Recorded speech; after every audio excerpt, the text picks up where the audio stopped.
In a parallel world, Su Chen awakens to find himself transported to the beastmaster realm, where he becomes the Eastern Divine Tiger. Right from the outset, he activates an evolution system. He possesses the ability to devour any beast as an energy entity. As long as he continues to consume, he will grow stronger.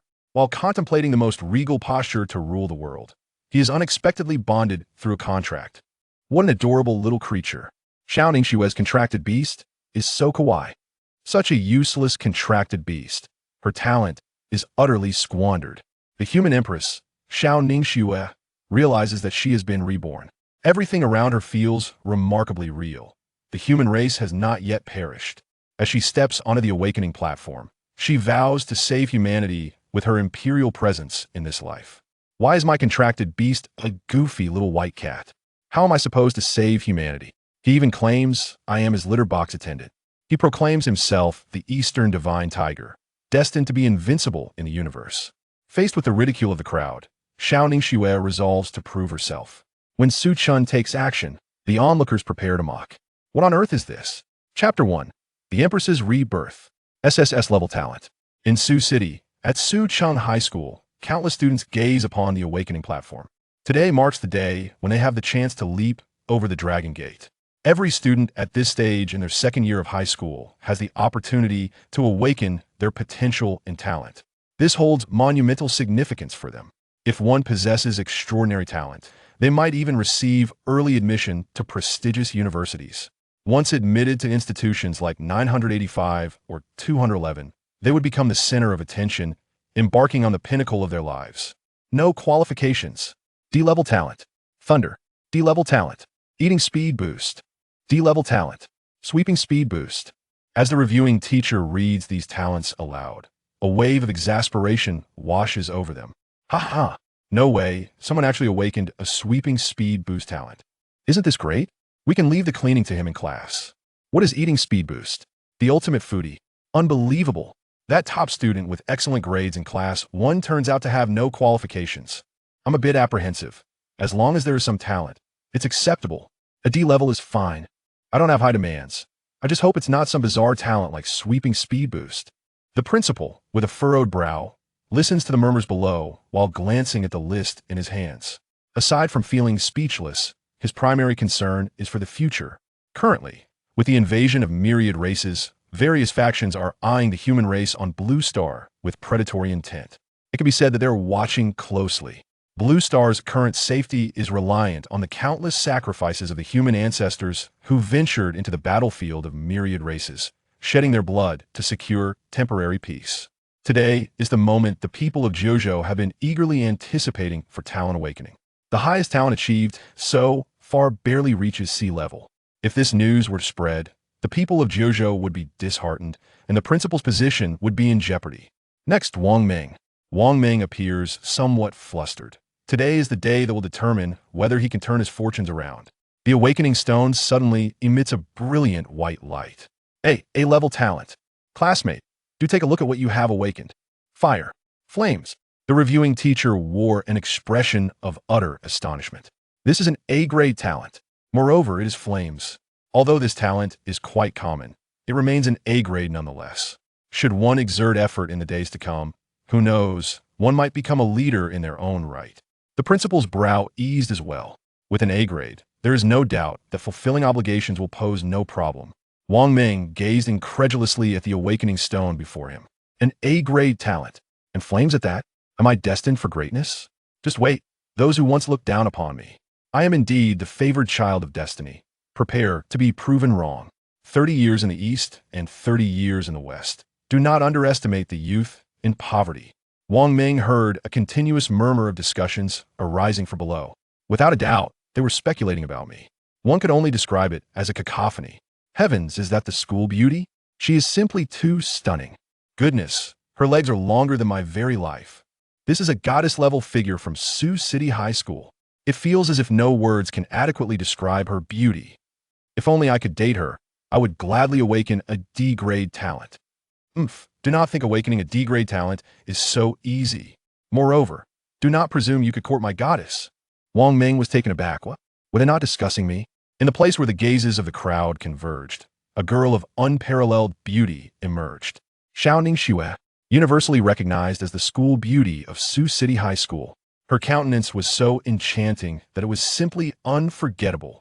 She possessed the quintessential visage of a first love, with an air of aloofness complemented by captivating peach blossom eyes.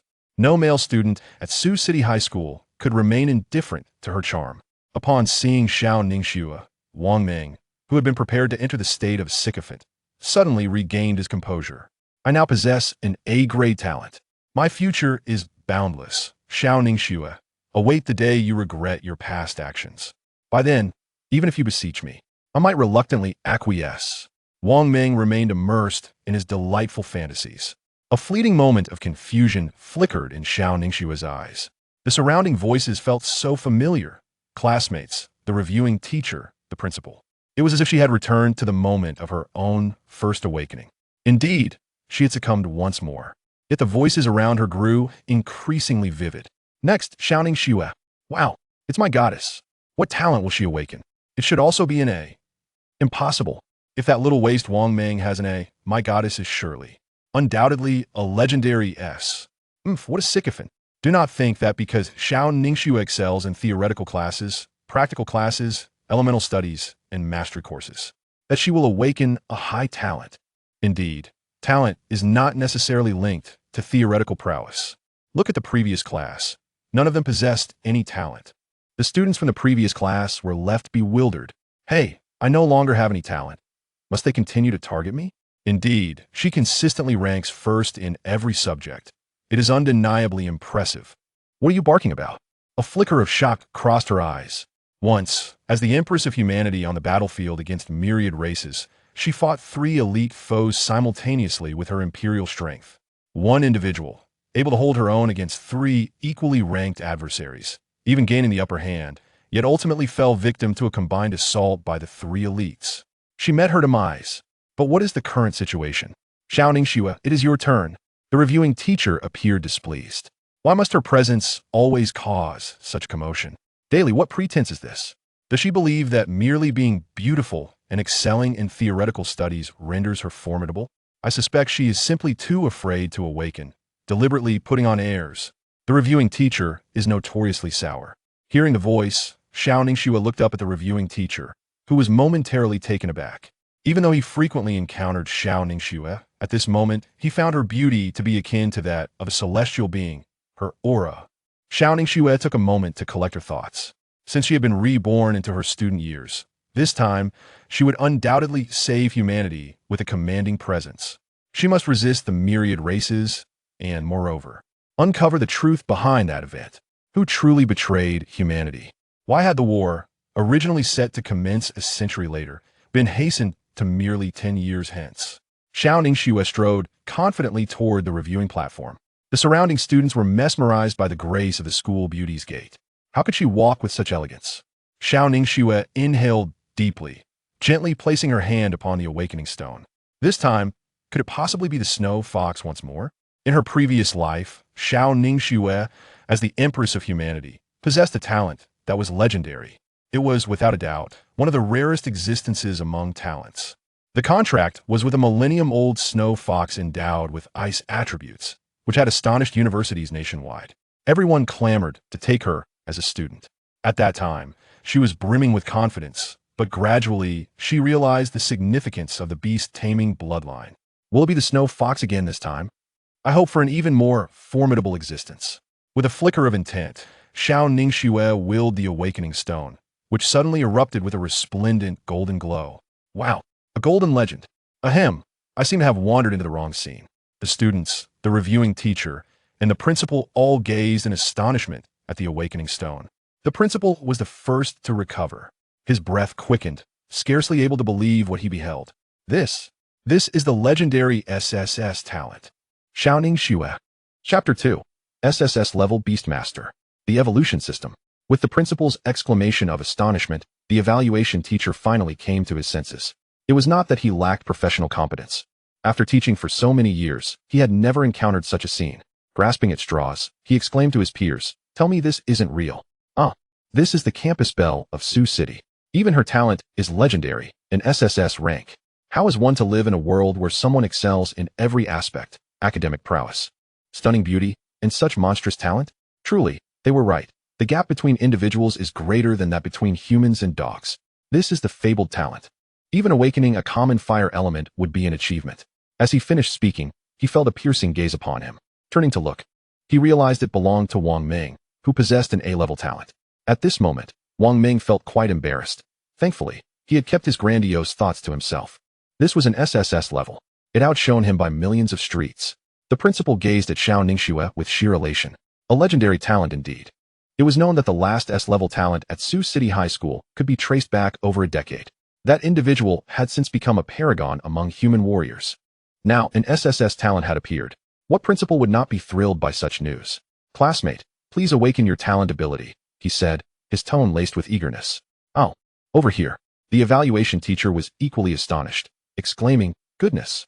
Thankfully, he had merely grumbled about Xiao Ningxue internally without showing any disdain. If he had done so, it would have been disastrous. This was clearly a future powerhouse. Such a legendary talent.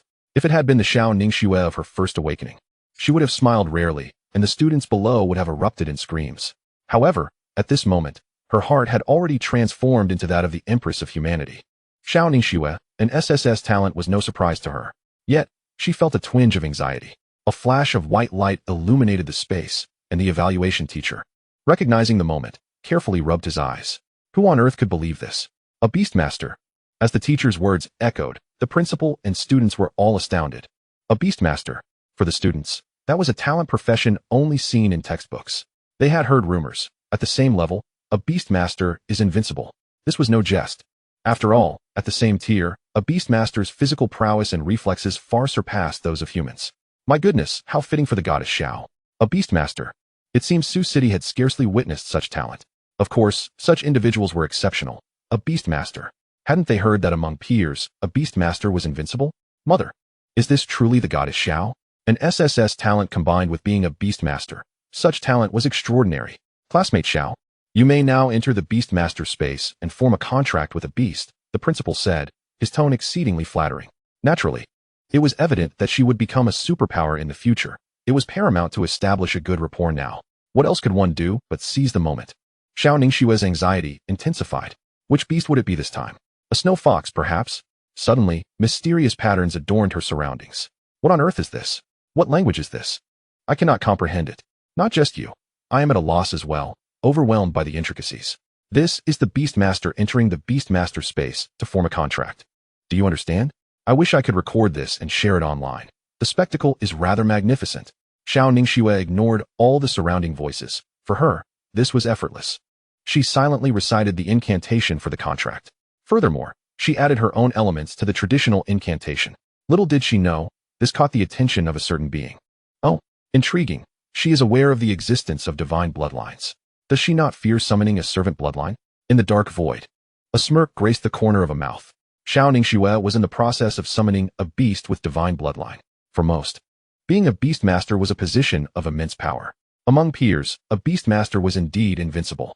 However, the disparity between beasts was also significant, contingent upon their bloodlines. The strength was simply not of the same caliber. To outsiders, the differences in bloodlines might appear negligible. Yet, only advanced beastmasters could truly appreciate the importance of bloodlines. Beasts possess bloodlines. Servant, commander, sovereign, overlord, totem, saint, and the nearly non-existent divine. Ordinary beastmasters, according to textbook knowledge, could randomly establish connections. Some were exceedingly fortunate, awakening with an overlord bloodline, while others, less so, would at least secure a commander bloodline. The awakening of a servant has never been recorded in human history. Precisely because no one had awakened as a servant, the early differences among other bloodlines seemed minimal, leading many to believe there was little distinction. In her past life, she was fortunate enough to awaken a totem-level bloodline, yet later, she recognized the limitations of bloodlines. This time, even at the risk of summoning a servant-level creature, Xiao Ningxue was determined to attempt summoning a divine-level beast. For without a divine-level beast, how could she save humanity in this lifetime? What significance would her rebirth hold? Beneath the distant starry sky, in the beastmaster space, Su Chen had just awakened from his stupor. What on earth was all this? Can you believe it, my friend? He had been sleeping at home, and upon waking, he saw a golden crow spiraling above. A giant tortoise was scurrying about. a fire lion was sprinting on the ground, and a colossal koan was soaring in the sky. What was going on? Wasn't he just playing a game yesterday when he stumbled upon an advertisement for a game based on the classic of mountains and seas? Did he inadvertently summon these creatures? Stop playing around with fake versions of the classic of mountains and seas. What I am seeing is real. I am not joking. There truly are koan. He had not even entered a convenience store when a truck struck him. Suddenly, a mechanical synthesized voice echoed in his mind. My golden finger has arrived? A panel appeared before his eyes, visible only to him. Congratulations, host, for awakening the evolution system. Host, Su Chen. Race, Tiger Clan. Level, Bronze. Talent, Devour. Call Wind and Rain, Sacred Tiger Armor. Bloodline, Eastern Divine Tiger, Divine. Devour points, 0. Su Chen gazed at his bloodline, the Eastern Divine Tiger. Indeed, his bloodline was exceptional. Upon arriving in this new world, he glanced at his reflection in the lake and felt his life was over. How could he be this adorable? Which great boss appears so cute? He seemed utterly harmless. Now, seeing his race and level, he began to comprehend the situation. After perusing the system's manual, he gained a general understanding. He could consume beasts as energy entities. Through the continuous act of devouring, he could amass devouring points, enabling him to ascend. With his legendary bloodline, coupled with his innate abilities and the system's assistance, how long could he remain away from the realm of beast mastery? Yet, a flicker of doubt lingered in Su Chen's heart. As if sensing his thoughts, the system's mechanical voice reverberated once more. Ding! Rest assured, host. With each significant evolution in your level, your form will transform. Upon reaching the rank of king, you will be able to freely switch to human form. With the system's affirmation, he felt a wave of relief wash over him. If he were unable to assume a human form, what value would his legendary bloodline hold? It appeared that the transformation was merely a matter of time. Gazing upon the enchanting forest ahead, Su Chen prepared to plunge into the novice village for a gratifying feast of devouring. A vast reservoir of devouring points awaited him. Just as he was about to sprint forward, intricate mystical runes unexpectedly manifested beneath his feet, incomprehensible to him. No matter how he tried to evade, he found himself ensnared. What on earth was this? Suddenly, a flash of white light flickered, and he felt as though he had stepped into a void. It seemed he had collided with something peculiar. The sensation was rather delightful. It was astonishingly soft. He even playfully tapped it with his claw. Duong. Something bounced back. As he lifted his gaze, Su Chen was met with a breathtakingly beautiful face. My goodness. He had encountered many stunning women, and had engaged with them with unparalleled finesse. Each time others observed his exploits, they would exclaim, what a flamboyant display. Su Ge truly knows how to have fun. Be it a Kali, Jiao Chan, Luna, or Athena, each was more exquisite than the last. Yet, he had never before beheld a beauty of such caliber. This visage, this aura. However, it dawned upon Su Chen that he might have trespassed into forbidden territory. Xiao Ningxue, initially fraught with tension, yearned to discern the nature of the beast she had summoned. But now what was this situation? Such an absurdly enticing creature. Many of the girls below were less concerned with the implications. Upon seeing Su Chen, they gasped, awe, help. Sisters, this is simply too cute. Truly adorable. What manner of charming feline was this? Could it be that the aloof goddess, Xiao, possessed a secretly adorable heart? He even seemed to prance playfully. Ahem, such remarks could easily lead to misunderstandings. However, only a handful voiced such thoughts. The majority of high school students, being more scholarly, were primarily focused on the prowess of the contracted beast. Humph, what good is a contracted beast so utterly lacking in ability? Even if it boasts a 3S legendary talent. What use is it? This contracted beast could be deemed utterly useless, possessing nothing but a knack for cuteness. Poor goddess Xiao. Why summon forth such a creature? This is hardly worthy of consideration. Surely, it cannot possess the weakest bloodline. Wang Meng, upon hearing the derisive comments, felt a surge of confidence. What if the talent is high? If the contracted beast is so feeble, what difference does it make? The strength of a beastmaster is intrinsically linked to that of their contracted beast. Unlike those students, the principal had witnessed many beastmasters firsthand. He possessed a modicum of understanding regarding bloodlines. However, he was unaware of the divine bloodline. Yet, this pristine creature, entirely clad in white fur, appeared to be exceedingly weak. It seemed devoid of any combat capability. The principal and the reviewing teacher exchanged glances, each pondering if the other had discerned any anomalies. After all, this little white creature exuded an unmistakable aura of frailty. It seemed that in the wild, even a casual strike could obliterate it. Could this truly be deemed a contracted beast? It shouldn't be. How could a beast awakened from a 3S talent possibly be so weak? Surely, it must at least embody some form of dominant bloodline. Yet this creature presented as pathetically weak. Tell me this is a servant bloodline, and I would not contest it. Xiao Ningxue took a step back from Su Chen. Naturally, who would want to remain close to someone who appeared so suggestive? After a moment of anger, Xiao Ningxue was consumed by profound sorrow and guilt. The bond between a contracted beast and its master is reciprocal. Their cultivation levels are intertwined. This implies that as the beastmaster or the contracted beast ascends, the other follows suit. She had initially envisioned a harmonious progression alongside her contracted beast. Xiao Ningxue had never anticipated summoning such a creature. Despite her incantation, which held a certain probability of conjuring a servant-level beast, she was still the empress of humanity. Surely, she should have summoned at least a beast of dominant bloodline.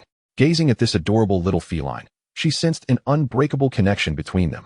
It was undeniable that this charming quadruped was indeed her contracted beast.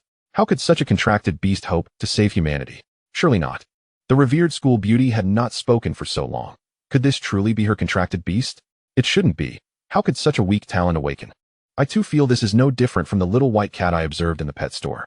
Look, the goddess Xiao has fallen silent. It seems to be true. The students below were abuzz with fervent discussion. Some were incredulous, others relished the misfortune, while yet others prepared to mock. The principal and the reviewing teacher remained silent. Ultimately, the principal broke the silence. Ningxue, is this your contracted pet? The principal refrained from uttering the term contracted beast. With his cultivation level, it was close enough. Yet he clung to a glimmer of hope. Such a lackluster beast, in his eyes, could be effortlessly crushed by a mere finger. Xiao Ningxue shook her head, a bittersweet smile gracing her lips. It was evident to anyone observing. She was smiling through her pain. In this lifetime, she could not save humanity. Had she known this would be the outcome, would she have taken the risk? She questioned herself inwardly. Principal, he is my contracted beast. Xiao Ningxue candidly revealed the truth. Upon her declaration, the students and teachers below were left in utter shock. Once the epitome of grace, a paragon of the legendary 3S talent, she had now been reduced to this.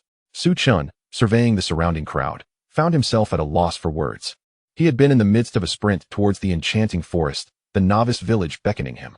He was on the verge of devouring recklessly and evolving, inevitably transforming into human form. At that moment, he envisioned stepping into a new life with elegance. Yet, who could have predicted that a simple ring of light would transport him to this place? In his mind, he inquired of the system. The system clarified his predicament. It turned out he had become the contracted beast of the school beauty. The relationship between beast tamers and their contract beasts is often one of inequality. If a contract beast meets its demise, the beast tamer is destined to perish alongside it. Conversely, should the beast tamer encounter peril, the contract beast can effortlessly retreat to the beast space, leaving the situation entirely unperturbed. Furthermore, if the contract beast possesses greater strength than the tamer, it has the authority to nullify the contract at will. Alas, the same cannot be said for the beast tamer. When Su Chen observed Xiao Ningxue shoving him aside, his irritation flared. Damn it, why won't you drink? Oh no, I misspoke. Why did you push me aside? This matter is not of my doing. What does beauty matter if it permits you to act as you please? Su Chen had initially contemplated dissolving the contract with Xiao Ningxue, yet he found himself lacking in strength compared to her. However, as the saying goes, taking a step back opens up vast horizons. Enduring for a moment only increases one's ire. Hey, I ask you, are you my caretaker? Su Chen had once been akin to a typical reptile. However, his lineage was entirely distinct. Retaining all his memories upon his arrival, he had merged with a portion of this divine tiger's essence. Su Chen rose slightly, hands planted firmly on his hips, gazing at Xiao Ningxue with a displeased expression. His silence would have sufficed, but once he spoke, the entire assembly was astounded. Ah, look, this little white creature can talk. Just look at how adorably he stands with his hands on his hips, truly too cute. I wish I could ruffle him a bit. How can such a delightful being exist? Ah, wait, how can he speak? A student in the audience exclaimed unexpectedly, awakening everyone from their stupor. The principal and the reviewing teacher momentarily froze. Any beast can establish a telepathic connection with its tamer. Thus, it often appears that the tamer understands their contract beast, merely because the beast has conveyed information within the mental space. Yet, this being before them could actually articulate words, and even inquired if Xiao Ningxue was its caretaker. Chapter 4, Another Beast Tamer? Provoking Xiao Ningxue. Upon hearing Su Chen speak, Xiao Ningxue was equally stunned. Was that truly him speaking just now? Noticing her silence, Su Chen felt somewhat exasperated. Could it be that this beast tamer is truly a simpleton? Hey, I'm asking you a question. Did you not hear me? Su Chen shouted with his hands on his hips. Yet to the other students and teachers, It appeared as if a pet cat was playfully scolding its owner. Rather than intimidating, it was perceived as exceptionally endearing, elegant, utterly exquisite. What are you saying? I am not your caretaker. I am your beast tamer. We shall cultivate and grow together from now on. Despite her cold demeanor, Xiao Ningxue's tone was gentle. However, she found it quite peculiar. For contract beasts, there are also hierarchies, ranging from bronze to sovereign. Most contract beasts belonging to beast tamers remain perpetually stuck at the diamond level, earning the moniker Eternal Diamond. Even if a servant-level contract beast were to reach sovereign status, it would be nearly impossible for it to speak human language. Furthermore, even contract beasts with dominant bloodlines typically require reaching the platinum level before they can articulate human speech. Yet this seemingly adorable contract beast could actually speak? What is the meaning of this? Could it possibly be a unique contract beast? However, its bloodline appears to resemble that of a servant level. Wow, Xiao Ningxue is so gentle. Despite this creature's unruly behavior, she responded with such earnestness. Where did this pathetic contract beast come from? Lacking strength, yet daring to be so arrogant. It's merely a beast. Does it think of itself as human? Just as that individual finished speaking, a chill swept over him. Xiao Ningxue cast a cold glance at him.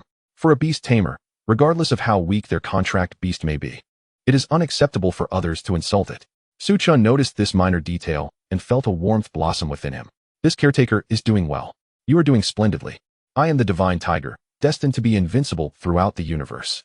Given your commendable performance, I shall temporarily acknowledge you. From now on, my daily affairs shall be your responsibility. With that, Su Chen nonchalantly strolled down to the audience, paying no mind to Xiao Ningxue. Even though Xiao Ningxue had once been the empress of humanity in her previous life, with a mindset befitting an empress, she found herself momentarily at a loss. Next, Lu Yu. The reviewing teacher chose to ignore this farcical scene. The emergence of a beast tamer with triple S-level talent should have been a cause for celebration. Yet witnessing Xiao Ningxue's contract beast, one could only scoff. What did it matter if the talent was triple S? With such a lackluster contract beast, she was no different from those with D-level talent. The principal pondered the situation. A contract beast that seemed utterly feeble could articulate human speech?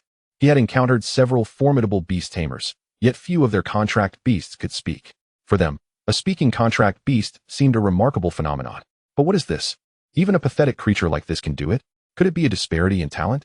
Was Xiao Ningxue's SSS-level talent somehow altering her contract beast? Meanwhile, Lu Yu in the audience was not pondering such matters. Her heart brimmed with joy.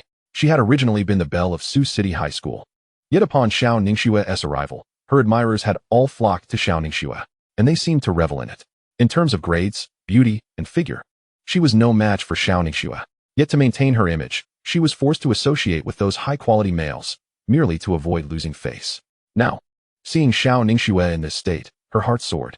Finally, all eyes would return to her. As long as her awakened talent was above D, she would surpass Xiao Ningxue. What did it matter if it was triple S? Wow, her JK pleated skirt and black knee-high socks look quite charming. Wow, is that Lu Yu from class 2? Hey, now that you mention it, I think I remember this girl. Oh, her? I know her. She is not one to associate with the ordinary. You've never seen her without her glasses. I've heard she has quite a few good friends. I wonder what talent she will awaken. Under the gaze of those around her, Lu Yu excitedly placed her hand upon the awakening stone. Oh my, it's golden. No way. Another triple S-level talent? How is that possible? Look at that gold. It's on an entirely different level from Xiao Ningxue's. This is outrageous. Didn't they say S-level talents are rarely seen? How can two appear in a single day? Oh my goodness. Tell me I'm not dreaming. I feel like she is glowing. The reviewing teacher cleared his throat. Lu Yu, talent S. It is rather peculiar. Initially, upon awakening a golden S rank, one would expect a look of astonishment. However, with the presence of Xiao Ningxue's 3S ranks preceding her, the shock was somewhat diminished. Yet, in the next moment, every student and faculty member was left utterly astounded. The announcement of Tian as a beast tamer was met with disbelief. Wait, weren't beast tamers supposed to be exceedingly rare? How is it that I see two in a single day? Lu Yu mused, contemplating that if she could merely awaken a more ordinary contract beast, she might very well surpass the goddess Xiao. But how could that be? After all, Xiao Ningxue was a 3S. Yet, what was her contract beast? This was something to ponder. As the crowd continued their discussions, a smile crept onto Lu Yu's lips. Xiao Ningxue, fate has conspired for me to step over you on my ascent. My talent is also of an S grade. Moreover, I am a beast tamer. Lu Yu proceeded with the contract ritual, and due to the recent precedent established mere minutes ago, no one found this contract particularly strange. A flash of white light illuminated the scene. A scorpion emerged from the summoning array, materializing beside Lu Yu. It was an ancient venom scorpion. The principal was the first to voice his thoughts, acknowledging the rarity of this breed, which he had come to learn about during discussions with several beast-taming instructors. The bloodline had reached the monarch level. In the realm of beast-tamers, this species was indeed esteemed. What if Xiao Ningxue had failed? An A-grade talent and now an S-grade beast-tamer had appeared, with a formidable contract beast to boot. This cohort could very well be the strongest he had ever overseen. Goodness. The principal's remarks only intensified the astonishment of the crowd. Isn't that creature impressive? Just look at its terrifying appearance. It exudes an aura of dominance. A wave of regret washed over some as they recalled their past criticisms of Lu Yu. Wasn't he this akin to discovering that the milk they were drinking was from a bull? Regret surged within them. Lu Yu was poised for greatness. While the atmosphere was filled with exhilaration and regret, Lu Yu slowly turned to face Xiao Ningxue. With an expression of pure innocence, she inquired, "Classmate Xiao, may I spar with you? I wish to discern the differences between beast tamers." Chapter 5. Su Chen takes action. A single strike to victory. The audience stunned. As Lu Yu's words hung in the air, Xiao Ningxue's brow furrowed slightly. The intent behind the proposition was all too clear. How audacious of Lu Yu to choose this moment to provoke, murmured the onlookers. Look at that innocent tone. It's the epitome of a cunning green tea, BTCH. They were astonished. Previously, she had seemed devoid of ambition, yet now, she revealed herself to be a venomous scorpion. It was no wonder her contract beast suited her so well. What are you all saying? She simply wishes to engage in a friendly spar, exclaimed a few. Have you been licking Xiao Ningxue's boots for so long that you can't discern the situation? The students below erupted into a heated debate. Some condemned Lu Yu, while others praised her, though the detractors far outnumbered the admirers. In the past, the principal would have intervened, but times had changed. Lu Yu's talent was S-ranked, and she possessed the formidable ancient venom scorpion. In stark contrast, while Xiao Ningxue's talent was exceptionally high, her contract beast was a different story altogether. The disparity in strength was monumental. Now was the time to cling tightly to Lu Yu's coattails. If Lu Yu were to hold a grudge in the future, what would they do then? Moreover, what trouble could arise from a mere student spar? Some teachers considered stepping in, but were halted by Principal Qian. Principal, surely this is against school regulations? He was asked. With a slight smile, Principal Qian responded, a spar between beast tamers is perfectly acceptable. After all, they are merely students. No harm will come of it. The ancient venom scorpion, as Lu Yu's contract beast, was acutely aware of her thoughts through their mental bond. Snap. Isn't it impressive? The ancient venom scorpion flaunted its formidable pincers before Xiao Ningxue, as if to say, see this? How magnificent am I? Xiao Ningxue frowned. Had her contract beast still been the snow fox, she would have dispatched it without hesitation to teach this interloper a lesson. But if it were the snow fox, Lu Yu would never have dared to approach. However, she instructed her little companion, you must retreat to the beast space now. Pay no attention to me. Through their mental communication, she conveyed her thoughts to Su Chen. In her estimation, her contract beast stood no chance against the ancient venom scorpion. As the Empress of humanity, how could she allow her beast to suffer unwarranted harm? Su Chen, however, was displeased. What do you mean? Am I to retreat before this wretched scorpion? Is that not a slap to my dignity? I am destined to dominate the universe. As a paragon of excellence, I must possess an indomitable spirit. Though he refrained from vocalizing his thoughts, he transmitted them to Xiao Ningxue through their mental link. Look at Xiao Ningxue. She appears to be genuinely worried. Someone noted. Of course she is. Just observe these two contract beasts. Can they possibly be of the same caliber? I wager Lu Yu's beast could send that little one flying with a mere slap. Look at little white. It seems rather displeased. Another chimed in. The contract beast of the goddess Xiao is undeniably formidable. Everyone, hurry and start a live stream. It's a tragedy waiting to unfold. Little white might be obliterated. Many students began filming or live streaming the impending clash, regardless of the outcome, knowing it would surely be an entertaining spectacle. While some students believed inter-school duels were disallowed, the principal's silence prompted them to keep their thoughts to themselves. Lu Yu observed Su Chen's movements, her mouth slightly agape in surprise. She hadn't anticipated that her contract beast would be as reckless as she was. Xiao Ningxue, I expected you would allow your little companion to retreat back to the beast space. Truly, you are remarkable. Both you and your beast possess extraordinary courage. But do not blame me for being impolite. No sooner had Lu Yu finished her sentence than the ancient venom scorpion lunged towards Su Chen with blinding speed. Retreat. Anxiety surged in Xiao Ningxue's heart. This little creature was merely posturing. If it did not retreat now, it would surely encounter dire consequences. Once the contract was established, The bond between beast tamer and contract beast became quite extraordinary. Witnessing Xiao Ningxue's worried expression, the students below reacted with a mix of anger and schadenfreude. Lu Yu's face radiated pure joy. Meanwhile, the principal remained silent, observing Lu Yu's actions with a watchful eye. Just as everyone awaited the spectacle of Xiao Ningxue's humiliation, the ancient venom scorpion extended a claw forward, ready to deliver a crippling blow to Su Chen. This was, after all, the command of its master, Lu Yu. Regardless of the intricacies of the situation, incapacitating this little white creature was not beyond the realm of possibility. With its exaggerated physique and size, how could it fail against such a diminutive foe? This moment was decidedly in her favor. However, under the watchful gaze of the multitude, Su Chen appeared to soar into the air. In the next moment, he extended his hand and lightly touched the ancient venom scorpion. Su Chen was, after all, the man adorned with the sacred tiger armor. It was inconceivable that the ancient venom scorpion, let alone the fearsome and notorious venom scorpion of all ages, could withstand him. In that fleeting instant, the ancient venom scorpion felt as though its very existence had been struck by an unprecedented blow. An insurmountable force stood before it, and it sensed that this was not even a full-force attack. Boom! The ancient venom scorpion crashed heavily to the ground, tumbling several dozen meters before finally coming to a halt, motionless, its body turned upside down. Lu Yu, who had been poised to utter some sarcastic remarks, was left utterly astonished. Not just her, but the students, Xiao Ningxue, the school officials, and the audience in the live stream were all equally stunned. At that moment, they comprehended the meaning of sheer disbelief. What on earth was that? Surely, I must have seen incorrectly. This cannot be true. The contract beast of the goddess, Xiao, has annihilated the ancient venom scorpion in a single blow? Had roles been reversed? How could he fly when he doesn't even have wings? To take down the ancient venom scorpion with one strike? This is beyond formidable. Is this still the adorable little creature I first laid eyes on? Xiao Ningxue gazed at Su Chen, her expression one of sheer astonishment. How could something so small possess such incredible power? She was well aware of the ancient venom scorpion's might, though its strength diminished in the later stages. It was certainly a formidable contract beast in its prime. After dispatching the ancient venom scorpion, Su Chen turned and walked away without a word. He strolled ahead of Xiao Ningxue, who glanced back at the principal. The look in her eyes was colder than ice. For reasons unknown, a wave of intense unease surged within the principal. To his astonishment, Xiao Ningxue began to jog after Su Chen. Goodness, brothers, the goddess Xiao truly resembles a caretaker now. Did you all see the expression on her face just now? The principal has certainly overstepped this time. Lu Yu's ancient venom scorpion was deemed strong. Yet it appears that the goddess's contract beast is overwhelmingly powerful, dispatching it in a single strike. Surely, the strength of the goddess's contract beast is unparalleled.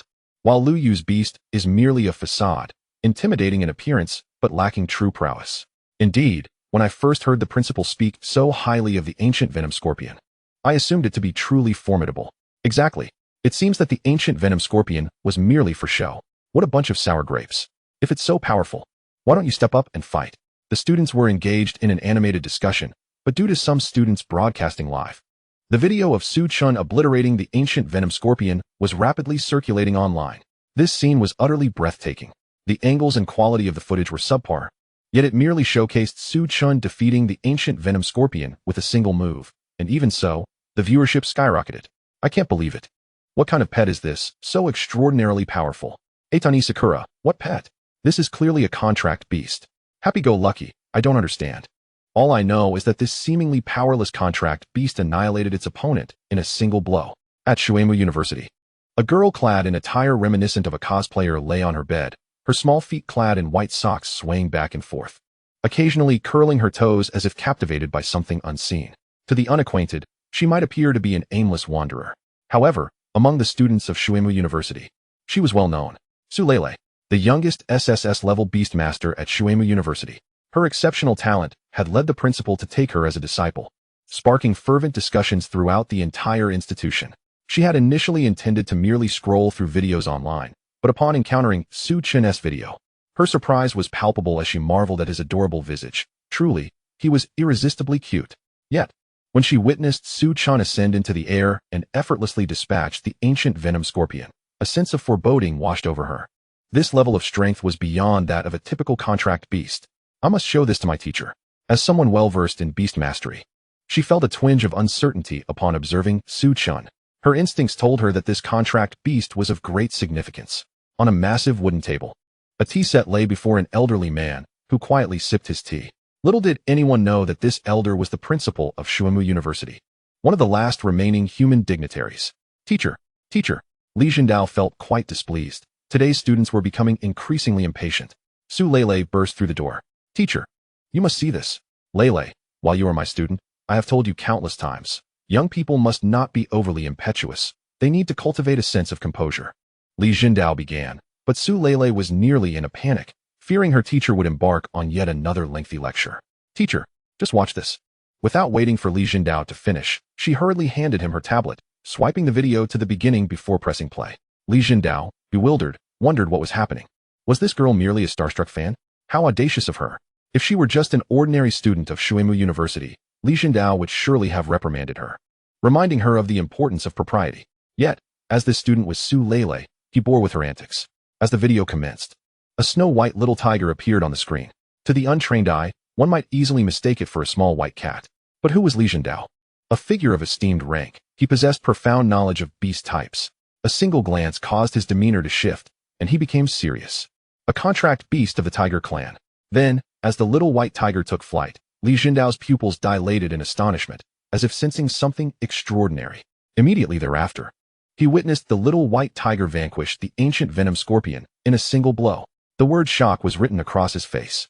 Li Jindao's gaze widened to an unprecedented degree. Su Lei found this peculiar. She had previously shared various beast videos with her teacher, and he had either found them tedious or merely shook his head in disapproval. Never before had she seen him display such astonishment, let alone a hint of a smile. This little white creature is quite exceptional. Initially, Li Jindao had been leisurely sipping his tea, but after viewing this video, he drained the remaining tea in his cup in one gulp.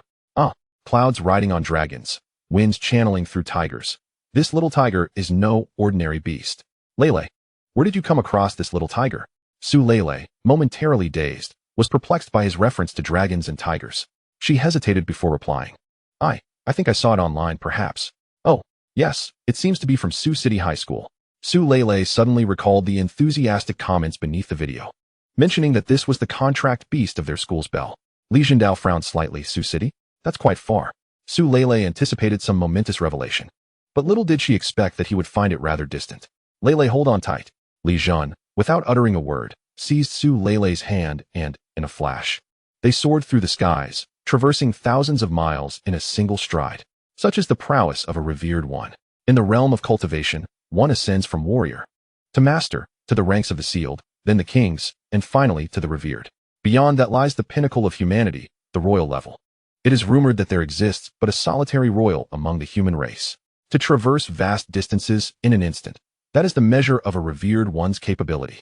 Su Lei, still somewhat bewildered, pondered why her teacher was in such a haste to whisk her away. Yet, years later, she would remain unable to forget the breathtaking sights she beheld in the air. The president of the Imperial Capital University, Wang Buxing. The president of Magic City University, Yi Xiao. The president of Heavenly Capital University, Huang Shangtian. The president of Southern Capital University, Feng Yiya. Essentially, the highest echelon of universities that every student across the 9 provinces dreams of attending. And at this moment, their esteemed leaders were all airborne. Moreover, their destination was none other than Sioux City. Old man, what brings you to Sioux City? I merely wish to pay a visit to an old acquaintance. Humph. If it's just to recruit someone, you guys really have no shame. By the way, have you resolved that video issue yet? Rest assured, no one can access any related footage now. Su Lei was perplexed by their conversation and picked up her tablet once more, only to find the screen boldly displaying a 404 error, indicating that the video had expired. What on earth was going on? Meanwhile, a small white tiger, V587, perched atop a table, initially gazing at a nearby vase of tulips. However, it soon turned its fierce gaze toward Xiao Ningxue. To her surprise, Xiao Ningxue could not resist poking Su Chen. Ow, what is this sensation? Caretaker, what are you doing? Do you not realize you are offending this king? Su Chen glared at her in displeasure. At that moment, Xiao Ningxue found the little white tiger rather endearing, albeit a tad arrogant. Your name is Su Chen, correct? As a beastmaster, Xiao Ningxue could see the corresponding template of her contracted beast and recognized that her beast belonged to the tiger clan. However, she was taken aback to discover that her contracted beast had a name from the outset. Generally, the names of contracted beasts are bestowed by their beast masters at the time of the contract. Yet this little creature presented itself with a name right away. How extraordinary. I shall become an invincible entity in the universe. I advise you to curry favor with me at once. Otherwise, should I choose to depart, you shall never be able to summon me back, Su Chen declared proudly, though in Xiao Ningxue's eyes, it merely sounded like boastful bravado. Do you have any idea how difficult it is to be invincible in the universe? Even in her past life as the female emperor of humanity, she could not claim invincibility over all races. Xiao Ningxue considered whether to reveal her identity as the female emperor of humanity, which could grant him the ability to soar through the skies, allowing him to relax. However, upon further reflection, she decided against it. If she said it, this little fellow might mock her, accusing her of daydreaming. Returning to the present, she looked at Su Chen, who was now standing on the table, gazing down. What could he possibly be looking at? What are you looking at? Her melodic voice prompted Su Chen to regain his focus. Initially, he had merely glanced inadvertently. But who would have known it could be so captivating? Xiao Ningxue sighed. Her contracted beast was far too unique. She gently stroked Su Chen's head. I'm going to take a bath now. You seem quite fond of these tulips. You may observe them for a while. Perhaps you will glean some insights. Xiao Ningxue spoke sincerely, for every flower and tree embodies a universe. Some comprehend the vastness of existence through grand revelations, while others find enlightenment in the simplest of blooms. The path to understanding does not always have to be grand. Sometimes, the ethereal, elusive truths are surpassed by tangible experiences. In fact, I was just contemplating my own path. Su Chen's sudden remark caused a faint blush to rise on Xiao Ningxue's cheeks. What path is that? Who watches their feet for enlightenment? She picked up a towel nearby. Preparing to bathe, Su Chen crossed his arms and gazed at Xiao Ningxue's retreating figure, muttering, "Tisich, the scent of tulips pales in comparison to that of your towel." Xiao Ningxue's face, already tinted with a delicate blush, flared with embarrassment upon hearing Su Chen's words. "You lewd tiger." She retaliated by tossing the towel in her hand at him. Without hesitation, Su Chen dove into the beast's space, exclaiming, "Wait. The towel I mentioned is not this kind of towel. How dare you throw something so dry at me? You shall pay for this." Su Chen looked toward the distant fairy forest. "System, is it true that I can devour anything weaker than myself?" When the system determines that the host's abilities can overpower the opponent, the host may directly consume the opponent as an energy entity and gain absorption points. Note, absorption points can be used to enhance levels and talents. Su Chen sauntered toward the fairy forest, a place that could be deemed the weakest region within the entire beast space. Cute, swift hares frolicked about, which, to other beasts, were merely a meal for when hunger struck. However, for Su Chen at this moment, they represented a plethora of experience. Though the bunnies were undeniably adorable, he could not bring himself to eat them. Congratulations, host, for consuming a swift hare, gaining 1 absorption point. Congratulations, host, for consuming a swift hare, gaining 1 absorption point. Congratulations, host, for consuming a swift hare, gaining 1 absorption point. Though the bunnies were cute, one could not deny how delightful it was. Chapter 7. The Arrival of President 985. Preparing to recruit Xiao Ningxue. Congratulations, host, for consuming a swift hare, gaining 1 absorption point. Congratulations, host, for consuming a swift hare, gaining 0 absorption points.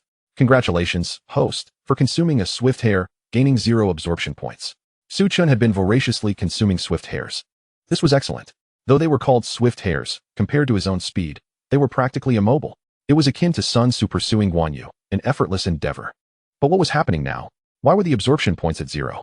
System, what is the meaning of this? Why have my absorption points ceased to increase? The system determines the absorption limit based on the host's current level, to prevent the host from exploiting absorption points. Only entities stronger than the swift hare can be consumed at present. Upon hearing the system's explanation, Su Chen exclaimed, "Wow, this system is quite astute." Initially, he had planned to grind here for a while. After all, the beasts in this novice village were exceedingly weak, and while each absorption point gained was minimal, their sheer numbers made up for it. Su Chen opened his attribute panel to take a look. Host, Su Chen. Race, Tiger Clan. Level, Bronze, upgradable. Talent, Absorption, Summoning Winds and Rain, Sacred Tiger Armor. Bloodline, Eastern Divine Tiger. Absorption points, 1,000. Upon glancing at his absorption points, Su Chen realized he had amassed 1,000 points from consuming swift hares. Moreover, it is nearly time for evolution. However, Su Chen is not in a hurry. He chooses to accumulate some Devour points first, planning to upgrade all at once when the time is right. This feeling is akin to the practice of wellness. Some individuals release their energy at the slightest provocation, others maintain a steady rhythm of release once a week, while some save up for a long time before unleashing everything in one go. Gazing at the swift bunnies before him, Su Chen felt a sense of ennui. Since he could not devour them, he decided to change his target. Congratulations, host, for devouring the blazing lion, gaining 5 Devour points. Congratulations, host, for devouring the Great Macaque, gaining 10 Devour points. Xiao Ningxue had already retrieved a pristine towel, her flawless body submerged in the bathtub. Her delicate little feet, as white and smooth as mutton fat, gently splashed the water's surface. She glanced at her jade-like feet, oblivious to the faint blush still adorning her fair cheeks. Half of her head gradually sank into the water. What on earth was she saying? Suddenly, she sat up, as the Empress of Humanity. She must not allow this naive little white tiger to grow complacent, lest he utter some teasing remarks in the future. How could he not strive to please her? Otherwise, he would flee. And what nonsense about her towel smelling better than tulips. And the absurdity of comprehending the Tao through observing feet. Just wait until I diligently cultivate. Once you lie back and ascend, you'll truly understand my worth. With this thought, Xiao Ningxue resolved to begin her cultivation. As a former empress, she was thoroughly acquainted with the hurdles of cultivation. While novice practitioners might struggle to overcome numerous bottlenecks, for her, it was a mere trifle. It was akin to a primary school student grappling with the multiplication table and basic arithmetic, while a high school senior would find it effortlessly simple. Originally a second-tier warrior, Xiao Ningxue embarked on her cultivation journey. When Su Chen emerged from the beastmaster space, he would surely be taken aback. On another front, Principal Qian of Su City High School was drenched in cold sweat. He had just received notice at noon and initially believed it was a commendation from higher authorities. Given the large number of students at Su City High, it was common for other schools to complete awakenings within a single morning. However, their school often required an entire day. Now, with one A-level Flame Beastmaster, one S-level, and one SSS-level Beastmaster emerging in the morning, it mattered not if the afternoon yielded only talentless individuals. But upon discovering who was visiting, he was utterly shaken. The principal of Mingzhu University, Wu Hangtian. This was the head of a bona fide 985 university. The bar dance was a revered institution, the pinnacle of aspiration for every practitioner. The resources, peers, and platforms available there far surpassed those of a high school. Even the best high school in the entire Jiuzhou, in comparison to a 985 university, was akin to an egg striking a rock. The emergence of such a gifted prodigy typically warranted a personal visit from the head of the admissions office of a 985 university. Even in the past, when Su City High produced an S-level beastmaster of remarkable talent, it had merely attracted a vice principal. Yet today, it was the principal of a 985 university himself. Times had changed. University principals were no longer mere figureheads. Many were formidable figures at the king or sage level. Such individuals were not to be trifled with. Yet, he was perplexed as to why the principal had come. Even with the appearance of 3 SSS-level talents, the contract beasts were still lacking. He had reported honestly, stating that there was a contract beast of ordinary appearance and seemingly minimal power. Although he had omitted certain details. Principal Qian, you have been at this school for quite some time, haven't you?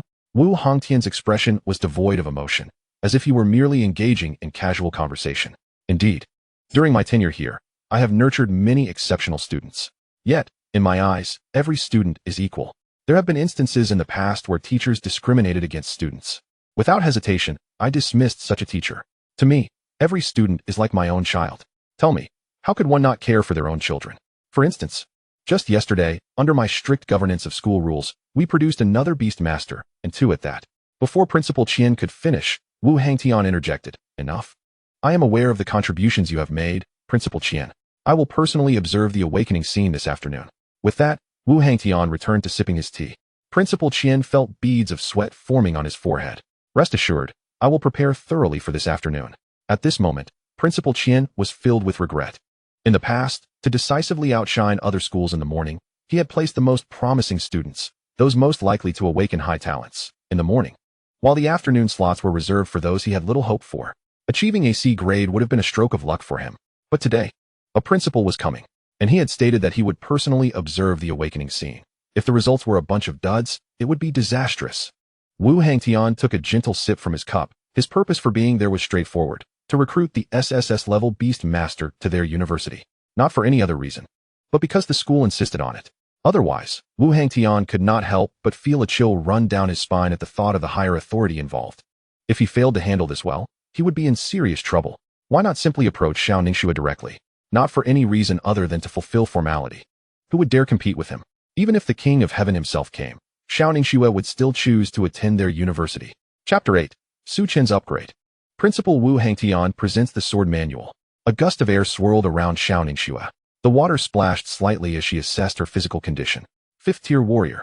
This should surely astonish Su Chen. With this thought, Xiao Ningxue found herself inexplicably eager for Su Chen's emergence from the beastmaster space. She envisioned him stepping out, discovering that her level had surged dramatically, and then, wait, why would I want him to be surprised? This fellow would undoubtedly prattle on about his invincibility in the universe. Achieving the fifth tier of warrior status in just a few hours is an accomplishment that would seem impossible to other students, even among the so-called prodigies. This achievement is remarkably impressive. While the levels of beastmasters and their contract beasts are generally synchronized, this holds true only when the contract beasts are by their side. After finishing her bath, Xiao Ningxue began to dry herself with a towel. Today, however, as she dried herself, she felt an unusual warmth creeping to her ears. If others were to see her now, it would undoubtedly be a sight to behold. The impact of the moment was extraordinary, yet unfortunately, no one was there to witness it. Typically, after drying off, Xiao Ningxue would place the towel in the basin to wash and air dry later. But today, for reasons unknown, she hung the towel nearby, remaining still, as if recalling something. In the afternoon, there remains the obligation to attend school. Despite her profound dissatisfaction with Principal Qian's methods, she finds herself powerless, for she is still a second-year student. Given the perilous state of the 9 provinces, unless in extraordinary circumstances, taking leave without just cause incurs severe penalties.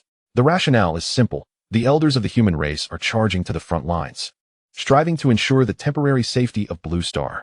Meanwhile, you students enjoy superior facilities and the finest resources. You are the hopes of the next generation in the 9 provinces. If you all take leave without reason, how can the people of the 9 provinces endure it? In the beastmaster space, Su Chen has devoured a multitude of magical beasts, for this realm is abundantly replete with such entities. He glanced at his status panel. Host, Su Chen. Race, Tiger Clan. Level, Bronze, upgradable. Talent, Devour, call the wind and rain. Sacred Tiger Armor, Bloodline, Eastern Divine Tiger. Devour points, 10,000. System, how many Devour points are required for evolution? To upgrade from Bronze to Silver, 1,000 Devour points are needed.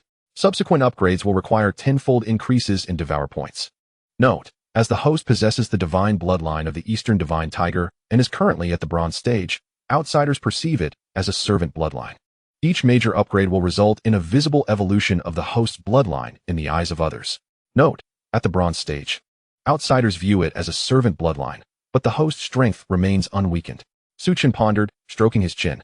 Each upgrade necessitates a 10-fold increase. Having consumed 1,000 points this time, the next would demand 10,000. Indeed, his current appearance bears no resemblance to that of a divine bloodline. But perhaps it is merely due to his low level that it has not yet manifested. One wonders how he might appear upon reaching the sovereign stage. Thus, system, I choose to evolve. Ding. Congratulations, host, on a successful evolution. Consumed 1,000 Devour points. Current level, Silver. Congratulations, host, on acquiring a new talent. Talent, Devour, call the wind and rain. Sacred Tiger Armor, Sacred Tiger Claw. As soon as Su Chen completed his upgrade, he suddenly felt transformations occurring throughout his body. Previously, if others had seen Su Chen, their immediate reaction would undoubtedly have been to perceive him as an adorable little white cat, utterly devoid of any tiger-like demeanor. Unless one looked closely, it would be unimaginable to consider him a white tiger. No wonder, for to outsiders, he manifested as a servant bloodline, lacking any semblance of a tiger's majesty. However, the situation has markedly changed. Golden stripes began to emerge upon Su Chen's body, and his tail appeared more agile. A golden stripe appeared prominently on his forehead. The pattern of the stripes was quite peculiar. His entire physique now resembled something entirely different, though it still retained a hint of adorability. He now certainly bore the semblance of a tiger.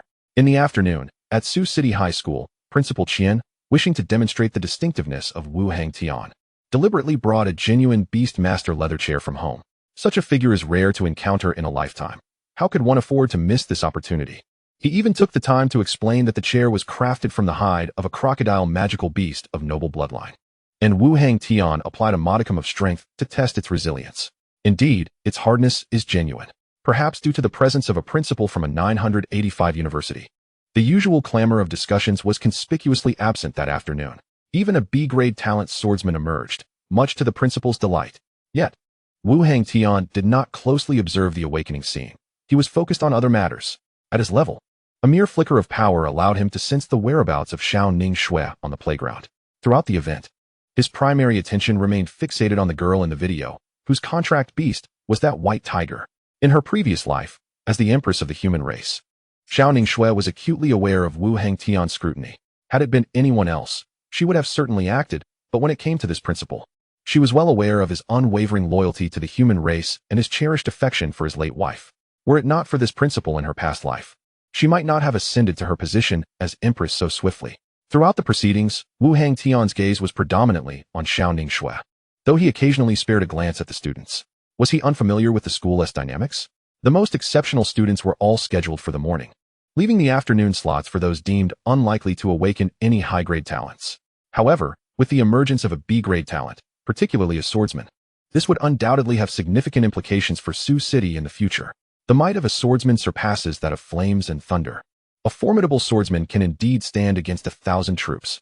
There have been instances where just the utterance of sword caused others to hesitate in fear, such as the Prestige. Wu Hangtian felt compelled to acknowledge this young man. You are quite impressive. I too am a swordsman and possess a modicum of insight into the sword path. Allow me to present you with a manual I composed in my youth, filled with my reflections from that time. I hope you will study it diligently. With a wave of his hand, a radiant book appeared before the young man, emblazoned with the bold title, Sword Manual. Thank you, Principal Wu. He had initially expected to awaken some trivial talent, yet here he stood, having awakened a rare swordsman talent and earning the esteem of the principal of a 985 university. As he gazed at the unassuming cover, he could not resist the urge to touch it, feeling its texture. Indeed, the paper used by a remarkable figure appeared utterly ordinary, and even the title was strikingly simple. While others bore titles like Little Sunflower Mother's Sword Technique or Merchant's Sword Technique, the great master's work was simply titled Sword Manual. At that moment, he eagerly opened the manual. The first thing that caught his eye was a grand proclamation, with no woman in one's heart. Drawing the sword is naturally divine. The first page read, Forget your beloved. The second page, Sever the ties of infatuation. The third page, Slice through Cupid. The fourth page, Raise your hand to extinguish worldly desires. The fifth page, Do not become entangled in romantic affairs. The sixth page, Close the heart's door in seclusion. Upon reading this, he felt that Principal Wu's insights were profoundly enlightening. He had previously harbored thoughts of pursuing romance in his youth. He even believed that awakening as a swordsman warranted immediate flirtation with a beautiful girl. Yet now, he recognized the futility of such notions. Having awakened as a swordsman, he ought to commit himself to mastering this path to its fullest extent. The wisdom within Principal Wu's manual resonated deeply with him. How sagacious, how profound, how thorough. Ashamed, he realized that without today's fortuitous encounter with the sword manual and Principal Wu's guidance, he might have strayed onto a misguided path in the future. With this thought, tears welled in his eyes. Rest assured, Principal Wu, I shall dedicate myself to the sword path and strive to follow in your footsteps. From this moment forth, all women in the world are but mere vessels. He was fully prepared to turn the page, anticipating profound insights. With great reverence, he opened the book.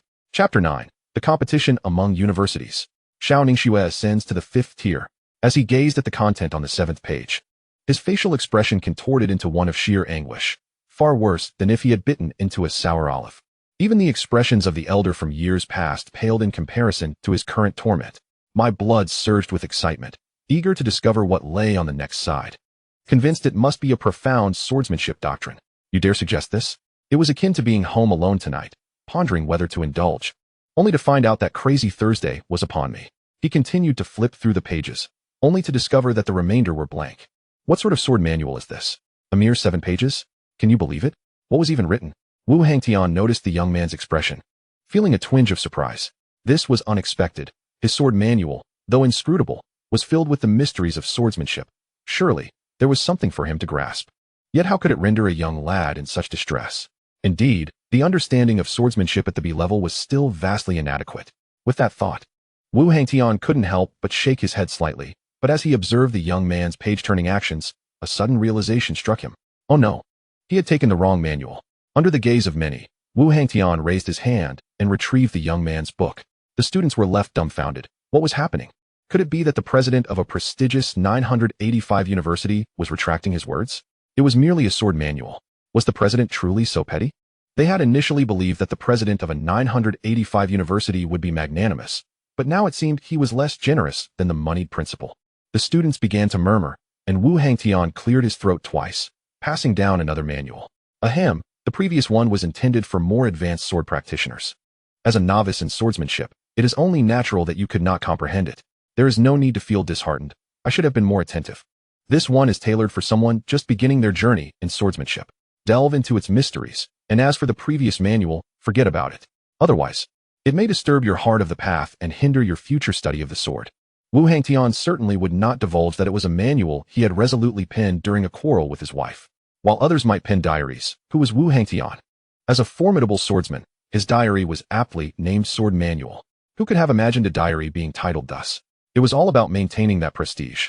The B-level sword practitioner, upon receiving the new manual, promptly flipped through it to avert any potential disturbances to his heart of the path. Fortunately, this one contained only standard sword techniques. He cast a glance at Principal Wu, deciding to bury the secret of the last sword manual deep within his heart. Should that secret ever be revealed, before he even set foot on the battlefield of myriad races, Wu Hangtian would likely eliminate him. One student after another approached for awakening, and Wu Hangtian felt that this could not continue. Initially, he thought these awakenings would be swift, but perhaps due to the sword practitioner's influence. Each student was invoking various spells, the meanings of which eluded even him. What was this? Fishing for koi in place. Approaching to kiss the awakening stone. What was that? Kissing for stability. He could not comprehend their actions at all. If this persisted, how long would it take before Xiao Ningxue could awaken? Wu Hangtian felt it was time to find an excuse to inquire about Xiao Ningxue. After laying the groundwork for so long and having gifted a sword manual, asking a question now should not seem too abrupt. Just as Wu Hangtian was about to rise to inquire about Xiao Ningxue, a sudden realization struck him. Who was Xiao Ningxue? He was momentarily stunned. He had not even spoken, so how was there a voice? What was happening? The winds around them inexplicably began to pick up speed, and a resounding boom echoed from the awakening platform. Boom. Where was Xiao Ningxue? An elder with a long white beard stood at the center of the awakening platform, his demeanor vibrant as he gently stroked his long beard. Yet, the ground around him had fissured. The elder unleashed his abilities, sensing the multitude of students below, correlating it with what he had previously observed in videos.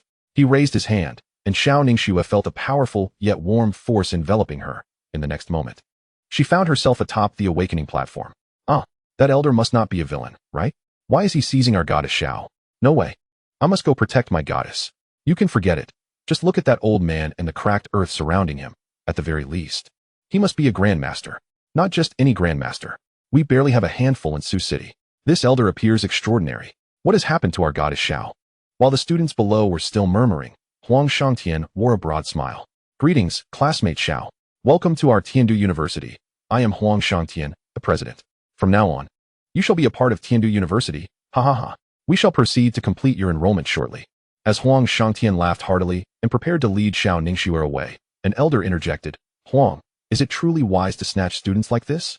The elder continued, I have yet to voice my opinion, and you act thus. Is it not disrespectful to us? You old fool. The nation has decreed the right for students to choose freely. Have you forgotten? Below, the students and Principal Chen were bewildered. Why was there no visible figure, yet so many voices? Each voice was distinct. Moreover, although the sound seemed quiet, they radiated a sense of overwhelming power. Suddenly, a group descended from the sky, all standing beside Xiao Ningxue. Principal Chen was nearly frightened to the point of losing control. Some students, well-versed in university affairs, felt their scalps tingle, unable to contain their exclamations. What the hell? What are you shouting about? My ears nearly went deaf. Who were these people? That one is Li Zhen, president of Shuemu University. That one is Wang Buxing, president of Daijing University. And that one, Yi Xiu, president of Moda University. What the hell? My dream university. Feng Yiya, president of Nandu University. With that, the students fell into stunned silence before erupting into a chorus of astonished exclamations. In a typical scenario, they might have resorted to more poetic expressions, but now their immediate reaction was simply one of shock. Alas, lacking sophistication, they resorted to exclamations of disbelief. The presidents of these institutions were all from the top-tier 985 universities. Initially, the presence of the president of Mingzhu University had already left them awestruck. Then came the president of Tiandu University, leaving them at a loss for words. But now, suddenly, 6 presidents from 985 universities had appeared. Among them were the highest institutions in Jiuzhou, Shuemu University and Daijing University, the dream institutions of all students across Jiuzhou. Almost every student has heard their family members express the hope that they will strive to gain admission to the prestigious Shuemu imperial capital during their formative years. Now, The principals of these esteemed institutions stand before them. Who wouldn't feel a surge of excitement in such a moment?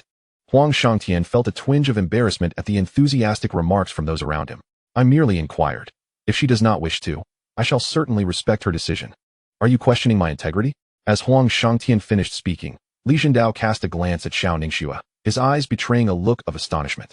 A martial artist of the 5th tier?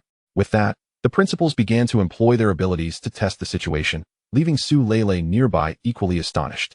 They confirmed that Xiao Ningxue was indeed a 5th tier martial artist. At this moment, their eyes sparkled with an undeniable brilliance.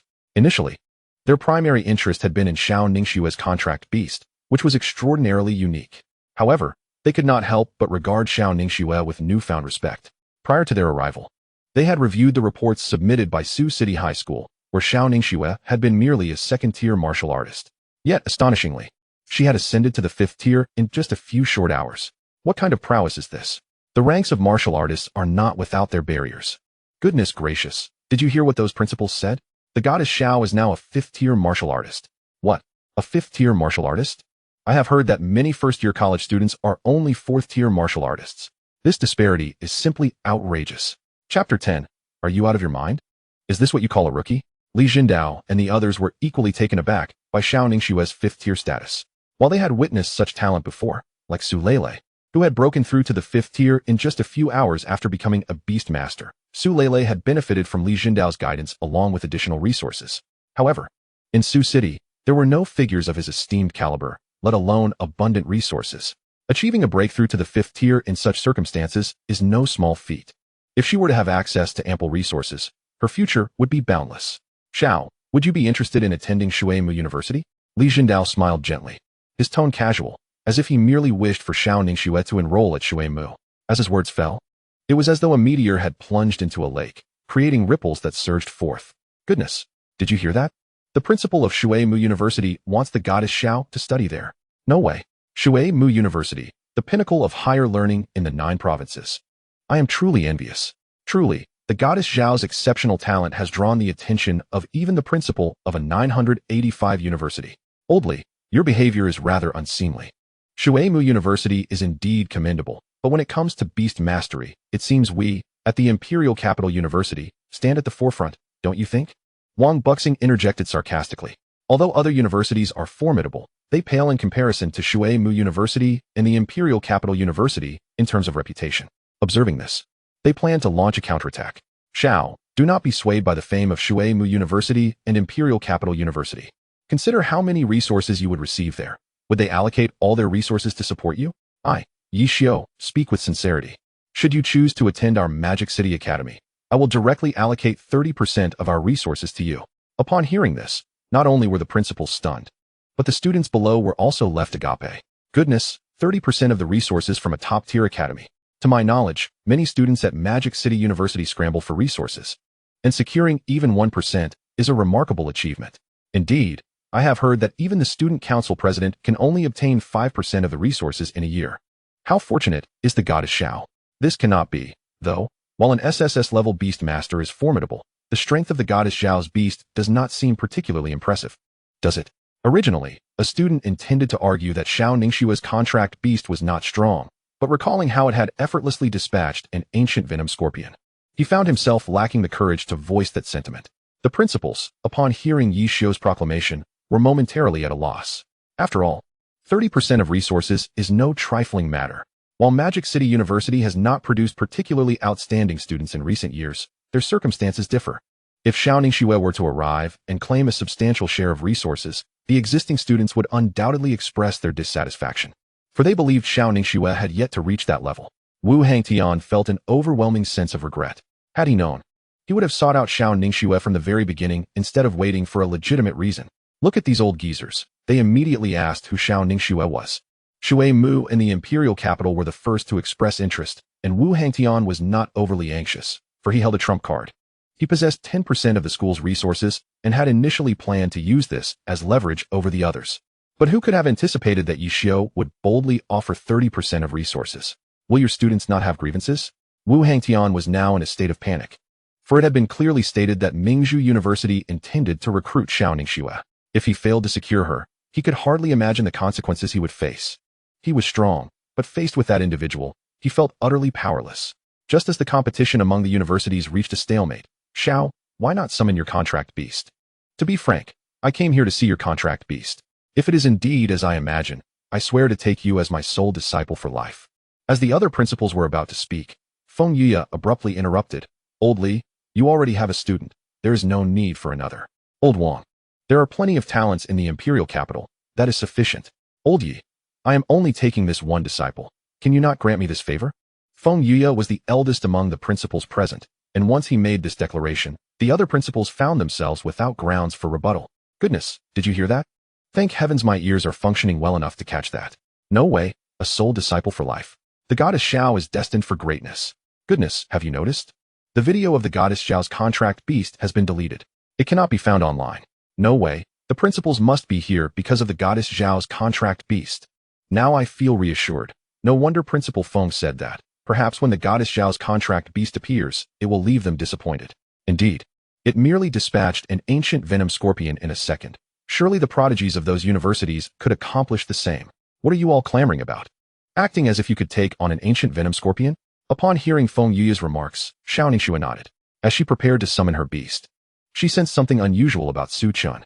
A mysterious array materialized in the air, and then a flash of white light illuminated the space as Su Chen appeared. With Su Chen's emergence, Xiao Ningxue felt a shift within her body. It seemed she had experienced another breakthrough. What is happening? As Su Chen made his entrance, an unexpected silence enveloped the surroundings, including that of Xiao Ningxue herself. Su Chen, however, paid no heed to anyone present. He merely cast a glance at Xiao Ningxue, acknowledging her beauty with a subtle stretch, expressing his weariness. Ah, a chair, he mused, striding directly towards the exquisite beastmaster's leather chair. This chair had been specially prepared by Principal Qian to signify the distinction of Wuxing Tian. Crafted from the leather of a crocodile with monarchical bloodlines, it was soft to the touch, yet remarkably resilient, impervious to any attempts to tear it apart. This very quality had led Principal Qian of Sucheng High School to treasure it dearly. With an air of arrogance, Su Chen approached the chair. Just as Principal Qian intended to speak, a mere glance exchanged between them silenced him, for the stakes were too high. In the incredulous gazes of the onlookers, Su Chen settled into the luxurious chair. It was indeed quite comfortable, and its quality was evident. Unconsciously, he ran his claws lightly across its surface. The sound, though not loud, resonated sharply in the hushed atmosphere. Chapter 11. The Reciprocity of Cultivation. Why did he dare to speak thus? Wuxing Tian was well acquainted with the chair's pedigree. Though it paled in comparison to his own chair at the school, it was still crafted from the hide of a monarchical blood crocodile. While it felt soft upon sitting, its hardness was beyond that of any ordinary chair. Even he would require a measure of his cultivation to scratch it. Yet, Su Chen effortlessly made a mark. The other principals immediately recognized the chair's significance. To see it scratched so easily was nothing short of terrifying, as its durability was no laughing matter. For Principal Qian, however, his heart was bleeding, having invested a fortune to acquire that chair for hosting esteemed guests. All eyes were fixed on Su Chen, for he now bore an appearance drastically different from before. Had the divine beast of the goddess Xiao undergone a transformation? How had he become so striking? The aura of dominance radiating from him, coupled with the golden sheen atop his head, was truly extraordinary. What on earth happened to him in just a few hours? They wondered. Just this morning, he had been an unassuming figure. Now, he emanated an aura of coolness.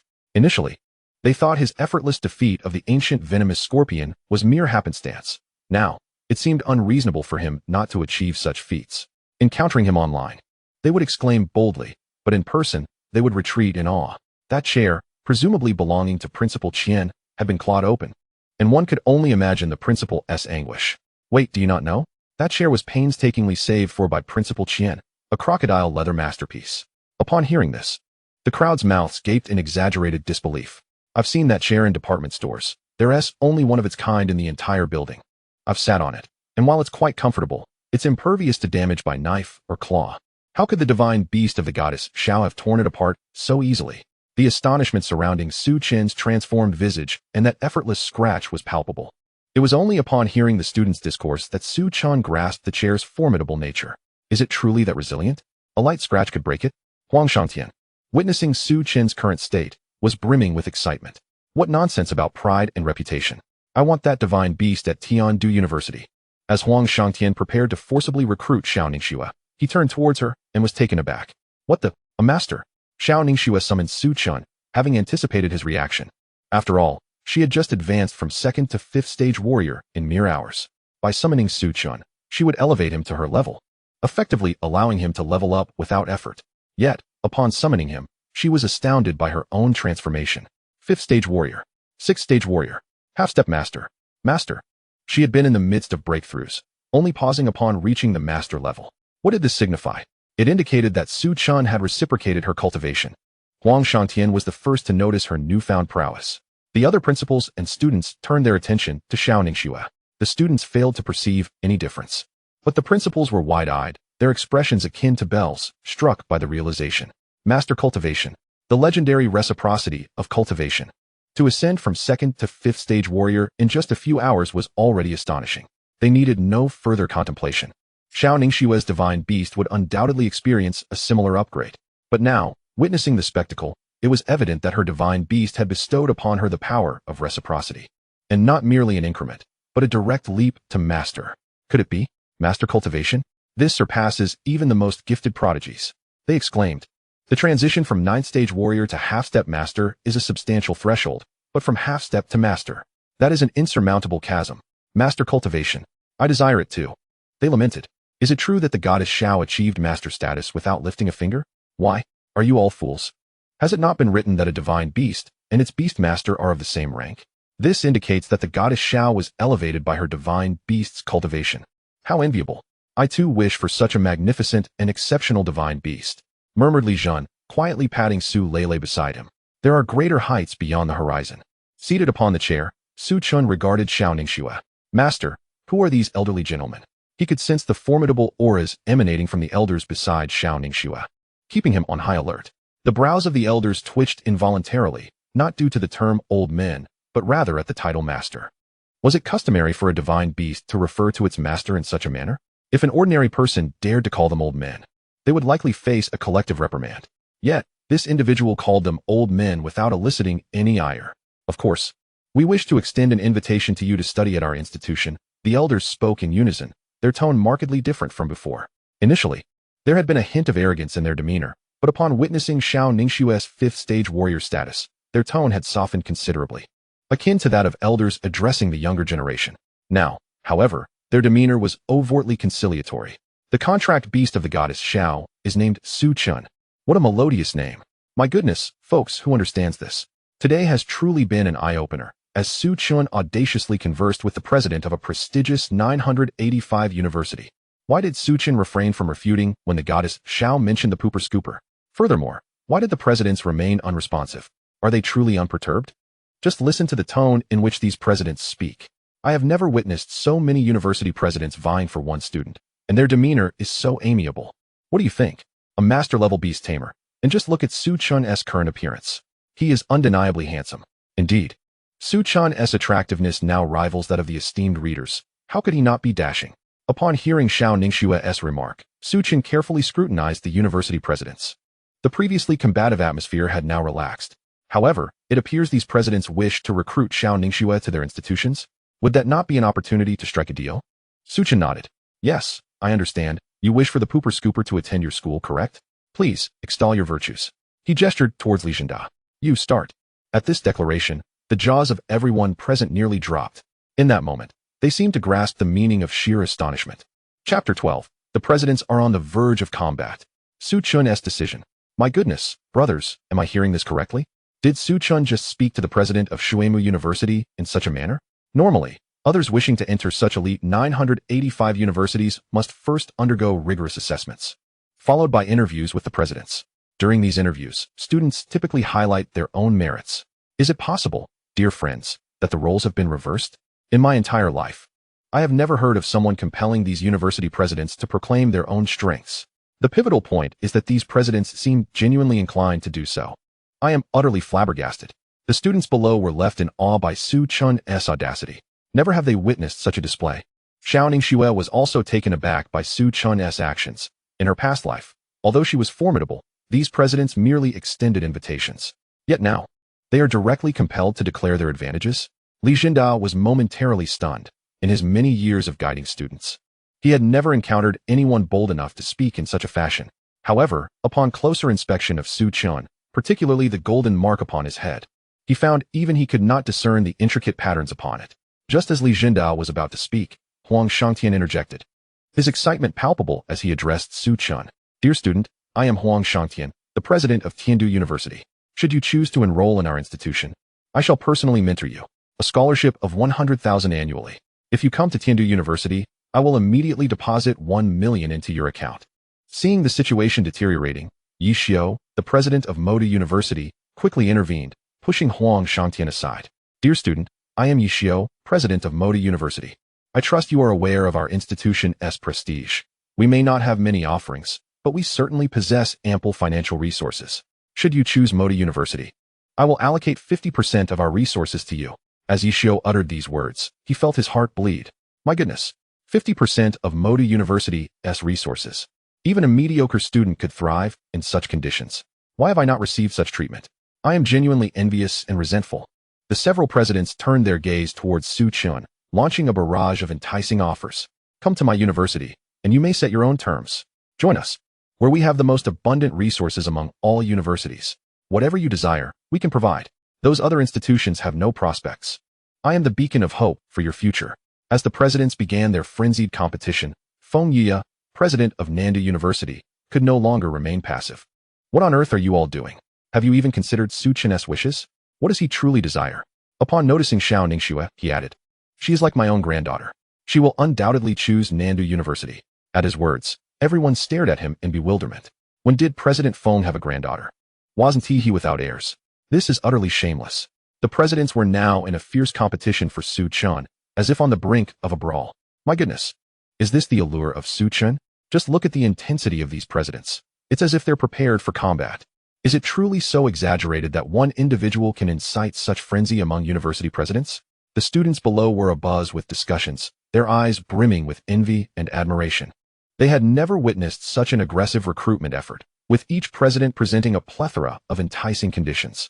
At that moment, Wu Hangtian was nearly beside himself with anxiety. He had originally intended to participate in the proceedings. However, upon hearing the offers from these seasoned presidents, he felt woefully inadequate. This is hardly surprising, as Wu Hangtian, unlike the other presidents, possessed the lowest cultivation level among them. Yet in Mingzhu, there was another individual whose prowess surpassed his own. And it was that individual who had issued a directive to secure Su Chen's enrollment at Mingzhu University. Unfortunately, the resources at his disposal were minuscule compared to those of the other universities. Wu Hangtian was now as restless as a worm on a hot skillet. Observing the fierce competition among the presidents for Su Chen, he realized their offers failed to entice him. Resources?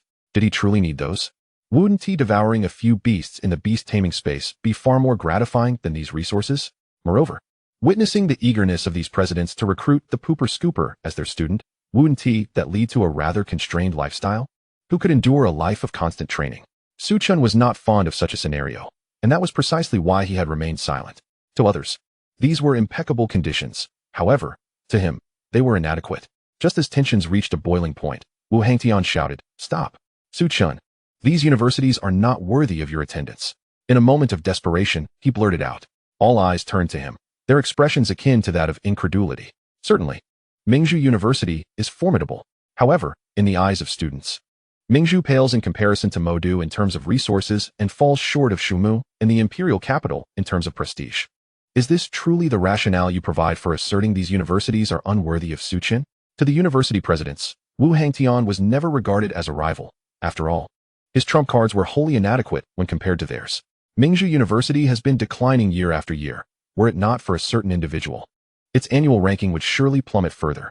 Moreover, their cultivation levels all surpassed Wu Hangtian's. When it comes to attracting students, they undoubtedly possess an advantage. Under the bemused gazes of the assembly, Wu Hangtian cleared his throat. Accompanying these presidents means Xiao Ningxue will undoubtedly become their student. Consequently, her life will be rather constrained. Come to Mingzhu, and I assure you, you will have the freedom to choose your own path, whether to attend classes or not. The decision is entirely yours. I grant you the utmost liberty. However, in a moment of desperation, Wu Hangtian could only resort to extolling Mingzhu's most celebrated advantage. Moreover, in Shuemu, in the imperial capital, the gender ratio is utterly imbalanced. It is nearly always 1:1, with the best being 7:1. As for our Mingzhu, the gender ratio has plummeted to a mere 110. Wu Hongtian's final statement was almost a shout. The principals were left speechless. It was truly amusing. Who does not know that Mingzhu is more likely to attract young ladies to enroll? With its advantageous geographical location and fewer courses than other universities, it stands out. However, with such conditions, do you truly believe you can entice Su Chen? What does a low gender ratio signify? Does it elevate your prestige above that of our Shuemu and the imperial capital? Does it imply your resources surpass those of our Modu? Does it suggest your overall strength exceeds that of our Tiandu and Nandu? How dare you even utter such conditions?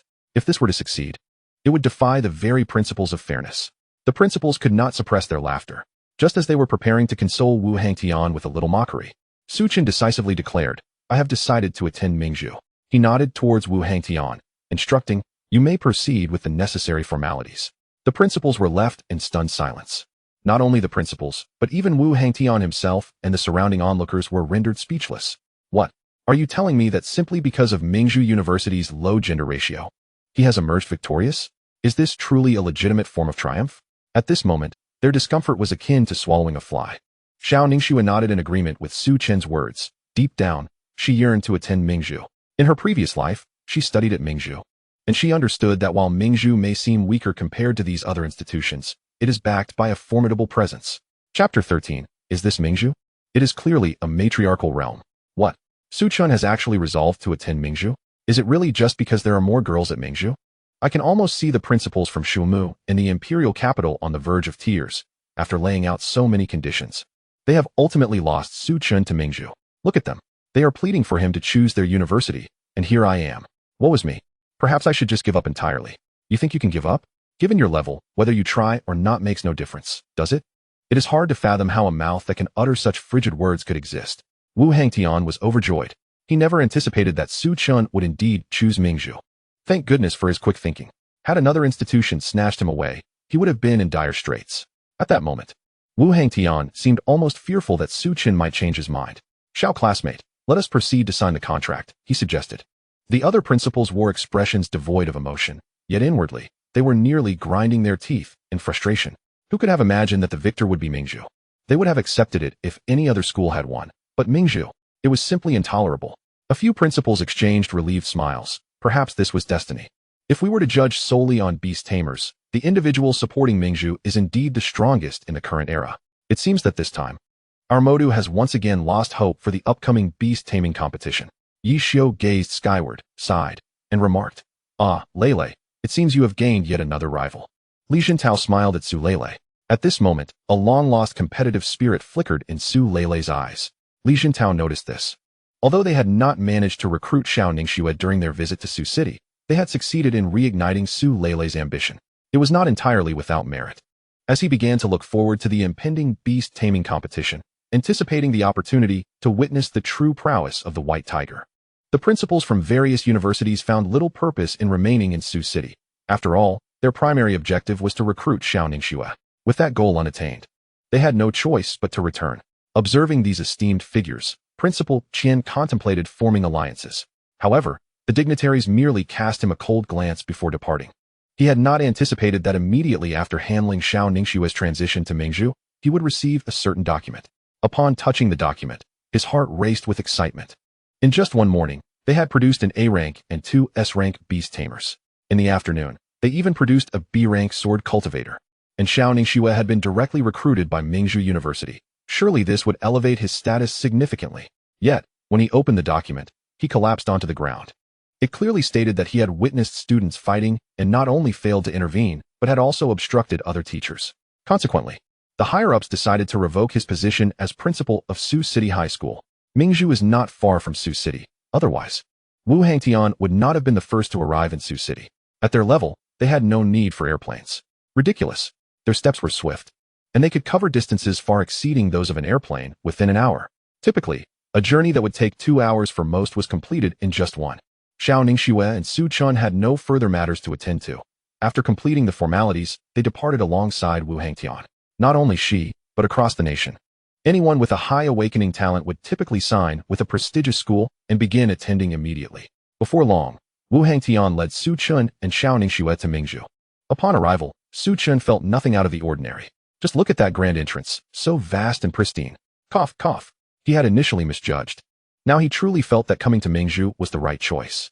The primary reason for his visit was the freedom it offered. As for Wu Hongtian's talk of gender ratios, how could a man of such depth be so superficial?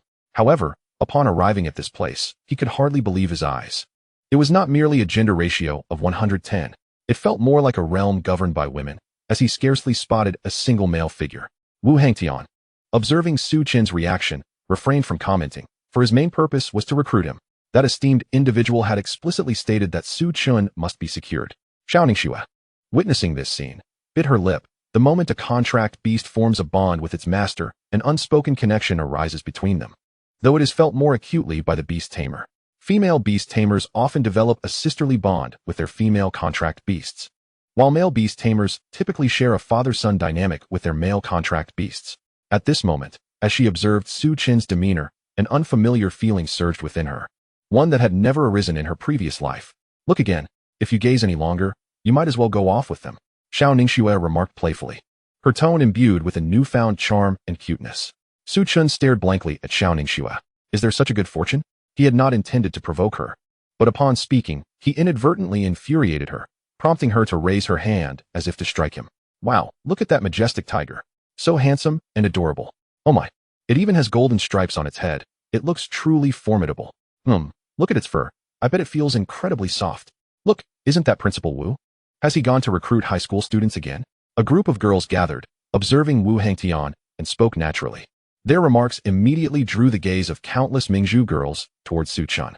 Due to Su Chen's snow-white fur and Xiao Ningxue's striking beauty, they immediately captured the attention of those around them. Wow, they must have been brought over from another place. I envy that girl. She must be a beastmaster. Of course she's a beastmaster. Have you ever seen a pet this large? It's absolutely adorable. I wish I could pet it. Hey, look. Her owner seems to want to hit it. Unlike me, who can only feel pity for my contracted beast. If I had such a magnificent creature, I would cherish it dearly. After all, contracted beasts are meant to be pampered. Su Chen listened to the remarks of the girls in front of him, but was perplexed by the last comment. What was that strong scent of tea? Only feeling pity for your contracted beast?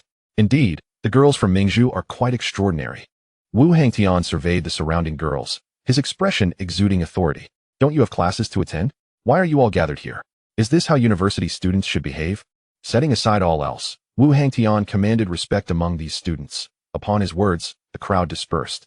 However, a few remained at a distance, observing. What do you think of that girl this year? She's quite decent, though she seems to be just passably attractive, lacking in power. Look at her contracted beast. It's enormous, and its fur appears to be of superb quality. Are you foolish? Who says that looks equate to strength? Just look at past beastmaster competitions and our own campus contests. Appearance and the strength of a contracted beast are hardly related. You make a valid point. When the competition arrives, she'll learn the might of the seniors. After all, it is only when the talented encounter even more formidable talents that they realize their own insignificance. A few girls continued their discussion, noting that each year, Wu Hongtian recruited students from other high schools. But invariably, they arrived full of bravado, only to be swiftly humbled by the senior girls. Yet, they were unaware that Xiao Ningxue was entirely different from all the previous students. I will take you to meet someone.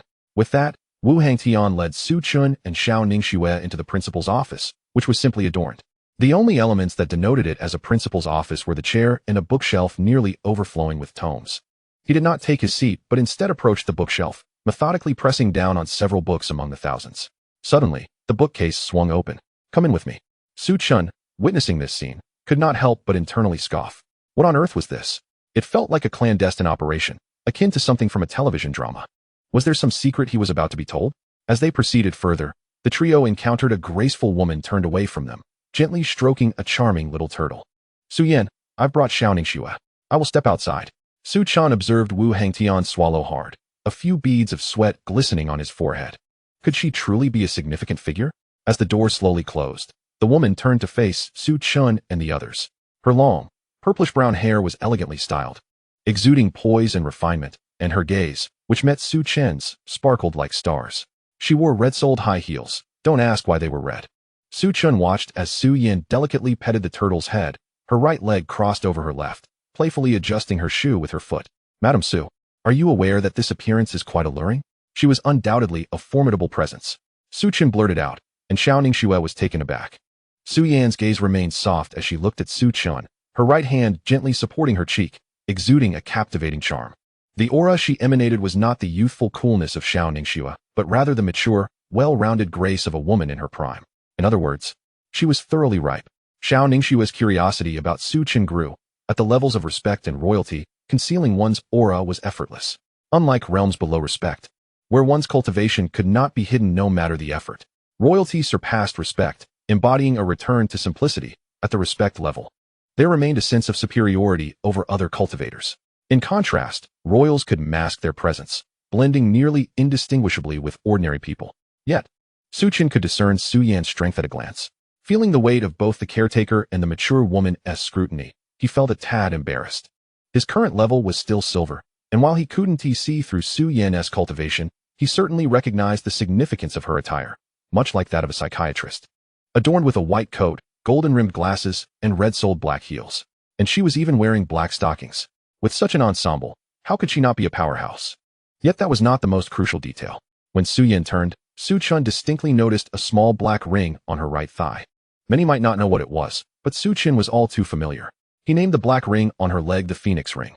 Once equipped, it significantly boosted attack speed. Given her entire ensemble, Su Chen couldn't help but conclude that she was no ordinary figure.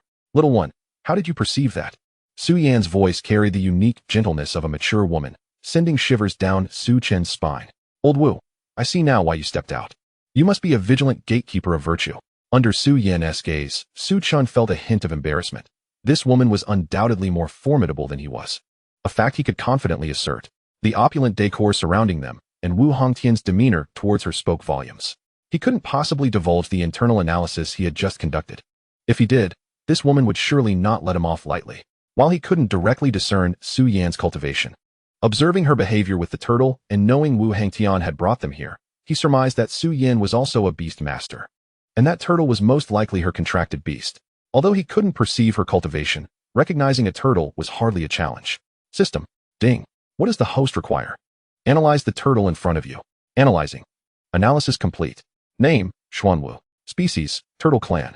Gender. Level, star radiance. Bloodline, the ancient mysterious turtle, totem. The woman before me is extraordinary. The contract beast and the beastmaster are on the same level. Since this turtle is of the stellar radiance rank, it indicates that this woman is of the imperial level. Su Yan noticed that Su Chen remained silent for an extended period, gently placing the small turtle down on the ground, setting her white coat aside, and removing her golden-framed glasses. After donning her shoes, she gracefully approached Su Chen and the others. Yet, with just a single step, Su Yan appeared before Xiao Ningxue and Su Chen in an instant. A master, is it? It seems you are quite a formidable young lady. Little one, you belong to the ancient tiger clan, do you not? Su Yan's gaze was fixed upon Su Chen. Upon returning to the 9 provinces, she had originally intended to unwind by watching some videos. However, upon witnessing Su Chen soar into the air as an imperial-level beastmaster, she immediately sensed something was amiss. Dragons soar with the wind, and tigers glide with the clouds. The flight of dragons and tigers relies not on wings, but on harnessing the forces of nature.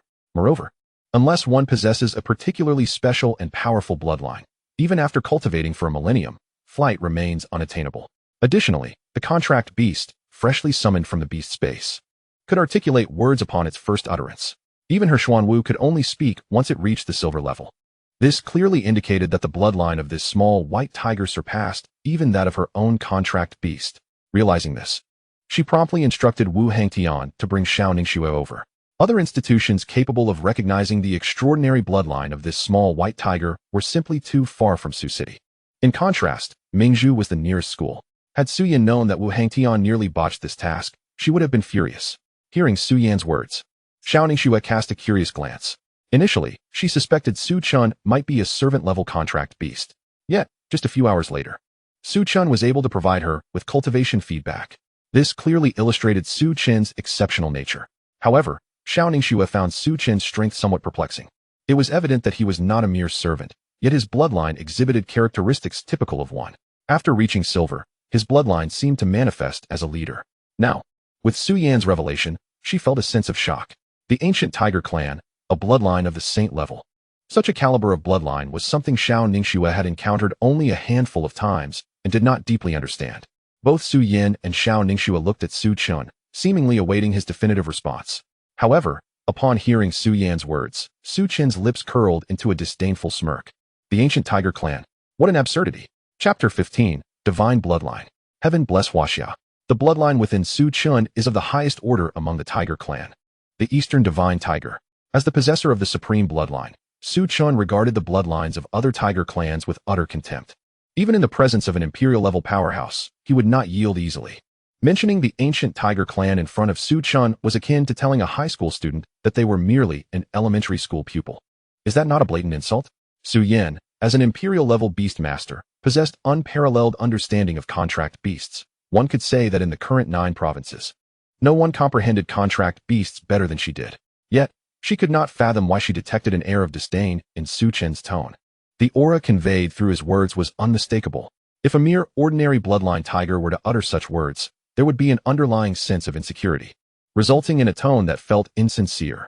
In contrast, Su Chen's tone was one of genuine derision. Su Yen, clad in a form-fitting skirt, elegantly crouched before Xiao Ningxue. Although Su Chen had undergone evolution, his height still paled in comparison to Su Yen and Xiao Ningxue. Xiao Ningxue was astounded by Su Yan's actions. This was an imperial-level powerhouse. At such a level, one could say there were no equals in the 9 provinces. Even when facing peers, Su Yen would hardly consider crouching. In her previous life, the only time she witnessed Su Yen crouch was when she herself had sustained severe injuries while battling in the myriad race's battlefield. At that time, Su Yen had been anxiously trying to save her. However, Su Chen remained oblivious to it all, simply gazing closely at Su Yen, feeling an uncanny familiarity with the woman before him. Dressed in a light, gray-fitted skirt, her skin as white as snow, he sensed her unwavering attention upon him. Her gaze brimming with the essence of a mature woman. Su Yan's actions were entirely motivated by her desire to scrutinize the golden markings upon Su Chen's head. Her initial judgment stemmed from having previously encountered similar insignia among tiger clans in the beast space. The ancient tiger clan, known for its formidable combat prowess, higher than the bloodline level of her Xuanwu. However, the more Su Yen scrutinized the golden markings atop Su Chen's head, the more she found it captivating. What appeared to be a simple pattern, when observed closely, seemed to draw one in completely. A peculiar emotion stirred within Xiao Ningxue's heart. She herself could not discern it. Yet witnessing Su Yan's intense gaze fixed upon her contract beast made her feel quite uncomfortable, as if something precious was being taken from her. 2 voices clashed within Xiao Ningxue's mind. The little dark figure. This is your teacher. How could she harbor ill intentions? What's wrong with letting her take a look? The little white figure. Just look at that lascivious gaze. It's as if she intends to devour Su Chen. If you don't intervene now, it will be too late. The 2 figures continued their battle, and Xiao Ningxue made up her mind. Yes, this was for Su Chen. It must be so. Teacher Su, Xiao Ningxue called out, slightly raising her voice, snapping Su Yen from her reverie. Her complexion flushed, and her gaze towards Su Chen grew bolder and more exhilarated. In that moment, Su Yen resembled a reader experiencing the climax of a novel. She stood gracefully, casting a glance at Su Chen before turning to Xiao Ningxue. Su Yen said with utmost seriousness, Ningxue, you shall be my student from now on. Remember to protect your contract beast. All of humanity will safeguard you. Su Chen glanced at Xiao Ningxue, the adorably naive girl. Relying on her to protect him? Xiao Ningxue was utterly confused at this moment. What did this mean? How could teacher Su seem like a different person after just one glance at Su Chen? In her memory, Su Yen had always been a composed and graceful individual. Teacher, what do you mean by that? Su Yen, regaining her composure through her own cultivation, revealed a bittersweet smile upon hearing Xiao Ningxue's inquiry. Ningxue, to be frank, there are only 9 imperial-level powerhouses in the 9 provinces. Each of them guards a region. However, the combat strength of the alien races has inexplicably increased. Previously, we could withstand their attacks, but during their recent sudden onslaught, they targeted my region, and by the time another imperial level arrived to aid, I had already sustained injuries. However, those foreign tribes did not continue their pursuit, presumably fearing the intervention of the royal powers within the 9 provinces. A look of resignation appeared on Su Yan's face. Ningxue, there is a truth I must reveal to you. The royal power of the 9 provinces has long since perished. Although Xiao Ningxue had learned of this news in her previous life, hearing it again still left her in shock. Such was the strength of royal beings. There existed but one in all of the 9 provinces. Su Yan took a moment to gather her emotions. Ningxue, your contracted beast is truly remarkable. As I gazed upon the markings upon its head, I found myself utterly entranced. Those markings, seemingly ordinary golden lines, ensnared the observer in a peculiar state, appearing as if they would stretch into infinity. Had you not called out to me just now, I might not have even realized their significance. At that moment, Su Yan inhaled deeply, as if preparing to divulge a momentous revelation. Your contracted beast lineage is quite possibly that of a deity. The utterance of those two words left her herself somewhat incredulous. The divine bloodline, a lineage that exists solely in legend, had never graced Su Yen's eyes. Despite her encounters with many powerful beings, she had never witnessed any beast's lineage ascend to such heights that she deemed it fictitious. In her previous encounters on the battlefield of myriad tribes, she had only ever come across a beast of the saintly level. Yet, the divine bloodline was exceedingly rare. So rare that many doubted its very existence. Nevertheless, as Su Yen scrutinized Su Chen's golden markings, she could sense a distinct aura emanating from them. In previous videos circulating online, such markings had not been present upon his head, yet after one evolution, they appeared. Aside from the divine bloodline, nothing else could account for such a remarkable transformation in a beast's evolution. The significance of the term deity was monumental. With Su Chen's existence, the current predicament of humanity could very well be rewritten. Should the other esteemed beings become aware of this revelation, their minds would be consumed by a singular thought. Chapter 16. The Beastmaster Competition. Su Chen returned to the Beastmaster space. In her previous life, Xiao Ningxue had been the empress of the human race and had witnessed many high-level bloodlines among beasts in the battlefield of myriad tribes. Given her fortuitous fate and opportunities, she had never encountered any beast of the divine bloodline. The divine bloodline seemed to exist only in tales. No one had truly seen it, merely knowing of its existence, leading many to question whether such a lineage truly existed. Yet, if other bloodlines were present, why would a non-existent one suddenly emerge, akin to the zodiac where the other 11 exist? But what of the dragon? She was acutely aware of the rarity and power of the divine bloodline, and it was precisely for this reason that when she first summoned a contracted beast, she boldly risked summoning one of the servant level in hopes of calling forth a divine being. Did Su Yen's words imply that she had truly succeeded? Su Yen produced a pill from somewhere, her beautiful eyes fixed on Xiao Ningxue. At this moment, Xiao Ningxue was undoubtedly the future of humanity. Ningxue, this is a Qi blood pill. It will greatly aid in your cultivation. In a few days, the Beastmaster competition at the university will commence. The top 3 can enter the primordial secret realm, which will be beneficial for both you and him. This year, securing a certain rank will suffice. I will assist you in obtaining more resources. Although Su Chen is extraordinarily strong, Su Yen did not harbor high hopes for them. After all, Xiao Ningxue was merely a second-year high school student, while the competitors in the university's Beastmaster competition were all prodigies from various locales. Her intention in sending Xiao Ningxue was to provide her with practical experience and allow her to practice coordination with Su Chen, particularly as they had only recently established their contract and needed to harmonize. Their objective was the next Beastmaster competition. After advising Xiao Ningxue a few more times, she reluctantly watched Su Chen depart, nursing his injuries and preparing to recuperate. Goodbye, teacher. Practice diligently. As she watched Xiao Ningxue leave, Su Yen exhaled softly. She elegantly slipped off her high-heeled shoes, revealing her small feet, encased in black stockings, which appeared as smooth as mutton fat. She lightly tapped them twice with her hand. If he were my contracted beast, Su Chen lounged leisurely on the grand sofa that Su Yen had specially prepared for him, feeling utterly at ease. One must commend this mature woman. She truly understood the needs of a man. The sofa was impeccably designed, allowing him to recline comfortably, and all his fatigue dissipated. If only my caretaker would obediently squat beside him, massaging his thighs while donning a maid costume, gazing at him with bashful eyes. Master, would you prefer to eat first? Bathe, or perhaps indulge in me? The thought alone was exhilarating. Yet, at that moment, Su Chen's gaze shifted to Xiao Ningxue, who stood before him.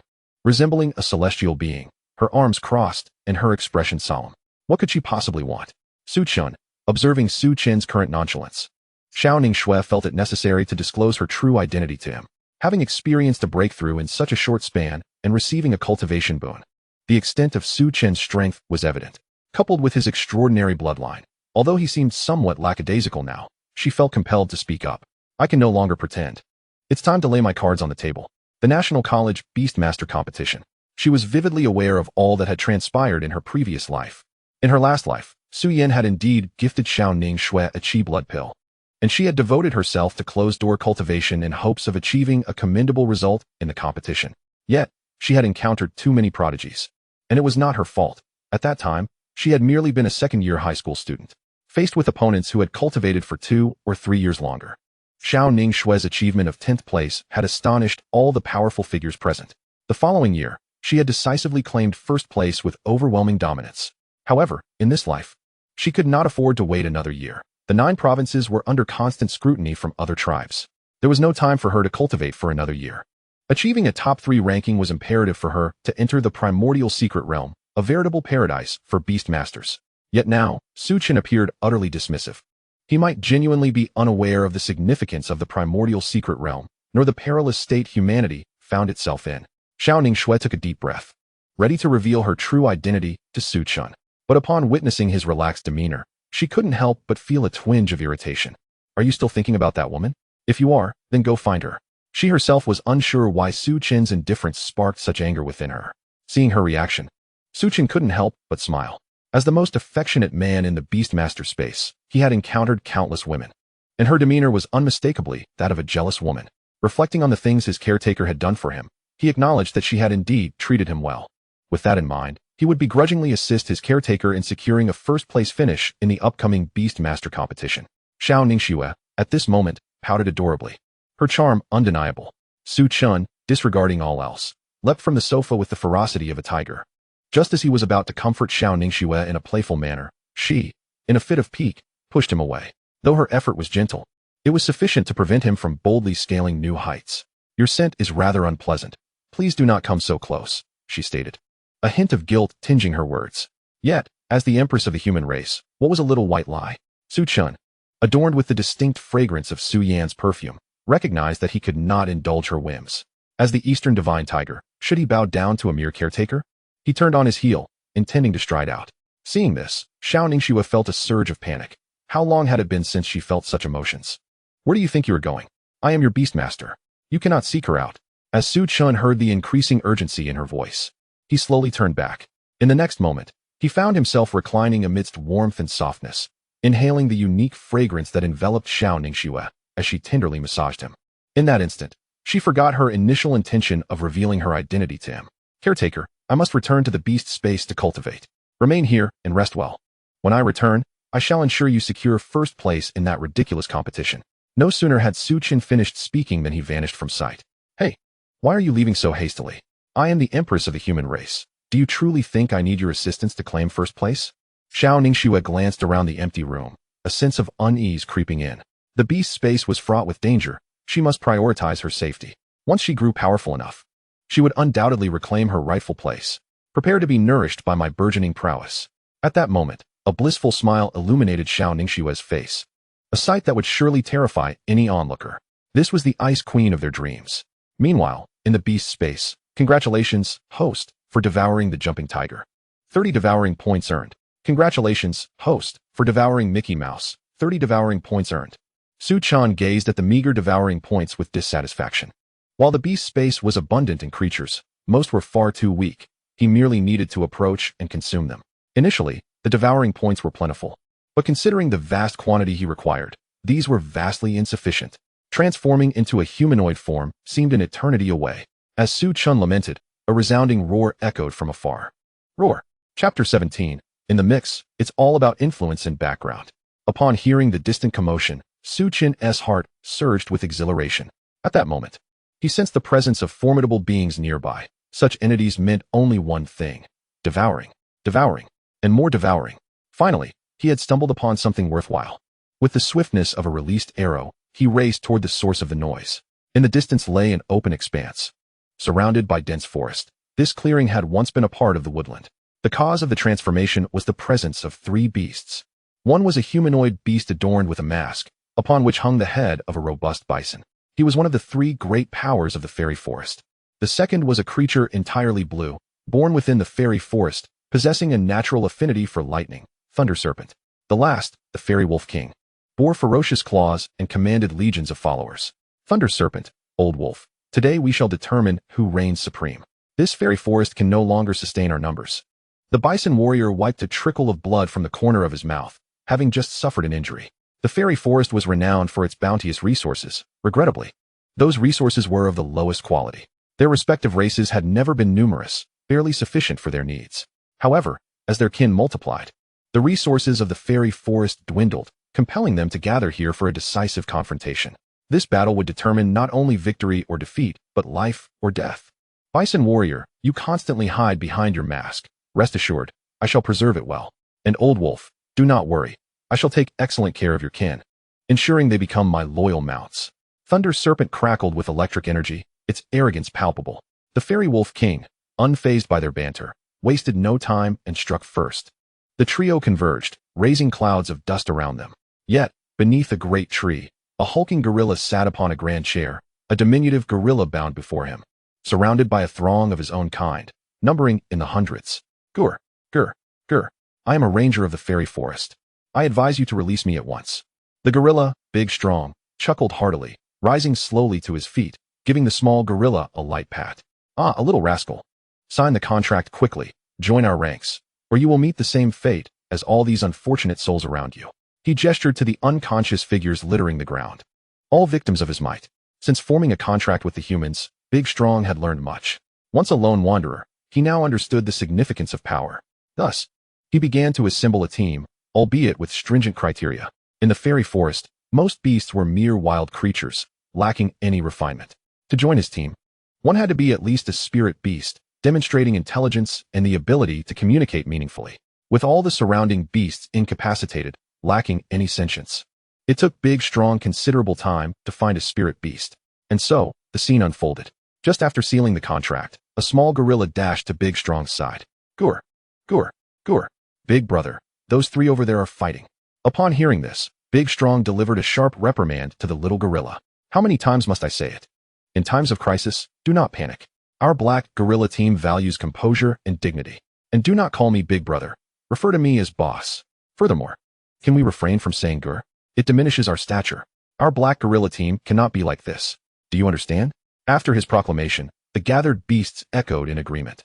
With the second most intelligent of the group, Little Strong, stepping forward and bowing slightly. Boss, the three ruffians engaged in a fierce brawl. Should we not seize this moment to surround them and conquer all three, thereby claiming their territory as our own? The resources of the enchanted forest would then be entirely ours. The imposing leader of the gorillas, Xiao Ningxue, nodded in agreement, yet remained seated, his composure unwavering. With a deep sigh, he gazed earnestly at all the members of the gorilla team present. Young ones, the notion proposed by Erzwang is indeed spirited. Should we succeed, we shall dominate this realm. Beside him, a fellow gorilla inquired with trepidation, what if we fail? Only then did Xiao Ningxue rise slowly. A fine question. How many times have I told you? If we succeed, we shall revel in abundance, but should we fail, we shall be the ones served at the banquet. He commanded. What have I taught you? Speak it out loud. The previously quiet gorillas began to thump their chests in unison, chanting, be the sixth, be the sixth, be the sixth. Xiao Ningxue joined in, pounding his chest with confidence. I have reiterated time and again. The paramount principle of surviving in the enchanted forest is knowing how to be the sixth. They were engaged in combat over there. How foolish it would be for us to interfere. Among the three, one is bound to emerge victorious. We shall hide in the shadows, and once the dust settles, we will pounce on the spoils. Upon hearing Xiao Ningxue's impassioned speech, the younger members of the team were filled with exhilaration, and the entire gorilla team advanced cautiously towards the tallest tree in the enchanted forest, preparing to seize an opportunity. The three combatants were locked in a frenzied struggle in the clearing, representing the pinnacle of strength in the enchanted forest, utterly oblivious to the eyes that watched them. Xiao Ningxue wielded a long, thick, and curved object, which could be both rigid and pliable.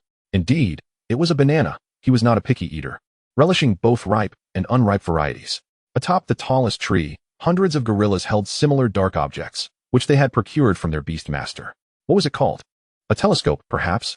Regardless, it allowed them to see far and wide. Thus, a group of them began to peer through their telescopes. Suddenly, one gorilla shouted, look over there. Xiao Ningxue slammed his fist down. How many times have I said it? The gorilla team must remain composed. He sincerely felt exasperated with his subordinates, who failed to grasp the essence of his teachings. What is there to be startled about? Truly, this is a mountain out of a molehill. What could possibly be there? Tell me. Chapter 18, A Future of Dominance. High atop a towering tree, hundreds of gorillas gazed into the distance through their telescopes, their jaws dropping in disbelief. Even Xiao Ningxue, known for his calm demeanor, was flustered. What in the world is happening? This sight was so shocking that it elicited an exclamation from him in his native tongue, as he struggled to comprehend the unfolding scene. The bull warrior, the thunder serpent, and the wolf king of the enchanted forest, the three mightiest beings had all materialized. Although Xiao Ningxue was formidable, he found himself outmatched by these three, barely able to hold his own. Faced with this scenario, he could only choose to remain hidden atop the tree, adopting a prudent stance. Boss, what in the world is going on? Yes, Boss, why is that fellow charging toward us? Boss, what is this situation? His subordinates were utterly bewildered by this sudden appearance of a formidable figure. Xiong Dazhuang, peering through his telescope, spotted Su Chen sprinting toward them.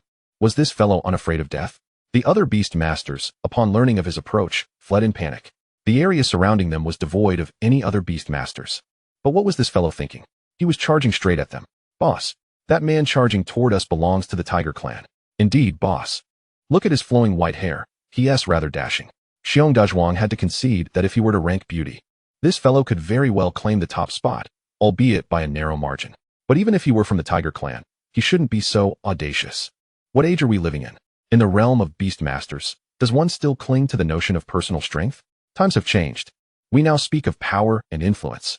What a pity for this Tiger clan member. He appears to be a formidable warrior. Xiong Dazhuang lowered the telescope and addressed his juniors. You all watch closely. This Tiger clan member will soon meet an unfortunate end. Why? Because he has overestimated his own strength. In this realm of beastmasters, we must rely on our wits. Keep your eyes peeled. This tiger does possess a modicum of strength, but when he makes his move, we shall advance. That will be our prime opportunity to reap the rewards. Prepare yourselves. Xiong Erzwang glanced at Su Chen in the distance. Boss, do we really stand a chance? I can't shake the feeling that this tiger is formidable. Xiong Dazhuang struck Erzwang lightly. What level do you think our guerrilla team operates at? Once the tiger has exhausted himself, we will strike, and what will be the outcome? Utter chaos. As Xiong Dazhuang rallied morale, the clash among the three powerful beings reached a fever pitch. The Thunder Serpent dashed toward the Bull Warrior, confident in his abilities against the Wolf King, bolstered by his lightning attributes. Yet, when faced with the Bull Warrior, he found himself at a disadvantage.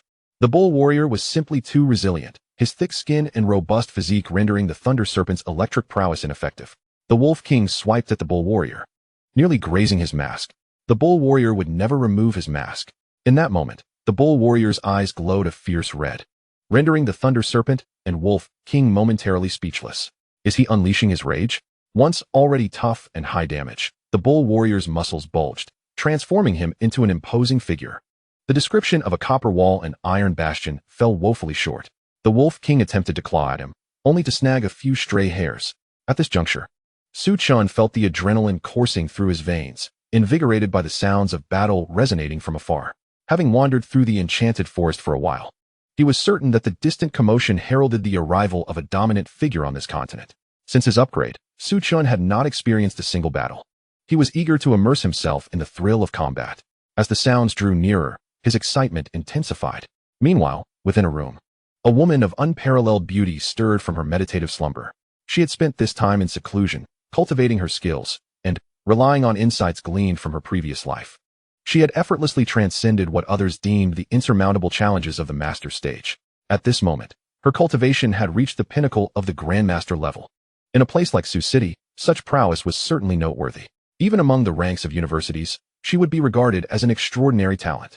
However, Xiao Ningxue's gaze was not fixed on Sioux City, nor on the university. In this lifetime, she aspired to lead humanity to triumph in the battlefield of myriad races with an air of regality. Her vision extended into the cosmos. Her resolute gaze gradually softened. When Su Chen emerged, she would show him the true meaning of cultivation repaying its master. He would have to call her master at least 3 times. No, that wouldn't suffice. She wouldn't forgive him unless he apologized 30 times. Xiao Ningxue found herself daydreaming about Su Chen humbling himself before her. The mere thought filled her with joy, and she felt a sense of beauty in all things, eagerly anticipating the morrow. I wonder what he is doing right now? Initially prepared to continue her cultivation, she found herself inexplicably restless at the mere thought of Su Chen. Why hadn't he come out yet? Could he be facing difficulties in the beast-taming space? Suddenly chilled, Xiao Ningxue swiftly utilized her divine sense to probe into the beast-taming space. This maneuver was typically reserved for beast-tamers of king level, but for her, the Empress of humanity, success was merely a matter of will. In the void above, a dark figure lounged in a chair, one foot brazenly resting upon it. Upon closer inspection, one would realize that the chair was crafted from true dragon material. Oh, a grandmaster dares to visit the beast-taming space? Does he not regard me with due reverence? The figure's eyes suddenly glimmered with golden light, eager to probe Xiao Ningxue. But upon sensing her divine sense seeking out a specific beast, he withdrew the golden light. Intriguing. Haha, truly intriguing. The figure reignited the golden light to glance at Su Chen, then shifted his gaze to the 3 formidable beings. This lad is no ordinary talent. In days to come, he shall stand proudly above all. I wonder when we shall meet. The thought of soon seeing Su Chen filled Xiao Ningxue with unexplainable delight. Upon catching sight of him, she noticed Su Chen dashing towards a certain location. What could possibly await him there? Xiao Ningxue forcefully activated her divine sense to investigate. Immediately, she was taken aback. Those three colossal beings ahead were extraordinarily powerful. Conservatively estimating their levels, they were all at the platinum rank. Whereas Su Chen had only just stepped into the silver tier. Charging towards them would be tantamount to courting death. Su Chen, you must run. There are three formidable beings ahead, all above platinum. One is a masked humanoid warrior, another is a lightning-imbued python, and the last is a wolf king adorned with wolf patterns. Su Chen, you must flee. It's perilous to approach them. Xiao Ningxue's heart raced with urgency. The opposing forces were indeed platinum-level beasts. In terms of humanity, their strength equated to the level of the sovereign, and should they engage in a desperate battle, it could rival that of a king. Those of the king realm are rare among humanity, and now, Su Chen's advance was fraught with danger. Su Chen, still running, suddenly received a telepathic message from his master. However, he remained indifferent, dismissing the threats posed by those minor nuisances. He was determined to experience the strength he had gained through his recent ascension. Seeing Su Chen continue his reckless dash forward, Xiao Ningxue was on the verge of despair. Why wouldn't he her contracted beast heed her words? Who was truly the master here? Su Chen, could you please listen to me just this once and refrain from approaching? Slow down. I shall teleport to you right away. Xiao Ningxue was nearly frantic. With the memories of her past life, she possessed considerable knowledge of beast-taming, allowing her to use her divine sense for exploration. Yet, at her current realm, entering the beast-taming space could indeed be life-threatening, given the vast disparity in their levels. In the void above, the dark figure observed the entire exchange. This girl is rather intriguing, albeit somewhat foolish. While others may overlook Su Chen's strength, he knew very well that even the entirety of the fairy forest could not contend with him. Su Chen, upon hearing Xiao Ningxue's words, wore a displeased expression. What good would it do for her to come here? She should focus on her cultivation instead. With that, he severed her divine sense, forcing her to retreat back to the human realm. What was his strength? Although having his master nearby would ensure her safety, having an extra person along for the journey would only complicate matters. His speed clearly surpassed that of Xiao Ningxue's. Would she ride on his back? Absolutely not. He bore the bloodline of the divine. Still racing towards his destination, Su Chen suddenly halted, turning his gaze towards a specific direction. His brow furrowed slightly before he resumed his course. How perilous. Is this being truly that formidable? Even I can sense it. The dark figure withdrew his gaze. Meanwhile, Xiao Ningxue was in a state of panic akin to ants on a hot pan, feeling a sense of dereliction in her duty. Su Chen, with his habitual proclamation of this king, should have made her realize that her contracted beast was utterly arrogant. Yet, no matter the circumstance, she should never have let him confront a platinum-level powerhouse. What to do? What to do? If she didn't act soon, Su Chen would be in grave danger. Suddenly, it struck her. She must find Teacher Su. With this thought, Xiao Ningxue immediately ceased her cultivation and rushed to seek out Su Yan. In the meantime, the entire Black Gorilla team was drenched in beads of sweat. Is everyone ready? We are about to take action. The leader, Xingdazhuang, watched as Su Chen drew nearer to the three formidable beings, his anxiety mounting. Gee, boss, shouldn't we go down and help that tiger tribe member? It's too pitiful to let him die like this. Yes, boss, why don't we form an alliance with him? I believe he is quite strong. At worst, we can split the resources with him. Xingdazhuang delivered a swift reprimand to both of their heads. That tiger tribe member is strong? How strong could he possibly be? Can he surpass those three beings? If we ally with him, we would gain nothing, and the fairy forest would be ruled by just 2 instead of 3. Just observe. Remember, strategy is key in battle. Soon, you will witness just how tragically that tiger tribe member will fall. The moment he makes a move, we'll swiftly dash in to finish him off. Xingdazhuang glanced at the vines he had prepared long ago. He had resolved that, despite the tiger tribe member's foolishness, he would still be a valuable ally. Once he, Xingdazhuang, unified the fairy forest, he would ensure a dignified exit for him. Brother Tiger, boss, why are there so many vines scattered throughout the fairy forest? Gigi exclaimed. Yes, I too wish to know. Xingdazhuang gave each of them a light tap on the head. What a silly question. Clearly, it is to facilitate our readiness for battle at any moment. What else would I set up these vines for? He spoke with a hint of guilt. For how could he confess that these very vines were meticulously arranged for his own escape? They were spread throughout the fairy forest precisely to provide a means of retreat when the odds were against them. Enough of your giggling. Prepare yourselves, for we shall depart imminently. Su Chen's footsteps grew increasingly audible as he raced towards them. his speed remarkable. The sound echoing into the ears of the three rulers of the fairy forest. The bull warrior would never remove his mask. Grabbing the thunder serpent, he began performing an impromptu aerobics routine, thrashing about on the ground. Upon hearing the loud commotion, he turned around, seizing the opportunity. The thunder serpent slipped away and turned to look in that direction, as did the Wolf King. Who dares to intrude while we are engaged in battle?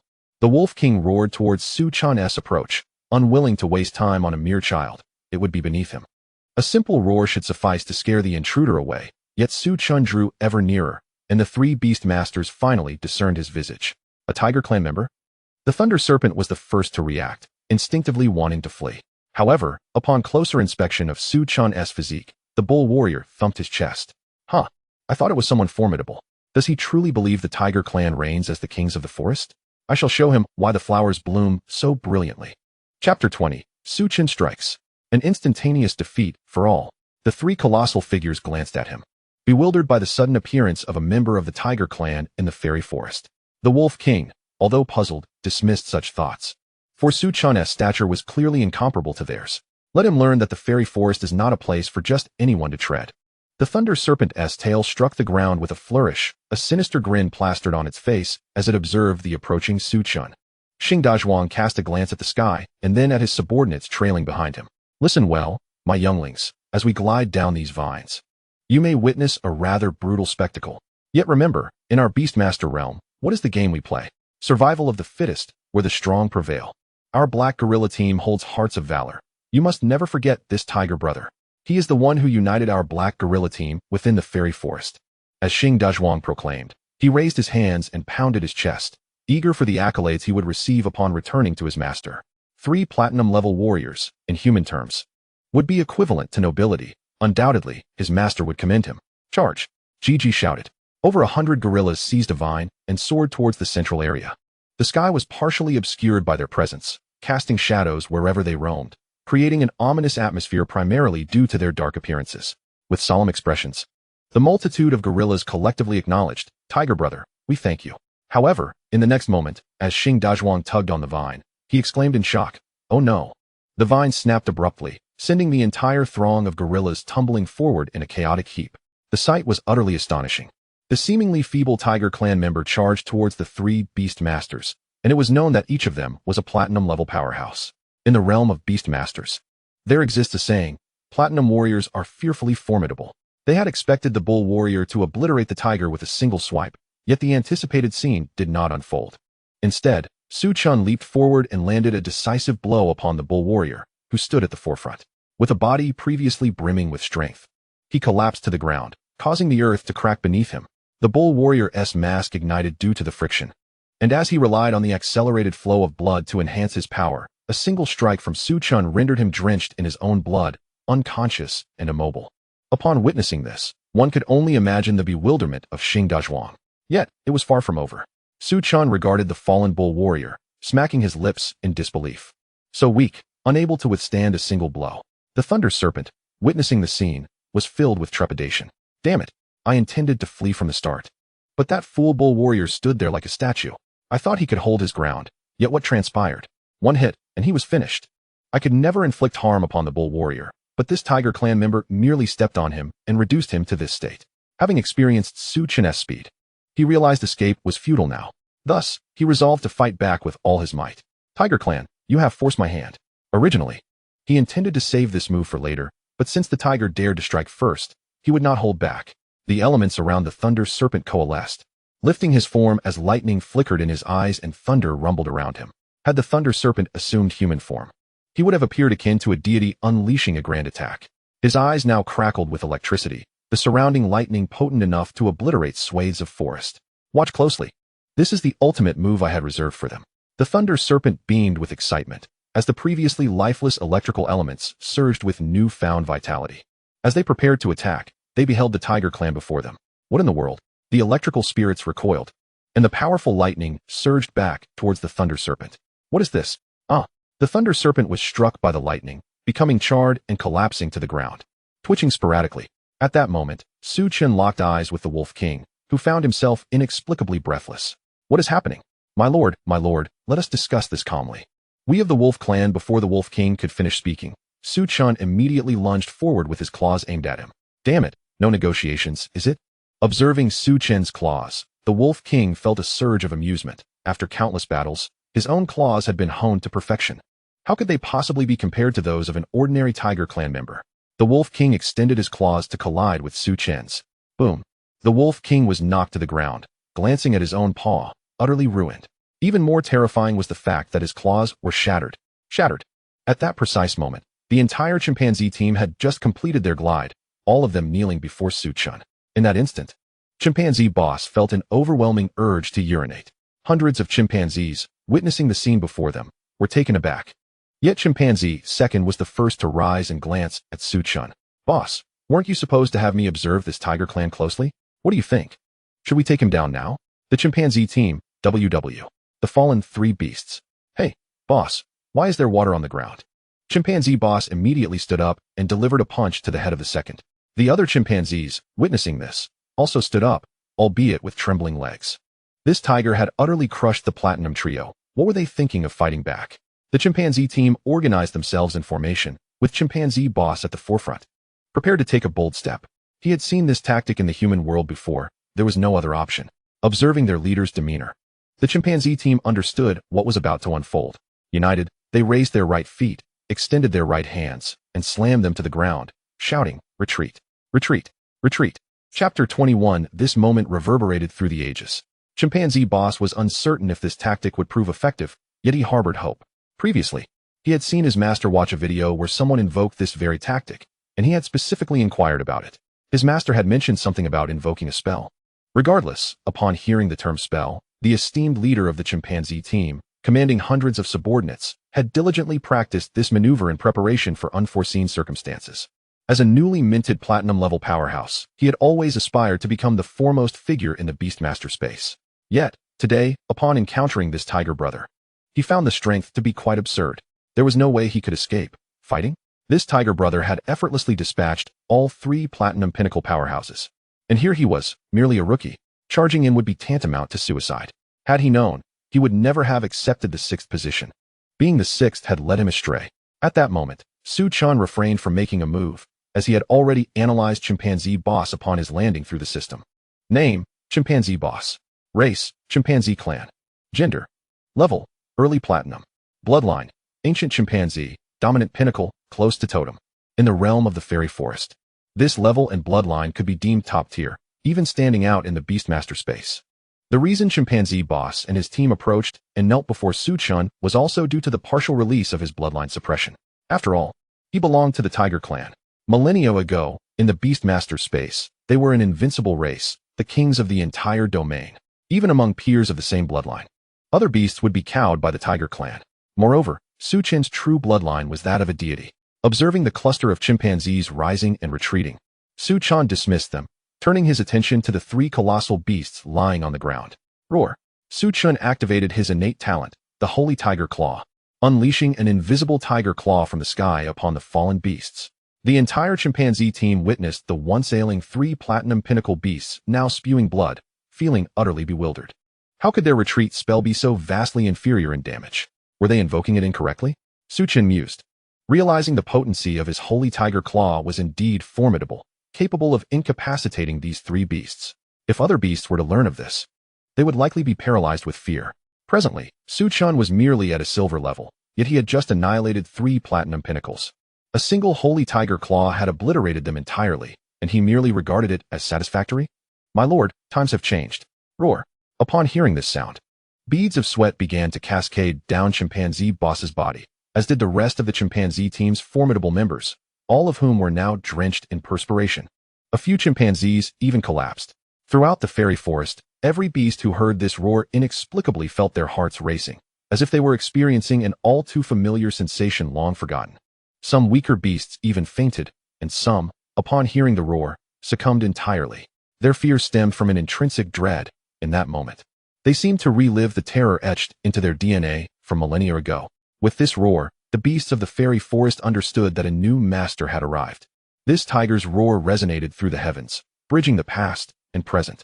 Unperturbed, Su Chen confirmed that the three beasts before him were thoroughly incapacitated before charging forward to commence his consumption. The entire chimpanzee team gaped in astonishment. They watched as Tiger Brother rushed in, devouring each beast one by one until they vanished completely. Of course, Su Chen could not literally consume them, after all. Even the thunder serpent was larger than him. To eat them would be absurd. He relied on his innate Devour talent. Upon completion, a pleasant sound echoed in his ears. Congratulations, host, for devouring the bull warrior. Devour points 10,000. Congratulations, host, for devouring the thunder serpent. Devour points 10,000. Congratulations, host, for devouring the wolf king. Devour points 10,000. Hearing this, Su Chen felt a rush of exhilaration. Previously, he had consumed a multitude of beasts, accumulating only 10,000 points. Yet now, devouring these three had granted him a staggering 30,000 points. Su Chen glanced at his current Devour points, totaling 40,000. As evolving from silver to gold required an expenditure of 10,000 points. At this moment, Su Chen was in no rush to upgrade, for he still had a multitude of chimpanzees to address. The entire chimpanzee team, witnessing the scene before them, felt utterly helpless. There was water everywhere on the ground. Boss, I finally understand why there was water earlier. Chimpanzee second approached chimpanzee boss with an expression of enlightenment, only to receive a forceful punch from boss, knocking him out cold. Chimpanzee boss could hardly believe it. Such enormous beasts had been devoured in a single bite by this tiger brother, leaving not even a scrap behind. Even if he were to consume those three beasts, it would take him at least a month to digest them. Yet here stood his formidable elder brother. At that moment, chimpanzee boss noticed Su Chen turning back. Chimpanzee boss, danger. In the next instant, Su Chen appeared before chimpanzee boss without uttering a word. The entire chimpanzee team simultaneously swallowed hard, the sound echoing loudly in the tense atmosphere. Before Su Chen could speak, a loud bang resonated. Hundreds of chimpanzees were instantly reminded of a phrase spoken by their leader, Xingdazhuang. Those who know when to yield are truly wise. In reverence, all the chimpanzees knelt, fully aware of a fundamental truth. If they did not survive, they would lose everything. Brother who? No, esteemed tiger, my name is Xingdazhuang, a humble leader in this enchanted forest. Upon hearing three thunderous sounds, I merely intended to investigate. When I witnessed you charging forth, it was evident you were a paragon among men, destined to create an unprecedented glory for our enchanted realm. Fearing that you might fall victim to the schemes of those three old rogues, I hastily rallied my chimpanzee team to assist you. I should have anticipated this. A powerhouse like you surely does not require aid against such trifling insects. Wouldn't that be an affront to your prowess? Seeing you effortlessly overpower those three scoundrels, we erupted into a jubilant celebration. You are indeed remarkable, esteemed tiger. As he spoke, Xingdazhuang managed to smile and raised a thumb, leaving his comrades in awe. Wow. Truly the big brother, what a display of skill. You can boast without batting an eye. While the other chimpanzees attempted to plead for mercy, Zhuang regained consciousness. Rubbing his eyes, he vaguely recognized Xingdazhuang. Boss, that earlier display must have startled you. Chapter 22, a new upgrade. The power of reincarnation. Xiao Ningxue's concerns. Before Zhuang could finish his thought, a fist the size of a sandbag barreled towards him, and he fainted once more. Su Chen observed Xingdazhuang in silence. Creatures with names, and evidently possessing intelligence, were mostly contracted beasts, bound to humans. Observing the hundreds of chimpanzees following Xingdazhuang, along with their retreat, Su Chen began to deduce the situation. In essence, these chimpanzees sought to capitalize on the conflict between the three weaklings, hoping to benefit from their strife. The bloodline of the chimpanzees was superior in the enchanted forest, far surpassing that of the three weaklings. Xingdazhuang, witnessing Su Chen's stern demeanor, was acutely anxious. Should Su Chen utter a word, he might find a way to negotiate, but in the current silence, he felt trapped. This tiger radiated strength, and his serious expression suggested he was aware of Xingdazhuang's intentions. Esteemed tiger, you must see that I have many followers to support. If any of those ruffians were to rise as leader, our lives would surely become unbearable. Thus, I lingered nearby, hoping for an opportunity to seize a chance. We truly had no intention of ambushing you, Xingdazhuang confessed, his words ringing with sincerity. Curse it, I thought this tiger would fall easily in a fight. And who could have anticipated not only a victory, but an instant defeat for the adversaries? Su Chen regarded Xingdazhuang thoughtfully. After all, he was a contracted beast, and his future strength would not be insignificant. Moreover, as someone who had traversed realms, he was unfamiliar with this place. If he were to recruit this chimpanzee team, it would bring him considerable advantages. Even if he were to absorb the entire team, he estimated their combined worth would yield only about 10,000 consumption points, which held little value for him now. Feigning contemplation, Su Chen noticed the chimpanzee team began to swallow nervously, realizing their fate rested entirely in his hands. Who could have guessed that this seemingly unremarkable tiger was a formidable anomaly? Enough, killing you would serve no purpose. I have decided to spare your lives. From now on, your entire chimpanzee team will follow me. Su Chen felt exasperated at the name Xing Dazhuang, pondering why he would choose such a title. If he were among humans, he would surely face ridicule for it. Upon hearing Su Chen's proclamation, Xing Dazhuang immediately began prostrating himself, fervently expressing his loyalty. Initially, he held some reservations, perceiving this tiger as somewhat weak. Remembering his previous mentor's teachings on assessing a beast's strength, he concluded that this tiger was merely at the silver level. How could he, a silver-level beast, command respect as a leader? Yet now, a mere silver level had managed to defeat 3 platinum-tier opponents. This was a tiger of exceptional caliber. With this realization, Xing Dazhuang felt that following Su Chen would not be a disadvantage. Rest assured, esteemed tiger, I, Xing Dazhuang, and our entire chimpanzee team will henceforth regard you with utmost reverence. I pledge my very life as a guarantee of my unwavering loyalty. Should I betray you, may the heavens strike me down. May the beastmaster space bear witness. As soon as he finished speaking, a beam of white light descended from the heavens, enveloping Xing Dazhuang, while similar light radiated from the other chimpanzees, including Zhuang. This collective luminescence coalesced and entered Su Chen's body. What is this? Su Chen sensed no physical alteration but felt a surge of anger. Xing Dazhuang's fur bristled. I have entrusted my life to you. What more do you desire? Yet, observing Su Chen's puzzled expression, it dawned on Xing Dazhuang that he might have overlooked something crucial, causing him to feel a wave of despair. Had he known Su Chen was unaware of this process, he could have simply led his followers away after making a verbal pledge. Now, Xing Dazhuang only hoped Su Chen was not a slave master intent on commandeering their every move. Esteemed tiger, you see, within the beastmaster space, there exists a law whereby one party commits their life in a pledge, allowing the space to bear witness. Right now, the lives of our chimpanzee team rest in your hands. You may sense our life force. Upon hearing this, Su Chen understood. It was akin to a contract of servitude. Utilizing his abilities to sense the life force, he quickly perceived the flickering white lights, indicating the vitality of the chimpanzee team. With a mere thought, he could extinguish any one of them. Very well, manage the remaining areas of the enchanted forest with your team. I have other matters to attend to. Rest assured, esteemed tiger, we, the chimpanzee team, will handle your affairs with utmost diligence. Su Chen found the assurance oddly discomforting. As Xing Dazhuang observed Su Chen preparing to cultivate his abilities, he marveled at the tiger's strength even at the silver stage. Should he reach the golden stage, would not the formidable beings of Dongtu Shenzhou be obliterated? Contemplating this, Xing Dazhuang felt he had made the right choice. Even in failure, he had latched onto a powerful ally. What is this called?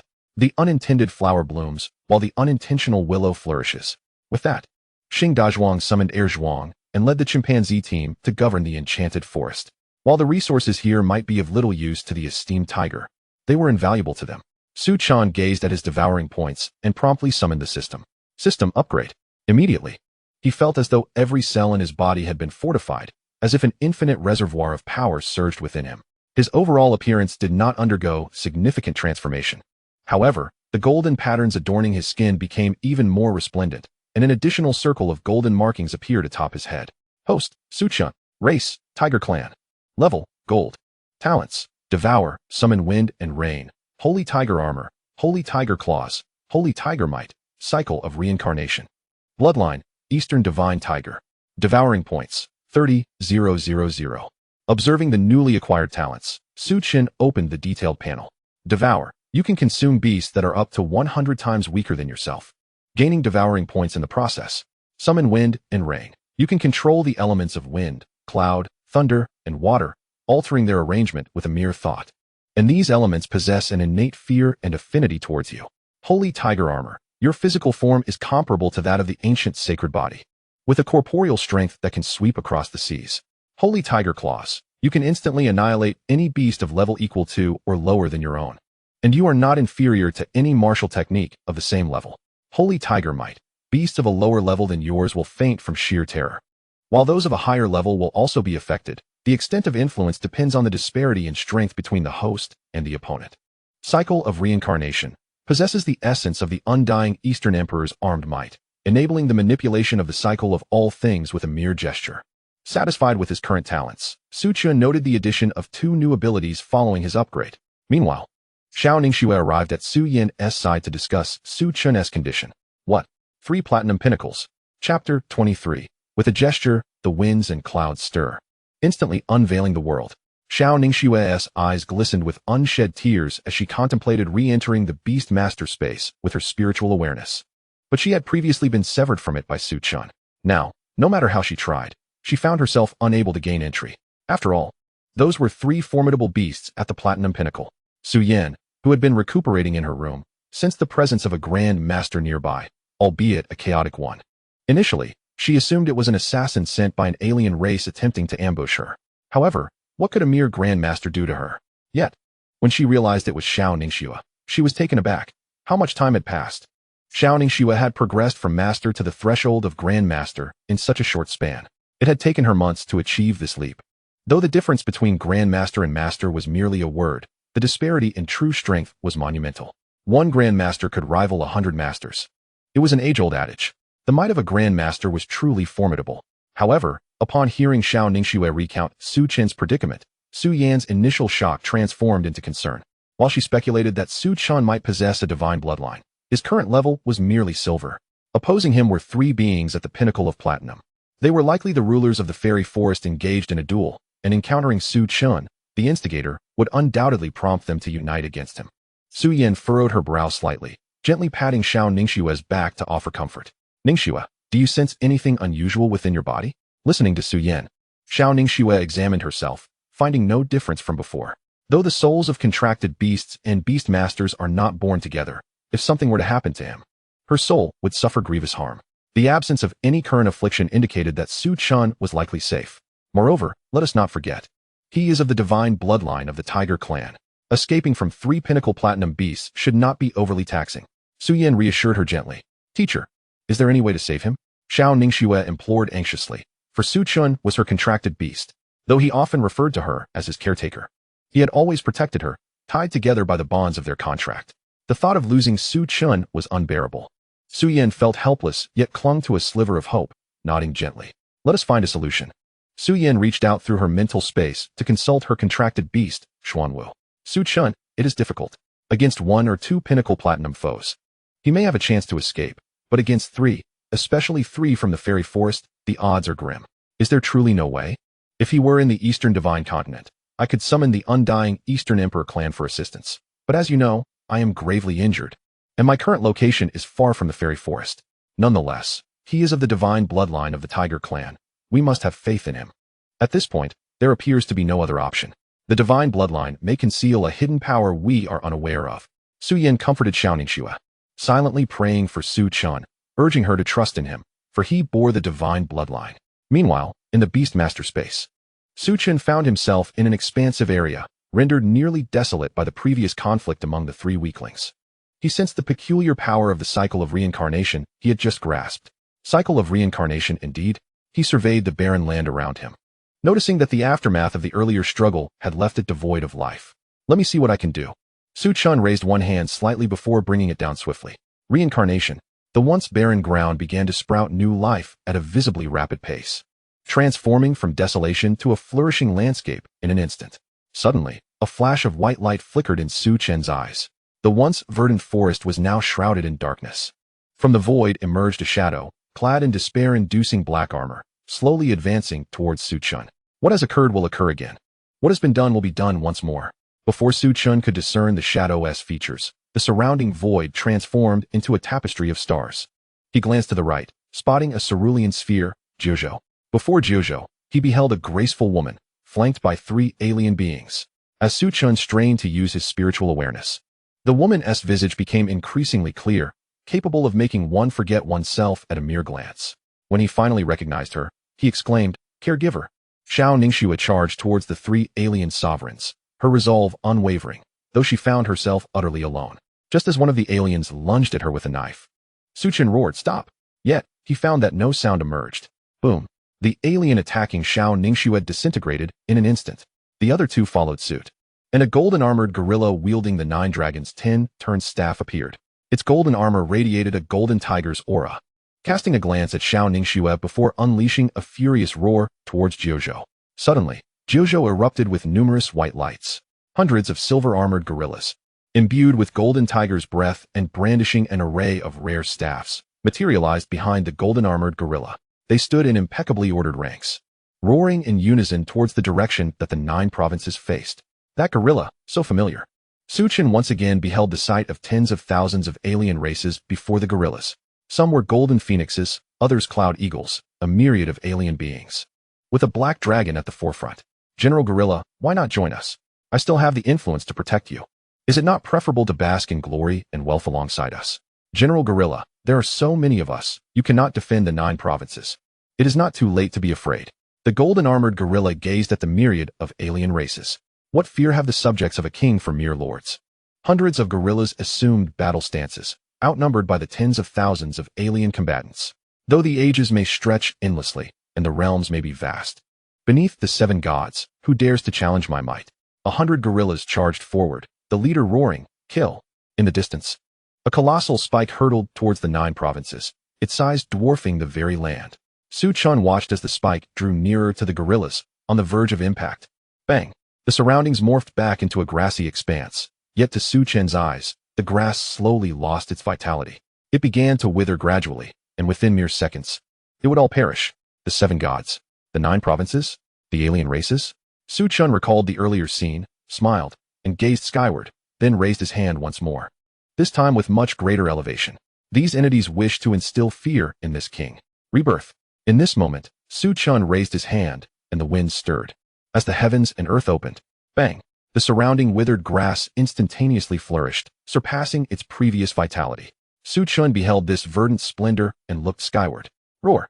All the beasts of the fairy forest, including the gorilla team, fell unconscious. That deafening roar seemed capable of rending the very fabric of the sky, its echoes reaching the eastern divine continent. A dragon emerged from the heavens of the eastern divine continent. Impudence! What audacity does such a mere insect possess to act so brazenly? Chapter 24. How many times must I say, do not utter my true name in public? The dragon, adorned with 9 star orbs, emerged from the clouds, the sound of the roar rekindling ancient memories. What audacious vermin dares to act recklessly before my immortal Eastern royal clan? With that, the dragon opened its maw, preparing to unleash its breath towards the source of the roar. A mere snap of the fingers. In the next heartbeat, the dragon's head descended, and its breath was extinguished in an instant. In the void, a shadow's index finger had merely flicked. Does the mudfish of the divine continent now dare to act so audaciously? Su Chen remained oblivious to the unfolding events, observing the trees around him showing no signs of diminished vitality, a smile curving his lips as he resolved to return to the 9 provinces shortly. Xiao Ningxue and Su Yin remained in their quarters, when suddenly, Xiao Ningxue sat upright. Teacher, I seem to be able to utilize my divine consciousness now. Upon hearing this, Su Yin initially felt that their previous fears were unfounded, followed by immense astonishment. Not only Su Yin, but even Xian Wu found it utterly incredible. Is the divine bloodline truly so extraordinary? Su Yin, hearing Xian Wu's inquiry, merely smiled softly without a word, for such bloodlines were only spoken of in legends. Those of this era had never witnessed a divine bloodline. Even in ancient texts, accounts of this bloodline were exceedingly scarce. He is fine.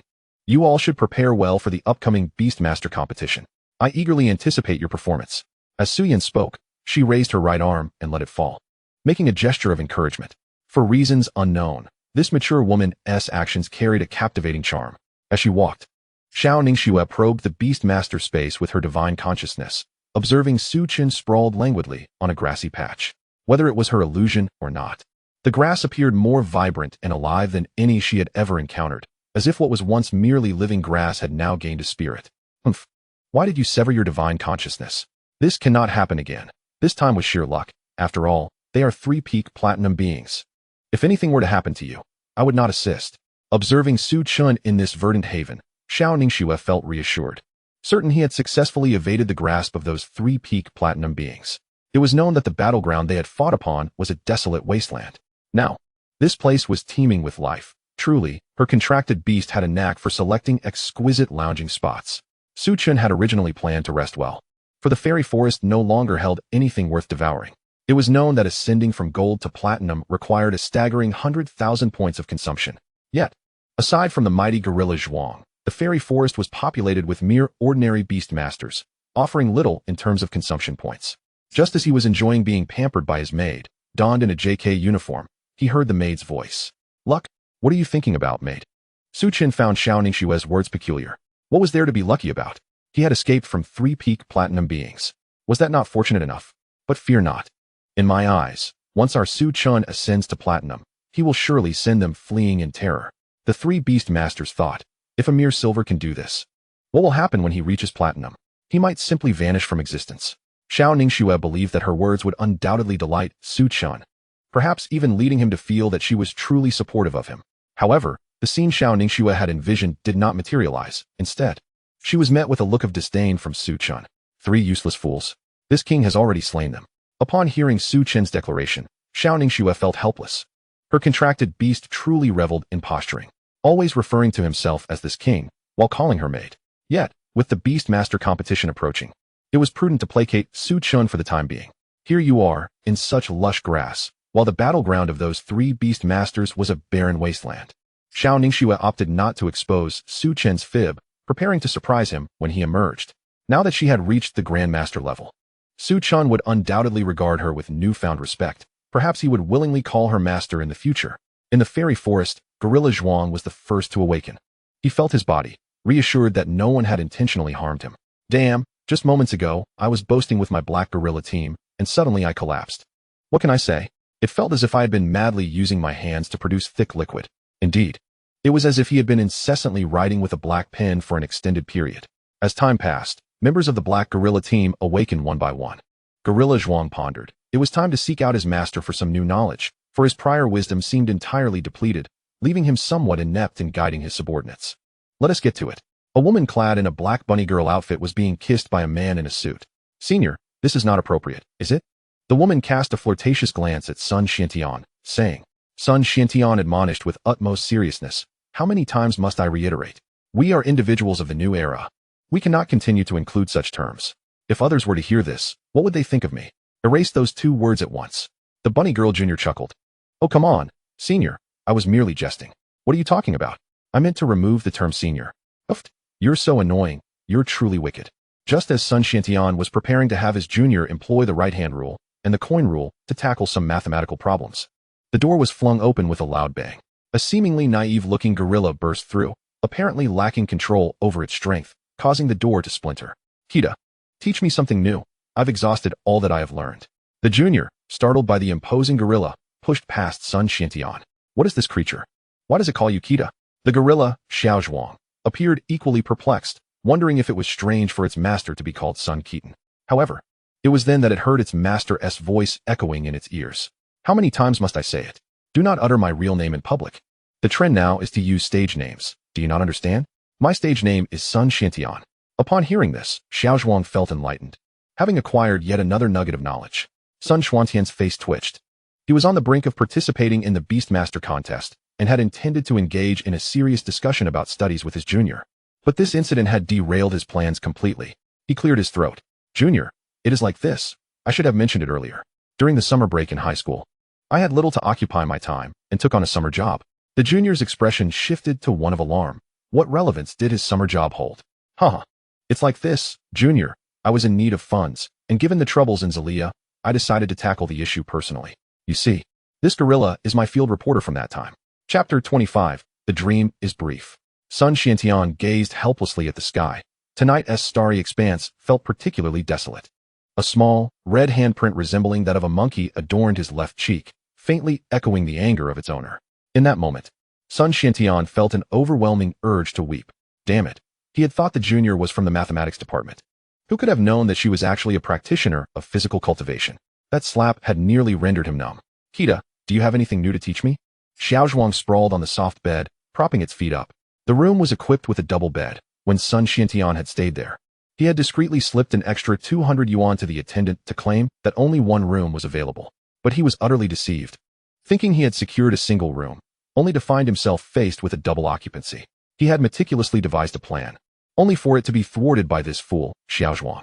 Sun Xiantian regarded Xiao Zhuang with exasperation. The more he looked, the more absurd he found the creature. Unlike other beastmasters, whose contracted beasts bore some resemblance to their masters, Xiao Zhuang seemed devoid of any such traits. Initially, he had thought this creature rather foolish, but to his surprise, Xiao Zhuang possessed a lineage strikingly close to that of a totem. This was no trivial matter. It appeared that his contracted beast shared a semblance with him, specifically in gathering subordinates. Within the beastmaster space, Xiao Zhuang had already amassed a considerable number of followers, likely numbering in the hundreds. As a beastmaster, Sun Xiantian felt it necessary to inquire about Xiao Zhuang's affairs. Xiao Zhuang, have you encountered anything noteworthy in the beastmaster space? Have you recruited any new subordinates? Sun Xiantian lay in bed clad only in loose shorts, surrounded not by delicate maidens, but by a mass of black fur. Xiao Zhuang, upon being questioned, was thrust back into unwelcome memories. Damn it, rushing in from a distance and instantly obliterating the bull warrior, while the thunder did little to faze it.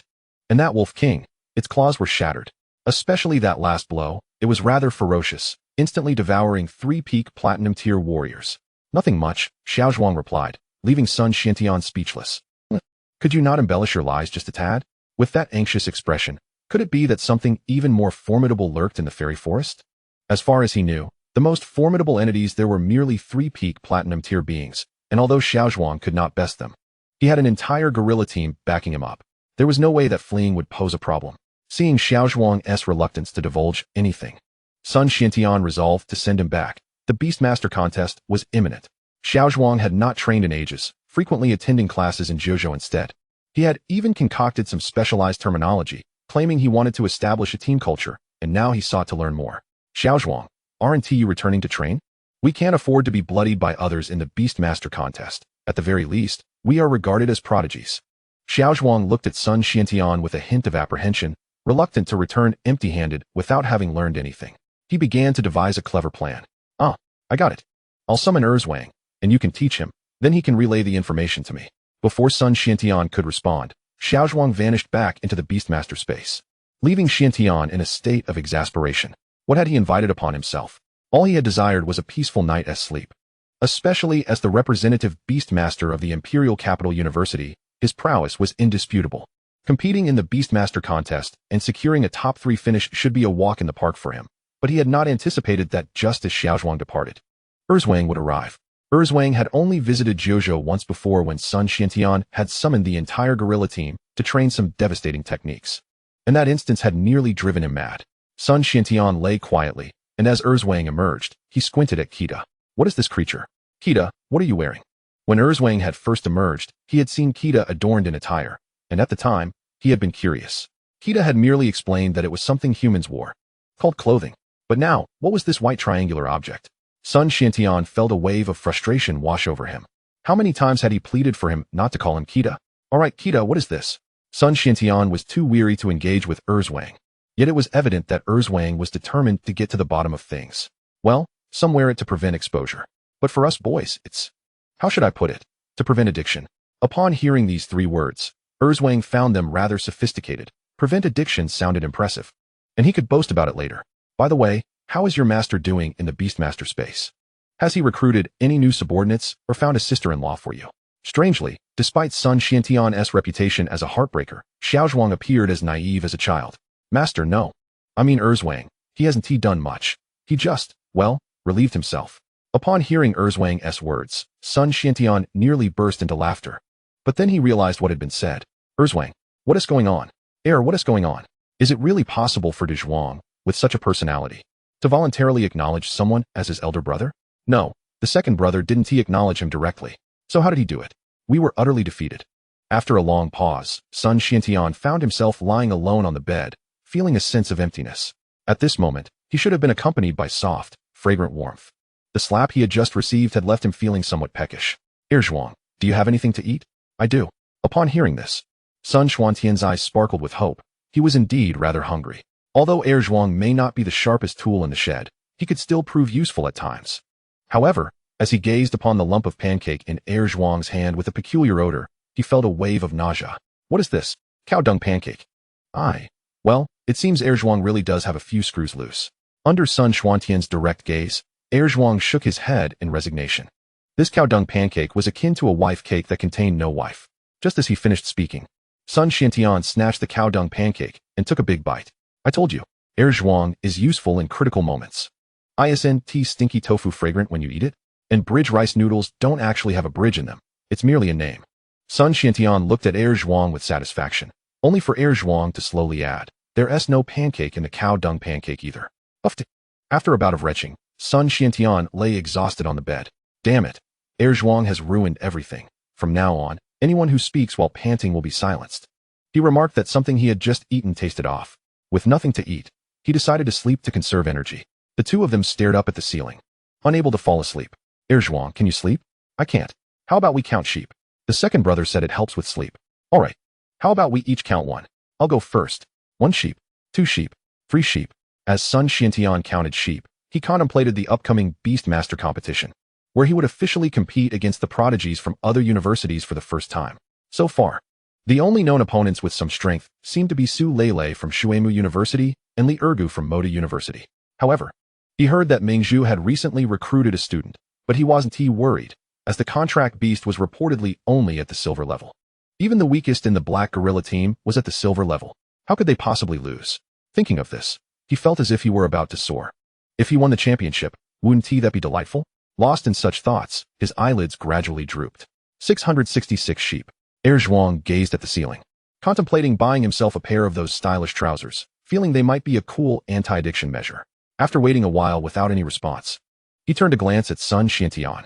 At this moment, Sun Xiantian had closed his eyes, drooling, and was grinning foolishly, mumbling something about a junior sister. Sun Xiantian slept soundly, dreaming of many delightful things. The second brother was not lying. Counting sheep seemed to truly be effective. Zhuang climbed down from his bed and approached Sun Xiantian's bedside, raising his hand, at a 180-degree angle, to look at Sun Xiantian's fair right cheek. Then gently slapped him. It's your turn. Sun Xiantian, Chapter 26, The Tiger Tribe? A mere joke from millennia ago. Outside, the moon shone with an icy radiance. And at this moment, Sun Xiantian felt incredibly miserable. What sin had he committed to deserve such a foul gorilla as his contract beast? And what kind of fool was his second brother? Just as his splendid dream was about to reach its climax, he dreamt of employing the shadow theorem. But the junior sister thought it was not a good way to solve mathematical problems and decided to use function mnemonics. What was it called? A young man in his prime wanted dream of a bunny girl junior sister. Just as it was about to begin, slap. His beautiful dream shattered. One side of his face was already reddened from the junior sister's slap, and now the other side? It stung painfully. Pain aside, just imagine waking up to see a foolish-looking black gorilla right in front of you, grinning like an idiot saying, it's your turn. Damn. What a chill ran down his spine. His beautiful dream had been disrupted by this fool, and now he couldn't sleep either. Mainly because that slap had been too fierce. He wished he were a physical cultivator, so he could give each member of the black gorilla team a taste of their own medicine. With nothing else to do, Sun Xiantian turned on the internet television and entered a learning website. He opened previous learning courses produced by the island nation, which he enjoyed watching, having learned a great deal of useful knowledge from them. Sun Xiantian, what are we watching? Why is there a big red warning? It's a reminder for children not to imitate carelessly, as much of the knowledge learned can be quite dangerous in real life. For example, there was once someone at our school who saw a teacher performing an experiment with sodium, and he secretly took a bit, then dropped it into the toilet without paying attention. What would happen then? A person sitting in class would have sodium raining down from above. Looking at the educational materials from the island nation, Sun Xiantian couldn't help but exclaim, products from the island nation are either exquisite or prohibited. Days later, powerful individuals from various universities across the nation began to arrive in the mysterious land. This place was where the beastmaster competition was held annually. A highly confidential event aimed at selecting the most outstanding beastmasters of this generation, providing them with incredibly abundant resources to protect the 9 provinces. Within Mingzhu, Su Yan was adjusting Xiao Ningxue's outfit, dressed in a sultry, domineering style. She felt a tinge of disappointment. She had dressed this way specifically for Su Chen. Of course, she wanted him to feel that she valued him, especially since she was currently recuperating and unable to attend the beastmaster competition in person. Moreover, how many spies from other races were lurking in the 9 provinces? She was uncertain. Once they discovered she had sustained serious injuries and had not yet recovered, they might take some action. To be safe, she had to stay at Mingzhu and not go anywhere. This time, it would be Wu Hangtian leading them. However, from what Xiao Ningxue said, it seemed Su Chen was reluctant to come out, saying he would just wait until they arrived there to show them who's boss. Su Yan felt that this little rascal was still too confident. The prodigies in the beastmaster competition were not simply silver-level beasts that could be easily dealt with. She only hoped that this trip wouldn't disrupt Su Chen's resolve. Yet, she was unaware that after the competition began, the mental states of the other contestants' beasts were on the brink of collapse. Principal Wu, their safety is in your hands. Rest assured, Miss Su, as long as I, Old Wu, am around, they won't face any issues. Su Yin nodded slightly, still feeling uneasy, and handed Xiao Ningxue a seemingly dull star orb. Upon seeing this item, even the esteemed Principal Wu Hangtian was taken aback. This seemingly unremarkable star orb possessed tremendous power. The user would randomly appear somewhere 100 miles away. It was nothing short of a life-saving artifact. Then we shall take our leave, Wu Hangtian declared, lifting Xiao Ningxue and heading towards the mysterious land. A woman, adorned with a subtle touch of makeup, gazed intently at the principal's office. Upon witnessing a flicker of white light, a faint smile graced her lips, and she began to employ her otherworldly abilities to transmit a message. Before her lay an immense round table, accompanied by 13 chairs. At the head of the table sat an individual clad in white robes, while the remaining seats were occupied by figures draped in black. Surrounding him was an abyss of ravenous darkness, save for his presence. The elder in white raised his hand slightly. Reports from various locales, Mingzhu, the imperial capital, Shumu, poured in, revealing that formidable entities had taken their students to a mysterious realm. After articulating this, he surveyed the assembly of black-robed figures, beneath which resided an array of royal-level powerhouses. The celestial dragon, the demon wolf, and the ape, each donned in black robes, occupied the lower seats. Is it not somewhat excessive to summon us royal-level beings merely due to a handful of children who control beasts? The elder in white mused. These youngsters, do they even merit the title of beastmasters? I could effortlessly obliterate them with a mere breath, and even after a decade of training, they would remain no match for me. Indeed, elder in white, when shall we commence our full-scale assault on the 9 regions? Our comrades have been waiting for an eternity. With so many royal-level powerhouses uniting, is it not sufficient? A chorus of agreement erupted from the black-robed assembly. The elder in white thumped the round table, silencing their clamor. We have been instructed to remain motionless. Thus, we shall abide. This beast master competition differs from previous years, as you shall soon see. With a wave of his hand, an image materialized at the center of the table. It depicted the video that had previously circulated online, Su Chen's decisive strike that annihilated the ancient venomous scorpion in an instant. Upon viewing this footage, the black-robed figures erupted with derisive laughter, their mockery unmistakable. Elder, I have bared my soul, only to be subjected to this? I expected to witness a dance from a girl group. I even prepared my cheer stick, only to be met with this absurdity. Ha! Tiger Clan. That is but a joke from tens of millions of years ago. Why bring it up now? Do we not have our own Tiger Clan beneath our black robes? Let me say this, Elder. Just a single Tiger Clan? Where in the world does not have one? Are we to make a fuss over that? The various alien races voiced their disdain. In the distant past, the mere mention of the Tiger Clan would have incited a singular reaction: retreat. Back then, all beast races were subjugated by the Tiger Clan, but that was eons ago. Now, the Tiger Clan was nothing more than a jest in their eyes. The elder in white narrowed his eyes, recalling a long-buried secret. Chapter 27. Do you believe in love at first sight? Elder in white, there is no need for concern. What of the Tiger Clan? The contract beasts of the human race require powerful beastmasters, do they not? Indeed, just previously, the Titan ape injured a royal-level beastmaster. To think of that incident leaves me speechless. That woman's contract beast had an indomitable shell, nearly shattering my fist. Haha, elder in white. There is no need for such trepidation. Once the higher-ups arrive, we shall launch our assault on the 9 regions. How could we possibly fail? Even if she were to cultivate for a century, what of it? Indeed, I would wager 1,000 years, and I could still whisk them away with a single slap. Beneath the white robe sat a dragon-headed figure, his hands propped on the table in contemplation. As the chairperson of the round table meeting, he observed the unwavering confidence etched on the faces of the black-robed figures. A wry smile escaped him. These alien races had not lived through the tumultuous times of yore, and did not comprehend the true might of the Tiger Clan. Furthermore, the sight of Su Chen's shimmering white hair instilled a deeper fear within him. Millions of years ago, the entire demon dragon clan wandered the cosmos in search of a sanctuary to rest for millennia. For dragons, a secure abode was paramount. Their innate nobility demanded that they be attended to while they slumbered. It was then that they discovered the beastmaster space, a venue seemingly tailored to their needs. The leader of the demon dragon clan, revered as the Holy Master, had a son who was a mere young dragon. Yet his name echoed throughout the clan, the demon young dragon. The Holy Master, accompanied by the demon young dragon, endeavored to lead the entire demon dragon clan into the beastmaster space. They had never considered the possibility of resistance. Historically, upon their arrival, other races would quail before them, compelled to bow in submission. However, to their astonishment, as the Holy Master and the demon young dragon approached the beastmaster space, a snow-white creature adorned with red markings from the Tiger Clan emerged, merely at the starry level. Before the eyes of the entire demon dragon clan, This white tiger pursued the holy master and the demon young dragon with impunity, dominating them. It is worth noting that this white tiger's aura had only recently ascended to the starry level, yet the holy master and the demon young dragon, having been at the king level for thousands of years, were utterly overwhelmed, unable to mount any defense. Fortunately, the demon dragon clan had always been fiercely loyal. Witnessing the brutalization of their holy master and the demon young dragon, they rushed to seek help, albeit to no avail. Reflecting on this heavy past, the elder in white felt a wave of apprehension upon seeing Su Chen, a secret he had never shared with anyone, not even the higher-ups. Transmit my orders. Summon all lurking alien races in the 9 regions to converge upon the mysterious realm. It is imperative that we annihilate that tiger clan. As he concluded, dissent arose from below. I object. Our races have invested hundreds of years and countless resources into those hidden ones. And in their mysterious realm, how many venerables dwell there? We have yet to grasp the foundations of the 9 regions, especially since it has been confirmed that a royal-level beastmaster resides there. Indeed, Elder, do you wish for all our lurking members to march to their doom? At this, the elder in white cast a glance at the assembly of black-robed figures. A smile gracing his face as the white robe gradually slipped from his form.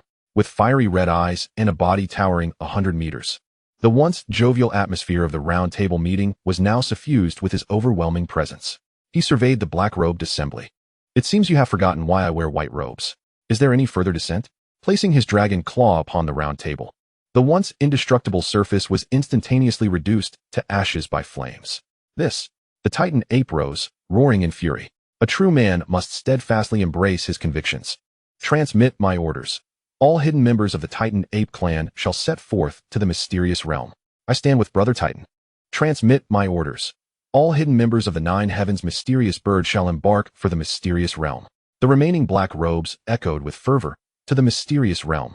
Strong beings from various academies now gathered in one place, not solely beastmasters, but also sword cultivators, body cultivators, mages, and others, all prepared to compete. Only the top 3 in the beastmaster competition would gain entry to the primordial secret realm, while victors in other competitions would also earn the chance to enter. It is said that the primordial secret realm is the site of the first king-level fall in the 9 provinces. A place imbued with the essence of 3,000 great destinies, teeming with countless opportunities and dangers. Once, a sword cultivator, a sword immortal, ventured into this realm. Mere months later, upon his exit, he had ascended to the rank of sword saint. Furthermore, a beast tamer, accompanied by his contract beast of a noble lineage, entered this domain, and after several months, the bloodline of the beast underwent a transformation, evolving from a mere leader to a totem.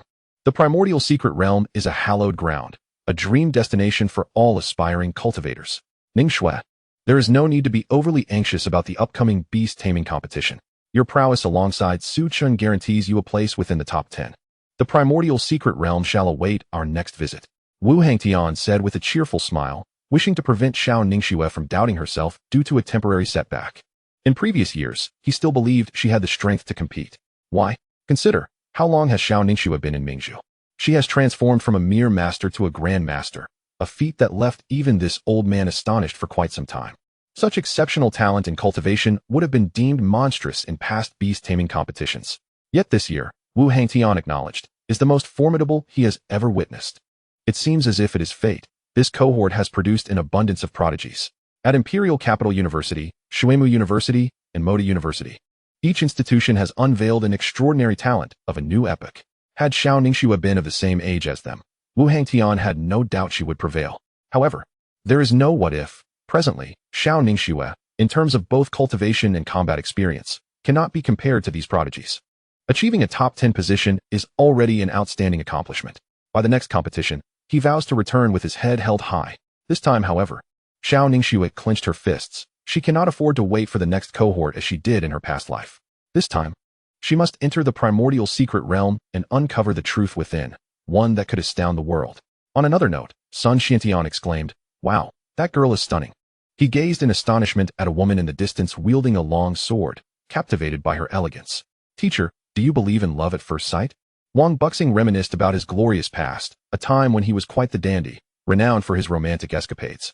He had been nicknamed Wang Buliexing by those women he wooed. After a moment of contemplation, he admitted, "To be honest, I do not believe in such notions. Moreover, when one is enamored, their lips will naturally curl into a smile." Sun Xiantian pondered briefly before patting Wang Buxing's shoulder. Teacher, that is rather shallow. Affection cannot be concealed. Even if my lips do not smile, other parts of me will surely betray my feelings. Truth be told, I do not entirely believe it either. I simply struggle to find a more refined expression to replace infatuation. Chapter 28. The competition commences. Prodigies gather. The first to take the stage. Wang Buxing. He had instructed many exceptional beast tamers, yet Sun Xiantian was the most eccentric among them. Were it not for his innate talent in beast taming, Wang Buxing would have ensured that Sun Xiantian faced dire consequences. Most young people today are socially anxious. Yet Sun Xiantian boldly claimed to be a social butterfly upon their first meeting, stating that he was adept at socializing, if nothing else. Xiantian. This year's beast taming competition will pose some challenges. Each university has dispatched its strongest beast tamer students. You must remain vigilant, practice diligently, and strive for a commendable ranking. Wang Buxing encouraged, hoping this young man would awaken to the reality. Those nearby were taken aback upon hearing the old man's words. Truly, to say that this year's competition presents some difficulty is an understatement. In previous years, only a handful of participants were renowned, countable on one hand. But this year is notably different. Teacher, you are indeed correct. The words of elders are like a balm for the spirit. Hearing Sun Xiantian speak thus, Wang Buxing felt a wave of relief. It appeared the boy was not beyond redemption, finally uttering something sensible. His years of nurturing were not in vain. A girl, clad in simple attire and appearing rather unremarkable, kept her head down in the crowd, yet her keen eyes darted about, observing her surroundings. She tugged at Huang Shantian's sleeve. Teacher, there are so many people here. What's to fear? This is merely a crowd. In my youth, I single-handedly faced 1,000,000 soldiers. Now that is a crowd. Huang Shantian boasted. I brought you here to witness the battles of other beast tamers, for in the next competition, we shall send you forth to participate. It is imperative you hone your character. While Huang Shantian was bold and brash, it puzzled him that his student had not inherited even a fraction of his confidence. Appearing exceedingly shy, perhaps the only thing they shared was their surname. What thoughts occupied that little head of hers daily? Ahead, a cultured young man appeared. Teacher, look. That is a plant tamer. Indeed, a plant tamer can excel in either offensive or defensive routes. Long ago, in a small nation, a plant tamer emerged and even became an admiral in the Navy. What was his name again? Something to do with cattle, I forget. Perhaps it was Huang Niu. Teacher, do plant tamers have many branches? Of course. The closer they are to plants, the greater their mastery over them. Akin to how beast tamers must communicate and engage with their contract beasts. And do they possess numerous stems and leaves as well? Haha, indeed they do. Not to boast. But plant tamers are among the most. Suddenly, Huang Shantian recalled something, and in a fit of irritation, he chastised Zhengbu Huang. Must you always think of such trivial matters? At this moment, various dignitaries were escorting their students to the mysterious beast-taming arena, where numerous other cultivators had gathered to witness this year's spectacle. Hey, have you heard? This year, many young prodigies have come to compete. Indeed, Su Lele, the goddess of Shuemu University, is finally participating. I believe she is destined to win the championship this year. Not necessarily. Didn't Imperial Capital University send a formidable contender? I heard their contract beast numbers in the hundreds. Impossible. A beast tamer can only have one contract beast. Are you joking? I suspect it will be that powerful figure from Nandu, a beautiful girl who has never participated before, and this time the principal himself brought her. I believe her name is Wang Yuani. By the way, have you heard? Mingzhu has poached a second-year student from Su City. Not only did they poach him, but they also sent him to compete. Surely not. Mingzhu's strength has been decent in the past, but it seems they have become the underdogs of the strongest universities in recent years. Have they given up entirely this time? That seems to be the case. After all, how could they possibly send just a second-year student to compete? It is as if they are inviting disgrace. Exactly. Sending a second-year student is utterly shameless. It appears Mingzhu will once again find themselves at the bottom this year. If they do not land at the bottom this time, I shall livestream myself eating a whole bag of Oreos. In the grandstands of the Beastmaster arena, a cacophony of voices echoed. For this particular event had gained an unprecedented level of notoriety, stirring the hearts of the audience even before a single match had commenced. At that moment, an elderly man emerged at the center of the competition stage. Despite his tattered attire, he was a figure of great renown in the realm of the mysterious. His strength immeasurable. The spectators, along with 100 competitors, appeared to be fully prepared. The old man declared, I shall now announce the order of competition. Those who draw numbers 1 and 2, please prepare to compete in the first match. We will be eliminating 50 contestants in this round. Upon hearing this, the audience erupted with excitement. The moment of thrill and tension had finally arrived. Among the 100 participants, aside from the high school sophomore from Mingzhu, Each contender was already celebrated in their own right. It is no exaggeration to assert that at least 90% of those present had heard tales of their exploits. Who will face whom in the first match? One exclaimed, I am most eager to see Su Lele from Shuemu and Sun Xiantian from the imperial capital. The two strongest universities in the 9 provinces. How long have they been at odds? Another chimed in, indeed, it's either Shuemu or the imperial capital every year. This time, I'm betting on the imperial capital. If I'm wrong, I'll chop off my own carving. Hey, brother. Didn't I see you at another competition stage before? Weren't you absent then? Haha, it's nothing. I've already accumulated 7 carvings, 6 tons of Ollie G, and 12 live broadcasts. I'm not missing this one. You're just scamming for food and drink. Wasn't he there a champion from Mingzhu before? Brother. This year's Mingzhu is a high school sophomore. How strong could she possibly be? Some competitors remained calm, while others were in a flurry, anxious about drawing the few super students. Although they possessed their own abilities, a confrontation with the elite could lead to instant elimination. Xiao Ningxue glanced at her drawn number. The golden letters distinctly emblazoned on the paper. 1. The first to compete? That doesn't seem too bad. The other students eagerly scrutinized their own numbers. The 2 of you, please step forward. Xiao Ningxue gracefully approached the competition stage, while on the opposite side, a coolly dressed young woman also ascended the platform. Wow, that girl is stunning. Who is she? How come I've never heard of her? Wait. Isn't she from Nandu University? That poor girl on the opposite side. Brothers. That seems to be from Mingzhu. Chapter 29. Su Chen takes the stage. The cycle of power returns. An air of silence enveloped the arena. At these words, every spectator in the stands was left astounded. Wait, is she from Mingzhu? Wasn't it said that Mingzhu brought a high school girl? What an aloof goddess. She seems to exude an aura that wards off strangers. Is it even possible for a high school sophomore to look that good? Her legs are longer than my life. Is there even a need for a match? On one side, we have a seasoned prodigy cultivated by Nandu for years, and on the other, a high school girl just recently recruited. This match seems to lack excitement. It feels like the Nandu contestant won't even be able to unleash her full potential. Perhaps her contracted beast will merely sweep the competition aside. Oh, that beautiful young lady. I must return for the next competition. She is simply a feast for the eyes. Most of the audience had come to the beastmaster arena merely for the spectacle. Yet the influential figures were well aware of Xiao Ningxue's prowess. I had initially intended to recruit this girl for our imperial capital. If I had succeeded, the champion of the next beastmaster tournament would surely be ours. Wang Buxing murmured from the stands. Upon hearing this, Sun Xiantian, who had previously been indifferent to the match, began to pay attention.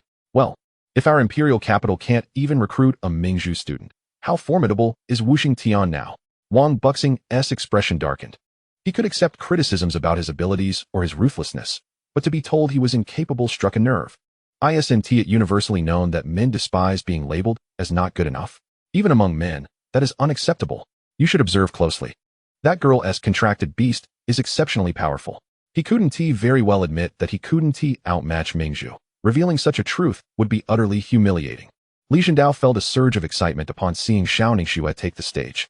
After all, this girl possessed remarkable talent. And now he could gauge the prowess of the White Tiger. However, upon discovering that her opponent was Wang Yuinga from Nandu University, he understood that this match was already lost. Mingzhu was likely to become the laughingstock of the event, falling into the first round without a fight. After all, her opponent was a prodigy nurtured by Nandu over many years. The students under the tutelage of the venerable Feng Yuya were undoubtedly formidable. If they were of the same generation, he believed Xiao Ningxue would surely prevail, but the gap in strength was simply too vast. What a pity. If she hadn't encountered such a prodigy so soon, Mingzhu could have secured a respectable ranking this time around. I fear it will be difficult to recruit students for Mingzhu in the coming years, Li Zhendao lamented. Beside him, Su Lele remained silent, aware that Xiao Ningxue's cultivation level was exceptionally high. Even if she were to lose this time, she would undoubtedly be the champion in the next tournament. Let us see just how strong this Nandu girl truly is. After all, Feng Yuya has long boasted about her talents. As whispers circulated among the crowd, speculation grew. With each passing moment, the mood surrounding Mingzhu grew increasingly somber. Not for any other reason than the fact that the Nandu girl was simply too outstanding. Another contributing factor was her revealing attire. How long do you think Mingzhu can hold out? I'd wager no more than 10 seconds. This Nandu girl seems quite formidable. If this news spread, it would likely make it exceedingly difficult for Mingzhu to recruit students in the coming years. What can be done? Sometimes, competitions hinge not only on individual strength, but also on luck. If the opponent is strong, even the mightiest fighter is rendered powerless. Alas, this first match appears to lack intrigue. We might as well observe what their contracted beasts are like. Xiao Ningxue and Wang Yuinga faced each other, and the elderly man observed that both had taken their positions. Clearing his throat, he announced, in the first match, Mingzhu University's Xiao Ningxue will compete against Nanda University's Wang Yuinga. Please step forward to verify your information. Xiao Ningxue invoked her incantation, summoning Su Chen. A flash of white light illuminated the arena, igniting excitement among the spectators eager to discover the nature of this contracted beast. The influential figures were even more agitated. Having already ascertained that Xiao Ningxue was a grandmaster, they were eager to witness the current status of Su Chen.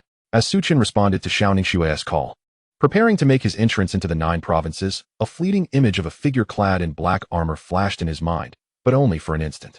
Su Chen understood that Xiao Ningxue was about to participate in a beastmaster tournament, yet he felt indifferent to the event. To him, it was merely an opportunity to showcase his strength. Su Chen, upon seeing Su Chen emerge with a satisfied smile, reminiscent of an ice mountain thawing. The elderly gentlemen in the audience were left spellbound by her beauty. Even more astonishing to them was the revelation that this goddess's contracted beast was, in fact, a white tiger. As the audience marveled at both Xiao Ningxue's beauty and her contracted beast, the atmosphere was charged with anticipation. Grandmaster level 7. Grandmaster level 8. Grandmaster level 9. First stage of the marquee. He ascended to half-step of the Prime Minister. The audience, as well as the influential figures, were left utterly speechless. Even the elderly host of the competition felt a slight tremor in his pupils. Above the Grand Master lies the nobility of Marquis, Minister, and King. Beyond the King is the revered status of the exalted. At merely the age of 16, this young girl has already attained the level of a Grand Master, which alone commands the elders' respect. Given time, she is destined to become a pillar of our 9 provinces. When the contract beast emerged, the elders' previously muddled gaze became remarkably clear. The Tiger Clan. But when Xiao Ningxue directly ascended to the threshold of a half-step minister, he was left astounded. What did this signify? By heavens, a cultivation rebound. Good gracious. Initially, I thought this white tiger was merely a dependent, but it seems it possesses formidable strength. To think I had only heard of such a phenomenon in textbooks. I never imagined I would witness it in my lifetime. Surely, this goddess has a chance, right? Probably not. After all, she is the strongest girl from the southern capital. The prominent figures below also felt a surge of astonishment. Another instance of cultivation rebound. They had already witnessed this phenomenon when competing for Xiao Ningxue at Sioux City High School. And now, it has happened again, escalating directly to a half-step minister. Such talent is truly extraordinary. Huang Shangtian regretted not forcibly taking Xiao Ningxue away at that moment. Her potential is simply too high. He was about to urge Jingbu Huang to strive diligently, but he noticed her intently observing Su Chen and Xiao Ningxue. Could she withstand the pressure of the Tiger Clan, especially as a master beast tamer? Girl, what are you thinking? Huang Shangtian's expression darkened. While others perceived the Tiger Clan as powerful and unique, Xiao Ningxue approached the elder alongside Su Chen to verify the information, but to Su Chen's surprise, he encountered a name that left him bewildered. What kind of name is this? And this surname? Upon uttering these words, silence enveloped the arena. Chapter 30. The competition begins. What is happening? The elder's countenance darkened upon hearing Su Chen's remarks.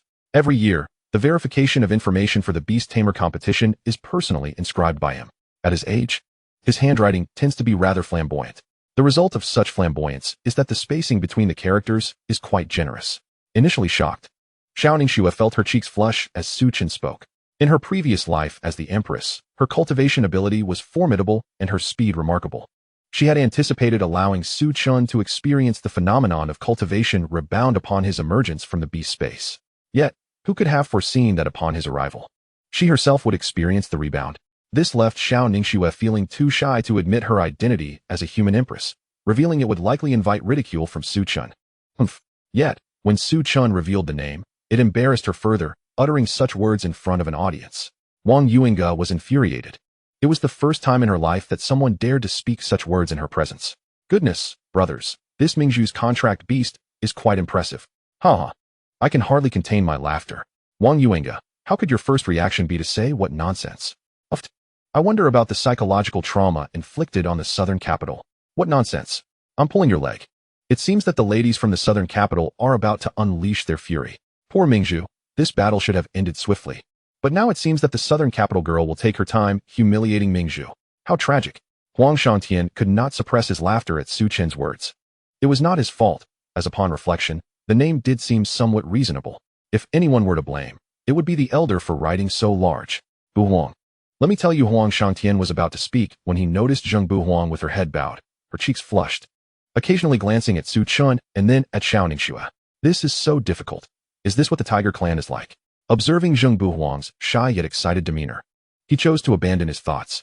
Forget it, I'll just watch the competition quietly and hope that the southern capital girl goes easy on her opponent. Ha ha ha, teacher. This white tiger is incredible. I never would have imagined. Wang Buxing shook his head. He had seen the girl as contract beast when visiting Feng Wuyo, and its strength was undoubtedly formidable. Even if it faced Sun Xiantian, it would likely pose a challenge. Of course, Xiantian would certainly win.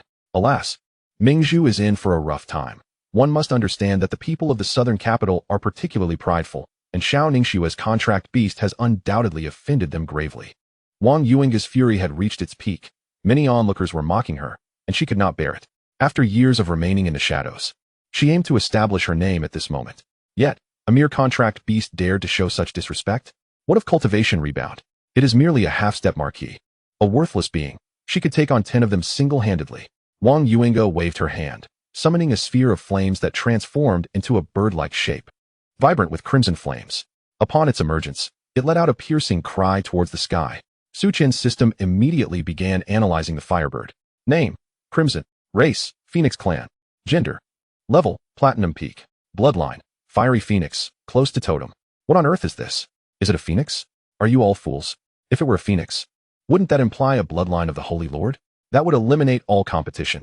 The champion would be a foregone conclusion. It appears to be a descendant of the phoenix, a branch of the Phoenix clan known as the Fiery Phoenix. Goodness, a member of the Phoenix clan. Are beast tamers truly this formidable? Is the contract beast this impressive? It's truly a game changer. Uff, don't continue. I suspect that the white tiger is about to be thoroughly humiliated. Have you not noticed that the beast tamer and her contract beast are both furious? Wang Yuinga, accompanied by her crimson, strode forward to verify and confirm the information before the elder, glaring fiercely at Su Chen and Xiao Ningxue. You two will soon face the consequences. Some things ought not to be contested by those unworthy. Had your contract beast not spoken in such a manner, perhaps I would have allowed you a more dignified elimination. But now, your nightmare is about to commence. Wang Yuinga confidently declared in her eyes. The disparity in strength between them was insurmountable, like the difference between the clouds and the mud. And indeed, the reality was as such. Su Chen, growing impatient, remarked, "Are you done blabbering? I have lost all patience." Upon hearing Su Chen's words, the elder was left speechless. When did Mingzhu become so audacious? He had presided over countless beast tamer competitions, and the most arrogant contract beast had merely referred to itself as brother. This was the first time he had heard one proclaim itself this king. It was exceedingly presumptuous. What on earth is happening with Mingzhu this year? How brazen. To open with this king. Surely, it cannot be a contract beast that is unaware of its own limitations. It is the first time I have encountered a contract beast calling itself this king. Perhaps it is overly confident in its abilities. One must remember that it can grant its beast tamer a cultivation rebound. Given time, it may indeed grow into a significant figure, as fate would have it. Regardless of the stature of those present, should not one take a moment to cautiously develop their strategy? I suspect this match is bound to be quite the spectacle. In my opinion, if Wang Yuinga does not torment her opponent for at least 10 minutes, the first match shall not conclude. Of course, we shall simply observe the unfolding events. It is likely that this bird will recklessly employ its abilities, and we shall witness its true prowess. Enraged, Wang Yuinga stamped her foot, vowing that she would find 1,001 ways to torment this presumptuous old tiger on the beastmaster stage. Elder, can we commence? I can no longer endure this arrogant tiger. At that moment, the fire phoenix beside her squawked in agreement, expressing its discontent. The audience below was already brimming with anticipation for the match to begin. Although the outcome was devoid of suspense, it promised to be immensely entertaining. With both sides' information verified, I hereby declare the match to commence. A smile graced the corners of Wang Yuinga's lips, mirrored by her crimson companion, Qi Hong. Just as Xiao Ningxue prepared to issue commands for battle, Su Chen's eyes suddenly transformed into a brilliant gold. The might of the holy tiger. In the next instant, as Qi Hong was poised to act, it let out a cry akin to a roar, plummeting heavily to the ground. The elder beside Su Chen broke into a cold sweat. What in the world? What is happening? Chapter 31, a one-hit kill? Surely, some trickery is at play here. What on earth transpired that caused that little bird to collapse so abruptly? Is this truly the phoenix you all speak of? What kind of jest is this? Exactly. What does this mean? How did the phoenix suddenly fall? It ended without any incident. Could there have been some mishap with the contracted beast from Nandu? How could the match conclude so swiftly? Do you think that the white tiger managed to eliminate the opponent in a single strike? Ha. Use your brain and think it through. How could that be possible? It is evident which of these contracted beasts holds greater strength. Moreover, does anyone here possess a contracted beast capable of instantaneously vanquishing that bird? You speak the truth. What in the world is going on? Refund, please. The spectators in the audience were ablaze with excitement, bewildered by the unforeseen turn of events, feeling cheated out of the spectacle they had anticipated. The prominent figures among the audience stood in stunned silence, grappling with the situation at hand. Teacher, what is happening? Su Lele furrowed her brow, sensing something amiss. After hearing Li Jindao's explanation of Xiao Ningxue's contracted beast, she recognized the immense potential of the white tiger. Yet, how could it possibly eliminate the fire phoenix with a mere strike? Furthermore, did the white tiger not refrain from employing any skills? Li Jindao stroked his beard, bewildered. He too found it perplexing. Logically, to achieve such instantaneous annihilation, one would either need a contracted beast of the assassin type or rely on overwhelming pressure, which seemed implausible. Shaking his head, even he could not comprehend what had transpired. Among all present, only one person truly understood the situation, the elder, whose back was now drenched in perspiration. Were it not for his deliberate efforts to maintain composure, he would be sweating profusely. With an incredulous gaze, he regarded Su Chen, this extraordinary contracted beast that exuded an air of distinction, and yet, it boldly proclaimed itself a king. Standing alongside Su Chen, the elder could only discern that, at the moment the match was declared to begin, an invisible pressure had been unleashed. That utterly terrifying pressure rendered one breathless, as it bore down upon the fire phoenix. Emanating from the white tiger, he could sense that this beast had barely exerted its full strength. How much power it had utilized, he could not ascertain. From a state of utter disbelief to shock, and now to exhilaration, the elder scrutinized Su Chen closely. The unique golden patterns adorning its head, the majestic white fur that radiated nobility, and the commanding presence it exuded, all left him at a loss for words. If one were to describe that aura, even the elder would struggle, but in his own words, he would say it was, "Woof, master, let us depart."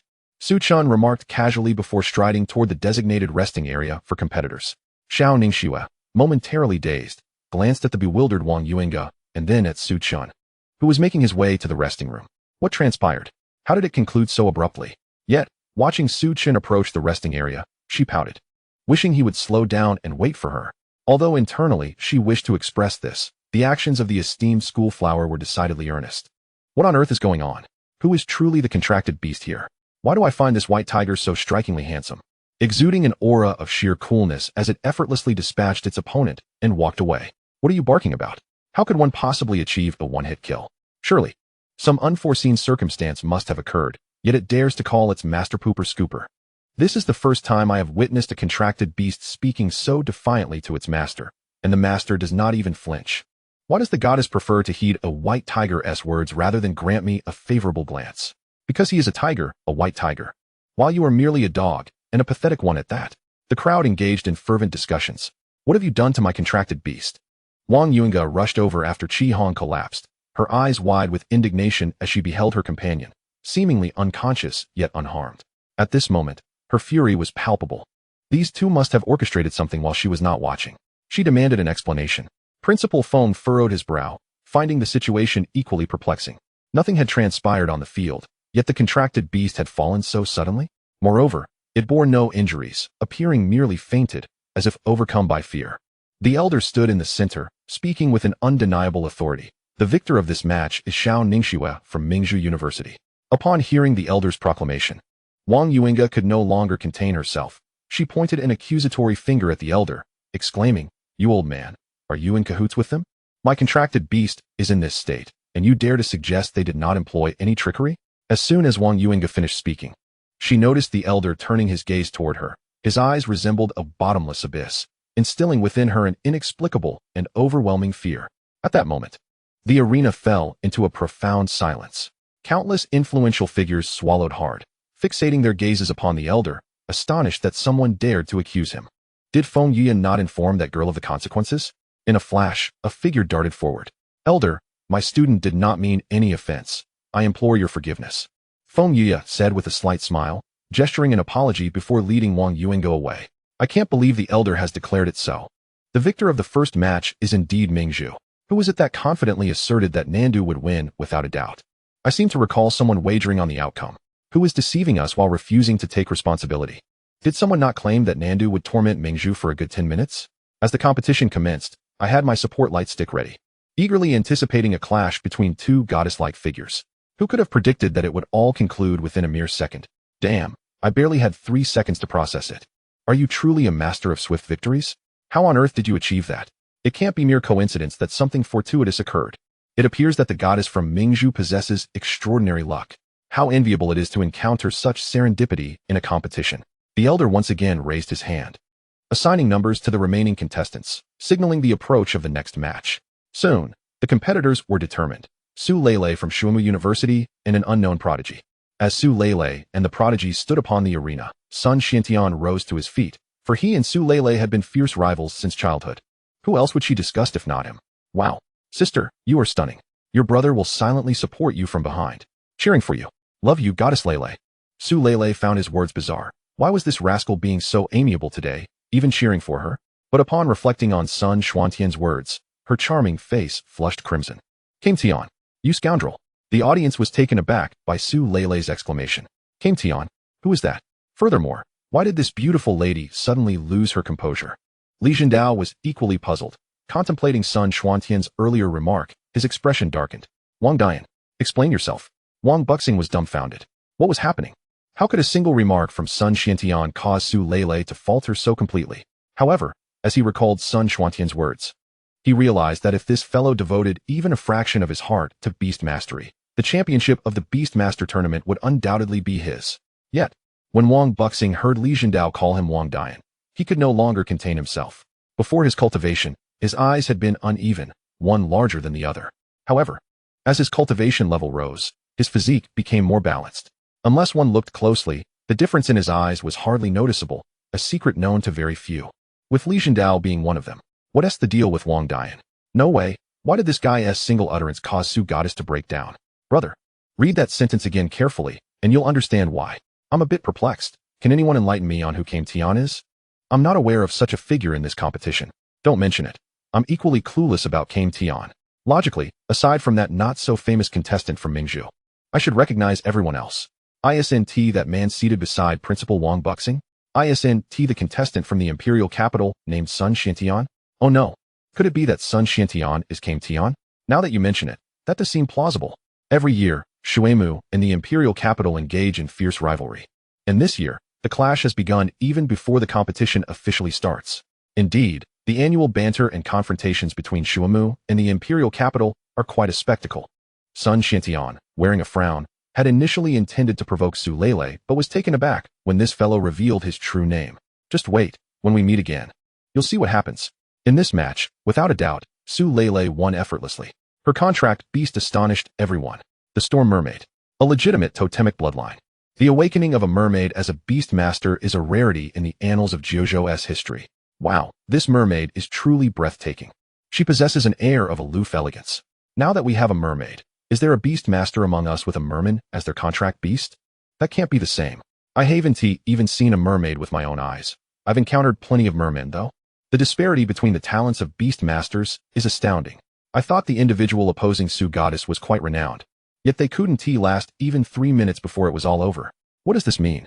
Consider the first match, where the Fire Phoenix fell unconscious in under 3 seconds. The competition concluded instantaneously. In comparison, this seems trivial. That's not the same.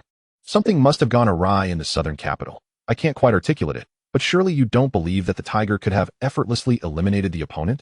I sense that it's not entirely impossible. Are you dreaming? How could a mere tiger possess such might? You must understand, long ago, before he could finish. The elder raised his hand again, deciding who would compete next. In the past, the elder eagerly anticipated witnessing the contract beasts of various prodigies, their synergy and strength. However, after witnessing Su Chen's performance, his interest in the contestants waned. He merely wished to observe their contract beasts. Nevertheless, Su Lele's Storm Mermaid still surprised the elder. For the Mermaid clan possesses a particularly formidable ability. Whether Su Lele has mastered it remains to be seen, unbeknownst to whether it was intentional. Just after Su Lele concluded her match, Sun Xiantian noticed the number on his paper, indicating that he would be up next. Under the eager gaze of the crowd, Sun Xiantian leaped onto the competition stage. If one were to gauge popularity in this round, it would undoubtedly be Sun Xiantian, primarily due to rumors that he possesses hundreds of contract beasts. Such a claim is truly unbelievable. Throughout history, all beastmasters have had only one contract beast. Yet many prominent figures assert that Sun Xiantian has hundreds. What could this mean? Isn't that the guy who just made Su Lele falter? Why does she call him Kame Tian? Isn't the imperial capital S named Sun Xiantian? Forget it. Whatever the name, let me see his hundreds of contract beasts. After approximately 3 minutes of waiting, the opponent facing Sun Xiantian had yet to arrive on stage. Everyone began to speculate whether the other contestant had forfeited. Likely due to Sun Xiantian's formidable reputation, they might not wish to risk their reputation. In the air, a man raced towards the competition stage. However, he did not leisurely stroll. Upon landing, he panted heavily. My apologies for being late. What is your name? Sun Xiantian paused briefly before responding. Isn't it customary to introduce oneself before asking for another's name? Oh, you're right. Hello, handsome. My surname is Zhang. I'm called Zhang Sanli Si. Please treat me kindly. Sun Xiantian's expression hardened. What the hell? It's the first time I've encountered someone so audacious. After the other man finished speaking, he gazed at Sun Xiantian with an innocent expression. Handsome, what is your name? Sun Xiantian forced a stiff smile. Hello, I'm Xiao Ningxue. You may also call me by my school nickname, Jirbang Ying, from the Yingbang gang. Why are you still cursing? Before Sun Xiantian could respond, the elder interjected, please. Both contestants, take your positions. The elder had no time to indulge in their frivolities. After summoning their respective contract beasts, Sun Xiantian and his opponent stepped onto the stage. In this match, Sun Guotian from the Imperial Capital University faced off against Zhang San and Li Si from Baiwa University. Upon hearing the names, Sun Xuantian's pupils widened in astonishment, momentarily forgetting that his true name had been exposed. What the hell? Your name is really Zhang San Li Si. My father is Zhang San, my mother is Li Si, so what's wrong with me being named Zhang San Li Si? Does it bother you? He exclaimed. I said my father's surname is Ji, and my mother's surname is Air. They hope for me to aid the world and maintain peace. Hence they named me Ji Erbongyang. What do you think of that explanation? Zhang San Li Si, the opponent, was infuriated at this point. Uft. So you're a student from Baiwa University. I've heard you're quite formidable. Another onlooker remarked, wow. So that guy from the imperial capital is truly named Sun Guotian. No wonder Su Lele calls him that. Laughter erupted. Haha. This is too amusing. My surname is Xiao. And I'm called Xiao Ningxue. Please, spare me the psychological trauma. The absurdity of the nickname had taken on a life of its own, adding a layer of hilarity to the encounter. As the 33rd chapter unfolds, plans from various realms converge, all aiming to attack Su Chen. Some spectators took to educating others about Zhang San Li Si, noting he was a prodigy from Baiwa University, exceptionally powerful, likely to rank within the top 10. However, it was unfortunate that he encountered Sun Xiantian in the first round. Sometimes luck plays a crucial role in competitions. This match appears to hold little suspense, though it remains uncertain whether Sun Xiantian would summon his hundreds of contract beasts. I genuinely wish to witness that spectacle. If he summoned 100 contract beasts at once on such a small stage, wouldn't the opposing team have to surrender immediately? Perhaps we may witness a repeat of that first match where the White Tiger caused a complete knockout. Impossible, another remarked, though the southern capital's strength may be lacking. Sun Xiantian from the imperial capital is undeniably formidable. Stop talking. The more you say, the more I anticipate a clash between Sun Xiantian and Xiao Ningxue. Clash? Did you not see the contract beast besides Sun Xiantian? That is a gorilla. No exaggeration, a single blow could crush that white tiger. On the competition stage, the robust gorilla suddenly sneezed, though no one paid him any mind. He felt an inexplicable familiarity upon arriving at the stage. Sun Xiantian felt a twinge of embarrassment. After all, his opponent's true name was Zhang San Li Si. Initially, he thought the name was a joke. Should he summon the gorilla now? The match would likely end in an instant. After a moment of contemplation, he resolved to take action. With this thought, Sun Xiantian puffed out his chest, feeling immensely noble and fair. Handsome, though you possess great renown, it's my turn to begin. Beside Zhang San Li Si stood a humanoid rhinoceros, a member of the ironhide bison race, known for its immense strength. Just as it was about to strike, Sun Xiantian called for a halt. Wait. I seem to have summoned the wrong contract beast. Please bear with me. The gorilla remained bewildered as all eyes turned towards him. Sun Xiantian waved his hand, and in a flash of white light, the gorilla vanished. Another flash ensued, revealing a gorilla of similar stature, though it seemed reminiscent of Wang Duiyu's trusted allies. The legendary duo. Oh my, it's true. He seems to possess numerous contract beasts. I don't see much difference. Aren't they both gorillas? One questioned. Look closely. This one lacks the former's imposing presence. You have a point. Though Zhang Sanli was unsure of the situation. He knew he had to give his all now that the match had commenced.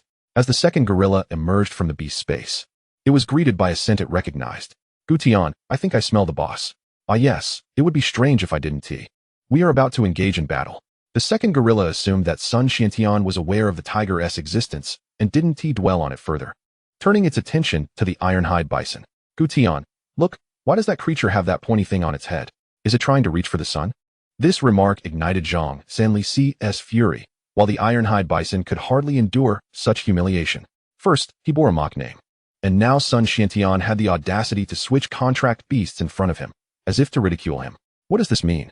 What an unusual thought process that gorilla has. Another remarked. I never would have considered that angle. Sun Xiantian truly excels in beast mastery. The match's victor was undoubtedly Sun Xiantian, though his actions were somewhat unsportsmanlike. Thus, the battle continued with mutual exchanges, allowing Zhang Sanli to save face.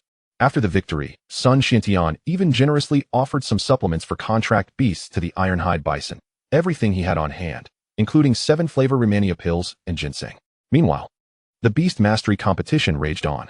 In another realm, the abyss of Sin in Jiuzhou, the Monkey King received a directive from the Round Table Conference. All hidden factions of Jiuzhou were to proceed to a mysterious location. A monkey, seated on its throne, was taken aback by the announcement, soon replaced by excitement. After centuries, the comprehensive invasion from the various realms was finally on the verge of commencing. What are you saying? All hidden factions are to head to the mysterious land? He exclaimed. Haha, are the various realms finally set to attack Jiuzhou? The messenger frowned, speaking in a bitter tone. No, the Round Table's order merely instructs us to go to a mysterious place and kill a white tiger. Upon revealing a photo of Su Chen striking down the ancient poisonous scorpion in Su City, the Monkey King pounded the ground in rage. What did you say? All hidden factions are mobilized just to kill this little creature? Has the Round Table lost its mind? I am only responsible for delivering orders. How to execute them is your prerogative, Monkey King. With that, the messenger vanished, leaving the Monkey King seething with fury. A man clad in a suit walked alongside a graceful woman, noticing something and whispering to her. He then made his way to a rooftop, lighting a cigarette. The Joker, also summoned by the Round Table, received the order for all hidden factions in Jiuzhou to proceed to the mysterious land and eliminate this individual. The Joker glanced at Su Chen, smirking disdainfully. We hidden ones have lingered here for hundreds of years since that battle. After all this time, you tell me to send everyone to a mysterious land just to kill a tiger I could crush with a flick of my wrist? What do you mean, Bat Knight? What does the Round Table mean by this? I am merely a messenger. Beyond that, I bear no responsibility. The Joker surveyed the cityscape, filled with confusion. We, the various realms, possess 7 deities, while Jiuzhou has only a legendary king. Who has ever seen that king? Why has there been no offensive on Jiuzhou for centuries upon centuries? I feel as though I am nearly one of the Jiuzhou people. Moreover, why is it that despite Jiuzhou's apparent lack of resources, all the myriad races of the heavens have united in a concerted effort to invade this place? What compelled them a millennium ago to risk the lives of countless alien beings to allow us, the Hidden Ones, entry? There are countless regions throughout the vast universe akin to Jiuzhou. Why then do all the races expend every effort to seize this territory? The Joker turned to meet the gaze of the Bat Knight. The Round Table. Oh, what secrets are being concealed by those above? Chapter 34. The Hidden Ones' Subtle Schemes. Do you wish to witness Su Chen in action? The eyes of the ever-changing Joker were fixated on the Bat Knight, as if he would not depart without extracting some information from him. The Bat Knight sighed, furrowing his brow as he spoke. These questions have crossed my mind. But you must understand, I am merely a messenger. I can only serve as a conduit. The matters concerning those above are entirely beyond my reach. Even the white robes of the Round Table could eliminate me in an instant. The Bat Knight had indeed contemplated these issues. Why is it that places like Jiuzhou exist abundantly throughout the universe, yet the myriad races seldom unite? Why is their singular focus on invading this land? And why have they yet to launch a significant assault? He too sought answers, but more than the answers. He yearned to preserve his own life, for a mere gesture from those above could erase him from existence. Joker, I have conveyed the message. How you proceed is clear to you. Do not make foolish decisions. The time for a full-scale assault on Jiuzhou is drawing near. The ever-changing Joker stood atop a rooftop, surveying the distant scenery. An assault on Jiuzhou? The time is indeed near. But for us hidden ones, venturing into the mysterious realm is tantamount to signing our own death warrants. What then is the purpose of awaiting an invasion of Jiuzhou? An assault on Jiuzhou? Why would we await their attack? Our journey to the mysterious realm is a march toward doom. What else can it be? How many powerful beings are stationed there? Have the round table not contemplated this? Furthermore, Bat Knight, even if they were to invade Jojo, what spoils would we gain? Which of the myriad races would honor their promises? In their presence, only those possessing sufficient strength hold sway. Our race does not possess divine guardians like yours. Faced with the Joker's barrage of inquiries, the Bat Knight merely stated, "You know what you must do," before departing. "Oh, are you afraid to respond?" The Joker chuckled, raising his hand to summon a ninja cloaked in black from the shadows. "Inform the shadow guards. Half will accompany me to the mysterious realm. The remainder shall remain here and await my command." The ninja's pupils widened in alarm. Such an action bore great risk. "Master Joker, this course of action is perilous." "Fear not. Should this endeavor succeed, what do the myriad races matter? We can still retreat unscathed. Soon, we shall feast in abundance. But what if we fail? Then let the banquet commence." Not only the ever-changing Joker, but all the hidden ones who received the order retained a portion of their strength in place, while they themselves ventured forth to the mysterious realm. The first round of trials had concluded, with half of the participants eliminated, leaving behind only the elite among the elite. Of course, some eliminations were regrettable. From an outsider's perspective, Wang Yuan's ousting was particularly disheartening. He did nothing, and his contract beast fainted upon entry. The second round was unlike the previous. It promised to be a spectacle. The elder would randomly select a contestant, and the chosen individual would stand on the beast platform, while the remaining participants could choose to challenge or abstain. Should no one challenge, that individual would ascend directly into the top 10. How delightful. However, if someone did challenge, the chosen one must select an opponent unless only one individual dared to challenge. If numerous challengers arose, the selection could prove troublesome. One might face ridicule for choosing an opponent deemed weak. If the champion successfully defends their title and agrees to further challenges, victory would propel them into the top 5, while failure would result in immediate elimination. This structure rendered the competition thrillingly intense. Once again, the second round, the most exhilarating of all, had arrived. Indeed, I wonder if this year will witness a champion facing off against 2 challengers. You're dreaming of Peaches, a member of the Peach Bounty Network. It has been ages since such an occurrence graced this competition. Who would forsake the resources of the top 10? To endure 2 rounds of challenges for a mere top 5? That would be folly. If I were to participate, I would merely aim to survive. Let us see what unfolds this year. I am eager to witness whether that precious white tiger can once again rely on fortune. Surely, its contract beast cannot faint again. The first round was mere luck. In this round, true abilities will surely be revealed. As the elder began to elucidate the competition rules, the audience fell into a hushed silence, none daring to show disrespect, though the reason eluded them. Yet, their teachers and the principal had warned them before coming. Do not provoke this elder. The consequences would be dire. The selection of the champion commenced. All participants received a slip of paper indicating whether they were the champion. Upon realizing they were not, some contestants rejoiced. This granted them the power of choice. Should they encounter a weak champion, they would rise swiftly. Should they face a strong one, they would still stand. Why? Because those formidable opponents would shy away from challenging them, allowing for a facade of distress while they awaited their full potential. Sun Xiantian gazed at his slip, his expression darkening. To his astonishment, he was the champion. He wondered who would dare challenge him, as long as it wasn't Su Lele. The champion for this match is Sun Xiantian. Does anyone wish to challenge?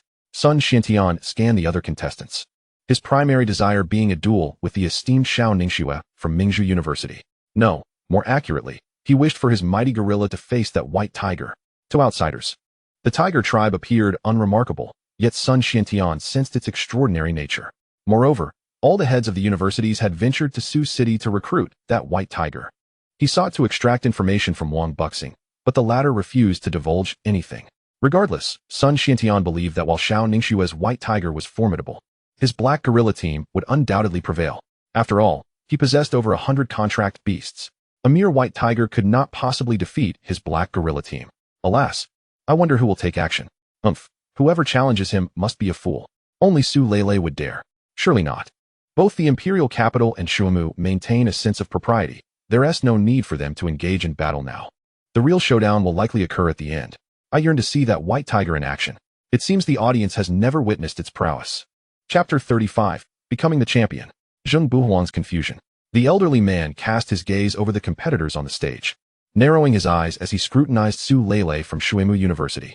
Teacher, am I to take the stage? Su Lele asked, her expression one of bewilderment as she looked towards Li Zhendao. She did not believe she was inferior to Sun Xiantian. However, should they engage in a clash. The repercussions would be monumental. Although Shuemu and the imperial capital have consistently been the top universities in the country, confrontations between them typically occur only in the final round to determine the champion. After all, the top 3 contestants gain entry into the legendary Taichu secret realm, an invaluable resource for any cultivator. Moreover, the opportunities within are unique to each individual, potentially leading to great fortunes. Historically, Shuemu and the imperial capital have seldom been drawn to face each other in the early rounds, but this year, perhaps deliberately, the Assembly of Extraordinary Talents has chosen to have Sun Xiantian as the challenger. Li Zhendao's mind raced as he pondered the situation. He concluded that seeking fleeting glory was not as prudent as ensuring the peace of the 9 provinces. The most promising candidates this year were undoubtedly Su Lele and Sun Xiantian. These 2 must enter the Taichu secret realm. Li Zhendao glanced at the elderly man and gently patted Su Lele's shoulder. No, rushing in haste serves no purpose. Small skirmishes may be permissible, but in the face of the 9 provinces, one must consider the greater good. Upon hearing Li Zhendao's words, Su Lele nodded in agreement. If anyone truly possessed the strength to contend with Sun Xiantian, it would be Xiao Ningxue from Mingzhu, though her capabilities remained largely unknown. Sitting among the competitors, Xiao Ningxue observed Sun Xiantian on the beast control platform. Just as in her previous life, Sun Xiantian remained the champion, unchallenged by anyone. In Xiao Ningxue's heart, Su Chen was entirely capable of rivaling Sun Xuantian's formidable strength and the elite black guerrilla team backing him. She even believed Su Chen surpassed them. In her last life, she had a snow fox as her contracted beast, and at that time, she did not believe she could defeat Sun Xiantian. However, now, she possessed unwavering confidence. Perhaps it was the sense of security that Su Chen provided her, despite his penchant for referring to her as his pooper scooper. An important reason Xiao Ningxue refrained from challenging Sun Xiantian was that in her past life, when she and her snow fox faced the myriad races on the battlefield, Sun Xiantian showed no inclination to retreat. A single individual, accompanied by a mighty gorilla and 100 elite members of his team, charged fearlessly into the fray. Undeterred by death, he was a true hero of the 9 provinces. Moreover, Sun Xuantian's rise in strength occurred after entering the Taichu secret realm. The elderly man's gaze remained fixed on Su Lele, a fact evident to the audience. However, before withdrawing his gaze, he inadvertently glanced at Xiao Ningxue. Did you notice that the elder seemed to look at someone else? Impossible. Have you lost your mind? Aside from Su Lele, who else could possibly challenge Sun Xiantian? You don't think the elder was looking at you, do you? Come on, there's no need for such pretense. No. I genuinely believe the elder cast a glance at Mingzhu. Ha ha ha, you must have been frightened by that white tiger in the first match. In reality, it was merely luck. In this round, if she dares to select a worthy opponent, she will undoubtedly lose. What if she wins? Win? Ha ha. If Mingzhu selects a competitor of equal strength and still manages to win, I will livestream myself eating a secret recipe burger. The stakes of the beast control platform wouldn't be complete without secret recipe burgers, just as the West would be incomplete without its own specialties. Indeed, the elder did glance at Xiao Ningxue, a subtle smile gracing his lips. He had initially anticipated the emergence of arrogant competitors eager to confront the imperial capital. Yet he was pleasantly surprised by their maturity. Observing Su Lele and Xiao Ningxue, he saw the foundation of the future of the 9 provinces. With no challengers present, Sun Xiantian smoothly secured a position in the top 10. Sun Xiantian thought, please, can we refrain from directly calling my name? If it weren't for this elder, I would have made him change his tone. Amidst the envious gazes of the crowd, Sun Xiantian quietly returned to his spot, awaiting the 3rd round of competition. Following Sun Xiantian, each subsequent champion adhered to a more conventional approach, consistently facing challengers who, upon losing, opted not to continue competing. This is absurd. If they lose, they are eliminated. They can't afford to take such risks. As the saying goes, endure a little, and it becomes a minor issue. Take a step back, and the horizon expands. Conserve your strength. These recent matches have been rather dull. I already know the contracted beasts of the competitors. Can we not have some thrilling contests? Exactly.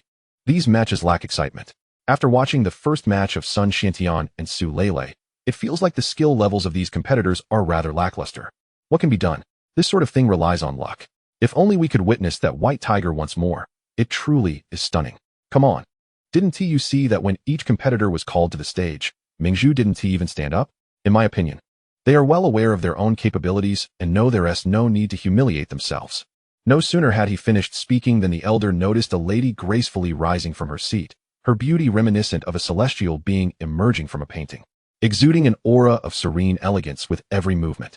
If this were to be shared on short video platforms, she would undoubtedly be the epitome of ethereal beauty, the object of many dreams. Goodness, why is she so extraordinarily beautiful? Her beauty makes me wish to eliminate that white tiger. I want to take its place as a contracted beast. Do you possess some peculiar trait that thrives on being beaten? Get lost. You wish you had such luck. What a pity, once this match concludes, it seems the goddess will have no opportunity in the next round.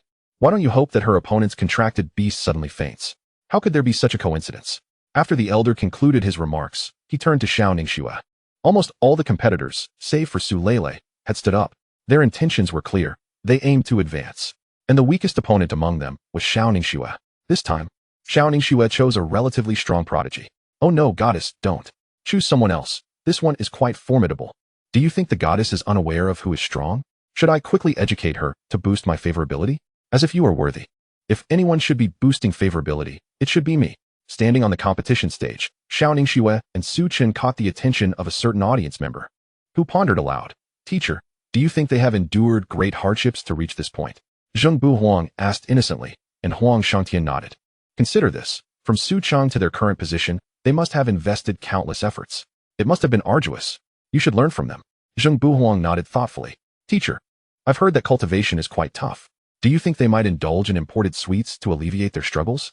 Upon hearing this, Huang Shangtian found a semblance of logic, but questioned, why must it be imported sweets? Wait, what on earth is this girl thinking? Chapter 36, another instant fainting? The elder's true identity. Huang Shangtian was left speechless by Zheng Buhuang's musings. This girl seemed beyond saving, as ever since she laid eyes on Su Chen. Her mind had been filled with incomprehensible thoughts. The boy selected by Xiao Ningxue wore a triumphant smile, as if announcing to the world that he was about to enter the final round, claim his place among the top 10, and ascend to the pinnacle of his life. He glanced at Xiao Ningxue, unable to deny her striking beauty. Yet, alas, this was the beast control competition. This is the pivotal moment that determines whether one can secure higher resources and capture the attention of others. He must not yield to his opponent. Alas, I find myself unable to look directly at this. The white tiger is likely to suffer a most grievous defeat. Isn't that obvious? Could they possibly be fortunate enough to succeed twice? Everyone is waiting for the opponent's contracted beast to falter. That is utterly inconceivable. Indeed, it has been said that his summoning beast possesses a divine tier innate skill. Is it truly that exaggerated? If so, then the contracted beast of the goddess Xiao will surely face a dire fate. Oh dear, I can hardly bear to watch. The innate skills of contracted beasts are categorized into Earth tier, Sky tier, Sanctified tier, Simple tier, True tier. And most beast tamers may only allow their contracted beasts to acquire a Sanctified tier skill much later in their journey. At this stage, a beast tamer whose contracted beast possesses a Sanctified tier skill is already a formidable force. The elder continued to proceed according to protocol, and the man, before officially commencing, cast a glance at Xiao Ningxue, his lips curling into a slight smirk. Goddess Xiao, my apologies. Though you are strikingly beautiful, please do not hold it against me when I show no mercy. The man exuded confidence. In his eyes, there was no possibility of defeat. What if the opponent is already half a step toward nobility? Talent may indeed surpass his own, but alas, you shall not advance further in this round. Both parties summoned their respective contracted beasts, and the man was filled with unwavering confidence. His contracted beast was the celestial skylark, currently at the mid-platinum level. While its lineage could not compare to the southern capital's King Yuan Goose, it was still a sovereign beast. After observing the bizarre fainting of King Yuan Goose's contracted beast, he had taken all necessary precautions. One could say the celestial skylark would encounter no unforeseen incidents. As long as nothing went awry, it could not possibly faint instantaneously. Without a sudden faint, how could he lose? The game began with a thunderous start. Many spectators held their breath, fearful that their actions might disrupt the match. Some even covered their eyes with their hands, yet still peeked through their fingers to catch a glimpse of the outcome. It was as if a small blade had grazed their skin, awakening their senses.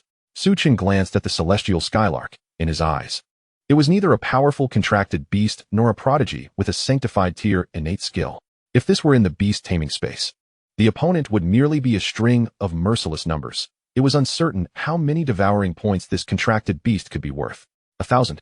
Faced with such a contracted beast, Su Chen could hardly be bothered to engage. To do so would be an affront to him, merely casting a contemptuous glare at the opponent. In an instant, the celestial skylark rolled its eyes and collapsed to the ground. The state it was in resembled being shot at 7 times in rapid succession by a firearm aimed at a flying machine in the sky. One can only imagine how tragic that was.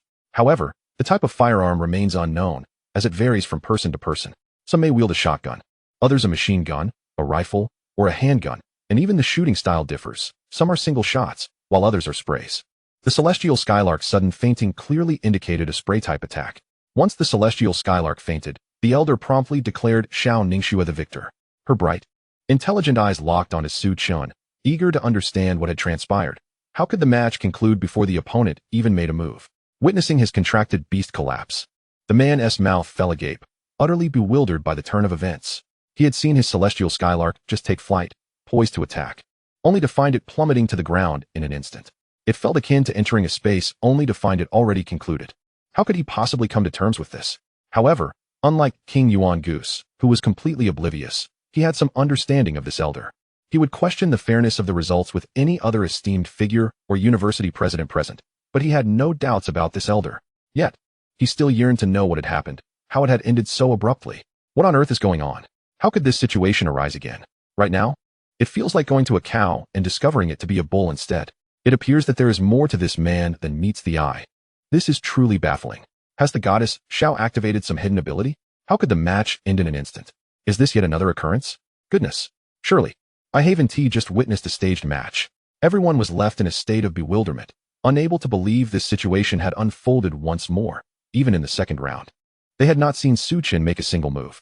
Li Ergo sat in the audience, furrowing his brow as he glanced at his teacher, Yishio. Teacher, what is happening? Why did the opponent faint in an instant? Li Ergo's small eyes concealed great perplexity in the eyes of the crowd. He was regarded as the second batch of prodigies, with the first batch being Sun Xiantian and Su Lele. He had initially sought to uncover the reason behind this oddity. He had already found the first round strange, as King Yuan Goose's quality should not allow its contracted beast to suffer any physical distress. Therefore, there must have been some foul play on the opponent's part, yet throughout the ordeal, that white tiger had not made a single move. After witnessing the second round, the outcome remained unchanged, leaving him utterly baffled. His teacher, renowned as a gun specialist, had been extremely famous in the mysterious land. In his youth, Yishio stood alone on the arena, challenging all the prodigies of the mysterious realm. More importantly, Yishio had never lost, regardless of whether the opponent practiced swordsmanship or beast-taming. Thus, he had earned a formidable reputation in the mysterious land. His nickname was the God of Battle. Yishio stroked his beard, reminiscing about the days of glory. Now, he was merely an old man who wished for peace across the land, smiling silently. Meanwhile, on the other side, teacher, did you see that? It's happening again. Only when faced with the white tiger did such things occur. Had they perhaps engaged in some foul play? Why didn't we question that elder back then? Feng Yuya squinted up at the sky, in the mysterious land. His utmost admiration was undoubtedly for this elder, Hua Honglong. They had all fought together on the battlefield of myriad clans, and Hua Honglong had single-handedly suppressed an entire generation of prodigies, relying on righteousness and unparalleled strength. Feng Yuya recalled the time they faced a group disguised as divine beings. Hua Honglong had stood before all the prodigies, declaring, "Ahead lies Huaxia. Divine beings are forbidden." This proclamation had remained etched in his memory to this day. Yuan Goose, you shall understand why when you reach the final round. At this moment, Feng Yuya had no inkling of the countless hidden figures of the 9 provinces they were about to confront. Chapter 37. Is even the senior not as good as Su Chen? A decision to head to the Eastern Divine Continent. The conclusion of the second round felt to the audience as bland as plain water, lacking any flavor. It was nowhere near as exhilarating as before.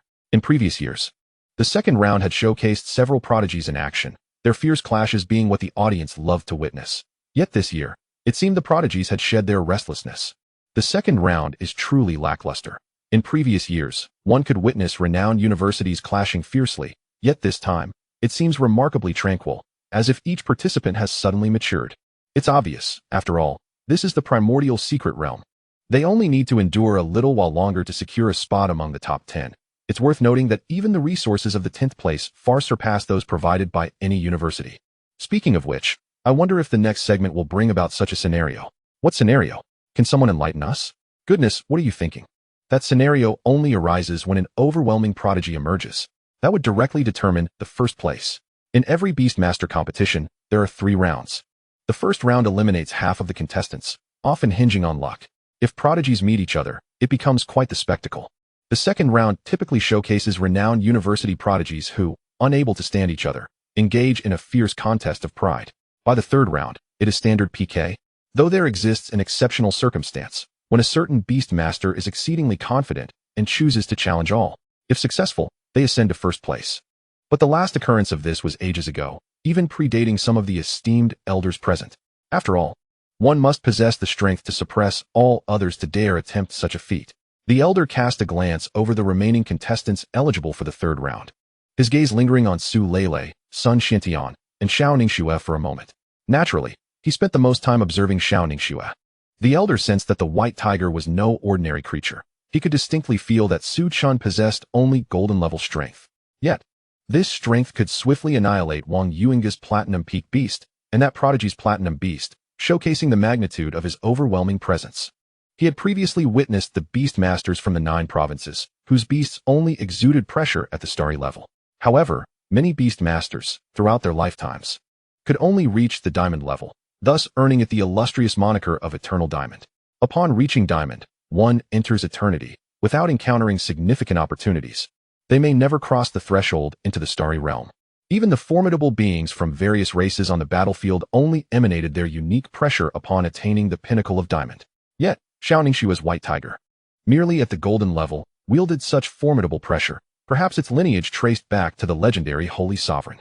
Have you noticed how the elders seems to be fixated on the illustrious Xiao Ningxue? That cannot be, can it? At the elders' level, they only concern themselves with power. Do you believe that white tiger has the potential to crush all contract beasts? Haven't you realized? When the opponent's contract beast fell in an instant during the first 2 rounds, the elders' immediate focus was on the white tiger, not the opponent's beasts. Do you think it possible that the opponent's beasts collapsed not due to some unusual circumstance, but because the white tiger obliterated them in an instant? Upon hearing this, the audience found it amusing. How could that be possible? Teacher, do you think anyone will step up? Sun Xiantian inquired of Wang Buxing, seated beside him. In his view, if Su Lele had not mastered that particular technique of the storm siren, he would have been entirely confident in his ability to compete. However, he was uncertain of Su Lele's current level, and what troubled him more was the peculiar nature of Xiao Ningxue's white tiger. Wang Buxing chuckled, glancing at the elder, as if struck by a thought, and then nodded. Oh, this has piqued my interest. Even Su Lele likely lacks the courage to stand up there. Given that it's a challenge against all, could it be Sun Xiantian suddenly conceived an audacious idea? One that bordered on madness, that Xiao Ningxue would choose to take on all. Su Lele furrowed her brow. In her eyes, Sun Xiantian was no longer her rival, as she possessed ample confidence to defeat his Black Ape team. This confidence stemmed from having recently learned that technique from her storm siren. It was that very technique that established the siren race as dominant. She recalled Li Jun's words, and the first time she beheld Xiao Ningxue in Su City. Back then, Su Chen was merely a highly gifted white tiger. Although university heads vied for him, Su Lele believed she could match him. Yet, look how much time has passed, from being capable of swiftly vanquishing the ancient poison scorpion to now standing in the 3rd round of the beastmaster competition. Su Chen's talent is astonishingly unparalleled. Outsiders might attribute Xiao Ningxue's success to mere fortune, as the opponent's contract beast encountered issues twice. But that seems implausible. It must have been Su Chen's doing. She initiated a dialogue in the mind space with her storm siren. Senior, do you believe we can take the stage? No. If it weren't for that white tiger, none here would be your match. But, Senior, is that white tiger truly formidable? How did it manage to obliterate the opponent's contract beasts in an instant? That white tiger has likely encountered an extraordinary opportunity. It may possess a basic tier innate skill. Basic tier. If it were merely a basic tier skill, Su Lele wouldn't be particularly surprised, for not only she, but also Sun Xiantian and Li Ergu from Magic City possessed basic tier innate skills. Yet Su Chen's current level is only golden. To master a basic tier innate skill at this stage is a truly monstrous existence. However, fret not, for the Fire Phoenix and the Celestial Lark possess such low bloodline levels that they will be affected. At my level, the impact will not be substantial. Senior, is that white tiger currently very strong? The storm siren fell silent for a moment. Very strong. It hasn't made a move yet, and I cannot gauge its true strength. Perhaps it only has that one powerful skill, yet I may not be its match. What? Even you, Senior? Su Lele understood her storm siren all too well. It had already reached the diamond level, while Su Chen was merely at the golden level. A golden level individual could defeat her storm siren? Various powerful beings were discussing Xiao Ningxue, or more accurately, Su Chen. Meanwhile, Su Chen found himself in the fairy forest. You mentioned their essay place that is quite formidable? Xing Dazhuang paused for a moment, startled at the thought of Tiger Lord seeking him, feeling anxious about having inadvertently upset this big brother. Upon hearing Su Chen's question, he felt a sense of relief. Oh, Eastern Divine Continent. That place is teeming with strong individuals. Are you planning to go there? Chapter 38. Su Chen's Decision. The Hidden One Strike. Su Chen pondered for a moment. From what Xing Dazhuang said, it seemed that the place called Eastern Divine Continent was indeed home to numerous strong beings. Currently, he could find nothing to devour in the fairy forest, at most indulging in a few rabbits out of boredom, with each result being, congratulations, host, for devouring a rapid rabbit, gaining 0 devour points. When attempting to devour other beasts, either the points gained were meager or none at all. At this rate, if he wished to transform into human form, it could take an eternity. How could he keep Xiao Ningxue waiting for so long? Compared to the fairy forest, how does the eastern land of the divine compare? Upon hearing this, Xing Dazhuang was taken aback. How could this formidable Lord Tiger lack even the most fundamental knowledge? It is well known that within the entire beastmaster space, the fairy forest serves as a unit of measurement. For instance, this location could be likened to several fairy forests. The fairy forest, in the context of the beastmaster space, is nothing short of a rudimentary novice village. Ahem. Lord Tiger, the fairy forest, and the eastern land of the divine are entirely disparate concepts. The eastern land of the divine far surpasses our fairy forest. Here, we are plagued by the likes of the swift-foot rabbit, while there, they are overrun by primeval-grade beasts. Upon hearing Xing Dazhuang's words, Su Chen felt a surge of excitement. Primeval-grade beasts, though he was unaware of their true nature, sounded extraordinarily impressive. Wouldn't venturing to such a place allow him to amass a considerable number of devouring points swiftly? What a delightful prospect. How long would it take to travel from the fairy forest to the eastern land of the divine? At Su Chen's inquiry, Xing Dazhuang's eyes widened. Lord Tiger, are you truly planning to journey to the eastern land of the divine? With your prowess, establishing a faction there would pose no challenge. Even the top contender on their martial rankings would likely not stand a chance against you. Su Chen nodded slightly, merely affirming the notion of heading to the eastern land of the divine. As for establishing a faction, he hadn't given it much thought. He was simply eager to collect some devouring points. To Xing Dazhuang, having Su Chen as his backing meant that venturing to the eastern land of the divine could indeed enable him to develop a faction.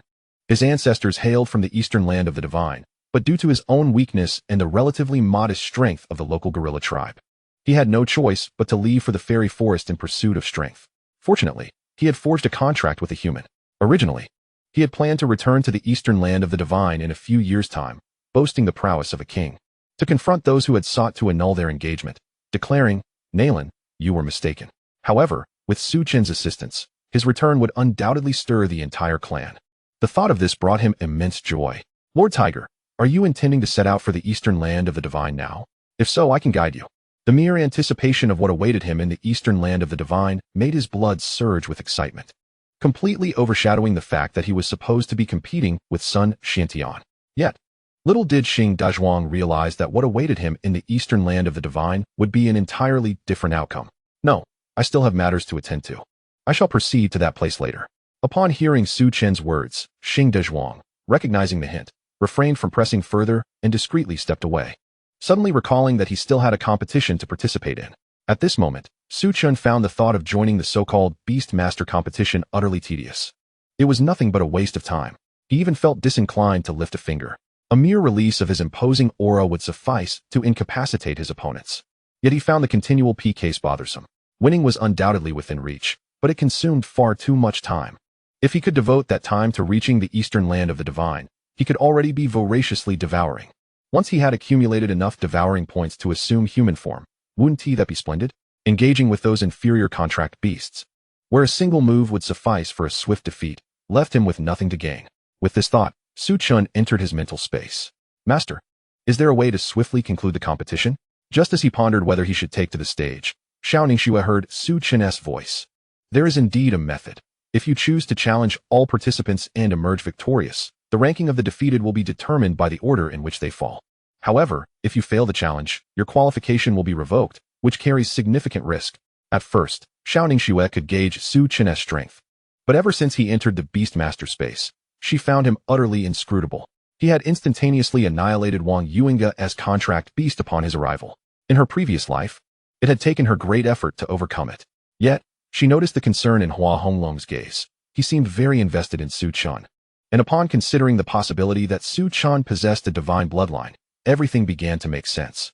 She inexplicably felt that Su Chen had the capability to single-handedly defeat all the contract beasts present, even the storm mermaid of Su Lele. As for a collective melee, she believed Su Chen had the strength for it.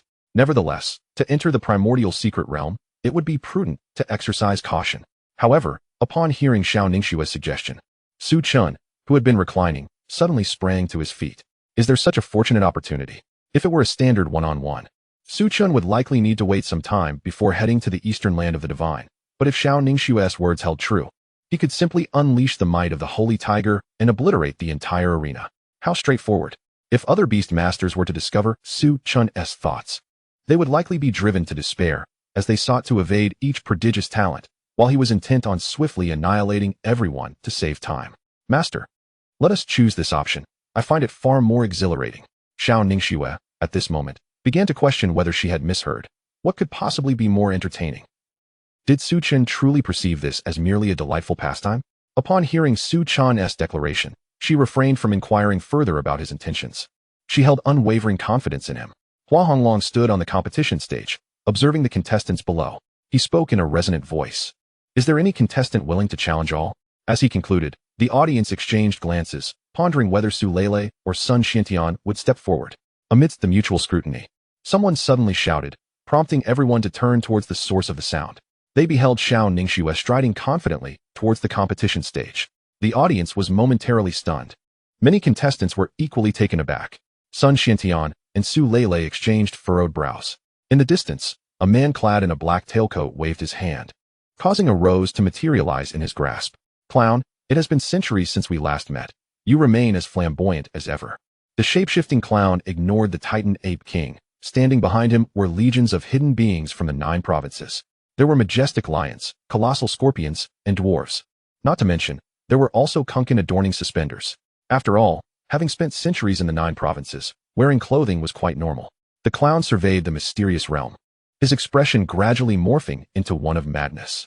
Hua Honglong, the end is nigh. Chapter 39, Challenging All. The power of Hua Honglong. The shape-shifting clown grinned widely, his smile growing increasingly exaggerated to the point of absurdity. Many of the otherworldly beings in attendance felt a chill run down their spines upon hearing his laughter. Kunkin, who had been playing basketball, found the activity quite enjoyable since his arrival in the 9 provinces. However, upon hearing the clown's chilling laughter, he lost control of the ball he had been dribbling. Is this clown truly at odds with this mysterious realm? His exaggerated laughter caused me to lose my ball. The Titan Ape King furrowed his brow. He was well aware of the shape-shifting clown's high intelligence and prowess in leading otherworldly beings into battle. Before battle, one often finds solace in the presence of exquisite elements, such as a sleek black tailcoat and roses, accompanied by laughter that may seem unsettling. Yet, never before had the atmosphere been so foreboding. That laughter was almost terrifying. Nevertheless, the Titan Ape King was acutely aware that the Joker's exaggerated mirth surely harbored a purpose. As the saying goes, it is best to remain uninquisitive about the affairs of the world, particularly when it concerns the tales of such formidable figures. Joker, shall we stealthily infiltrate this enigmatic realm and seize the opportunity to eliminate that tiger? I shall provide cover while you swiftly dispatch that minuscule tiger, preventing any trouble from the 7 demon gods. When shall we commence our assault? As the Titan Ape King spoke, he pounded his fists together, signaling his readiness for action. The ever-changing Joker gradually retracted his flamboyant grin, embodying an elegance that made it difficult to reconcile with his previously frenzied demeanor. No need for that. This mysterious realm is akin to Hua Honglong's very being. The moment we step inside, he will sense our presence. Upon hearing this, the Titan Ape King was initially taken aback. What manner of powerhouse possesses the ability to perceive the entirety of such a mystifying place? However, upon reflection, he felt an inkling of familiarity with the name Hua Honglong. Joker, have we encountered this Hua Honglong before?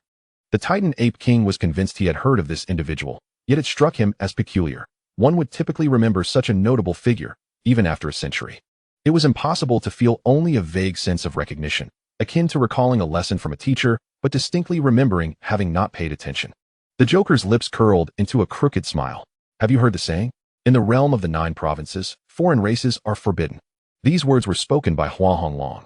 Upon hearing those 8 words, the hair on the necks of the foreign races stood on end, as they were reminded of their past experiences prior to arriving in the 9 provinces. Indelible memories. Everyone, heed my command. When I signal, unleash your full speed. No time to delay. I will distract Hua Honglong while you all find the opportunity to slay that little white tiger. Once it's done, retreat immediately. Damn it, Kun. Stop dribbling the ball. You'll burst it. In the mysterious realm, the beastmaster platform, the audience could scarcely believe their eyes. After the first 2 rounds, they had thought that Xiao Ningxue was merely lucky. However, honestly speaking, having the opponent's contracted beast faint twice was simply too coincidental. Yet the terrifying prowess they had witnessed was hard to dismiss. Now, seeing Xiao Ningxue challenge all comers, they couldn't help but speculate. Could it be? When did Mingzhu become so formidable? I only recall that she once claimed a championship, but to take on all challengers? That would date back to many tournaments ago. And weren't those situations usually in the imperial capital or Shuimu? Is there a possibility that the white tiger possesses some advanced skills, like a holy tier or simplified tier innate talent? I feel the same way. This is going to be quite a spectacle. Challenging all, today is truly worth it. Let's see who can enter the primordial secret realm. The anticipation was palpable. Before the audience's gaze, all 20 contestants ascended the beastmaster platform, with Xiao Ningxue standing alone at the center. With a mere thought, a flash of white light appeared, and Su Chen emerged from the beastmaster space. For reasons unknown, as the contestants and spectators cast aside their previous biases, they now found Su Chen exuding an odd aura. His gaze seemed to convey a sense of superiority, as though no one before him was worthy of being his opponent. To be precise, it was a condescending disdain. Most of the elite contenders hailed from central universities. Had Su Lele or Sun Xiantian occupied Xiao Ningxue's position, they would have been wholly convinced. But what right does a student from Mingzhu have to stand here? Sometimes, one must not be too arrogant. It is normal to be fortunate once or twice, but to expect continual success is rather unrealistic. Is your contracted beast claiming to be the king? Wang Yuinga may have faltered, but I shall not. Let me show you the price of claiming kingship. Except for Su Lele and Sun Xiantian, the others summoned their contracted beasts, while Su Chen remained motionless in the center. The elite beastmasters wore expressions of confidence, thinking, how can he withstand such a united assault? Yet, their contracted beasts gazed intently at Su Chen, many sensing an inexplicable acceleration of their heartbeats. This feeling was exhilarating. To be precise, it was fear. An irrational fear emanated from deep within, something they could vaguely perceive. How can this be? Li Ergu's contracted beast, the berserk demon bear, found it peculiar. Staring at Su Chen with an unfamiliar sensation, whether in the beastmaster space or within the 9 provinces. He had never experienced such a feeling before, and he recognized it as an ominous one. Li Ergu noticed the berserk demon bear's unease and was about to inquire when a proud contender suddenly shouted, all together. At that shout, everyone echoed in unison, including Li Ergu, who felt compelled to join in. All contracted beasts, except for Su Lele and Sun Xiantian, charged towards Su Chen. They approached from all directions, while the berserk demon bear moved head-on, the beasts roaring in unison as if to dispel their unease. The berserk demon bear's speed lagged slightly behind the others, as they leaped to show Su Chen the folly of youthful arrogance. Su Chen remained expressionless, and a glimmer of golden light flickered in his eyes. The leaping contracted beasts all fell to the ground simultaneously. The berserk demon bear, who had been charging towards Su Chen, halted in its tracks, beads of sweat covering its entire body. Chapter 40. I am the Overlord. I am revealing my true self. The berserk demon bear locked eyes with Su Chen, having been acutely aware of him since the beginning. The reason was simple. Su Chen exuded an unshakable calmness. So many contracted beasts rushed toward him, their lowest rank being mid-platinum. Furthermore, their bloodlines were not weak. In such a situation, to remain so composed could only imply 2 possibilities. Either he was resigned to his fate, or he possessed complete confidence in annihilating all those contracted beasts. It was precisely because the berserk demon bear noted Su Chen's disdainful demeanor that it walked more cautiously. When it saw the flicker of golden light in Su Chen's eyes, it felt as if it had plunged into an abyss, struggling desperately to escape, its entire body drenched in sweat. For the berserk demon bear, Su Chen was utterly terrifying. A mere glance was enough to instill such fear. The audience, witnessing the flurry of contracted beasts charging at Su Chen, instinctively thought it was all over. This white tiger was far too arrogant. As the various contracted beasts surged forth, he didn't even flinch. It seemed he had lost his mind. Yet, in the next moment, they beheld all the contracted beasts, save for the violent magic bear, sprawled on the ground, their eyes rolling back in their heads. Many of the prodigies present widened their eyes in disbelief. What the hell? Is this some sort of illusion? How did they all fall in an instant? What kind of talent skill is this? A mere basic level? No way. A basic level talent skill can't possibly annihilate so many in one blow. Seriously. Those fools who claimed this white tiger was merely lucky, come on. You tell me, Is it luck when one can wipe out the entire field in a heartbeat? I'm utterly astonished. The prowess of Li Ergo's violent magic bear was indeed formidable. All the surrounding contracted beasts lay defeated, while it remained standing tall. Upon hearing this, many spectators nodded in agreement. The violent magic bear was undeniably superior to the contracted beasts of other prodigies. However, at that moment, they suddenly realized. Wait a minute, didn't we just think how weak this white tiger is? With what you just said, I feel like our roles have been entirely reversed. The ability of the white tiger to eliminate foes in an instant determined the strength of the contracted beasts. In fact, I believe if Sun Xiantian or Su Lele were to face those prodigies, they would have no trouble winning. While it is true that a slight disparity between beast tamers could prove to be a chasm, it is unlikely they would be capable of instant annihilation. Calm down. There's still the violent magic bear. It seemed this white tiger only possessed this one formidable skill. Now it was time to see how the violent magic bear would strike. Yet, with so many fallen, how could they ascertain who made it into the top 10? Upon hearing this, the competitors still on the stage rolled their eyes in unison at the speaker. That individual immediately regretted speaking, for the competitors were understandably displeased.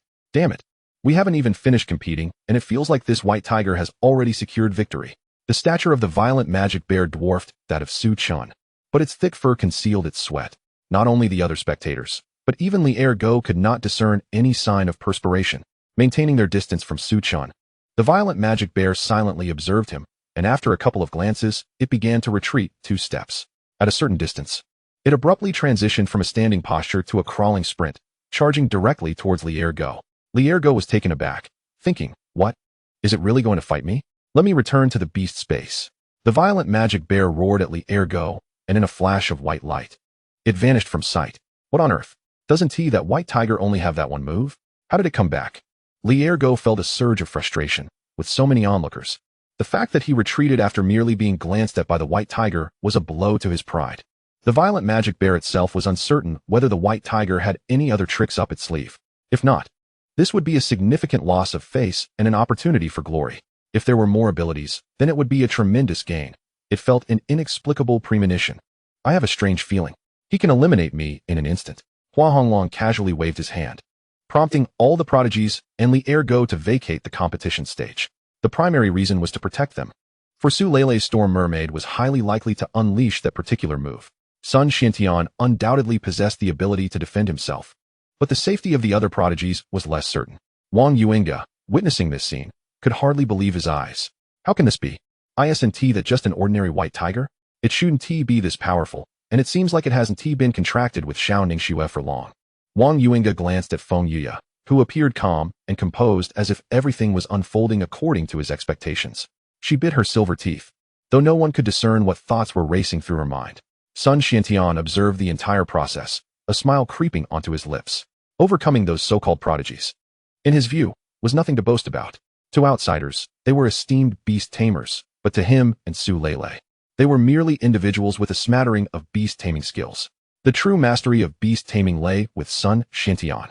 Just as he was about to speak, a wave descended from the sky, and a pink-haired mermaid appeared on the competition stage, her expression grave. Su Lele was engaged in a mental dialogue with her. Senior, that last move of his, it was formidable. I might not be his opponent. You should prepare yourself mentally. Could he even counter that move? Su Lele was utterly astounded, for that move granted her confidence even against star-level opponents. She had once believed she was ready to assist the human race in the myriad races battlegrounds, but hearing her senior's words, she was shocked to learn that Su Chen could counter that move. This was not merely frightening. What was truly terrifying was that he was still only at the golden level. Could it be that Su Chen possessed divine blood? Otherwise, how could he be so overwhelmingly powerful? The audience, witnessing the violent magic bear's retreat, was left dumbfounded. It was only when they saw Su Lele summon the Storm Mermaid that they realized the true competition was about to commence. Hua Honglong silently muttered to himself. As the audience moved further away from the competition stage, he sensed that the ensuing battle could affect those nearby. Sun Xiantian twisted his body and fingers, causing his joints to crack, reminiscent of a scene from a movie. He, Sun Xiantian, from this moment forth, would no longer remain understated. I am the master of hundreds of contracted beasts. I will no longer pretend. I am laying my cards on the table. Su Chen is it. Let us see if you can eliminate hundreds of contracted beasts in an instant. Chapter 41. He truly has hundreds of contracted beasts. The entire Black Gorilla team took the stage. A slight smile played on Sun Xuantian's lips. Su Chen, incredibly strong. Unreasonably so. After defeating the Fire Phoenix in the first match, I realized Su Chen was no ordinary opponent. Faced with a beast of the Fire Phoenix's caliber, Su Chen displayed no signs of panic whatsoever. It is worth noting how little time Su Chen had spent contracted with Xiao Ningxue. One could argue they hadn't even engaged in a proper battle. Given this, their first confrontation would likely lead to a state of confusion and disarray. Yet, Xiao Ningxue was already prepared for battle, highlighting her exceptional combat training. As for Su Chen, he needed no further commentary. Throughout the two matches, he remained expressionless and composed, implying that he viewed those two contracted beasts as no challenge at all. This situation undoubtedly indicated the presence of formidable strength backing him.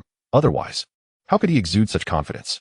The facts have proven that Su Chen was indeed outrageously powerful, capable of swiftly eliminating the contracted beasts of prodigies and even scaring the violent magic bear back to its beast space. However, Sun Xiantian did not believe his black gorilla team was significantly inferior to Su Chen, though many of his subordinates were of lower levels. Their strength lay in their daily training within the beast space as a cohesive unit, specializing in ambush tactics. It is no exaggeration to say that among all the competitors, his black gorilla team possessed the most combat experience. How could they possibly lose this round? Tell me, how could they lose? Upon witnessing Sun Xiantian preparing to make his move, Su Lele discreetly stepped aside with the Storm Mermaid, as the sight of over 100 black gorillas was truly astounding. There was no need for her to ally with Sun Xiantian. After all, they were rivals, and forming coalitions was not in her nature. With an air of confidence, Sun Xiantian cast a glance towards Su Chen, while Xiao Ningxue furrowed her delicate brows. In her previous life, she had been eliminated at the very beginning of the third round. Yet she had witnessed the entirety of Sun Xiantian's combat prowess and knew he possessed a particularly fearsome technique. Unlike the antagonists or supporting characters found in novels who often engage in idle chatter before exchanging a few lackluster blows, this individual would first indulge in bravado to lower one's guard, only to then summon his legion of black gorillas to strike with unexpected ferocity. Su Chen, do take heed of his contract beasts. There are over 100, and the lead among them possesses tremendous strength. During the first match, Sun Xiantian had already unleashed his formidable gorilla, yet at that time, Su Chen had been ensconced within the beastmaster space, utterly unaware. Hearing the concern in Xiao Ningxue's voice, Su Chen merely smiled. Fear not, my dear caretaker, no one can harm this king. Xiao Ningxue regarded Su Chen's confident gaze, feeling a ripple of emotion within her. Such self-assuredness was undeniably infectious, especially emanating from Su Chen, whose soul resonated with hers. Who is worried about you? Sun Xiantian, stroking his head, had already devised a plan to showcase his prowess. Once his guerrilla battalion emerged to besiege Su Chen, he would nonchalantly declare, "You've won." This maneuver would not only demonstrate his immense strength, but also artfully conceal the fact that he could not triumph over Su Lele, all while leaving the audience impressed by his gentlemanly demeanor. Suddenly, a thought struck him. Wasn't that more of a villain's monologue? Shouldn't it be more like a sinister chuckle?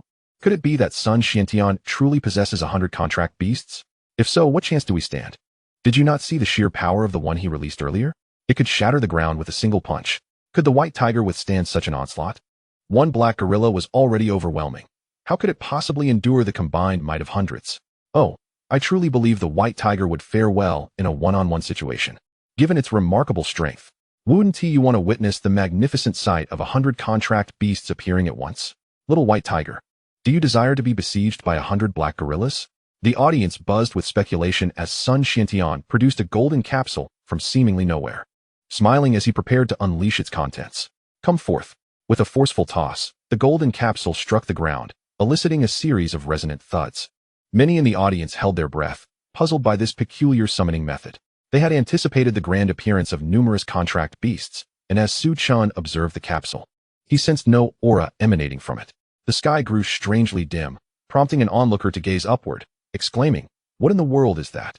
As others followed suit, they beheld a dark mass above, and upon closer inspection, realized it was indeed a multitude of black gorillas. My goodness, there truly are hundreds of them. This is astonishing. Throwing a capsule only to summon them from the sky, that defies all conventions. As the crowd remained awestruck, the lead gorilla, Jing Dazhuang, brimming with anticipation, prepared to march towards the eastern divine continent. The thought of accompanying Lord Tiger into battle filled him with exhilaration, and he longed to engage in a duel. Communicating telepathically with Sun Xiantian, he was instructed to unleash his entire gorilla team simultaneously, strike with the mightiest punch against the ground. The excitement was palpable. Thus, he rallied his entire gorilla squad, positioning themselves in the air, ready to deliver a barrage of strikes upon the unsuspecting young man below. No longer was it merely a contest of individual strength. It was a matter of numbers. Prepare yourselves. Everyone, unleash your strongest punch together. Do you see that little black dot? Charge. Jing Dazhuang chuckled heartily, noting the multitude of dark figures surrounding him, signifying their numbers. This was the moment for the guerrilla squad to assert their dominance over the human realm. Let us see who the fortunate one is. As Su Chen lifted his gaze slightly, he became acutely aware of the impending threat above. What? Are they turning on their own? The lead guerrilla, upon recognizing the familiar and striking visage of the tiger below, was struck with fear, instinctively speaking in his native tongue. Upon confirming that the tiger below was indeed Lord Tiger from the beastmaster space, Jing Dazhuang immediately reversed the force of his punch. As the audience braced for the spectacle of hundreds of fists descending from the sky, they were taken aback when the leading guerrilla unexpectedly pivoted and unleashed his fist towards his comrades. The once unified group of black guerrillas was sent scattering like fireworks. Landing around the beastmaster stage, the audience was left in stunned silence, as even the principals were rendered speechless. What was happening? Attacking one's own? And with such force? The tension that had once filled the air was now replaced with laughter. This is retribution for the sixth elder. It's all Sun Xiantian's fault for orchestrating this. Yet, it was evident that if there was any sense of unfairness, it was perplexing how they had initially gathered so cohesively to unleash their strength. As the members of the guerrilla team tumbled to the ground, they lamented their fate. Had they been prepared to withstand Jing Dazhuang's punch, they might have managed. However, they had not anticipated betrayal. Is the boss losing his mind? They cried out in dismay. Fortunately, Jing Dazhuang was merely a powerhouse, and while his punch had indeed struck his comrades, it had not endangered their lives. If he were to unleash some fiery punch, it would indeed spell disaster. Under the bewildered gazes of the onlookers, Jing Dazhuang descended from the air, causing the ground beneath him to shatter in a spiderweb-like pattern. Sun Xiantian felt a surge of anger at the sight of Jing Dazhuang's antics. He had summoned the black guerrilla team to swiftly eliminate Su Chen, to make a name for themselves at the beastmaster arena. Yet here was this fool, turning around and delivering a punch that scattered his own teammates. Are you a spy sent by Su Chen? Xiao Ningxue ceased her incantation. She was the first to notice the entire black guerrilla team plummeting from the sky. The collective impact of so many fists could only be catastrophic. Thus, she silently recited a mantra, preparing to employ the star orb bestowed upon her by teacher Su Yan, ready to teleport to safety at a moment's notice. For Su Chen's safety, she was unwilling to take any risks. But why did the leader of the black guerrillas suddenly turn and strike his own team? In her previous life, she held a vivid impression of Jing Dazhuang. Despite his penchant for nonsensical rhetoric, he was fundamentally loyal. In times of adversity, he would surely prioritize the protection of his comrades. However, what was this maneuver all about? If only Jing Dazhuang knew what Xiao Ningxue was pondering. I'm merely protecting my brothers. Upon landing, he heard the groans of his teammates, all sprawled on the ground. Having suffered under his punch and the brutal descent onto the beastmaster arena, unable to even open their eyes due to the agony. Otherwise, they would undoubtedly comprehend his intentions. A twinge of shame washed over him as he gazed at his comrades. However, there was no alternative. If they had all exerted their strength together, the arena would undoubtedly have been obliterated. The destruction of the arena was trivial compared to the wrath of the Tiger Lord. He could annihilate them in an instant. This fellow devoured beasts without leaving a trace. Those three massive beasts had been consumed entirely, not a single bone left behind. Jing Dazhuang wished to avoid such a fate, hence he had no choice but to strike back at his brothers. Sun Xiantian approached Jing Dazhuang with a dark expression, exclaiming, "What is the meaning of this? Did I not instruct you to participate in a contest and dispatch that contracted beast? Why are you attacking your own subordinates?" Jing Dazhuang felt a wave of exasperation wash over him at Sun Xiantian's words. It's easy to say, but had he known he was to confront the Tiger Lord, he would have hidden in the beast space. Even a collective effort wouldn't suffice against him. However, upon hearing Sun Xiantian mention the contracted beast, his pupils dilated in surprise. Jing Dazhuang turned to glance at Su Chen, who wore a bemused smile, clearly not anticipating their encounter here. It was hard for him to believe that his Tiger Lord was also a contracted beast. This shouldn't be the case. Such formidable beings disdain forming contracts with humans, viewing them as weak and insignificant. How could they establish an equal relationship? Then his gaze shifted to the side. That must be the master of the Tiger Lord. Upon catching sight of Xiao Ningxue's beauty, he had an epiphany. Not the kind of enlightenment akin to Cao Cao, for he dared not. If he encountered a beastmaster, he would undoubtedly contract with her, and it would be a lifelong commitment without the possibility of revocation. Her beauty was otherworldly. akin to a fairy descending from the jade pool. It was no wonder the Tiger Lord chose to form a contract with a human. But could such a celestial being endure it? He completely disregarded Sun Xiantian and strode towards Su Chen. The spectators were left agape. Wow. So this is Sun Xuantian's contracted beast. He deliberately scattered his team in midair to avoid unfairness. I see now, I misjudged Sun Xiantian. After all, how could a prodigious beast be a mere sidekick? From this moment on, I shall be a devoted fan of this black gorilla. His charisma is undeniable. Su Lele turned her gaze toward the storm mermaid, who was also taken aback. Was Xing Dazhuang truly that brave? Choosing to face Su Chen alone was uncharacteristic of him. Sun Xiantian clenched his fist, realizing that his contracted beast must have learned some new techniques in the beast space, hence the choice for a one-on-one duel. He knew Xing Dazhuang all too well. If he passed up an opportunity to show off, it must be for an even grander spectacle. Admiration for Xing Dazhuang welled up from the crowd. Xiao Ningxue furrowed her brow, but seeing Su Chen's confident demeanor, she decided against using the star orb. Xing Dazhuang halted before Su Chen, a smile gracing his face. Tiger Lord, it's been a while. Chapter 43, The Bewildering Actions of Xing Dazhuang. The Hidden Ones launched their assault. Su Chen observed the somewhat foolish expression of Xing Dazhuang. This fellow seemed rather agreeable. As the black gorilla team descended from the heavens, Su Chen felt the white light within him flicker more intensely. Looking up, he found that, as expected, the entire black gorilla team had assembled. If Xing Dazhuang truly unleashed a punch, Su Chen possessed the strength to withstand it, for he wielded the power of reincarnation. However, if such a blow were to land, the black gorilla team would no longer have any reason to exist. The crowd was left in a state of shock upon hearing Xing Dazhuang's words. What the hell? I thought you were fearless, yet here you are calling for the Tiger Lord? What is this? What is this? I feel as though I've witnessed something profoundly ridiculous. Truly, I've never been so speechless, not even while watching an epic romantic drama. Wow. I thought this would be a fair duel, yet he runs to call someone Lord instead. What is there to watch now? Wasn't it said that Sun Xiantian's contracted beast was extraordinary? How could he back down right away? Not just the audience, but even the principals, including Sun Xiantian himself, were left bewildered. A punch to his teammate? A resolute one-on-one? Addressing someone as Tiger Lord upon first meeting? Huh. Su Lele knitted her brows. This shouldn't be happening. How could Xing Dazhuang immediately call Su Chen Lord? He was known for his arrogance. Senior, what is the meaning of this? The storm mermaid also found herself perplexed by the unfolding situation. She had intended to engage Su Chen in a fair one-on-one, but it seemed that Xing Dazhuang was aligned with Su Chen. Could it be that Sun Xiantian and Xiao Ningxue had secretly come to an agreement? Shaking her head, she dismissed the possibility. Sun Xiantian still held on to his pride. The black gorilla team, who had previously been sprawled on the ground, sprang to their feet upon hearing their leader, no, their second, call out. In front of Xing Dazhuang, they felt safe, as he would merely give them a light tap on the head and everything would be fine. But the Tiger Lord was a different story. His wrath was genuinely fearsome. Moreover, he devoured everything without leaving a trace. Terrifying. As they lay scattered across the beastmaster arena, upon spotting Su Chen, they immediately stood at attention, collectively shouting, "Gee! Greetings to the leader." At this moment, it resembled a sovereign seated in the center, with his subjects surrounding him, expressing their reverence. Xiao Ningxue could hardly believe her eyes at the sight before her. In her previous life, the Black Ape team was fearlessly formidable. Yet now, as they gazed at Su Chen, their eyes reflected not only fear, but predominantly admiration. Xiao Ningxue discreetly observed Su Chen, who bore an expression of nonchalance, as if he had anticipated such an occurrence. Su Chen was becoming increasingly enigmatic. What brings you here? The imposing figure of Xing Dazhuang regarded Tiger Yi with a calm demeanor, clearly no longer holding any grievances against them. Fortunately, he was astute enough to retreat with a punch. Otherwise, the Black Ape team might have met their demise. Oh, it is thus, Tiger Yi. We came to use the restroom.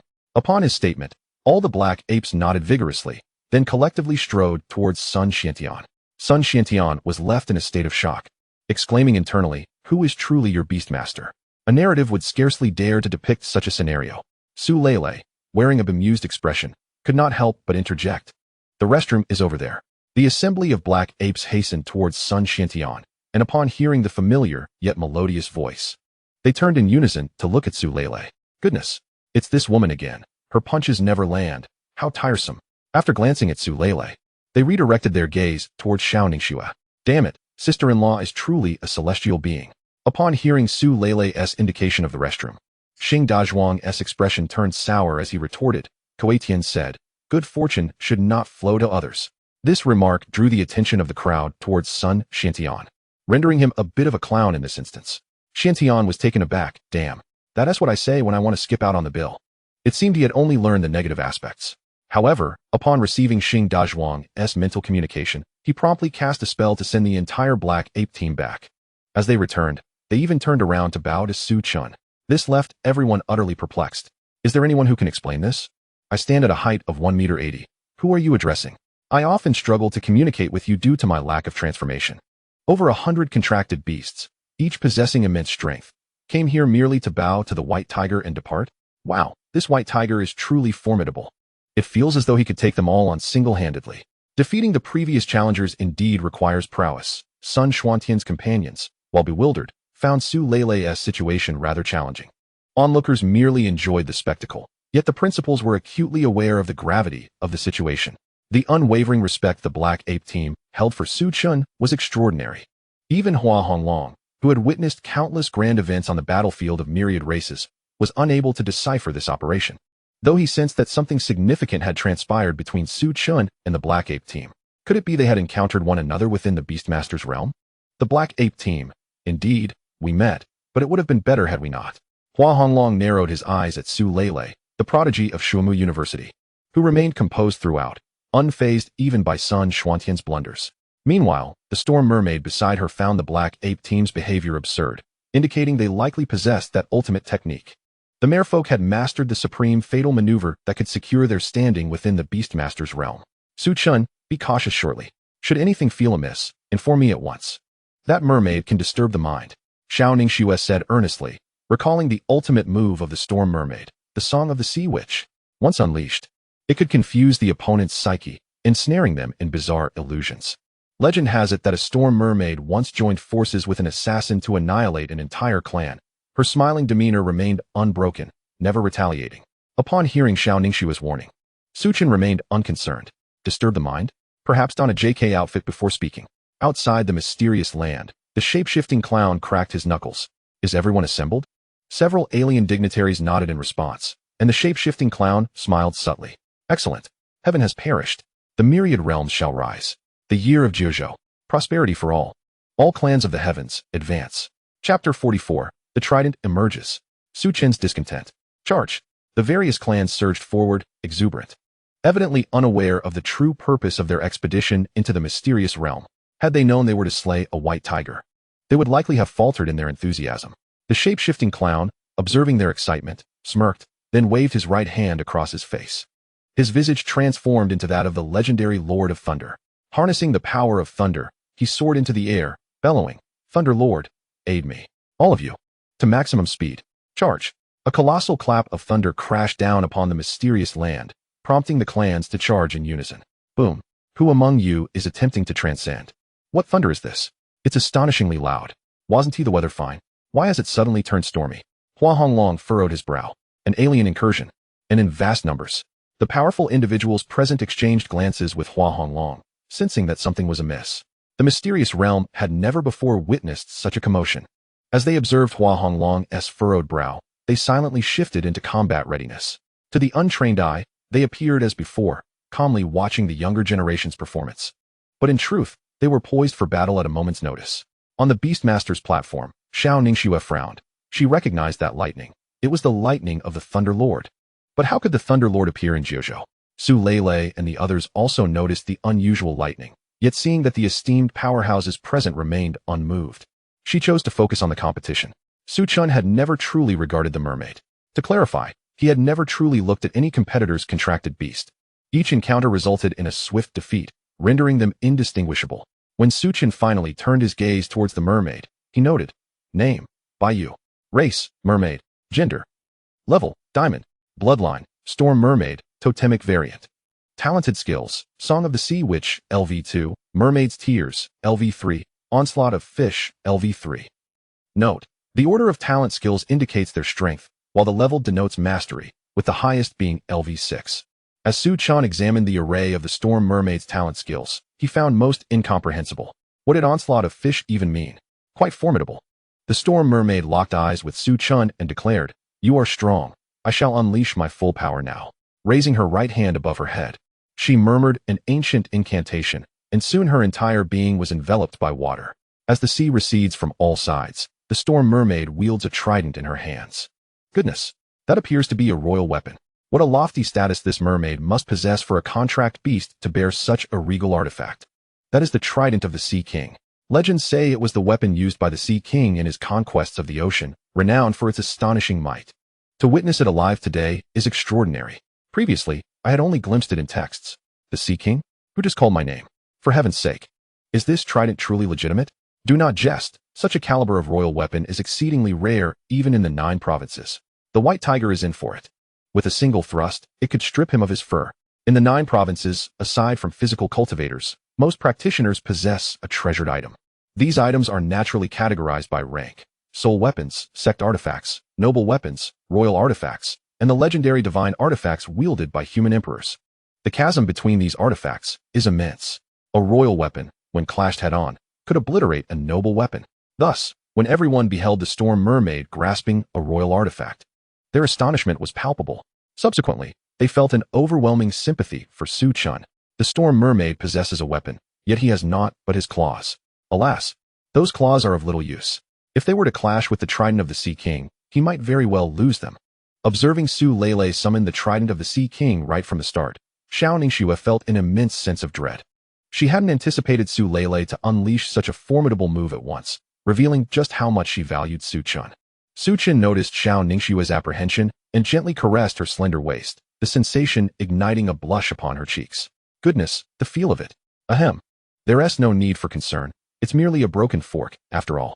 As Su Chen brazenly touched her waist, the audience was left in stunned silence. Now I understand why many online say I'm less than a contract beast. This is utterly exhilarating. Oh heavens, let me be a contract beast in my next life. I am so envious. Wait, does he truly regard a royal weapon as just a broken fork? How outrageous. Upon hearing Su Chen's words, the storm mermaid's expression darkened instantly. This was a royal artifact obtained by her ancestors in service to the Sea King, and she would not tolerate such an insult. You shall pay for your words. At that moment, the storm mermaid gripped the trident of the Sea King and charged towards Xiao Ningxue, her entire being enveloped in seawater, a blessing from the trident. A myriad of fish surged forth. As the mermaid brandished the trident, a multitude of marine creatures appeared behind her, rushing towards Su Chen, all of them opening their gaping jaws as if to rend him apart. In response, Su Chen unleashed the might of the sacred tiger. The previously arrogant multitude of fish immediately fell lifeless, their eyes rolling back in death. As they fell, the trident came crashing down. The storm mermaid smiled, deliberately charging towards Xiao Ningxue to prevent Su Chen from escaping. She aimed to force Su Chen into action. The previous surge of fish was merely a distraction to confuse Su Chen's judgment. Now, he had but 2 choices: either endure the strike with his claws or flee. And at that moment, the storm mermaid would halt the trident, thereby claiming victory in this contest. If Su Chen chose not to flee but instead resisted with his claws, then alas, his claws would not survive. She wore a confident expression, while Su Chen appeared displeased. If it were a direct assault, he might have shown mercy. But now he chuckled. The Sea King's trident descended with tremendous force, meeting the clash of Su Chen's claws. The audience now held Su Chen in the highest regard. To protect his master, he was willing to sacrifice his own claws. The storm mermaid felt a deep admiration for Su Chen's actions, yet to secure her victory, she had no choice but to render him clawless. However, as she intensified her grip, her pupils suddenly widened. What is happening? Chapter 45. This is hardly the terrifying song of the sea demon. It is undoubtedly a treasure. The storm mermaid could scarcely believe her eyes. She summoned all her strength to bring the trident crashing down, intending to shatter Su Chen's claws. But why did it feel as though her trident was on the verge of breaking? Su Chen glared coldly at the storm mermaid, clearly indicating that she had trespassed upon his forbidden ground. A royal artifact? Huh, then let it shatter. With a surge of power, Su Chen's seemingly ordinary claws transformed into a golden hue, colliding with the Sea King's trident. At that moment, a thunderous roar erupted. Boom! The formidable royal weapon, the Sea King's trident, shattered into thousands of pieces scattering around. The storm mermaid struggled to suppress her rising fear. This was simply too outrageous. A single glance from Su Chen could cause tens of thousands of sea creatures to fall lifeless. His power was evidently immense. And now, as Su Chen's claws met her trident, it was she who witnessed it shatter. She had to concede that she had underestimated Su Chen, although she verbally acknowledged his strength. She never believed his physique could withstand the might of a royal artifact. A contract beast that possesses both the ability to intimidate others and a remarkable physical prowess must surely lack in mental cultivation. Yet, her strongest trump card was not the Sea King's trident, but rather the merfolk's ultimate technique, the Song of the Sea Demon. The instant the Sea King's trident shattered, the Storm Mermaid immediately distanced herself from Su Chen. In truth, it was merely Su Chen's choice not to pursue. Otherwise, her speed would have been utterly inconsequential. Su Chen wished to witness what the so-called most powerful technique of the merfolk truly entailed. Goodness, is this reality? His claws clashed with a royal artifact, and the artifact shattered. Who on earth claimed that was a royal weapon? Can a royal artifact truly be so feeble? For heaven's sake. Claws overwhelming a royal weapon is utterly absurd. I wonder if he can withstand my 40-meter blade. Haha, I beg you, I genuinely appreciate it. Was I really boasting so brazenly? A 40-meter blade? Damn, I was just talking big, please don't take it to heart. Observing the mermaid's current stance, she must have learned that technique. The Song of the Sea Demon. Many audience members who had perused the Beastmaster compendium now had stars in their eyes, though they remained cautious. After all, the descriptions of the Song of the Sea Demon in texts were fearsome.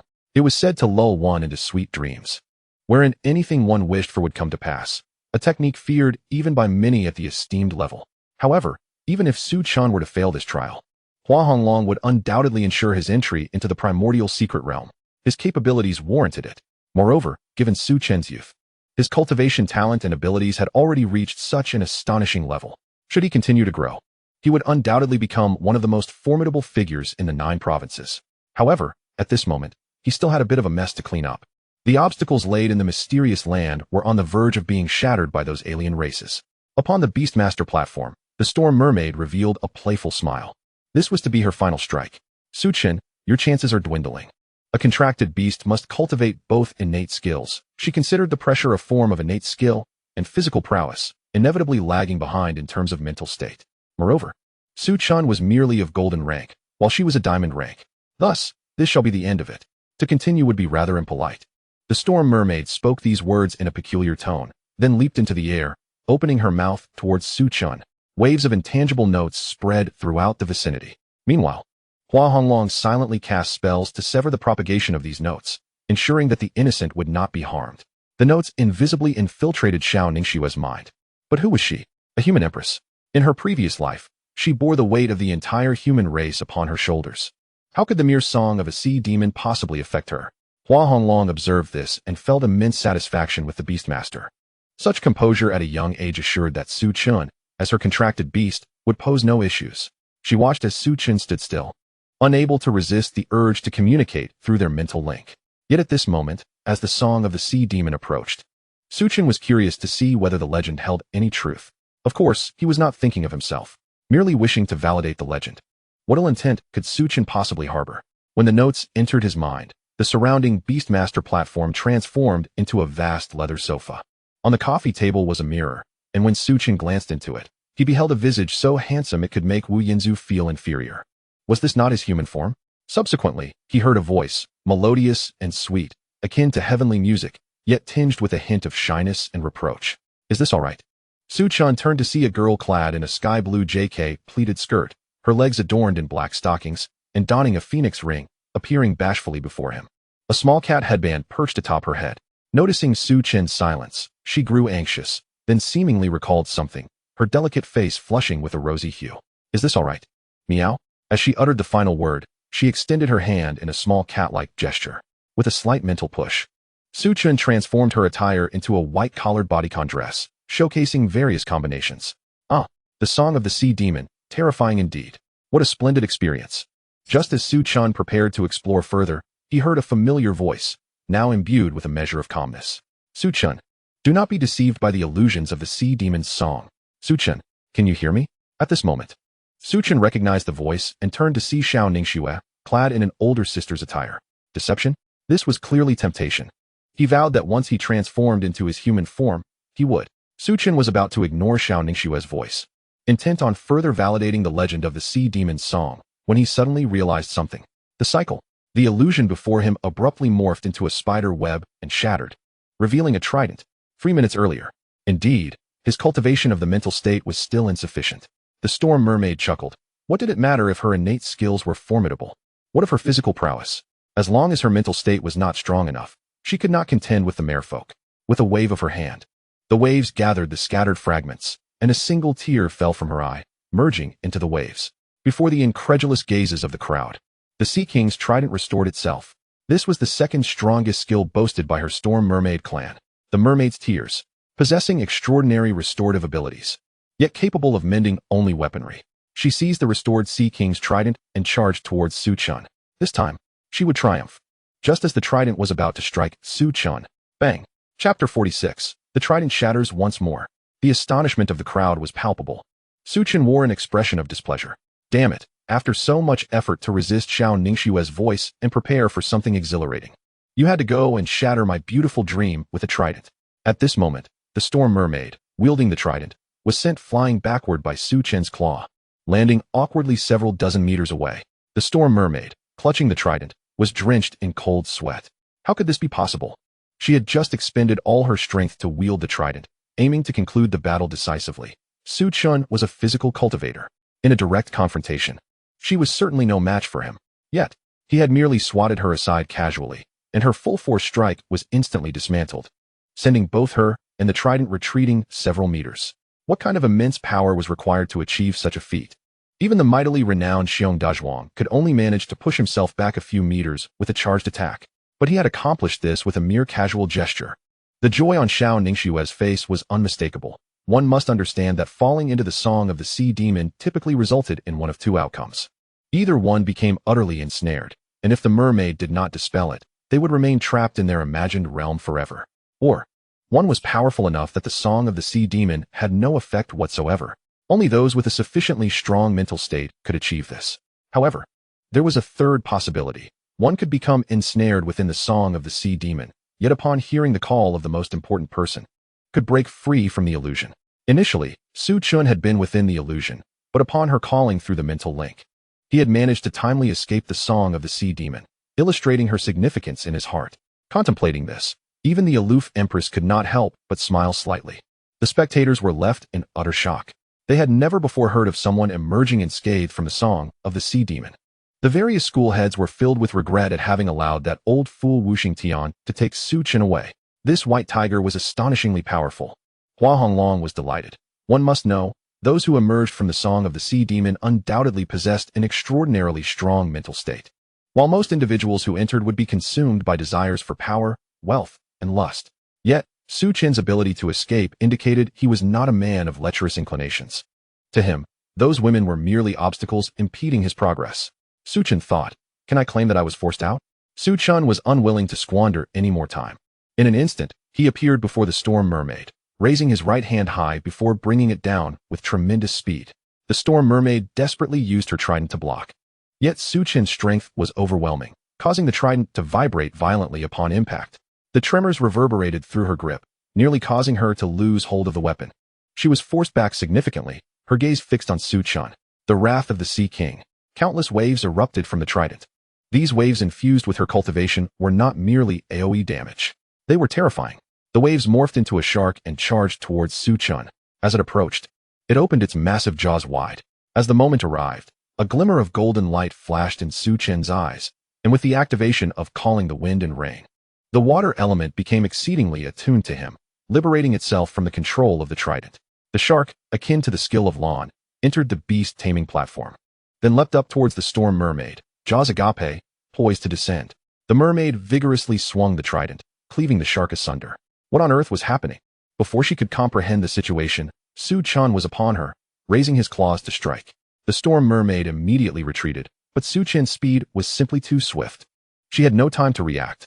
Her expression turned cold. In a flurry of panic, she poured all her strength into preparing to unleash the trident once more. Each previous swing had merely relied on brute force. However, this time, she infused it with the unique royal might of the artifact. Do not celebrate too soon. The trident, now imbued with royal energy, surged forth like a stream of light, shattering the surrounding space into a spiderweb of cracks. The trident tore through the river of time, charging towards Su Chen with overwhelming power. The ground fractured beneath its path, and its speed was astonishing as it raced toward him. Many esteemed onlookers were taken aback, aware that this strike, infused with royal energy, was on an entirely different level from the previous ones. Hua Honglong narrowed his eyes. Although the mermaid could not fully unleash the royal might of the trident, the energy she possessed was more than sufficient to overwhelm other contracted beasts. If Su Chen were to fall due to this royal might, it would undoubtedly be deemed unfair. Yet, for reasons unknown, as he gazed at Su Chen's silhouette, Hua Honglong felt a sense of confidence in his potential. As the mermaid launched her attack, she regained her composure, bitterly declaring, "Dodge. You cannot withstand this." Su Chen chuckled, thinking to himself, does one not know that a man despises being deemed incapable? A mere trident aims to intimidate him? Just a fork, daring to be insolent before him. The royal energy sensed Su Chen's disdain and transformed into a humanoid form atop the trident, charging at him. Su Chen's claws turned golden and collided with the trident. Boom. The humanoid figure upon the trident wore a defiant expression, infuriating Su Chen. In the eyes of the spectators, the humanoid manifestation of royal energy aged from robust to frail in an instant, filled with terror before vanishing entirely. The trident, stripped of royal energy, could not withstand Su Chen's sacred tiger claw and shattered once more before the astounded onlookers. The audience fell silent, realizing their previous actions were akin to the Joker, Batman's archnemesis. Those who had wagered on the outcome were now left feeling foolish, likening it to searching for a needle in a haystack. Brothers, someone tell me, was that royal artifact a fake? An artifact shattering twice in a day? If I were to voice this, others would surely think I was jesting. It seems I owe numerous apologies to the trident that bore royal energy. Not only did I grasp it, but I also vanquished it, obliterating the royal energy and shattering the trident anew. Initially, I believed the previous encounters were mere strokes of luck. Now I surmise it was the contracted beasts that were fortunate enough to merely faint. I have heard of those who could dominate an era, but to witness such overwhelming force is extraordinary. Just as the crowd assumed the match had concluded, they beheld Su Chen approaching the storm mermaid. She instinctively recoiled, pushing herself back as if facing a ferocious tiger, fearing the worst from his icy demeanor. Do not come any closer. As Su Chen stood before the storm mermaid, the gathered crowd held their breath, listening intently as Su Chen spoke. Once more, grant me the song of the sea demon. Chapter 47. The hidden ones prepare to strike. Hua Honglong's concerns. Each individual held their breath, fearing that Su Chen might unleash his wrath upon the storm mermaid. After all, it was she who had first resorted to the bug-like royal energy. Had this tiger not been so powerful, calamity could have truly ensued. Yet, they could hardly believe their ears. What did he mean by requesting the song of the sea demon again? Was he truly asking for something he could barely evade? Is this what the realm of the strong looks like? Because of an initial misstep and dissatisfaction with her performance, she sought another chance? Truly, a paragon of unparalleled strength. Were Su Chen to understand their thoughts, he would be utterly bewildered. What is this song of the sea demon? If he wished to unleash it, it would be a matter of mere moments. Yet, I must admit, the song of the sea demon is indeed intriguing, offering glimpses of what I long to see. Faced with Su Chen's request, the storm mermaid dared not comply. If she did, this tiger would undoubtedly obliterate her in an instant. She could hardly fathom that she, a nearly totemic, diamond-tier storm mermaid, could be bested by this tiger. Such talent is beyond measure. Lord Tiger, you jest, do you not? At that moment, the storm mermaid finally comprehended why the formidable Xia Daizhuang had turned to deliver a punch to the entire team of black apes. Realizing why those ill-tempered apes behaved so submissively before Su Chen, even upon returning to the beast-taming space, they bowed deeply. Had you informed me sooner, I would never have drawn the trident, nor would I have dared to unleash the song of the sea demon. This is not a competition, it is sheer slaughter. The audience, in disbelief, witnessed the two seemingly unparalleled prodigies. Their contracted beasts now referred to Su Chen as Lord Tiger. Should we too alter our address? It was not long before someone took the initiative and stood up. Lord Tiger is magnificent. I wish to bear your offspring. How dare you speak like that? You are not worthy. How could you utter such words? Lord Tiger, I knew from the first match that you were the mightiest, and it proves true. Soon, the audience collectively fell into a fervent admiration for Su Chen, who turned his gaze toward the mermaid.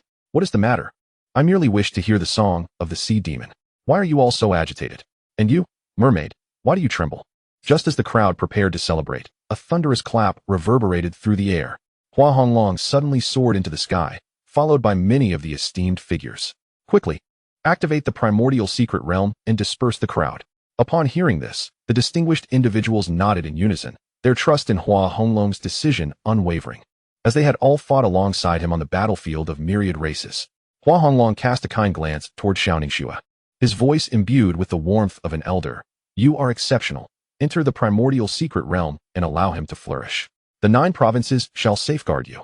With that, Hua Honglong presented Xiao Ningxue with a medallion, casting a meaningful glance at Su Chen as he departed, a smile gracing his lips. The ever-changing Joker wiped the dirt from his forehead, expressing his dissatisfaction. This old man certainly left no stone unturned in his preparations. The various races of the heavens diligently wiped away the dirt, having encountered an overwhelming number of traps. The truly repugnant aspect of these snares was not their potency, for they posed no real threat to them, but rather the time they consumed. This was the final trap. All races of the heavens, charge forward. Charge! The diverse beings shouted in unison as they sprinted ahead, but just as they were about to continue their dash, a brilliant white light flickered. Suddenly, the ground before them split open. The fracture was exceedingly fine, resembling a mere dividing line. An elderly figure emerged before their eyes, wielding a seemingly unremarkable sword that shimmered with white light.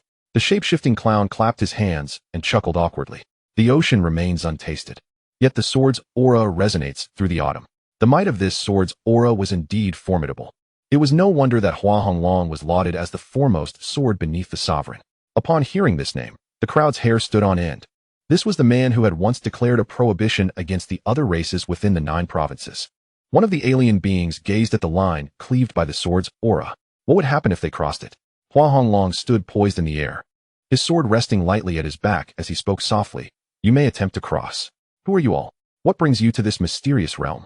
Just as the shape-shifting clown was about to respond, a figure clad in suspenders stepped forward. I am a hidden wielder from the 9 provinces, concealed for 250 years. I excel in combat, singing, dancing, and basketball. Music. Out of nowhere, a basketball suddenly materialized, and as the figure dribbled it, he inadvertently tossed it over the line. Boom. Hey, what are you doing? The basketball, having barely crossed the line, exploded into nothingness. The figure, startled, retreated without a second thought. This individual was indeed a formidable powerhouse. The shape-shifting clown slapped his own face, perplexed as to why the Round Table Conference had sent this character. The Titan Ape King was equally awed by Hua Honglong's strength. This brother was indeed fierce. Perhaps we should retreat, as he clearly has no desire to engage us in combat. The shape-shifting clown shot a glare at the Titan Ape King before turning his gaze back to Hua Honglong. Little Black.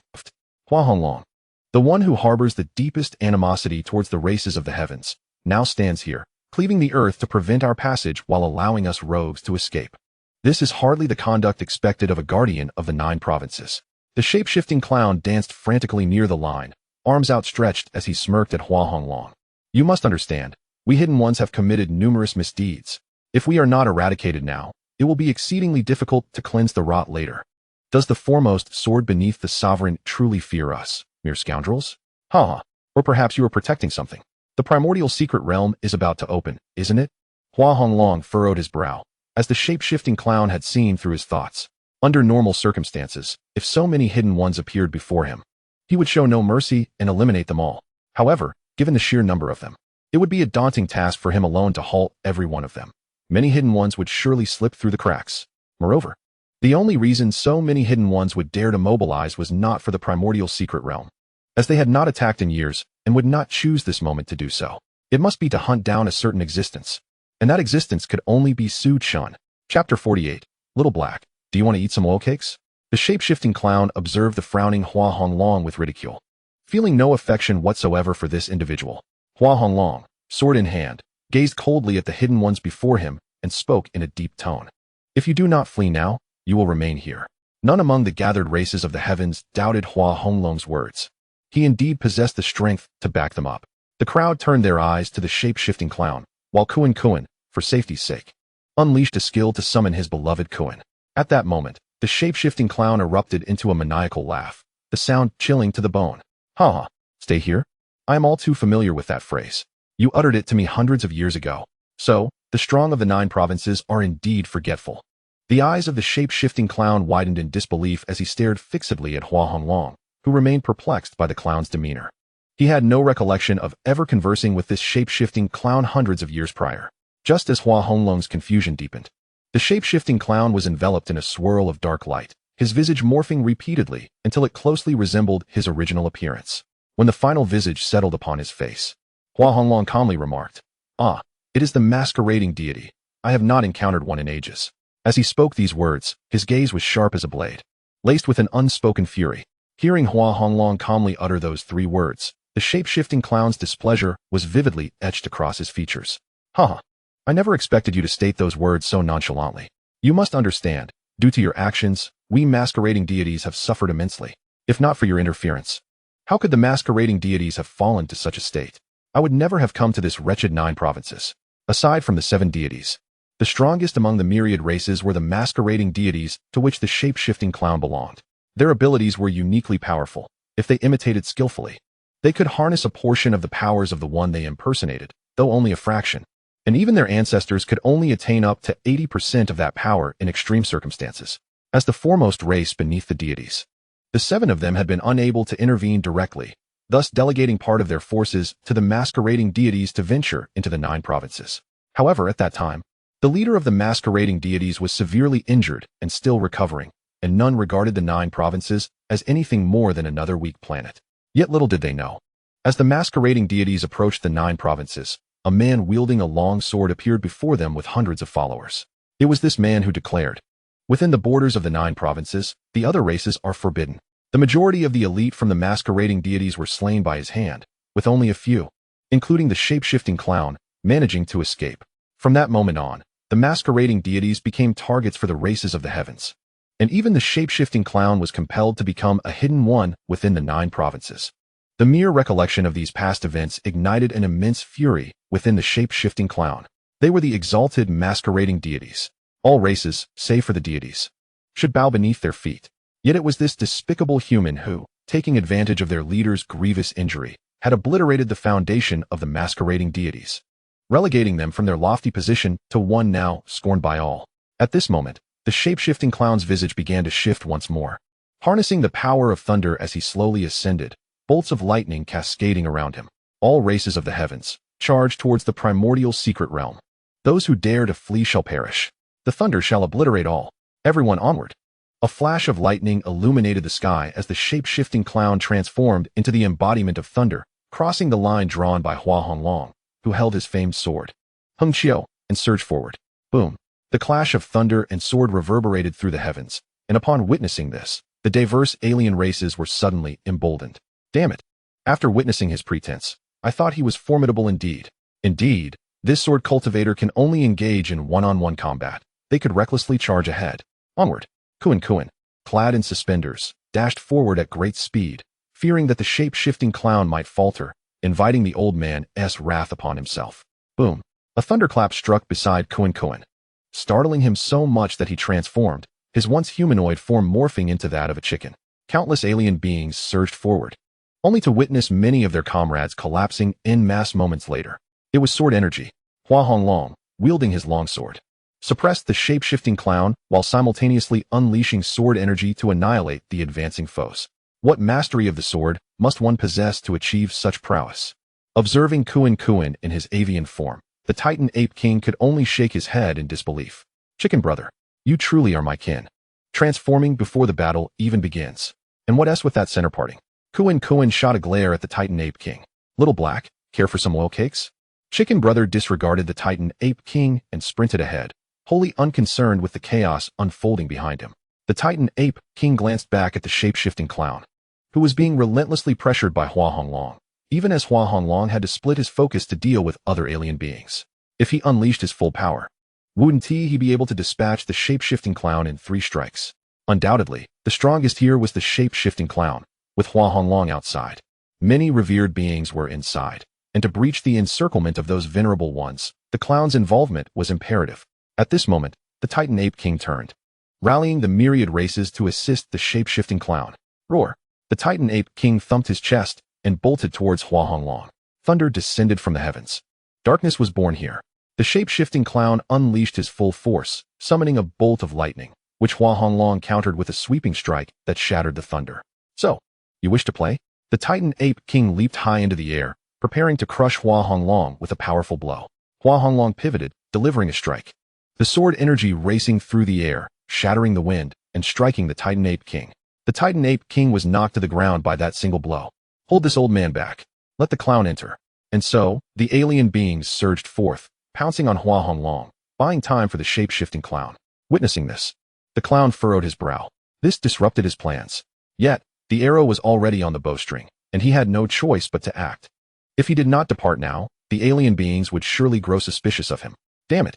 The shape-shifting clown muttered angrily, his expression sour as he raced towards the primordial secret realm. For now, he could only take it one step at a time.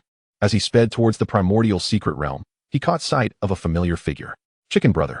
Kuin turned at the sound, glancing at the shape-shifting clown. You're simply stunning.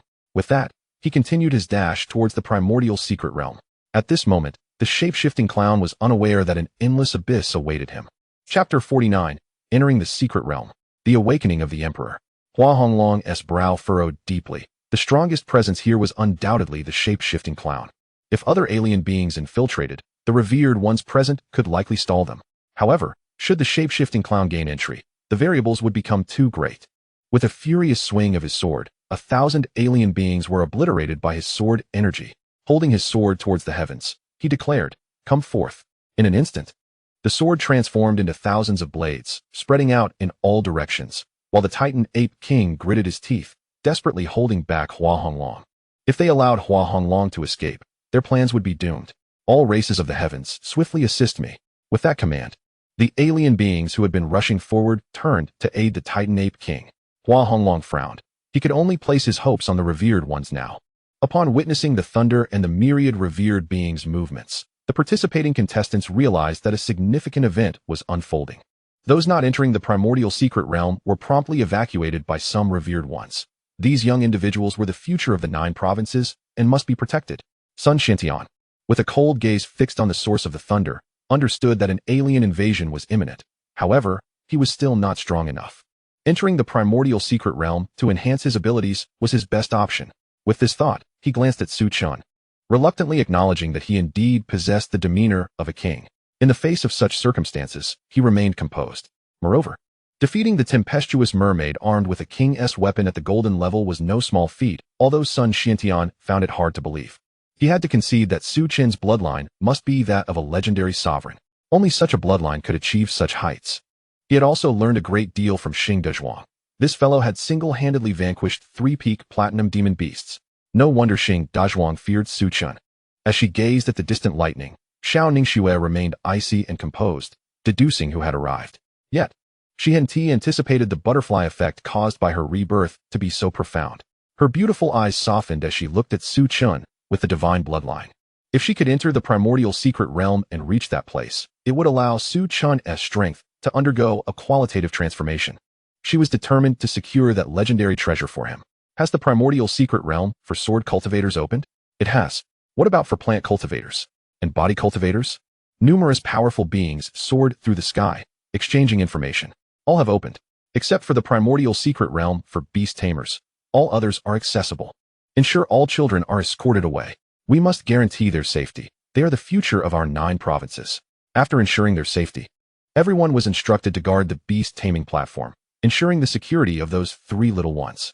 Yes, Xiao Ningxue, Su Lele, and Sun Xiantian awaited the opening of the primordial secret realm, all gazing towards the approaching alien forces, uncertain of their own state of mind.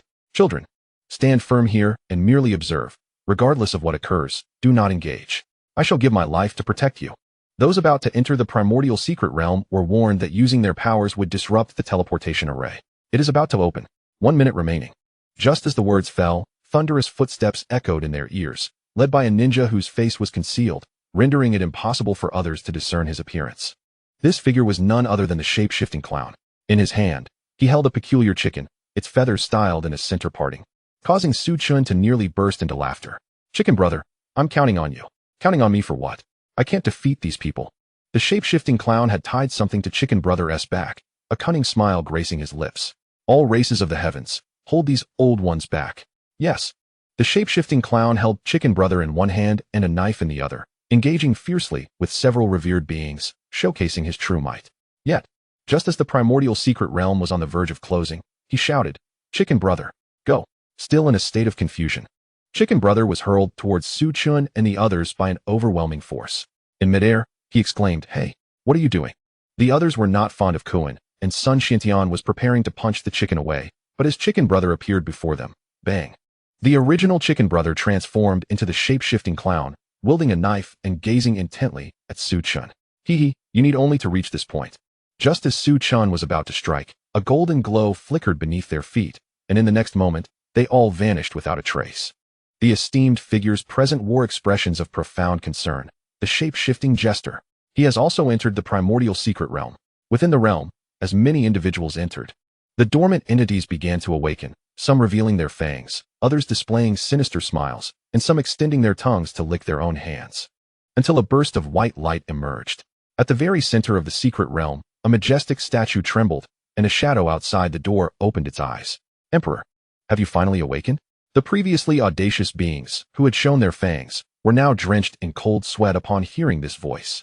The cause of the statue's tremor was none other than Su Chen.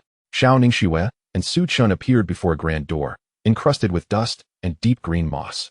A testament to its ancient history.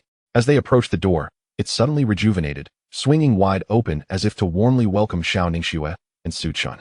Su Chen, there are many ancient prohibitions within the secret realm. You must tread carefully, Xiao Ningxue said gently. The primordial secret realm is shrouded in mystery, and no one across the 9 provinces has ever glimpsed its entirety. Hearing Xiao Ningxue's concern, Su Chen chuckled. Could there truly exist anything within this realm that could harm him? Rather than languishing in this dilapidated secret realm, he would much prefer to indulge in a feast in the eastern continent. Just as he prepared to move forward, he suddenly noticed a few thick tomes nearby and approached to glance at them. Upon seeing the titles, he was utterly stunned. The books bore titles that were utterly absurd. How to Make a Rich Woman Fall in Love with Me. Rich Women's Contact List. Tried and tested. Mastering the Weaknesses of Wealthy Women. Lie back and relax. Good heavens, is this what the fabled primordial secret realm is like? This is far too modern. As the dust from the books was stirred, a stone above them suddenly shifted. Who dares to pry into my treasures? Chapter 50. Completely insane. A thunderous crash reverberated from above, as a colossal figure, as solid as rock, plummeted to the earth. The ground shattered like a spider's web. He sported 2 demonic horns atop his head, wielding a heavy blade in his right hand and a wine jug in his left. His eyes shut as if indifferent to anyone around him. Raising the jug to his lips, he drank deeply, then opened his eyes lazily to survey his surroundings. Just after finishing his drink, an exceptionally beautiful visage materialized before him. I, Su Kai, have completely lost my mind. In the past, all who had approached his door were burly men, those whose hairiness surpassed even his. Now, a slender woman had appeared, driving Su Kai to the brink of madness. The primordial secret realm, by the monkeys, has finally produced something remarkable. Su Kai noticed a peculiar creature beside Xiao Ningxue, and upon closer inspection, discerned it was a snow-white tiger, adorned with an incomprehensible golden stripe on its forehead. Who would have thought that, unlike the sword cultivators who typically visited him, today he would encounter a beastmaster? Do you have anything prepared to present to me? Otherwise, you shall not pass through this place. The primordial secret realm is not a mere stroll in the park, and do relinquish my treasures. Su Kai's face was a mask of fury. That rich women's contact list was his survival guide after leaving the primordial secret realm. A man with such a fierce demeanor would surely attract many women. He could simply relax afterward. Alas, such is the burden of good looks. He had guarded the primordial secret realm for far too long, with no opponents to challenge him. Since Su Kai took on the role of guardian, no human had ever withstood a single strike from his blade. He was the sentinel of the primordial secret realm, and his sword was the weapon of the guardian. Yet he was acutely aware of the Emperor's decree from long ago. The existence of the primordial secret realm was to strengthen future generations of humanity. Thus, he collected various seeds and the like, amassing a staggering amount. After all, it was exceedingly dull in the primordial secret realm, with no one to converse with. Su Kai would have left long ago if there were nothing to behold. Seeing Su Chen's dazed expression, he felt a surge of irritation. How dare this mere contract beast act so arrogantly? Did it not know that arrogance comes with a price? Soon, it would learn the meaning of virtue. Su Kai raised his great blade high and brought it down with force, aiming directly at Su Chen. A smirk playing on his lips. Haha, boy, are you frightened now? How many so-called prodigies have been terrified into wetting their pants by my mere presence? Let me see. Su Chen stood motionless, and as the blade descended toward him, a singular thought crossed his mind. It was far too slow. With just a glance, he could discern the trajectory of the blade, knowing it would never reach him. Su Kai was taken aback by Su Chen's demeanor. Was he overly composed? Could he be blind to the fact that the surrounding stones were shattered by his strike? And what was with his beastmaster? Why did it also appear so nonchalant? When did humanity become so formidable? Seeing this, Su Kai's expression darkened. He resolved to take things seriously and test the strength of this white tiger. If it could withstand even 70 or 50% of his power, then they could be deemed worthy of passage. I am the guardian of the primordial secret realm. To pass through this place, you must first endure my strike. I apologize for any offense. A flash of purple light flickered in Su Kuei's eyes. And in an instant, he stood before Su Chen, his right hand raised high with the blade, descending in an instant. Let us see if you dare to act so arrogantly now. With confidence radiating from him, Su Kuei suddenly realized something. This clash might not favor him against the white tiger before him. Immediately, he exerted even greater force, but within mere moments, his pupils widened in disbelief. Damn it! I can't win this clash.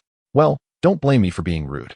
Su Kuei wasted no time unleashing all his power against Su Chen, secretly pondering how formidable this white tiger was. If he won this clash, he would fabricate a reason to let them go. However, reality was far harsher than his expectations. He could scarcely believe that this white tiger seemed to possess greater strength than his own.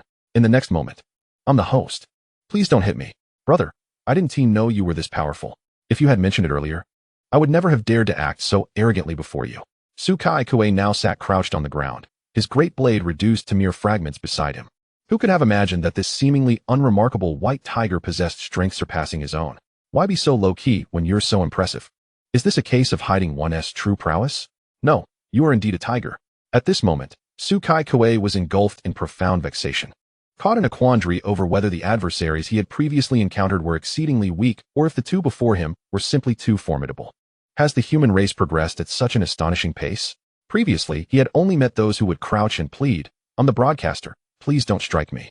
Today, however, the tides have turned, and he found himself in a similar position. If you have any uncertainties, please voice them. I assure you, I shall divulge everything. Su Kuei wore an expression akin to one who had just swallowed something bitter, for Xiao Ningxue had never before encountered this individual, yet he was undeniably powerful. After all, he was capable of holding his ground against Su Chen for a brief moment. With a gaze as cold as ice, Xiao Ningxue directed her attention towards Su Kuei and uttered a single phrase that left him utterly speechless. I truly cannot say that. Su Chen took a deliberate step forward. Speak. We are allies. Let us converse amicably, without resorting to violence. Meanwhile, on another front, a sense of desperation arose. What should I do? I can't manage it. Are you foolish? If you can't do it, just use your mouth. Is using your mouth not an option? Hurry up. If you don't act quickly, I won't be able to hold it in. Isn't it a bit excessive to use my mouth? Oh, it's fine. Just look at how solid it is. Using your mouth won't be an issue. Well, if you say so, it's coming out. Hiss. That is much better. At this moment, Sun Xiantian lay sprawled on the ground, while a girl in a flowing white dress was diligently applying medicine to his wounds. She had barely managed to open the vial with her mouth. Chapter 51. Let us talk when you transform into human form. Thank you for your timely assistance. I specialize in healing techniques. Seeing your bravery earlier, are you perhaps a body cultivator? The girl, with an air of whimsy, had been captured by a demon beast shortly after entering the Taichu secret realm, and it was this man who had come to her rescue, sustaining injuries in the process. As she applied the medicine near his kidney, he winced. It hurts. Is it feeling any better now? Yes, much improved. The girl gently caressed Sun Xiantian's wound. Her expression earnest. You might be a bit weak in this area. You should pay more attention. Could Sun Xiantian tolerate such remarks? He was a stalwart individual, and such words felt like an affront to his dignity. Little sister, it's not that I'm criticizing you, but your statement lacks reason. Those with kidney deficiency exhibit numerous symptoms. First, they experience hallucinations. Second, they suffer from poor memory. And fourth, they may become disoriented, just to name a few. Upon hearing this, the girl smiled sweetly, yet a hint of coldness lurked beneath her smile. Su Kuei sat on the ground, filled with regret. He recalled the days when he was a renowned warrior in the 9 provinces, and whenever his brothers faced difficulties, they would roar, "Where is the mighty Su Kuei?" Yet now, he had devolved to the point of being unable to defeat even a single white tiger. No, it was not merely a matter of defeat. He had been utterly crushed by the beast. The thought of this made him glance at the cube-shaped objects bestowed upon him by the cultivators, filled with treasures. However, he could no longer afford to wallow in despair. Su Kuei trudged toward the pile of cubes, each step fraught with difficulty, reminiscent of a washing machine, a superior, a plumber. But today, he was determined to bid farewell to those things. He felt a wave of reluctance wash over him, recalling Xiao Ningxue's earlier inquiries. He felt a twinge of annoyance, yet he was also puzzled. How could a young girl possess such knowledge of the emperor? That was not a realm she should be familiar with. Even esteemed figures within the human race would scarcely have such understanding. Regardless, he could only hope that his companions could withstand the onslaught. Although he was no match for the white tiger, They, surely, could hold their own. The girl and the white tiger would face adversaries far beyond his own capabilities. Su Chen strolled leisurely, the path ahead markedly improved from the earlier entrance. He could gaze upon the clouds and the setting sun, though it was not the sun or clouds of the 9 provinces. Rather, it was merely the sun descending gently. The Taichu's secret realm existed as a miniature world unto itself, showcasing the formidable power of the human race's royal class. What a secret realm this is. A desolate place unworthy of attention, far inferior to the beastmaster space, Su Chen remarked, casting a languid critique as he listened to others extol the virtues of the Taichu's secret realm. To him, it was far less appealing than the prospect of entering the beastmaster space and casually devouring a pair of beasts. The prospect of transforming into a point of consumption was so much more direct. Observing Su Chen's confident stride, Xiao Ningxue was filled with curiosity. As Su Chen's beastmaster, she was all too aware of his level, merely that of a common gold rank. Such a rank, even a beastmaster of modest talent could attain through diligence. Yet, despite being of only gold rank, he never exhibited a trace of pressure when confronted by platinum or diamond ranks. Even when faced with the storm siren, a royal weapon, he remained undaunted, which piqued Xiao Ningxue's curiosity regarding Su Chen's true strength. Each time, he could replenish her cultivation, to the point where she felt she need not train at all, simply resting in his wake. Reflecting on this, Xiao Ningxue felt a sense of shame as the Human Empress. Her 2 lifetimes of cultivation paled in comparison to Su Chen's rapid advancement. Was she merely trailing behind him? Although her path had been unobstructed, she had yet to demonstrate her strength before him even once. Just moments ago, she could have dealt with Su Kai Kuei herself, yet Su Chen had effortlessly dispatched him without hesitation. Hearing his name called softly by the one who tended to him, Su Chen turned to glance at her, unable to deny that she possessed a beauty capable of stirring profound emotions. With her alabaster wrists and long, graceful legs, she epitomized elegance. He longed to experience it fully when she transformed into her human form. Naturally, a pair of black stockings would add to the allure. Noticing Xiao Ningxue's somewhat bashful demeanor, he recalled the captivating scenes he had witnessed in the Song of the Siren. Indeed, they were truly remarkable. No wonder the merfolk thrived in the sea. Once he ascended to dominance within the beastmaster space, he would have the mermaids sing the Siren's song for him daily. As Su Chen locked eyes with Xiao Ningxue, she averted her gaze slightly, prompting a memory of the 3 great illusions of life that he had once heard. His phone vibrated. I can turn the tables. She likes me. The last illusion had sparked countless laughs, yet Su Chen paid it no mind. If one harbored affection yet lacked the courage to confess, what use was it? Isn't that right, vinegar girl? Su Chen grinned mischievously at Xiao Ningxue. What? Are you, the one who scoops the litter, declaring your affection for me? Just as Xiao Ningxue was about to remind Su Chen that she was the Human Empress and did not require his constant protection, his unexpected declaration left her blushing, her cheeks aflame and creeping down her neck. How could he utter such words? A feeling she had never experienced in 2 lifetimes began to blossom within her heart. What are you talking about? Don't call me the one who scoops the litter anymore. I am the Human Empress and your master. How could I possibly confess to you? When Xiao Ningxue uttered these words, there was a slight stutter in her voice, and despite having encountered numerous grand occasions, none compared to the tension she felt at this moment. This mischievous rascal. Back in Sioux City, she had been preoccupied with thoughts of her bath towel, and now he was audaciously speaking such words like a libertine. However, ever since meeting Su Chen, she had experienced that unique flutter of a youthful heart, filled with both excitement and shyness. Yet, at this moment, an unexpected thought crossed her mind. It should be you expressing your feelings. After all, I am the Empress of humanity. Have you ever witnessed an empress confessing her feelings to another? Upon hearing the slightly stammering tone of his caretaker, Su Chen couldn't help but chuckle. It was indeed somewhat endearing. And yet, she was supposed to be the Empress of humanity? The sun hung halfway in the sky, with golden edges threading through the clouds, and the diluted evening light, delicate and translucent, bathed Xiao Ningxue's enchanting peach blossom eyes. Not that I wouldn't confess to you, but I genuinely like you. Su Chen's gaze was as sincere as the blazing sun, and upon hearing his words, Xiao Ningxue deliberately turned her head away, lowering it slightly to avoid his gaze. They strolled forward, unconcerned about who guarded the path ahead. That person exclaimed, "What you two are doing is quite vexing." After hearing Su Chen's remark, Xiao Ningxue instinctively quickened her pace, glancing back at him. Her face flushed as she whispered in a voice as soft as a mosquito's buzz, "Let us talk about it once you take human form." Chapter 52. No wonder it captured the Emperor's attention. Xiao Ningxue took to the skies, her delicate face flushed with a hint of inebriation. "What on earth are you saying, Xiao Ningxue? What do you mean by waiting until he takes human form?" Although her voice was faint, Su Chen was no ordinary man. He possessed the bloodline of a deity. After hearing her response, a slight smile graced his lips. It seemed he needed to hasten their journey to the Eastern Divine Continent. Soon, he'd be able to devour voraciously, and transforming into human form would not be far off.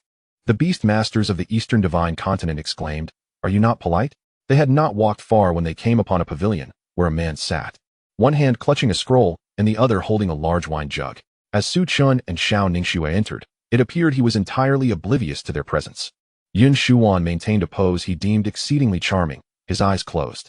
Though he was unsure how the two managed to find the emperor's location, he was certain they were utterly captivated by his elegance and charm. How could it be otherwise? After all, no one in this world could rival his talents. Yun Shuan slowly opened his eyes, eagerly anticipating the sight of his visitors, awestruck by his graceful demeanor. However, upon opening his eyes, he was taken aback. What the where did they go? Turning around, he exclaimed, "You too, why are you ignoring me and continuing on your way? Is my elegance so lacking that it fails to captivate you? How vulgar, simply too vulgar. Stop right there." Upon hearing his command, Su Chen and Xiao Ningxue glanced back at him. He placed the scroll behind his back, convinced that they had merely overlooked him. "Ah, I can understand. Now that they see me, they must be utterly in awe." But as he opened his eyes again, why are you still moving forward?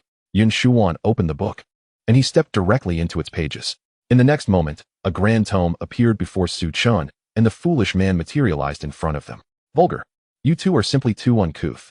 I sense no hint of poetic refinement from you. Surely, you cannot even compose a simple couplet. What is happening with the human race nowadays? Have those who inadvertently entered the emperor's domain lost all sense of decorum? I am the master of this pavilion, Yun Shuan. You both are unwelcome here. Entering the primordial secret realm is no easy feat, especially when..." Yun Shuan scrutinized the pair. Initially, he had kept one eye closed to maintain a semblance of elegance, but he had not truly observed them.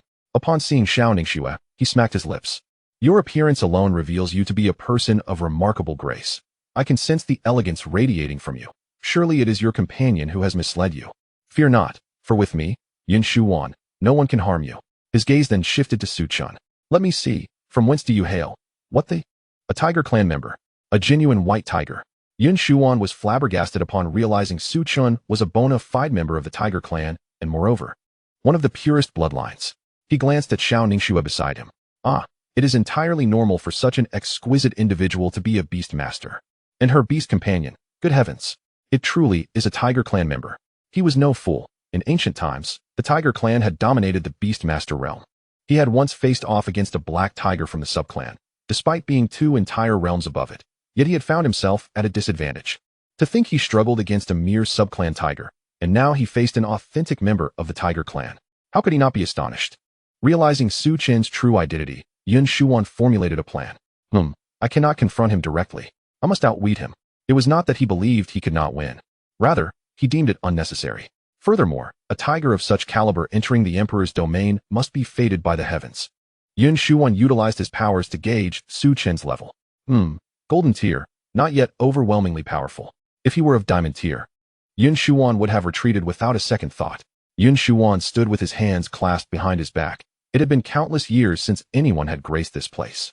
The poems he could peruse had been read nearly to completion. You two are undoubtedly the future of the human race. I, Yun Shuan, am a paragon of elegance. I would never engage in actions that would tarnish the 9 provinces. However, if I were to let you pass without any consideration, I would feel somewhat remiss. May I ask, in all these years, has the human race produced any groundbreaking verses? If so, might you share them with me so that I may indulge in their beauty? At that moment, Yun Shuan felt exceedingly clever, skillfully concealing the fact that he might not be able to contend with Su Chen while maintaining his grace. Most importantly, he could acquire a fine poem to relish. Truly, only someone as talented as he could conceive such a plan. Xiao Ningxue was about to recite those timeless verses from the textbooks when Su Chen spoke first. This poem is simply breathtaking.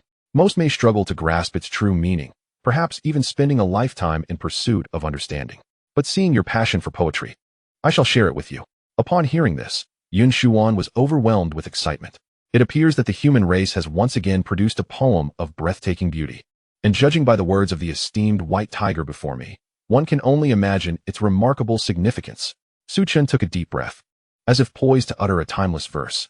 Dew moistens the sandy walls, as twilight fades into silence.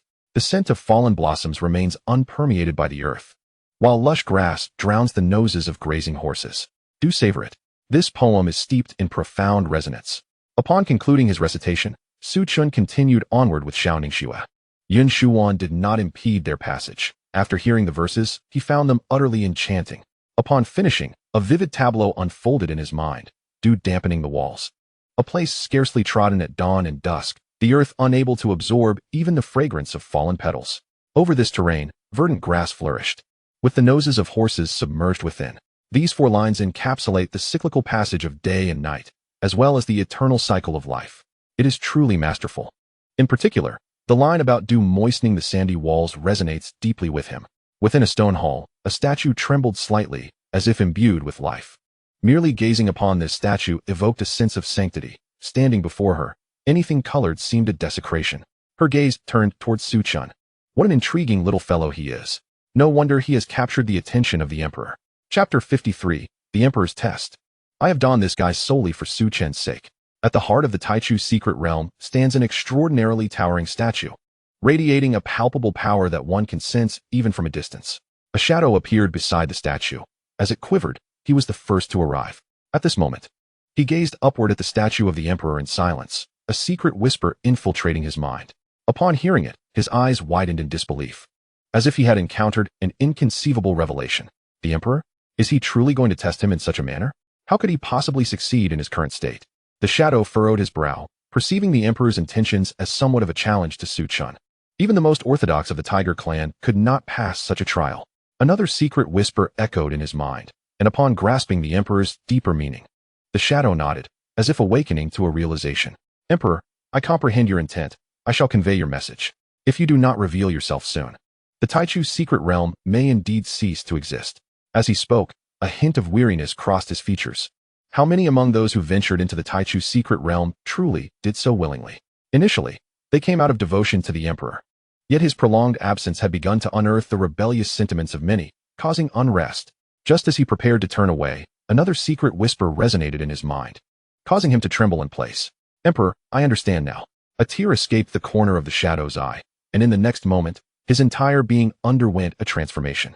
He felt an inexhaustible surge of power, yet simultaneously, a profound sense of insignificance.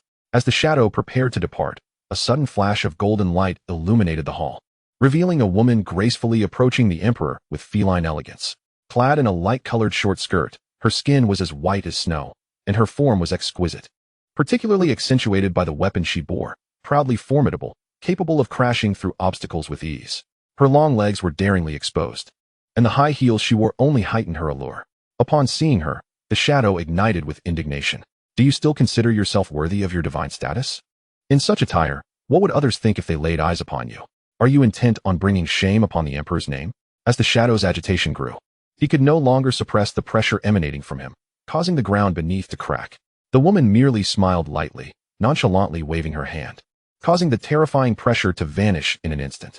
Yet a flicker of anger ignited in her beautiful eyes as she directed her own unique pressure toward the shadow. In the next moment, the shadow found himself struggling to maintain his footing, on the verge of kneeling. A gentle radiance enveloped the space, and the pressure released by the woman dissipated instantly. The shadow was far from pleased. This woman was clad in black silk, and her status rendered such attire inappropriate. What would others think? What I wear is none of your concern. Moreover, I have donned this guise solely to captivate that little white tiger. Do you think everyone shares your disinterest in women? As she spoke, a smile graced her lips, suggesting that she viewed the so-called emperor as utterly inconsequential. Her enchanting gaze turned toward the emperor. Emperor, you must be aware of the current plight of the human race. After all that has transpired, do you truly wish to relive it? The humans of Jiuzhou can no longer withstand another assault. This would not only severely wound Jiuzhou, but could potentially lead to its annihilation. What myriad dangers lie hidden in the battleground of the myriad races? How many trump cards do the alien forces of the heavens still possess? You must contemplate this carefully. With that, she vanished from sight, leaving the shadow to reflect on his own insignificance. In the face of such beings, the distinction lay solely in whether they chose to spare his life. Though he felt somewhat dejected at that moment, he did not glance back at the emperor, but instead proceeded toward his intended destination. Brother, can you protect me? I still have some funds in Jiuzhou. I can pay you once we are outside. Here, let me give you a deposit. Yi Qingyu blinked her large eyes, gently tugging at Sun Xuantian's clothing, her demeanor sweetly pleading. As a healer from Jiuzhou, She had come to this mysterious realm to participate in the competition, hoping to enter the Taichu secret realm. Healers differ from other practitioners. For instance, a swordsman needs only to defeat all other contestants to claim first place and directly enter the Taichu secret realm. The other practitioners largely follow suit, except for divine sorcerers, who compete based on theoretical knowledge and practical summoning abilities. Healers, however, rely on a more straightforward measure. It all comes down to who can provide the most healing. The greater the healing capacity, the more formidable one becomes, and Yi Qingyu was the most potent healer in this competition. With the same injuries, her healing speed was unparalleled, a true cut above the rest. Yet the environment of the Taichu secret realm was rather unkind to healers. They could only offer minor healing to others, lacking any combat abilities. Fortunately, she had encountered Sun Xiantian. Upon hearing Yi Qingyu's words, Sun Xiantian chuckled. It was indeed somewhat humorous. Who is Sun Xiantian, after all? He is a man of the Black Ape team. How could he not possess wealth? As for the deposit, how much could this little girl possibly offer? To him, the idea of negotiating with money was utterly contemptible. Did you think you could buy a 2-hour heartfelt romance with me with mere cash? He is a man of integrity. Little sister, think about it. Those who can enter the Taichu secret realm are undoubtedly the most exceptional talents of the human race. Our goals align perfectly, to strengthen Jiuzhou and resist the incursions of those myriad races. Rest assured, I have no need for deposits. Upon hearing Sun Xuantian's words, Yi Qingyu's eyes sparkled with admiration. She had not anticipated that this man before her possessed such a strong sense of justice. Sun Xiantian gazed at Yi Qingyu, stroking his chin contemplatively. If it concerns the deposit, well, I believe it could be feasible. Yi Qingyu, a bit perplexed, struggled to grasp his meaning. Hadn't he just asserted that they were all striving for the prosperity of the 9 provinces? Moreover, he had previously claimed indifference towards deposits. Why was he now suggesting otherwise? Her mind raced, and suddenly she had a realization, her silver teeth lightly biting down as she glared at Sun Xiantian. You. Humph. With that, Yi Qingyu turned on her heel and walked away. A colossal beast opened its eyes. The true-blooded tiger clan, perhaps? Chapter 54, The Battlefield of All Races. The Twilight of the Gods. A gigantic griffin lay languidly before the gate, its immense form entirely obscuring the entrance. Standing 100 meters tall, coupled with its piercing gaze, it inspired a profound sense of dread in any who dared to look upon it.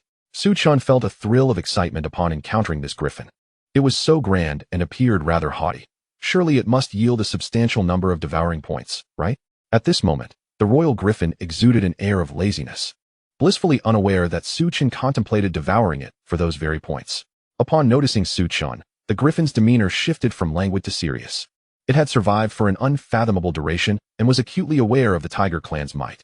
In days of yore, it had witnessed a dragon from the outer realms attempting to seize control of their beastmaster territory, only to unwittingly provoke a formidable tiger clan elder. The dragon clan was utterly annihilated. Naturally, a few managed to escape. Had they been foolish enough to resist, their race might have vanished from the cosmos altogether. However, sensing Su Chen's aura, the griffin couldn't help but click its tongue. Only at the golden level. While the tiger clan's golden level was indeed formidable, it posed little threat to the griffin at this stage. Could a true-blooded tiger clan member also become a contracted beast? The royal griffin was astounded. Those who entered the primordial secret realm were undoubtedly the elite of humanity, and to be accompanied by a beastmaster indicated a powerful contract beast among them. Yet, why would such a high-bloodline true-blooded tiger clan member agree to an equal pact with a human? The royal griffin's curiosity was piqued as its deep gaze fell upon Xiao Ningxue. Unfazed by the imposing griffin's scrutiny, Xiao Ningxue regarded it with indifference. It was just a royal griffin, after all. The griffin couldn't help but chuckle. Perhaps it was a mere illusion, but it sensed a hint of imperial aura emanating from the woman before it. To maintain eye contact with it at such a level indicated an extraordinarily powerful mindset. It scrutinized Su Chen and Xiao Ningxue without concern.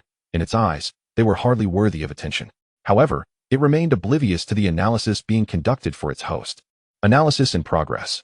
Analysis complete. Name, Baidu. Race, Griffin clan. Gender. Level, Star Radiance initial stage. Bloodline, Royal Griffin, Standard Totem. Talent skills, Gale Severing Slash, LV5. Chaotic Wind, LV5. Void Break, LV5. Skyward Combat, LV4. Gale Crossing, LV3. Su Chen beheld the colossal Royal Griffin before him, his blood surging with excitement. While other beastmasters would instinctively flee upon encountering such a terrifyingly large creature, considering that even in the Eastern Divine Land, such beings were exceedingly rare, Su Chen's initial reaction was to ponder how many devouring points he could acquire by consuming it.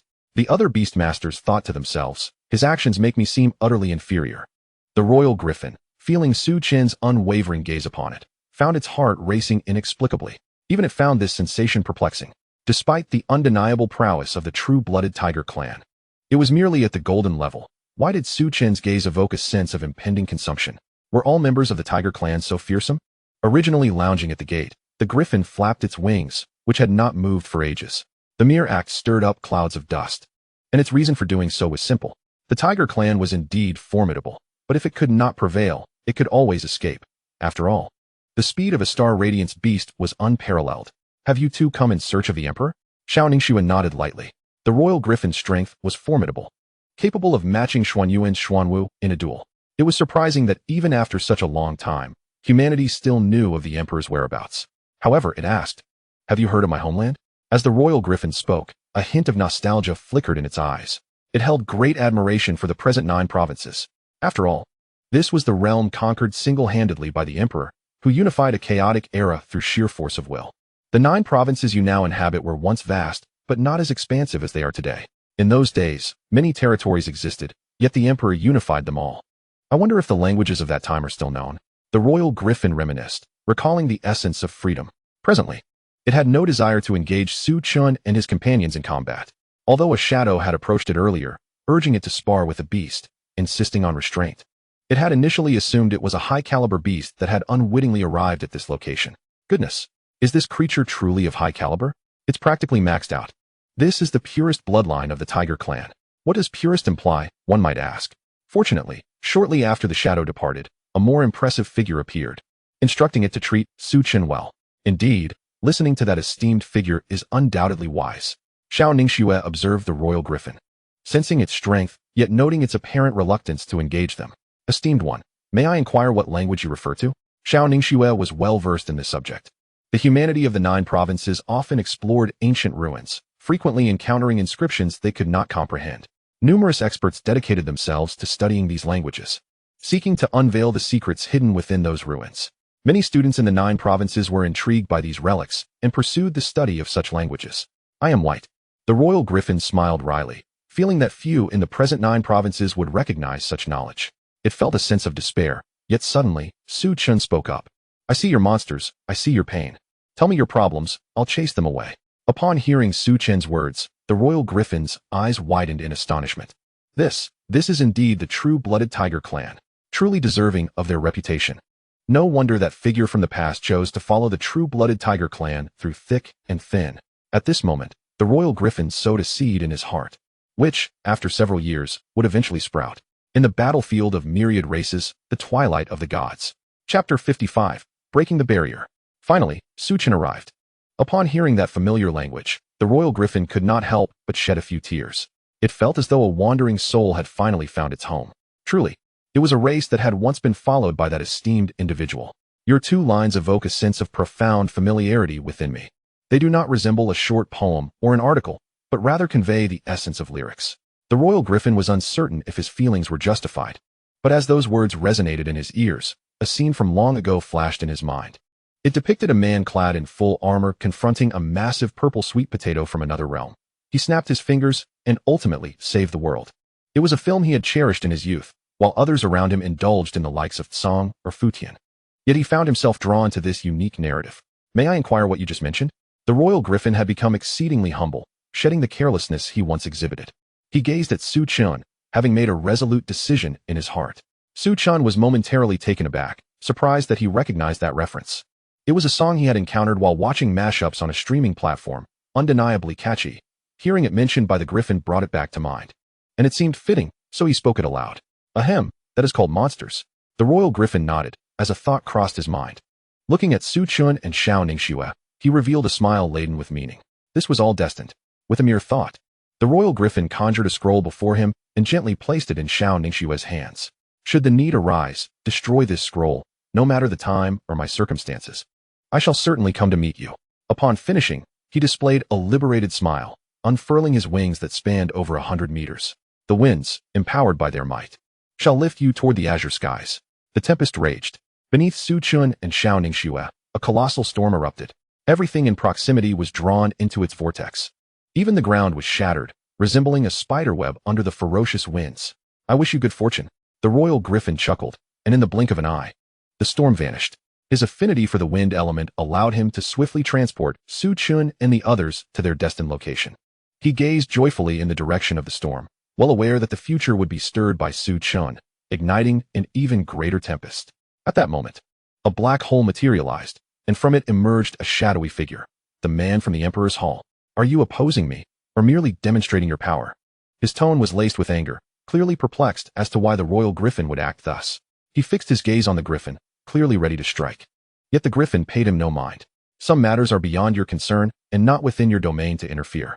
Do not forget that we emerged from the beastmaster space, not because of you. And do not overlook the reason for our selection. It was not based on relationships or loyalty. His eyes transformed from their previous languor and excitement to an unyielding gaze of slaughter. At that moment, his eyes were as sharp as an eagle's, instilling fear so profound that even children ceased their cries. I have lingered here long enough. Having encountered the one spoken of by my ancestors, I see no reason to remain. Farewell, primordial secret realm. What did you say? The shape-shifting joker has also entered the primordial secret realm. The depths of Huanglong's eyes concealed boundless fury. He wielded his weapon single-handedly, vanquishing countless hidden enemies in the mysterious land, yet those were merely a matter of quantity. His greatest concern was the shape-shifting joker, for that individual possessed true strength capable of rivaling most of the powerful beings present. The entry of such a being into the primordial secret realm was a source of immense dread. The other foreign races entering the realm held little significance for Huanglong. For instance, the one with the center-parted hairstyle. But with the shape-shifting joker's entrance, the nature of the situation had entirely transformed. That presence genuinely posed a threat to Su Chen, potentially severing his fortune across the 9 provinces. Faced with Huanglong, the prominent figures hung their heads in shame. Upon witnessing the shape-shifting joker's entrance into the primordial secret realm, they had, in their rage, eradicated all hidden foreign enemies present. As they approached the entrance to the mysterious land, seeking Huanglong's counsel, they were met with a terrifying spectacle. One man, one sword, countless foreign foes lay prostrate. Moreover, these foes were far stronger than those they had encountered previously. Huanglong stood resolutely against them, determined to safeguard the future of the 9 provinces. Yet, they had inadvertently allowed a wolf to enter the sheepfold. This was an unbearable truth for them to accept. Huanglong, a venerable figure, attempted to offer an apology, but Huanglong raised his hand to stop him. The fate of the 9 provinces rests upon their own fortunes. It is beyond our control. Boom. A resounding sound echoed through the heavens, and the prominent figures turned in astonishment, each glancing toward the source of the noise. The sky, no, the heavens, were presently being torn open, creating a vast gash. Breaking the barrier, as the onlookers beheld this scene, they exclaimed in unison. To forcefully rend the heavens in such a manner is to breach a barrier. Those capable of doing so are undoubtedly powerful. They fixated on the gaping tear, from which a griffin measuring 100 meters emerged, its wings a harmonious blend of white and brown.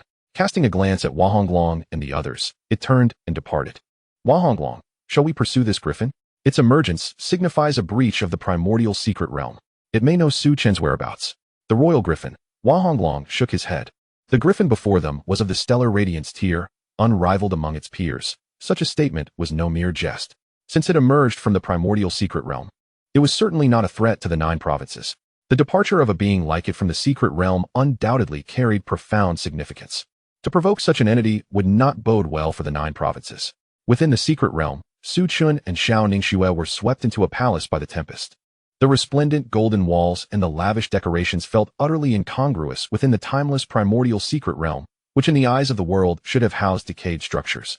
As soon as Xiao Ningxue and Su Chen arrived, an enchanting voice resonated. At last, you have come.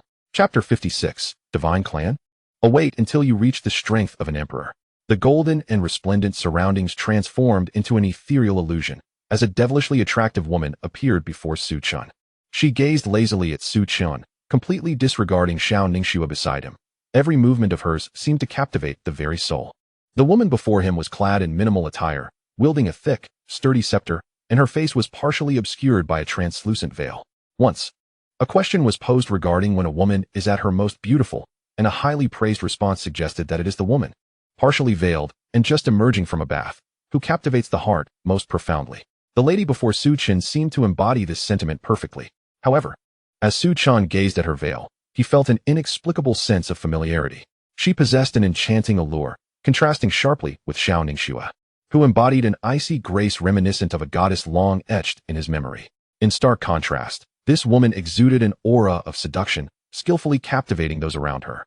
Most thrilling was her pair of long legs clad in sheer black stockings, which added to her allure. Xiao Ningxue, observing this woman, couldn't help but furrow her brow, sensing the formidable presence she exuded. Turning to caution Su Chen, she caught him staring unabashedly at the woman, his gaze boldly fixated on her long legs. Xiao Ningxue bit her lip in irritation. Was this woman truly so breathtaking? How dare she so brazenly attract Su Chen's attention, especially after having spoken so recently about propriety? Yet, unbeknownst to Xiao Ningxue, an analysis was underway for the host. Analyzing. Progress, 10. 99. Analysis complete. Name, Yunqiluo, race, divine, gold, gender, female, attributes, 866,288. Level, unknown, undetectable in the 9 provinces. Talents, heart of compassion, LV6, heavenly blessing, LV6, absolute domain, LV6. Universal prayer, LV6, purification of the soul, LV6, soul guardian technique, LV6. Su Chen was momentarily entranced by the panel before him, which only he could perceive. This panel had manifested in front of Yunqiluo, prompting his unwavering gaze. What was the meaning of these attributes? Had he not been exceptionally astute, he might have overlooked their significance. And was her prowess truly so remarkable? As for her race, it was the first time he encountered a divine being. The golden lettering a sight he had never beheld before. Clearly, this woman belonged to a unique lineage, and her skills, all at LV6, indicated a mastery that could not be further refined. Notably, her skill name suggested she was undoubtedly a healer. Su Chen cast another glance at her, pondering the implications of having such a healer at his disposal. The heart of compassion could surely restore even the most grievously wounded. Additionally, the heavenly blessing was undoubtedly a broad-range healing skill. Group healing of this magnitude was nothing to scoff at. But what on earth was this absolute domain? Su Chen couldn't believe his eyes as he scrutinized the talent skills once more. It was unmistakably that particular skill. At this thought, he felt assured that the healing capabilities of absolute domain would be highly effective. He wondered when he might witness this divine woman unleash her powers. At that moment, Yunqiluo smiled charmingly, pleased that her approach had yielded results. Indeed, the wonders she had encountered in the human realm were no deception. Thankfully, she had chosen not to don her holy attire. Otherwise, she might not have captured Su Chen's gaze so effectively. Leaning slightly forward, she resembled a captivating figure from a painting, her voice dripping with seduction as she said, "Do you not find it rather dull to merely look? I am standing right before you. Why not take a step closer? I have dressed this way specifically to await your arrival." A flame of unspoken fury ignited within Xiao Ningxue. This was undeniably her contracted beast. What right did this woman have to speak to Su Chen in such a manner? She cast furtive glances at Su Chen, anxious to discern his response, contemplating the repercussions should he approach the enchanting figure. In her mind, she envisioned a series of scenarios, unaware that Su Chen had already experienced them. How had he done so? That story must be attributed to the Song of the Siren. The Song of the Siren was indeed a marvelous treasure. No, I fear the consequences, Su Chen remarked nonchalantly. He found that his divine sense could not penetrate this woman before him, even when faced with the contracted beast of Su Yin, clad in gear for speed. He had managed to glean insights. Yet, Yunqiluo exuded an aura that felt unfathomable. Upon hearing Su Chen's remark, Yunqiluo smiled, taken aback by the intriguing nature of this little white tiger, whose strength was matched by a certain wit. It was no wonder the emperor had taken notice of one such as him. She had deliberately employed her charm, typically resulting in frenzied admirers rushing toward her. Yet he remained unperturbed. Of course, those who had witnessed her in this state had long since disappeared from the world. To capture Su Chen's attention, she had amplified her charm to its zenith, only to find it ineffective. His composure was indeed impressive. After he rebuffed her advances, she turned her gaze to Xiao Ningxue, who met her look with unwavering resolve, though the source of that determination remained unclear. Yet, Yunqiluo discerned a hint of jealousy in Xiao Ningxue's expression. "Do not worry. Although your little white tiger is formidable, conquering me is no simple feat," Yunqiluo said, her gaze fixed upon Su Chen. "Once you reach a strength akin to that of the emperor, I shall be at your beck and call. At that point, whether you desire a sultry enchantress or a playful neighbor, even the most outlandish scenarios, all will be yours to command." As she raised her staff slightly, her attire transformed into a pure white ensemble, exuding an air of nobility and elegance. Her gaze shifted from one of infatuation to one of unparalleled dignity. Absolute domain. With a flourish of her staff, Intricate patterns enveloped the surroundings, and Su Chen and Xiao Ningxue were transported into a realm of the extraordinary. Su Chen sensed a profound transformation within himself. He had taken on human form. Xiao Ningxue felt as though she had regained the powers of her previous life, her immediate instinct being to turn and look at Su Chen. She beheld his striking features, sharp brows, and starry eyes, and when her gaze traveled downward, she was taken aback. Chapter 57. The Legacy of Yun Shilua. Secrets of the Nine Provinces. A flush crept across Xiao Ningxue's cheeks, as she had not anticipated such a revelation. Yun Shilua smiled gently, her eyes fluttering open to meet Su Chen's striking visage, undeniably handsome beyond measure. As a member of the divine race, she possessed considerable knowledge of beast mastery. A beast with sufficiently strong bloodlines could attain human form upon reaching a certain level of cultivation. The purpose of invoking her absolute domain was to facilitate what she intended to do next. Without it, Su Chen could not reach this level. Forcing that essence upon him could prove overwhelming, potentially exhausting him utterly. That would be a dire outcome indeed. Yun Shilua gazed at Su Chen with satisfaction, recognizing that even among the divine, his beauty was unmatched. If one day Su Chen were to truly become such an extraordinary being, she would not be entirely averse to that prospect. After observing Su Chen's visage, she prepared to assess his physique. For it is well known that some individuals possess strikingly handsome faces yet lack proportionate bodies. To ascertain whether Su Chen's figure met her standards, her gaze descended. 3. My apologies. I seem to have misjudged. Indeed. Yun Shilua, currently embodying the status of a saintess, exuded an unparalleled grace, each movement symbolizing the divine lineage. Yet, upon witnessing the scene before her, she could not contain herself. Who could withstand such a sight? Is this truly the imperious Tiger clan? Moreover, Su Chen is of the purest bloodline within the Tiger clan. Indeed, he is formidable. It is no wonder that in the past, within the beastmaster space, beasts of all races sought alliances and unions with the Tiger clan. She had heard many tales suggesting that often, these unions were not arranged by the elders, but rather desired by the younger generation themselves. Now, she finally comprehended the reason behind it. Stars fell. Though she wished to continue her observations as a saintess, it would be detrimental to the divine clan if her composure were to waver. After all, she is the representative of the divine race. Countless stars descended upon Su Chen, who only then became aware of the recent events. Darn it, why didn't this dog system provide any warnings? Upon donning the star attire, Su Chen instinctively turned to Xiao Ningxue, whose face was flushed and burning. Under his gaze, she hastily diverted her attention elsewhere. Observing Su Chen's actions, Yun Shilua, for reasons unknown, felt her previously slightly upturned lips flatten into neutrality. You are to meet the Emperor soon. If you were to present yourself in such a manner, you might struggle to withstand the overwhelming pressure. This is our first encounter, yet it certainly shall not be our last. Perhaps next time, we shall meet in a more intimate setting. With a graceful step, she created ripples in her domain and appeared before Su Chen, whispering softly into his ear. I will await you among the divine race. Do not keep me waiting too long, otherwise it may become exceedingly difficult to see you again. Remember, my name is Yun Shilua, the cloud that longs for garments, the flower that yearns for beauty, the chi of the evening glow, and the luo of the goddess. Remember me. Yun Shilua appeared before Su Chen, a gentle smile gracing her features. The legacy is you. Quite remarkable indeed. Yun Shilua leaned slightly forward, murmuring something to Su Chen, causing him to furrow his brow. In the next moment, a flash of white light surged into his mind. At that instant, Su Chen stood motionless, his eyes filled with myriad galaxies. Within those countless star rivers, countless phantoms flitted by. Elder, must we endure humiliation? Why do they stand above us? Why should our human race fear battle? Wield my sword, slay all realms, spill my hot blood, and press forward unyieldingly. Countless members of the human race charged forth, weapons in hand. Suddenly, Su Chen beheld desolation, blood staining the rivers, the common folk wailing in despair, their lives in ruin. A multitude of images flashed before him, depicting the rise and fall of humanity, merely a fraction of what Yun Shilua had witnessed. Xiao Ningxue observed Su Chen intently. As she saw Yun Shilua nearly leaning against him, a surge of anger ignited within her. However, when Yun Shilua transformed into white light and approached Su Chen, she could not help but feel a profound shock. This was a legacy from a powerful being. Regardless of the might of any individual, before attaining greatness, each must tread their unique path, and a legacy is a means of imparting that journey for others to comprehend. Naturally, the depth of understanding varies among individuals. Historically, the most potent legacy among the human race was that of a young prodigy who received the legacy from a higher being, gaining a full 10%. Although this figure may seem trivial, 10% of a powerful being's ability is not to be underestimated.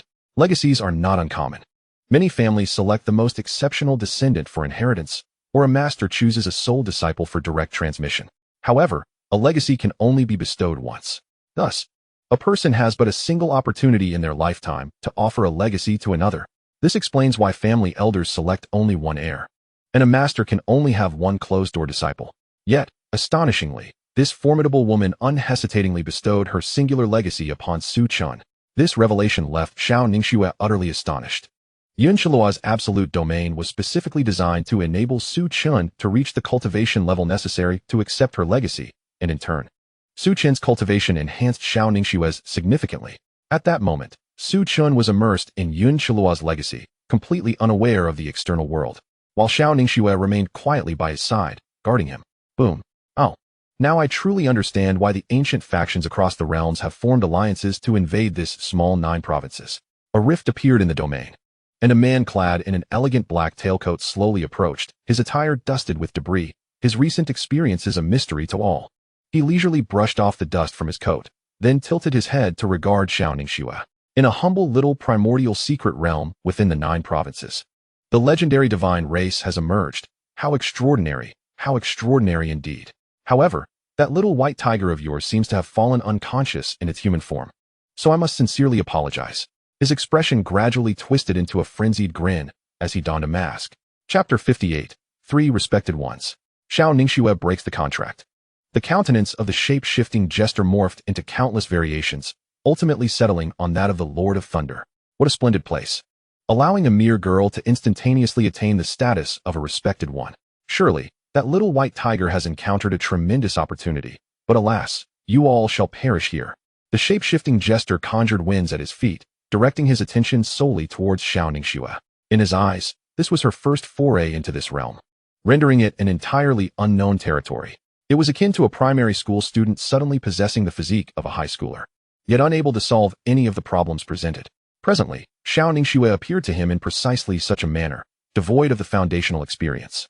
Her sudden elevation to a respected one rendered her little more than a drifting leaf, possessing mere cultivation.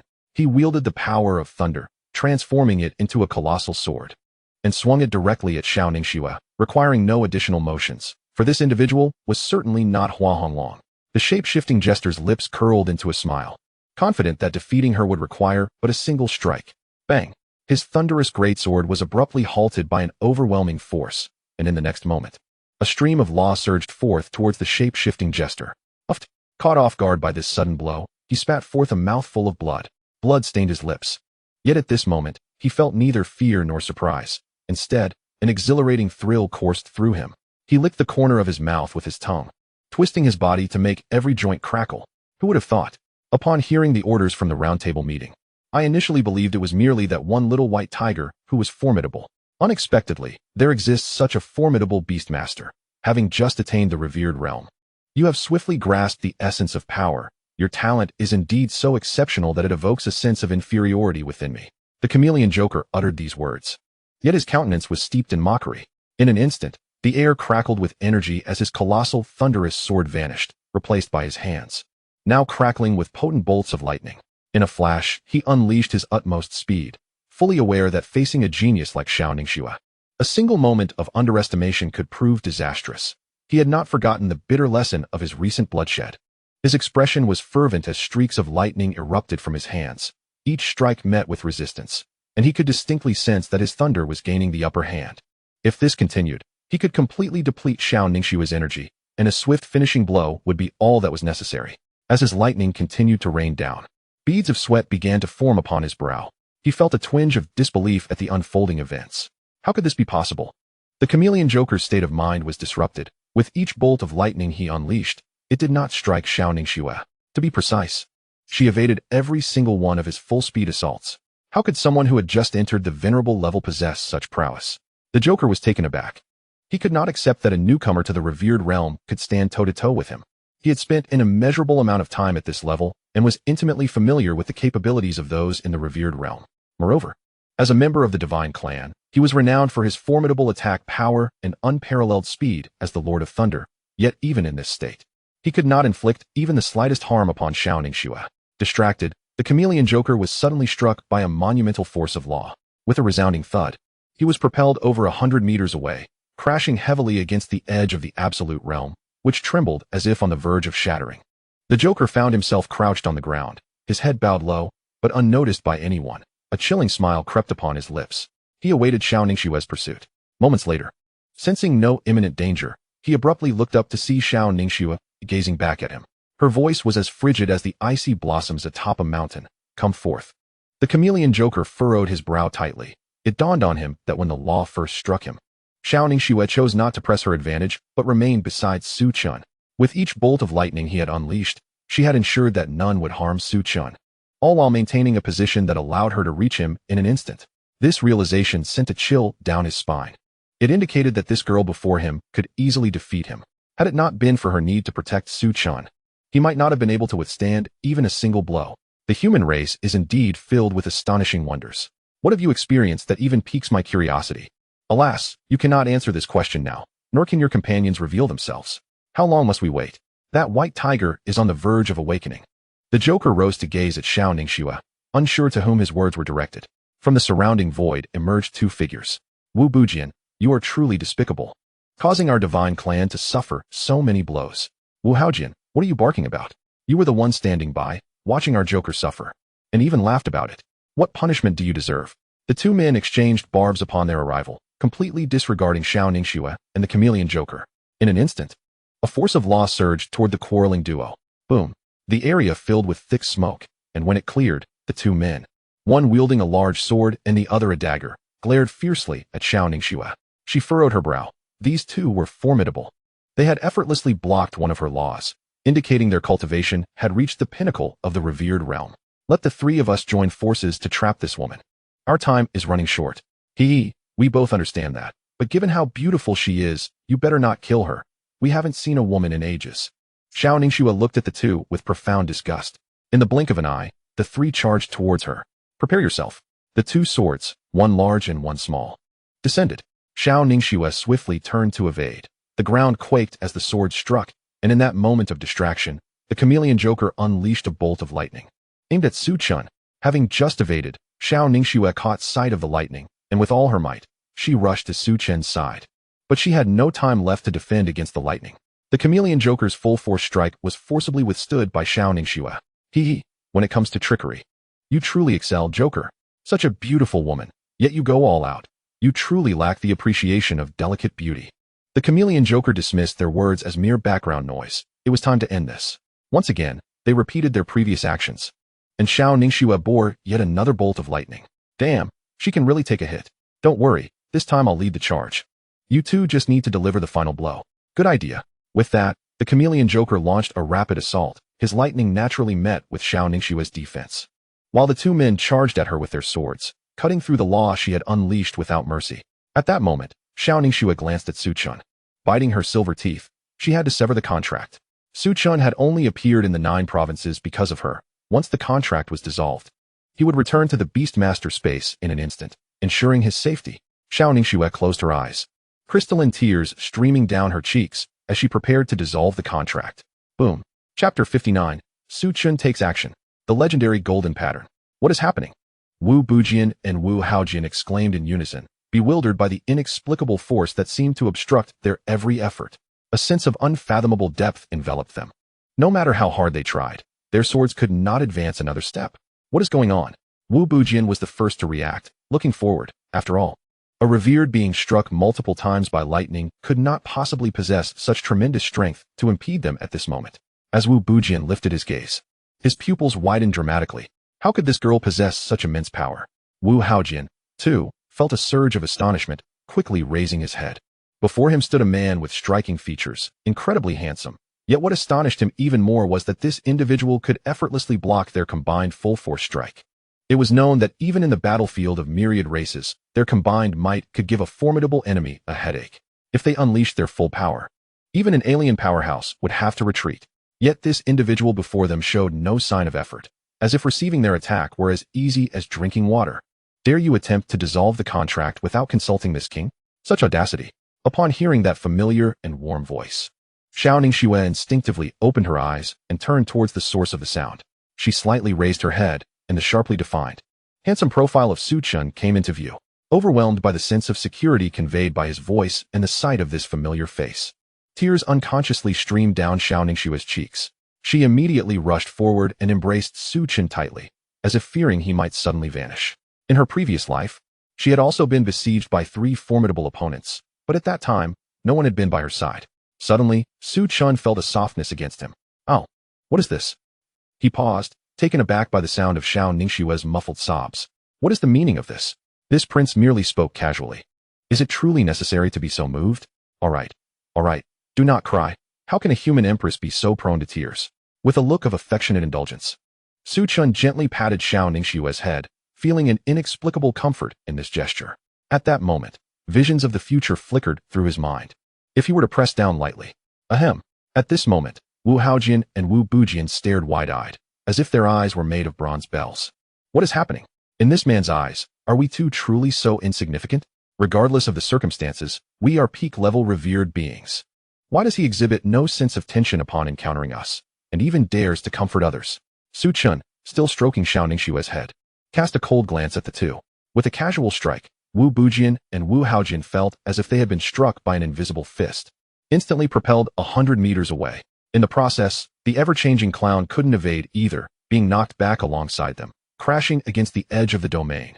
Noticing the injuries on Xiao Ningxue, most of which were inflicted by lightning, Su Chen's brows furrowed, anger igniting within him. Gently placing one hand on Xiao Ningxue, he invoked the power of reincarnation. Suddenly, the gravely injured Xiao Ningxue felt a gentle force coursing through her body, visibly healing the wounds caused by the clown. As Su Chen unleashed the power of reincarnation, a golden pattern symbolizing royalty gradually illuminated the center of his forehead, 7 golden lines. The clown was the first to react. Upon noticing the golden lines above Su Chen's head, a cold sweat broke out on his back. In his childhood, when masquerading as a divine being, he had heard the clan leaders' warnings. They spoke of the legend of the true tiger clan. It was said that one adorned with golden lines was a symbol of the true tiger clan, capable of commanding the entire beastmaster space. To possess 7 golden lines meant being the strongest of the true tiger clan, destined to be invincible in the universe, unmatched by anyone. However, as time passed, fewer and fewer people were aware of this legend. Even the clown, back then, merely regarded the clan leader's tale as a story. Only when witnessing it firsthand did he realize the truth. The true tiger clan still exists, and this tiger before him possesses a fearsome 7 golden lines. Regret surged within the clown. He should never have come here. This clown is far too powerful. We surely cannot contend with him. You must be joking. I just exerted all my strength and felt as if I struck a mountain. No matter what, I cannot advance an inch. And you dare say we are not his match. Should we retreat? If we don't, we might lose our lives here. After confirming that Xiao Ningxue's injuries had completely healed, Su Chen finally exhaled in relief. The power of reincarnation does have some effect. Xiao Ningxue's wounds were entirely healed. Yet her delicate face flushed slightly. Su Chen, where are you touching? Even if healing is necessary, it need not be in such a manner. Not only did he touch, but he even pinched. Xiao Ningxue wanted to remind Su Chen, but she found herself unable to voice it, especially after he had just healed her. What if he got angry? Her contracted beast truly possesses a certain awkwardness. Su Chen felt a surge of delight within. What is his little caretaker made of? The sensation is exceedingly pleasurable. At the time, he was in the form of a little white tiger and could not appreciate it, but now transformed into human form. He had to commend his caretaker. Blast it, I need to devour more things quickly. As his gentle gaze shifted to the clown, it turned icy with murderous intent. Under Su Chen's gaze, the 3 felt an indescribable pressure. Breathing became immensely difficult. Are you all mad? Sending you to eliminate such a being. The words of the clown were of no concern to Su Chen. His focus remained fixed on the clown. Analyzing for host. Analysis in progress. Analysis successful. Name: clown. Race: masquerading divine clan. Gender: unknown. Level: mid-revered. Bloodline: masquerading divine clan. Totem: talent skills: masquerade, LV4. Combat, LV3. Seeing the clown before him, Su Chen felt a thrill of excitement. Just the thought of 2 more beings similar to the clown sent his anticipation soaring. How many devouring points would he earn by consuming a revered level being? The 3, sensing Su Chen's gaze, felt a chill run down their spines, as if they were about to be subjected to torment. If they knew that Su Chen was contemplating how many devouring points he would gain from consuming them, they would likely be driven to despair. A revered level being, in his eyes, is merely a walking point of consumption? Is this a mistake? Chapter 60, Devouring 2. Earning devouring points in anger. The fury of the otherworldly. Su Chen cast a cold glance at the clown and his companions, preparing to eliminate all three before commencing his consumption. His gaze softened as he regarded Xiao Ningxue by his side. Earlier, while he received his inheritance, she had steadfastly remained by his side, guarding him. Now, it was his turn to take action. With you here, I shall return with you. Having spoken, he intended to swiftly advance, only to feel a tug at the hem of his garment. Turning slowly, he met the gaze of a pair of peach blossom-like eyes. Xiao Ningxue softly spoke, "Let us return together." Upon hearing this, Su Chen was momentarily taken aback, then a subtle smile graced his lips. In the next moment, Su Chen instantly appeared before Wu Bujian and Wu Haojian, raising his hand, and they were sent flying. The clown was taken aback. Why did this white tiger not attack him? Could it be that he looks down on him? As he pondered, a chill suddenly crept up his back. A force of law struck toward him with lightning speed, surpassing even the Lord of Thunder. Seeing this, the clown hastily adjusted his position, but the force was far too swift. Merely grazing his side sent waves of pain throughout his body. In his moment of agony, a coldly beautiful woman appeared before him, her gaze as frigid as that of a peerless empress. The clown could hardly believe his eyes. She was merely an ordinary student. How could she exude such an imposing aura? Once again, a force of law descended, and he had no means to evade it.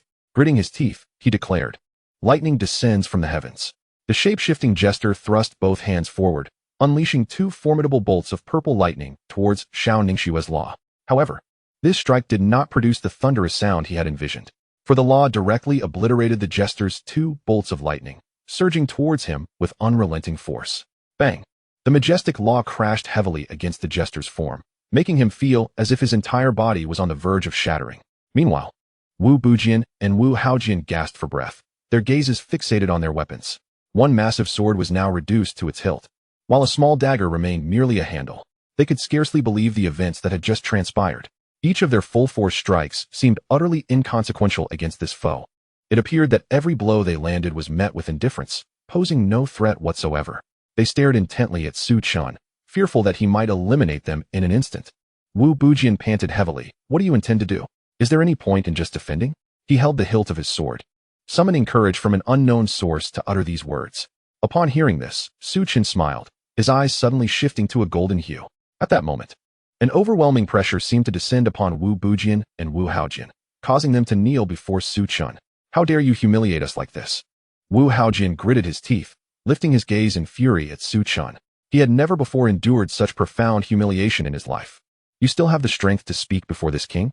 Su Chen scoffed, then with a mere thought, intensified the pressure upon them. The two, who had managed to lift their heads, were now compelled to bow them low, as if the very ground beneath them threatened to crack. Witnessing the realm beneath them, they were struck with disbelief. He merely shifted his thoughts, and yet the very fabric of their domain seemed poised to fracture. Has the round table lost its mind? Why provoke such a being? As powerful entities, their innate perception of murderous intent needed no elaboration. At this moment, they felt the chilling threat of death, an inescapable peril. Wu Bujian swallowed hard, striving to calm himself. "You cannot kill us. We are of the fallen divine clan. We bear a mark, and if we perish, our kin will sense it. You will be hunted." Wu Haojian nodded vigorously. "Indeed. Slaying the fallen divine clan will incite our kin to pursue you for eternity until your demise." Their words were a veiled threat to Su Chen. Even when striking a dog, one must heed its master. If you were to kill us, you would face the wrath of the entire fallen divine clan. Do you truly believe you can stand against them? At that moment, they felt a surge of hope for survival. Even the mightiest clans would hesitate to disregard their lineage. Upon hearing their declarations, Su Chen could not help but chuckle, easing the pressure on Wu Bujian and Wu Haojian so they could awkwardly raise their heads to gaze at him. A sense of satisfaction washed over them. Indeed, in critical moments, one must invoke their background. What truly mattered in a battle was the weight of one's lineage. Their expressions turned resolute. Su Chen regarded them with indifference and remarked, "To put it humbly, killing you would be akin to slaughtering a dog." Wu Bujian and Wu Haojian could scarcely believe their ears, but in the next instant, they collapsed heavily to the ground, their eyes rolling back in shock. Moments later, the system chimed. "Congratulations to the host for devouring Wu Bujian, gaining 100,000 devour points. Congratulations to the host for devouring Wu Haojian, gaining 100,000 devour points."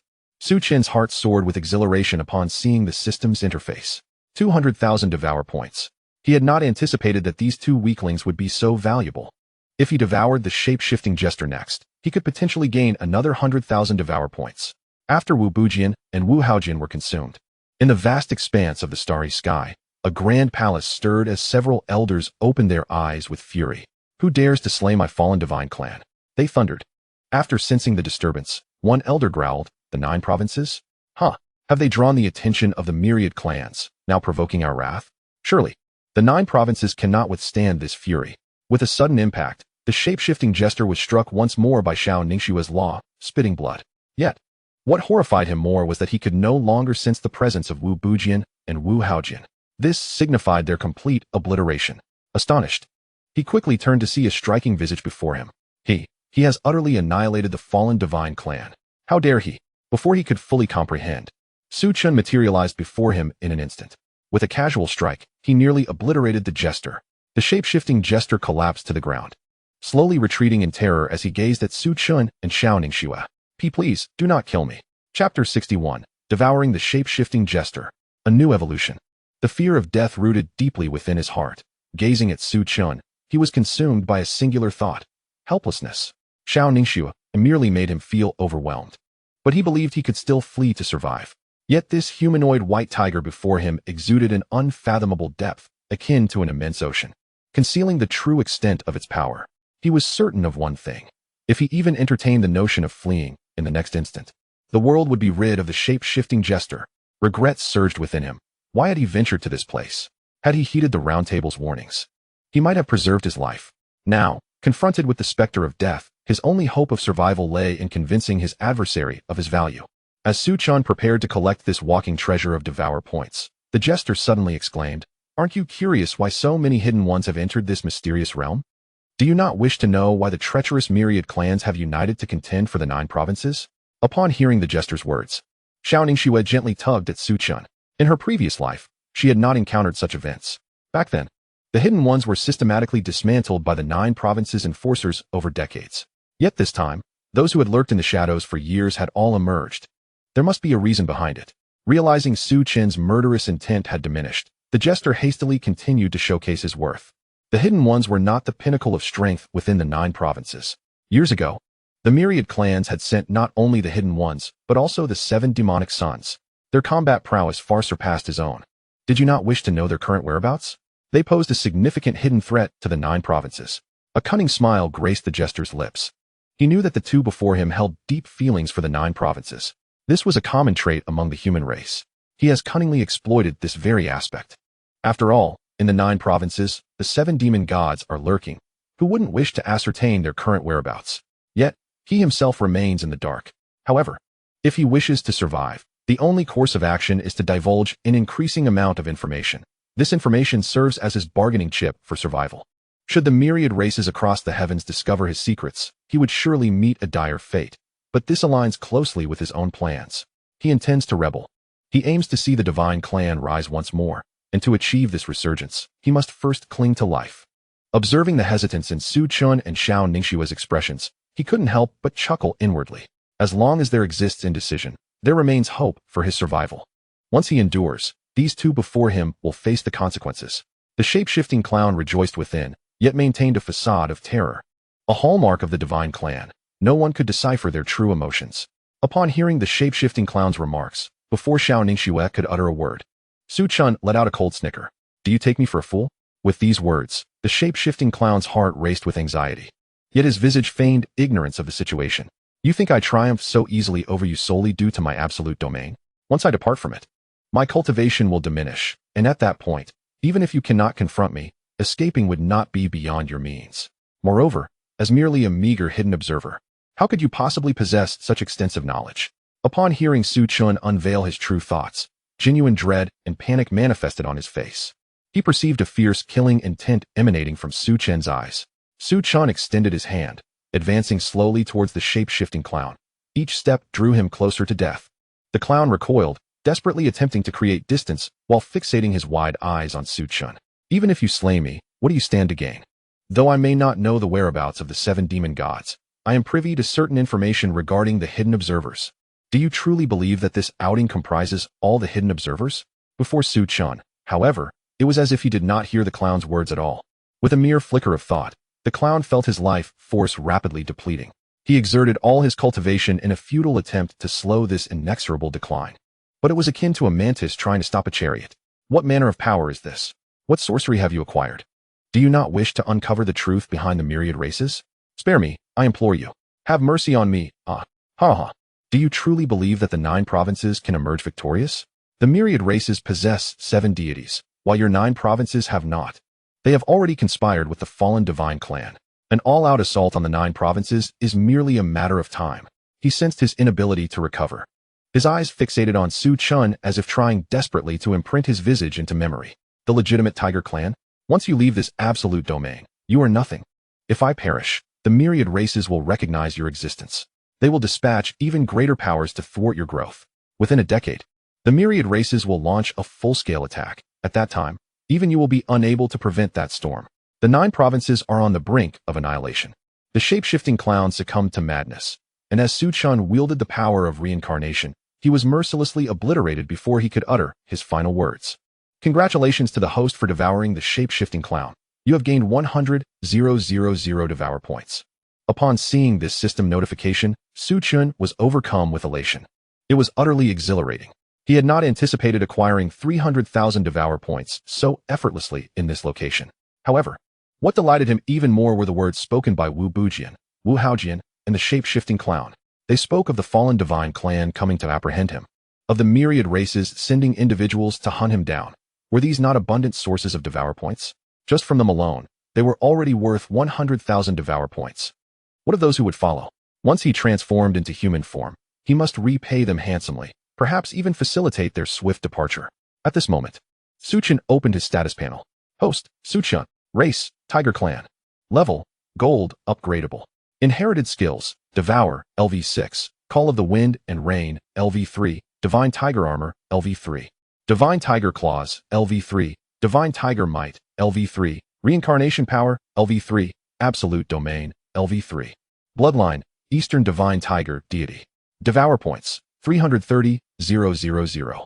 Su Chen observed the absolute domain he inherited and deemed it satisfactory.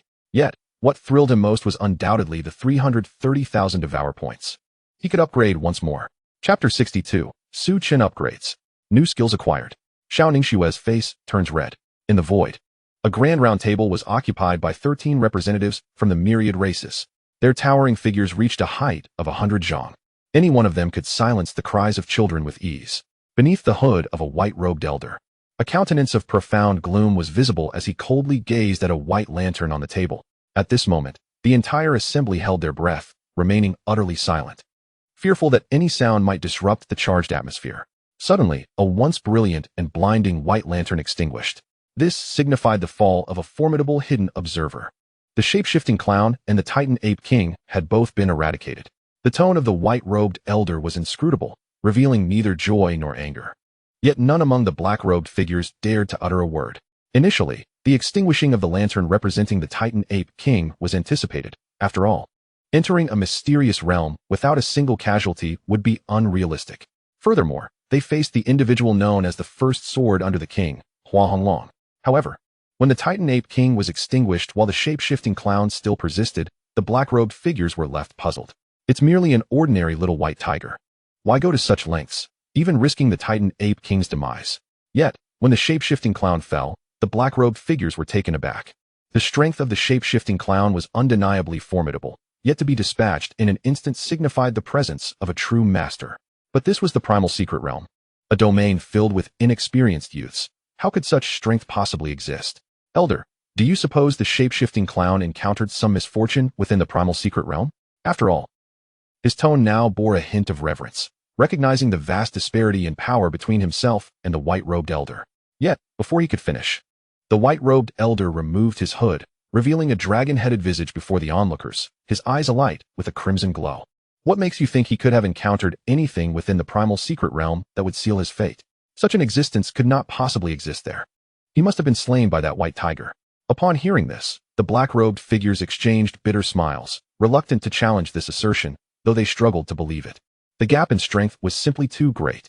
The white-robed elder paid no heed to their sentiments, coldly declaring, at all costs, utilize every available resource to exterminate that white tiger. Such an entity poses a severe threat to our existence. The figure in the white robe concluded his words and turned away, his brow furrowed in deep contemplation as he murmured to himself, "What on earth has transpired?" The entourage of cloaked figures exchanged incredulous glances, unable to fathom the gravity of what they had just heard. Was he jesting? The mere thought would induce nightmares, even in a crocodile. How could a diminutive white tiger vanquish a shape-shifting clown? What manner of persuasion could he have employed? Nonetheless, there was no time for deliberation. Since he had spoken, they could only comply and notify the 7 demons. How ironic it was that for the sake of a mere little white tiger, they were compelled to dispatch the 7 demons. Though they bore a sense of discontent, they had no choice but to obey the commands of the figure in white. In a palace beneath the starlit sky, an elderly man smiled faintly. "Prepare to exact vengeance for Wu Bujian and Wu Haojian. Let them witness the might of our fallen divine clan." Yes, at that moment, the elder remained blissfully unaware that all the members he had dispatched from the fallen divine clan had met a swift demise. System, initiate upgrade. Upon uttering these words, Su Chen felt the exhilarating sensation of every cell in his body undergoing a profound evolution, a stark contrast to the experience of being in an absolute domain. He had ascended to the platinum level. The golden markings on Su Chen's forehead gleamed more brightly than ever, their intricate patterns growing increasingly enigmatic. After a brief luminescence, the markings gradually dimmed, seemingly fading away. Yet, Su Chen sensed that the moment he activated his innate abilities, those golden markings would blaze forth once more. Following his upgrade, Su Chen's devouring points diminished from 330,000 to 230,000. However, the next upgrade required a staggering 1 million devouring points. In that instant, Su Chen realized the extent of his impoverishment. His sole hope lay in encountering more of those fallen divine clan members, along with allies to avenge the shape-shifting clown. With a few more devourings, wouldn't he be a step closer to assuming human form? After his evolution, Su Chen observed that all his innate skills had upgraded from LV3 to LV4, and he had acquired a special ability. A smile involuntarily crept across his lips upon witnessing this newfound power. Xiao Ningxue was poised to continue her exploration when she suddenly sensed her cultivation surging uncontrollably. First stage of Monarch, second stage of Monarch, third stage of Monarch, and finally, the pinnacle of Monarch. Xiao Ningxue's cultivation ascended abruptly until it reached its zenith. Realizing her newfound strength, her first instinct was to glance at Su Chen. She could feel his power had grown exponentially. What had previously been discernible was now utterly unfathomable. The thought of this left her feeling somewhat embarrassed as the Empress of humanity, perpetually receiving the benefits of her contracted beast's cultivation. Yet, what astonished her further was that Su Chen had not engaged in any training, yet had inexplicably leveled up. Had his divine bloodline truly granted him such capriciousness? Just as she prepared to speak, the ground beneath her shattered with a deafening crash. The absolute domain, already on the verge of collapse due to Yun Chilua's disappearance, could not withstand the additional strain of Su Chen obliterating 3 figures of the revered level, hastening its demise. As the absolute domain dissipated, Su Chen transformed back into his white tiger form, though he was no longer the colossal creature he had once been. Instead, he had shrunk to a diminutive size. A triumphant smile graced his lips. Xiao Ningxue's cultivation had also escalated from the revered tier to the pinnacle of Monarch, stabilizing swiftly amidst the descent. Just as she sought to locate Su Chen, she felt a familiar aura rushing toward her. She saw the little white tiger. A hint of jealousy in its demeanor. What was this peculiar ability of Su Chen's? When the little white tiger settled on a part of her body, leaning against her, realization dawned upon her, and her cheeks flushed with color. "You mischievous little tiger. Meanwhile, on another front, keep your distance. I wish to ignore you." Yi Qingyu pouted in displeasure, having encountered a fork in the path. She preferred to take the right, yet Sun Xiantian insisted on the left. "Oh, come on. I told you there are treasures to be found on the left. Following me is undoubtedly the right choice. Don't sulk." Yi Qingyu glared at him, her pout deepening. "Only those who indulge me have the right to dictate my path." She stood her ground, adopting a petulant pose, and sensed Sun Xiantian was about to placate her. Yet, to her surprise, he inquired, "Is it the piercing type?" Chapter 63. The 7 demons prepare to strike. Is Su Chen in danger? At this moment, Su Chen reclined in a remarkably soft space, reflecting that after evolving to the platinum level, his innate skill had become exceptionally useful. Upon reaching platinum, he had acquired 2 additional skills. The ability to shrink in size felt almost passive to him now, allowing him to alter his dimensions at will as his level increased. So too did the range of this transformation. The other skill was named Breath, which immediately ranked just below Devour. Su Chen could sense the immense potency of this technique. Xiao Ningxue's cheeks flushed crimson. The first time this had occurred was when she summoned Su Chen from the beastmaster space, an accidental circumstance. But now, Su Chen displayed such unabashed behavior. Leaning against Xiao Ningxue, he showed no inclination to depart. Naturally, why would he wish to leave when this sensation was so delightful? For Su Chen, altering his form was most beneficial in assuming his current appearance, allowing him to lie directly in Xiao Ningxue's embrace. As Xiao Ningxue beheld Su Chen, she recalled their first meeting when he had lacked such audacity. Yet, upon reflection, she remembered his earlier words while she bathed. Tulips and all that. She also recalled the water-soaked towel left at home, initially intending to. At this moment, Xiao Ningxue felt her face heat up in embarrassment. What had she truly been doing back then? Now, Su Chen was being cradled by Xiao Ningxue as they moved forward, and he could not help but revel in the bliss of the moment. He finally grasped why so many online users lamented, saying that living was worse than being a dog or a cat. If this scene were shared online, it would surely evoke comparisons of living worse than a tiger. Nestled against Xiao Ningxue, Su Chen inhaled a delightful fragrance that enveloped him in comfort. How could she smell so divine without the aid of perfume? Was this what they referred to as body fragrance? His mind wandered back to the enchanting scenes he had witnessed in the Song of the Sea Demon. The thought of the fallen divine clan hastening to find him thrilled him. The more, the merrier. Each one was a veritable bounty of devouring points. With his eyes closed and thoughts drifting, he began to feel a wave of drowsiness wash over him, oblivious to the fact that Xiao Ningxue was exclaiming, "Su Chen, do not press so close." As she advanced toward the divine emperor's temple, she felt a twinge of discomfort, sensing that his presence had become somewhat burdensome. Wasn't he supposed to be resting quietly, given the steady rhythm of his breathing? At this moment, Xiao Ningxue felt a surge of curiosity. She couldn't help but lower her head to gaze at Su Chen. Upon hearing her voice, the weariness that had enveloped Su Chen began to dissipate gradually. He turned around, eager to behold the celestial beauty of his caretaker. However, as Su Chen spun around, Xiao Ningxue simultaneously lowered her head, staring incredulously at Su Chen. Her delicate face flushed with a mix of anger and shyness.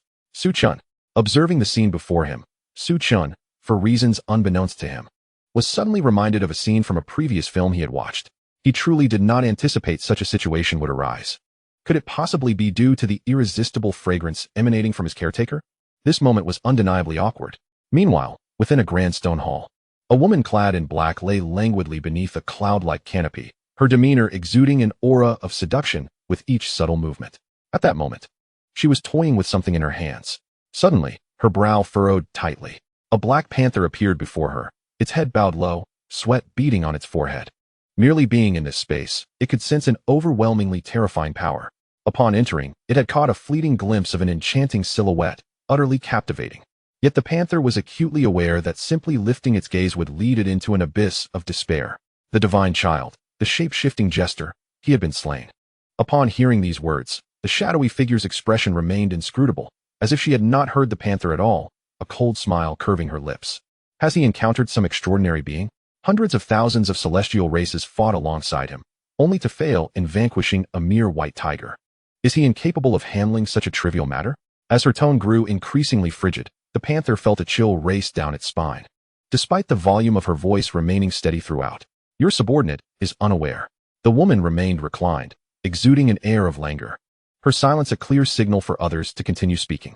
The panther swallowed hard, overwhelmed by the pressure of addressing this demonic deity among the seven. The Bat Knight has tasked me with informing you that the Round Table Assembly demands the seven of you to unite in slaying the white tiger. No sooner had he spoken than he found himself lifted off the ground, yet his instinctive reaction was still to keep his head bowed. The cloud-like canopy parted, revealing a graceful woman veiled in silk, her feet adorned with sleek black high heels as she strode forward.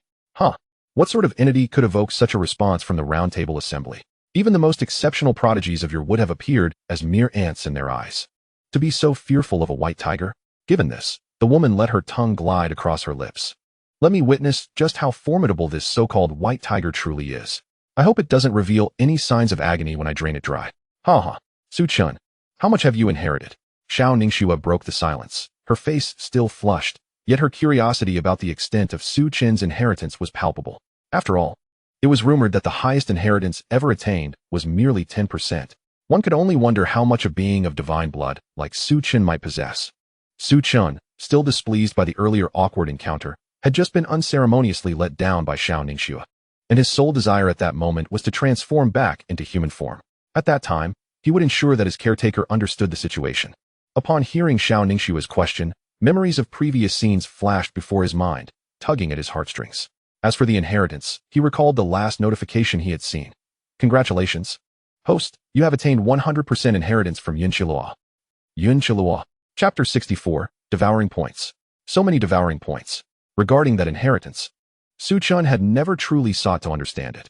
He merely noted the system prompt indicating he had obtained a full 100% inheritance. How much inheritance? Su Chen retorted, glancing at Xiao Ningxue, still oblivious to the magnitude of his own power. Xiao Ningxue's gaze was intense, brimming with curiosity as she regarded Su Chen. For Yunqilua, a being capable of unleashing an absolute domain that could transform Su Chen into human form and elevate her cultivation to the level of supremacy. Her inheritance was indeed rare. Even obtaining 70 or 80% would be extraordinarily powerful.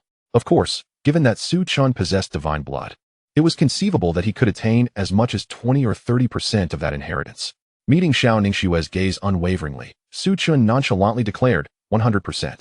Upon hearing this, Xiao Ningxue stood frozen in place. Even she, as the empress of the human race, was momentarily dumbfounded. The way she looked at Su Chen was akin to gazing at a deity. No, Su Chen was, after all, a divine being. Realizing this, Xiao Ningxue couldn't help but inwardly chuckle, acknowledging that she had indeed been swept away by this enigmatic tiger. 100% inheritance. Throughout history, such a phenomenon had never occurred. Yet from Su Chen's tone, it seemed as though it was a trivial matter. Was this what was meant by lineage? Perhaps due to being astonished by Su Chen too many times already, the revelation of this 100% inheritance did not strike her as particularly surprising. Su Chen noted the shift in Xiao Ningxue's expression. It appeared that his 100% inheritance was indeed quite formidable. The skill granted by the inheritance was absolute domain, which for Su Chen was entirely superfluous, tasteless to consume, yet regrettable to discard. After all, the potency of absolute domain would scale with Su Chen's level, implying that even if he were to unleash absolute domain now, he would gain no enhancement whatsoever. As for his caretaker, her cultivation was intrinsically linked to his level, rendering it equally ineffective. Su Chen was at a loss regarding the true utility of his skill. In the beast-taming space, a robust gorilla held a long, soft object that, when squeezed, would squirt out white liquid. At that moment, the gorilla, known as Big Strong, was holding a banana when he suddenly sneezed. Who dares to disturb me? The great gorilla? If I find out who it is, they shall face my wrath. A team of chimpanzees had assisted Su Chen in conquering the fairy forest, which could now be confidently regarded as his territory. However, what excited Big Strong even more was the news that the Tiger Lord was heading to the Eastern Divine Continent, where he was sure to make a name for himself. With that thought in mind, he couldn't help but chuckle, delivering a playful punch to the head of a smaller chimpanzee nearby. The smaller chimp had been attempting to pick bananas for him when, in a moment of clumsiness, a banana had fallen on his head. While an apple falling on one's head might inspire profound theories, a banana merely resulted in one sensation: pain. Remember, in the future, if you do a good deed, be sure to leave your name. I shall reward you, understand? Got it, Big Brother. The mention of Big Brother reminded Big Strong of the Tiger Lord. It was truly unexpected that such a being would form a pact with a human. Yet it was understandable, as the lady was indeed stunningly beautiful. At this moment, Lord Hu must still be exploring that mysterious realm and has yet to return. Look at his grandson, Sun Xiantian, who shows no ambition whatsoever. Sun Xiantian, a man clad in a gray robe, stood surrounded by a throng of people and their beasts. Chief Fan, why has the Emperor awakened at this moment? The man referred to as Chief Fan, whose expression was as calm as a still pond, revealed no trace of emotion. He was the shadowy figure previously encountered in the Emperor's temple, now narrowing his eyes. Fan Nan completely disregarded the man's inquiry, speaking to himself instead. The so-called Orthodox Tiger Clan? I never imagined the Emperor, who has slumbered for so many years, would awaken due to this so-called Orthodox Tiger Clan, capturing the interest of the divine clan Saintus, and even winning the favor of the royal griffins. Let me see if he is indeed a mere jest. Fan Nin clenched his fists tightly. It was because the Emperor had once offered him guidance that he had chosen to follow him and guard this place in the Taichu secret realm for many years. He understood one crucial truth: the Emperor's legacy. Having received only a modicum of guidance, he had diligently cultivated his skills over the years, achieving a level of power comparable to that of an imperial-level reverend. It would be impossible for him not to covet that legacy. Over the years, he had actively sought encounters with various so-called human prodigies, bestowing upon them countless treasures. His intentions were simple. He yearned for the Emperor to notice him and all that he had done. These so-called human prodigies were like delicate flowers in a greenhouse, utterly frail compared to how they had once been. Did such individuals truly deserve the emperor's legacy? Only someone of his caliber should rightfully inherit the emperor's legacy and become a ruler in their own right. Yet, after an indeterminate period, there had been no signs of the emperor awakening, and now, merely the emergence of a so-called orthodox tiger clan was enough to command the emperor's attention. The thought filled Fan Nan with rage. The individuals surrounding Fan Nan were all formidable beings within the Taichu secret realm, occasionally exhibiting rebellious tendencies, all orchestrated by Fan Nan.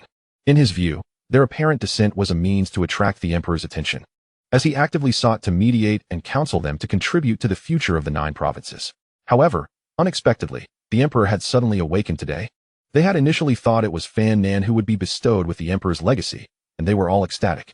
It was only later that they realized the emperor's awakening and the saintess of the divine clan were due to a contract beast.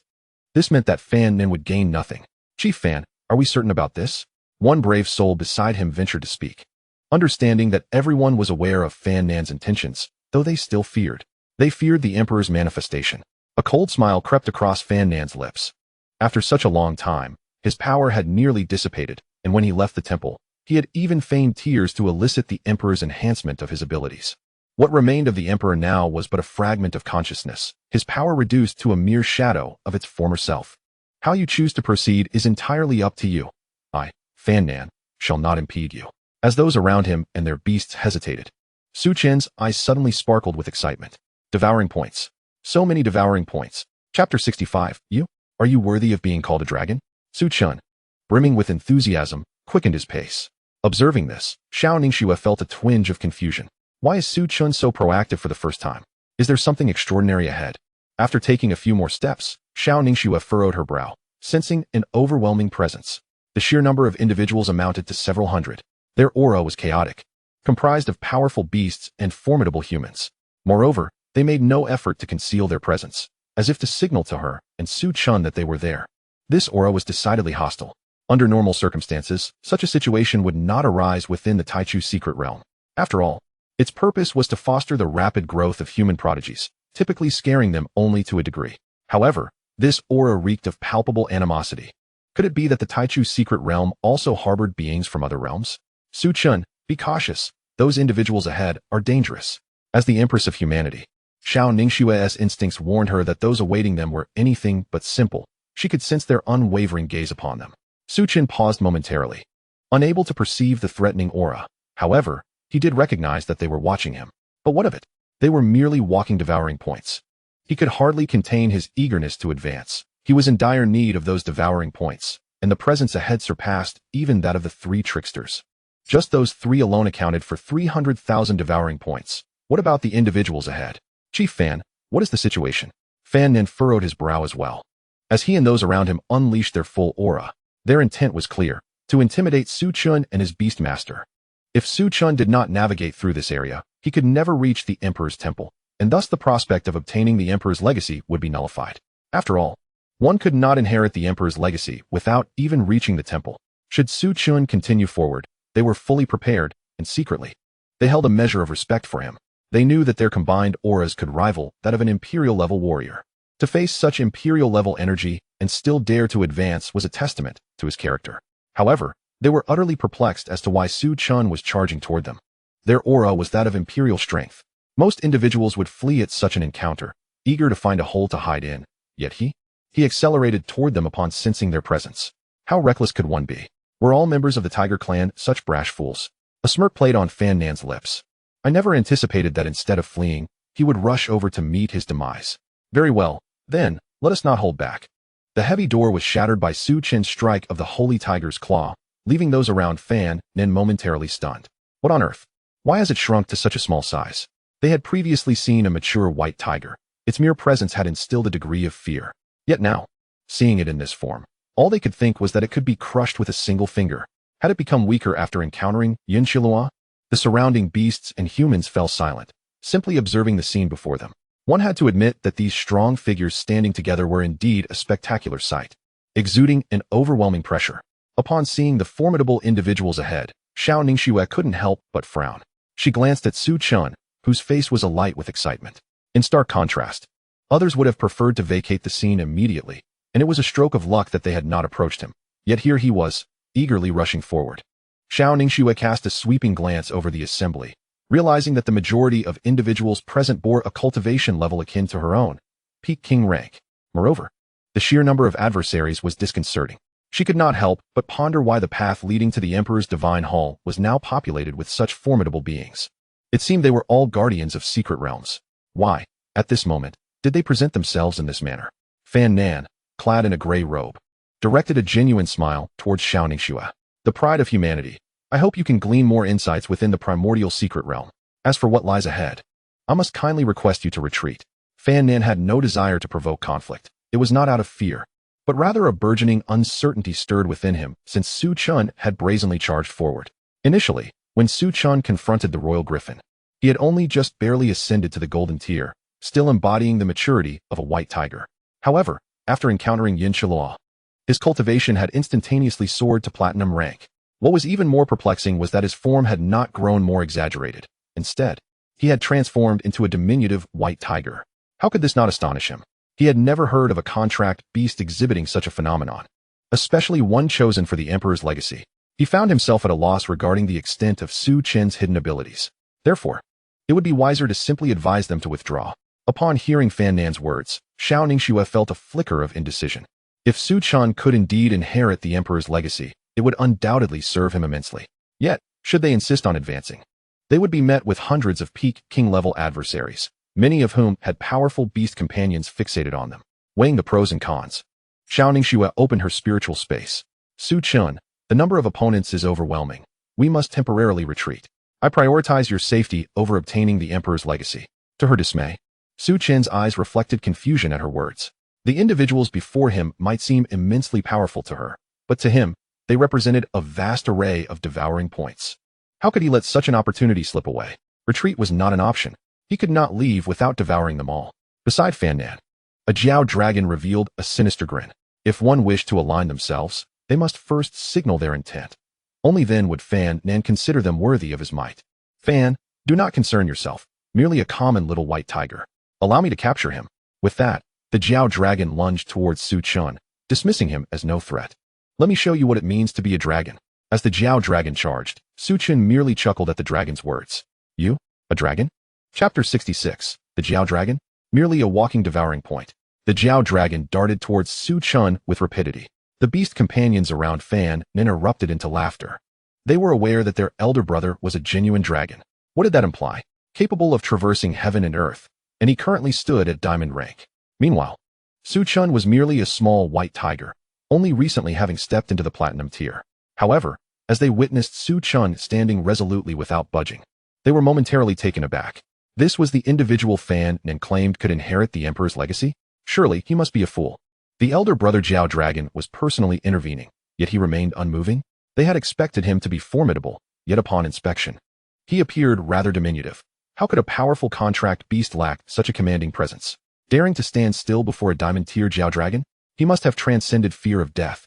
But while his strength remained uncertain, his intellect clearly did not shine. What was there to fear from such a being? Had they known, they would have acted first, allowing the Jiao Dragon to seize the opportunity. Be wary of the girl beside that white tiger. She possesses peak king-level prowess. If she dares to act, I shall ensure she regrets it. The beast companions surrounding Fan Nan were exuberant. They had not anticipated that aligning themselves would be so effortless. In previous encounters, both sides had often been evenly matched, leaving them with regrets. Yet now, a mere white tiger, seemingly devoid of wit, could capture the Emperor's attention? Surely, the years had dulled the Emperor's perception of strength. Smirking, they reveled in their apparent advantage, while Fan Nan furrowed his brow. He understood the prowess of the True Tiger clan, but why had the emblem of the True Tiger clan, the golden stripe, vanished from Su Chen's brow? He had distinctly seen it before. How could it have suddenly disappeared? Furthermore, how could Su Chen remain unfazed before the approaching diamond tier Jiao Dragon? Initially, he had hoped Su Chen would sense the danger and depart, yet witnessing Su Chen's demeanor, Fan Nan considered intervening personally, though he feared unforeseen consequences. Unexpectedly, the Jiao Dragon took the initiative, providing Fan Nan an opportunity to gauge Su Chen's true strength. The Jiao Dragon wore a satisfied grin, unprepared for the ease with which he could eliminate the so-called legitimate tiger clan. Surely, he believed his bloodline to be superior. After all, He was currently at the peak of diamond rank.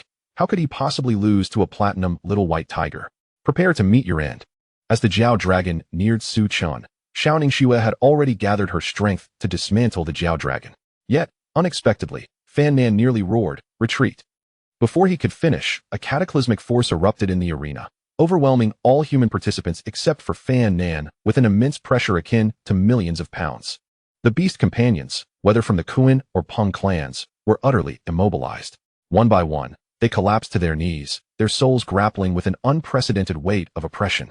It was an inescapable suppression etched into their very bloodlines, rendering them incapable of resistance. Sweat poured down their brows as they realized the terrifying power that emanated from the seemingly diminutive white tiger. The Jiao dragon, initially brimming with excitement and ready to claim glory before Fan Nan, found himself paralyzed as Su Chen unleashed the might of the sacred tiger, revealing a golden stripe upon his brow. The Jiao dragon's entire body was suddenly rendered immobile, entering a state of acute tension. He understood that such a condition arose only in the face of dire peril, a threat to his very existence. When in this state, his bodily functions peaked, enhancing his strength significantly. Those who had previously witnessed him in this condition had long since vanished from the realm. Yet now, he discovered himself utterly incapable of movement. Even with his abilities at their zenith, he could not advance a single step, as the little white tiger before him flashed a chilling smile. In the next moment, a notification echoed in Su Chen's mind. "Congratulations, host. You have devoured the deep-sea Jiao dragon, gaining 50,000 devouring points." Su Chen reveled in the influx of devouring points, delighted to discover that this creature had proven quite useful, contributing a substantial bounty. The deep-sea Jiao dragon, until his last breath, could not fathom that in Su Chen's eyes, he was merely a figure representing devouring points. Meanwhile, those beast companions kneeling in submission widened their eyes in disbelief, unable to comprehend the spectacle unfolding before them. A seemingly unremarkable white tiger faced the deep-sea dragon without the slightest hint of trepidation, effortlessly annihilating the dragon in an instant. An instantaneous obliteration. Surely this must be an illusion. How could such immense power exist? Merely a glance. And yet, how was it accomplished? Is the Diamond Tier Dragon tribe truly so feeble before him? Why do I feel an overwhelming sense of dread in his presence? The once arrogant beast tamers have cast aside their haughtiness, replaced instead by disbelief and a profound fear that resonates deeply within them. As their gazes locked with Su Chen's, it felt as though their very souls were on the verge of being torn asunder. In all their lives, they had never encountered such a scenario. The surrounding humans were equally thrown into disarray, with only a handful managing to maintain their composure. The rest were either paralyzed by fear or rendered speechless, mouths agape. Just as they were about to speak, a loud thud echoed through the air. Turning towards the sound, they beheld a human monarch in his early stages collapsing unconscious. Witnessing this, their eyes widened in shock. This is utterly absurd. A mere little white tiger can frighten a nascent monarch into fainting with just a glance. And it has effortlessly obliterated the deep-sea dragon of the dragon clan. Xiao Ningxue, with her captivating eyes, gazed at Su Chen in astonishment. Wasn't he merely capable of causing ordinary beast tamers to faint during the golden stage? Now, having reached the platinum stage, he has grown to such an extraordinary level? The diamond tier dragon was instantaneously vanquished, and the nascent human monarch was rendered unconscious. How could this be so defiant against the natural order? Fan Nan furrowed his brow. Initially suspecting that Su Chen was merely playing the part of a fool to deceive others, perhaps barely victorious over the deep-sea dragon. Yet, he never anticipated that Su Chen's strength would reach such formidable heights. Upon witnessing Su Chen release his oppressive aura, adorned with golden patterns, Fan Nan's demeanor shifted to one of seriousness. The true lineage of the Tiger clan was indeed terrifying. If he did not eliminate him today, he would face great trouble in the future. Truly, he is of the purest bloodline of the Tiger clan. Might I request you to temper your oppressive aura a bit? Otherwise, my companions shall not endure it. As for that deep-sea dragon, it sought its own misfortune. But what of these innocents behind me? Fan Nan wore a smile, reminiscent of his usual demeanor when addressing those extraordinary individuals, exuding warmth and kindness. The beast tamers, affected by the oppressive aura, nodded vigorously, for they could no longer endure its intensity. Observing this, Su Chen's lips curled into a subtle smile. In the next moment, why does the oppressive aura feel even heavier? Chapter 67. In a moment, the elder is sent flying. Fan Nan's full force. The beast tamers behind Fan Nan were crying out in despair. They had believed that Su Chen would grant Fan Nan a modicum of respect, considering he was a genuine peak elder, merely a step away from royal status. Yet, Who could have imagined that Su Chen would not only refuse to show Fan Nan any deference, but would instead amplify his oppressive aura? Each of them felt an unbearable discomfort. No matter how they summoned their strength, they could not move an inch, as the terrifying oppressive aura completely suppressed their powers. What manner of ability is this? Why does it hurt so much? If this persists, I shall surely faint. It is all over. Had I known, I would have refrained from uttering such foolish words. They were consumed by regret, having initially thought they could strike it rich by following Fan Nan. In truth, when Su Chen first appeared, they could have simply turned and left, avoiding involvement in this affair altogether. However, for their current level of cultivation, unless confronted with a monumental opportunity, they would likely remain at this stage for life. When they discerned Fan Nan's thoughts, they felt a twinge of fear. After all, he was someone favored by the emperor. His strength must be formidable beyond measure, yet they never anticipated that he would be up against a mere little white tiger. Only a fool would not side with Fan Nan. Now, they regretted their choices, wishing they had remained at their current level rather than seeking advancement. For it was common knowledge that this white tiger had effortlessly obliterated the deep-sea dragon. To annihilate them would be as easy as a flick of the wrist. Fan Nan wore a self-deprecating smile as he quietly observed Su Chen. He had expected Su Chen to at least afford him, a quasi-royal powerhouse, some semblance of respect. But instead, he had intensified the oppressive aura. Who would have thought he would be looked down upon by a contracted beast? Fan Nan brushed off his gray robe and waved his hand. In this moment, the oppressive aura affecting the beasts behind him diminished significantly, allowing them to finally stand upright. Initially, Fan Nan appeared composed, but as time passed, he found it increasingly arduous. What power is this? Even his sleeve of the universe struggled to absorb it all. The beasts who had regained their footing, having forgotten their earlier pain, felt invigorated upon witnessing Fan Nan absorb the oppressive aura with such ease. I can finally stand up. Truly, the prowess of Chief Fan is as terrifying as it is impressive. The fact that he could utilize his sleeve of the universe indicates that he is taking this matter seriously. They scrutinized Su Chen intently. After all, he was merely a traditional Tiger Clan member and a peak beast tamer.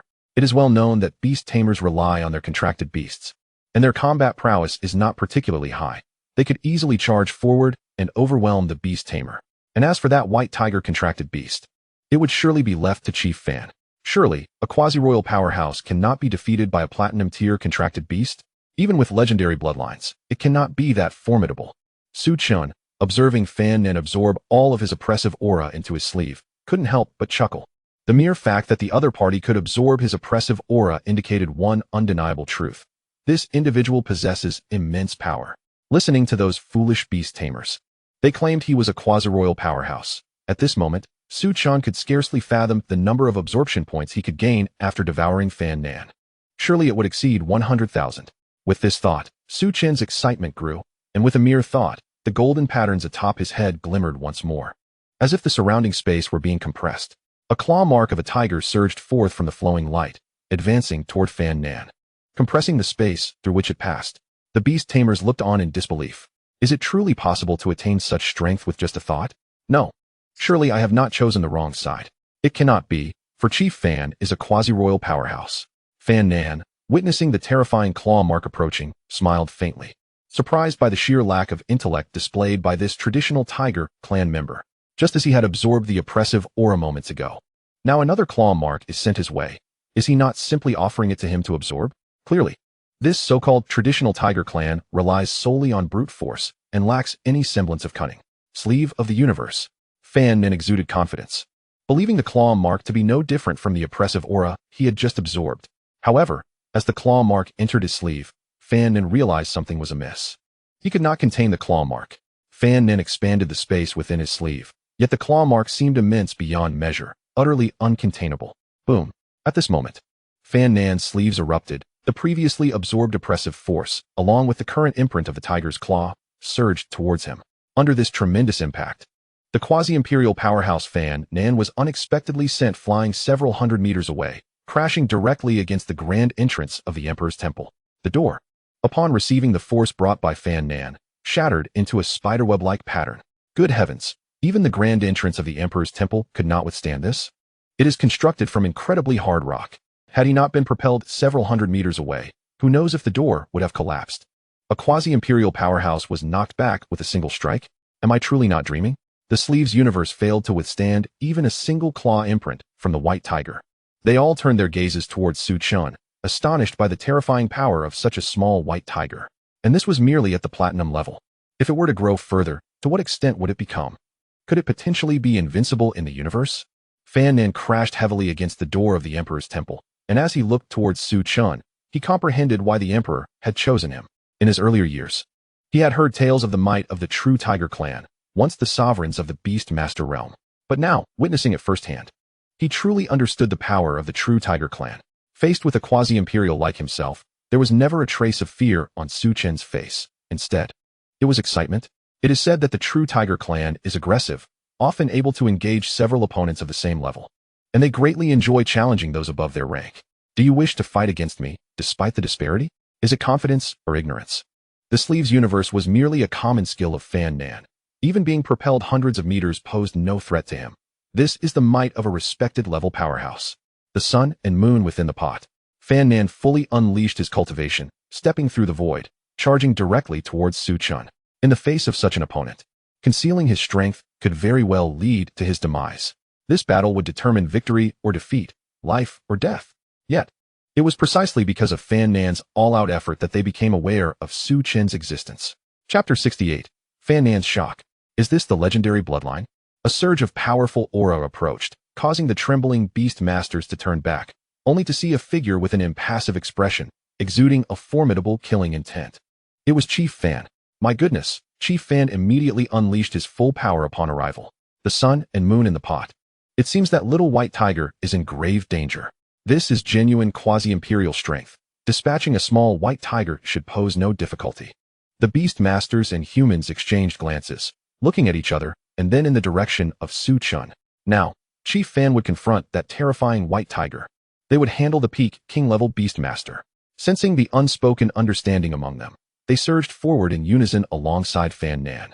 While Xiao Ningxue had already readied herself for battle, Fan Nan's terrifying cultivation erupted as he charged towards Su Chen to engage in combat. To alleviate the pressure on Xiao Ningxue, Su Chen simultaneously unleashed the might of the sacred tiger to influence the human and beastmasters around them. Su Chen and Fan Nan clashed countless times, and each of Fan Nan's attacks, even when striking Su Chen, elicited no visible reaction from him.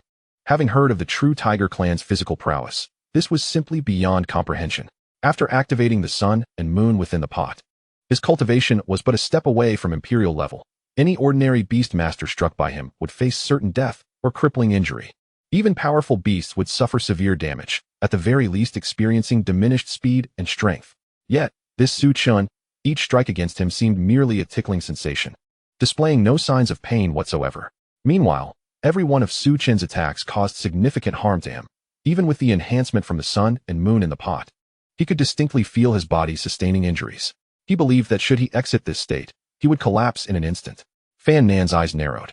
He had never anticipated the legendary bloodline to be so formidable. If that is the case, then he could not allow him to continue existing. The beastmasters engaged with Xiao Ningxue were equally astonished. They had originally thought that by attacking together, they could overwhelm her. Perhaps they could distract Su Chen, thereby increasing Chief Fan's chances of victory. However, they could hardly believe their eyes, facing quasi-imperial Fan Nan. This little white tiger not only maintained its composure, but also exerted a powerful aura that affected them. Even when influenced, they still believed they could overpower Xiao Ningxue together. But as the battle progressed, they realized something was amiss. This beastmaster was not merely a facade. She truly knew how to fight. And she fought even better than they did. Is this really a beastmaster? Surely she isn't a sword cultivator in disguise. How could she be so formidable? To be able to contract with the true Tiger clan, this beastmaster was unexpectedly strong. Hadn't she just recently reached the peak king level? Why did it feel as though she had been at this cultivation for ages? They gasped for breath, disbelief etched on their faces as they looked at Xiao Ningxue, whose beautiful eyes were filled with concern for Su Chen. She genuinely feared he might encounter some danger.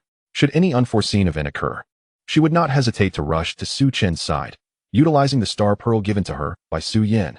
Su Chen sensed Xiao Ningxue's gaze and, while engaging with Fan Nan, turned to her and flashed a sunny smile. Xiao Ningxue's delicate face flushed slightly. How could he remain so carefree in the face of a quasi-imperial powerhouse? Yet, seeing Su Chen's demeanor, she believed he undoubtedly had the confidence to triumph over Fan Nan. However, upon realizing this, a tinge of disappointment crossed her mind. Su Chen was indeed so powerful that it was beyond imagination. Just having stepped into the platinum level, He dared to exchange blows with a quasi-imperial powerhouse. Had she not possessed the mindset of a human race empress, she would likely have simply laid back and awaited Su Chen's support. Xiao Ningxue snapped back to attention, gazing at the formidable opponents before her, silently shaking her head. As a human race empress, if anyone were to be supported, it should be her supporting Su Chen. She formed a hand seal and charged towards the fearsome beastmasters, who were momentarily stunned. What? When did your human race become so formidable? Are you really challenging us? But what terrified them more was that Xiao Ningxue appeared to be gaining the upper hand against so many of them. Is this the woman capable of contracting with the true Tiger clan? They had initially thought it was merely her beauty that granted her such prowess. Su Chen, can I say you were indeed correct? Fan Nan sensed that his time within the sun and moon was running short. This technique was his trump card. Yet against Su Chen, he found himself utterly powerless. Even the audacity of Su Chen to smile at that human beastmaster in his presence was a blatant disregard for him. Fan Nan. An intense rage ignited within Fan Nan, and in an instant, he unleashed an overwhelmingly powerful aura, charging towards Su Chen. Wherever they passed, the surrounding space threatened to fracture. Seemingly on the verge of splitting apart, the nearby rocks shattered into tiny fragments due to their fierce exchange. Any area they had clashed twice transformed into a void. Even more astonishing was the might of their unleashed powers. A careless misstep could endanger the surrounding beastmasters. The spectacle of their confrontation was truly magnificent. The nearby beastmasters hurriedly made way. A casual remnant of divine power striking them is akin to an exceedingly fierce blow. Faced with such formidable might, even Xiao Ningxue found herself compelled to retreat. After all, a single strike from this wave of battle energy could result in grievous injury. Xiao Ningxue blinked her large eyes. At this moment, Su Chen resembled a deity. Su Chen had not altered his form, still appearing as an adorable little white tiger, while Fan Nan's physique was considerably more imposing in comparison. Yet, this seemingly cute little white tiger was engaged in a fierce contest with Fan Nan, neither side yielding an inch. Is this truly a contracted beast? The residual force of the battle is nearly unbearable for me. The lineage of such pure blood is simply extraordinary. Why does the platinum level compel Chief Fan to such an extent? Why do I sense that Chief Fan is on the verge of collapse? Their concerns are not without merit, for in their eyes, each of Su Chen's attacks retained their potency, perhaps even increasing in strength. In contrast, Fan Nan's every strike appeared lethargic, evidently lacking vigor. The prolonged release of divine powers accelerated the passage of time within the vessel. Fan Nan unleashed his utmost strength with each blow directed at Su Chen, while Su Chen seemed to have always held back a portion of his power, leaving others perplexed. Even more absurdly, Fan Nan, due to his impatience, not only diminished the time within the vessel, but also placed himself in a state of utter exhaustion. Meanwhile, Su Chen maintained a perfect balance in his strikes, radiating vitality. To Fan Nan's astonishment, Su Chen unexpectedly charged toward him. Chapter 69. Fan Nan's life on the line, reaching the royal level. Merely a royal level. Su Chen harbored no fear of Fan Nan, charging directly at him without a second thought.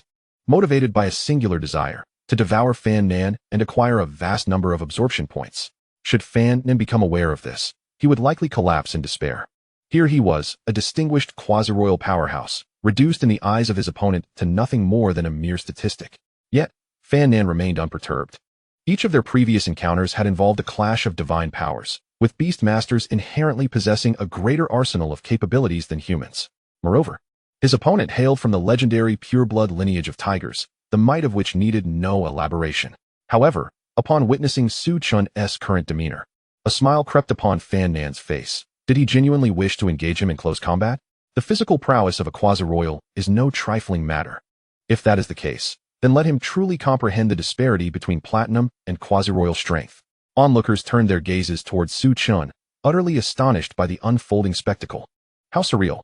Is this white tiger not afraid of death, engaging a quasi-royal in one-on-one combat? He could undoubtedly maintain the upper hand through divine powers. Yet he chooses to contest with Chief Fan in physical strength, such audacity within a bloodline. It appears Chief Fan is poised to reclaim his position.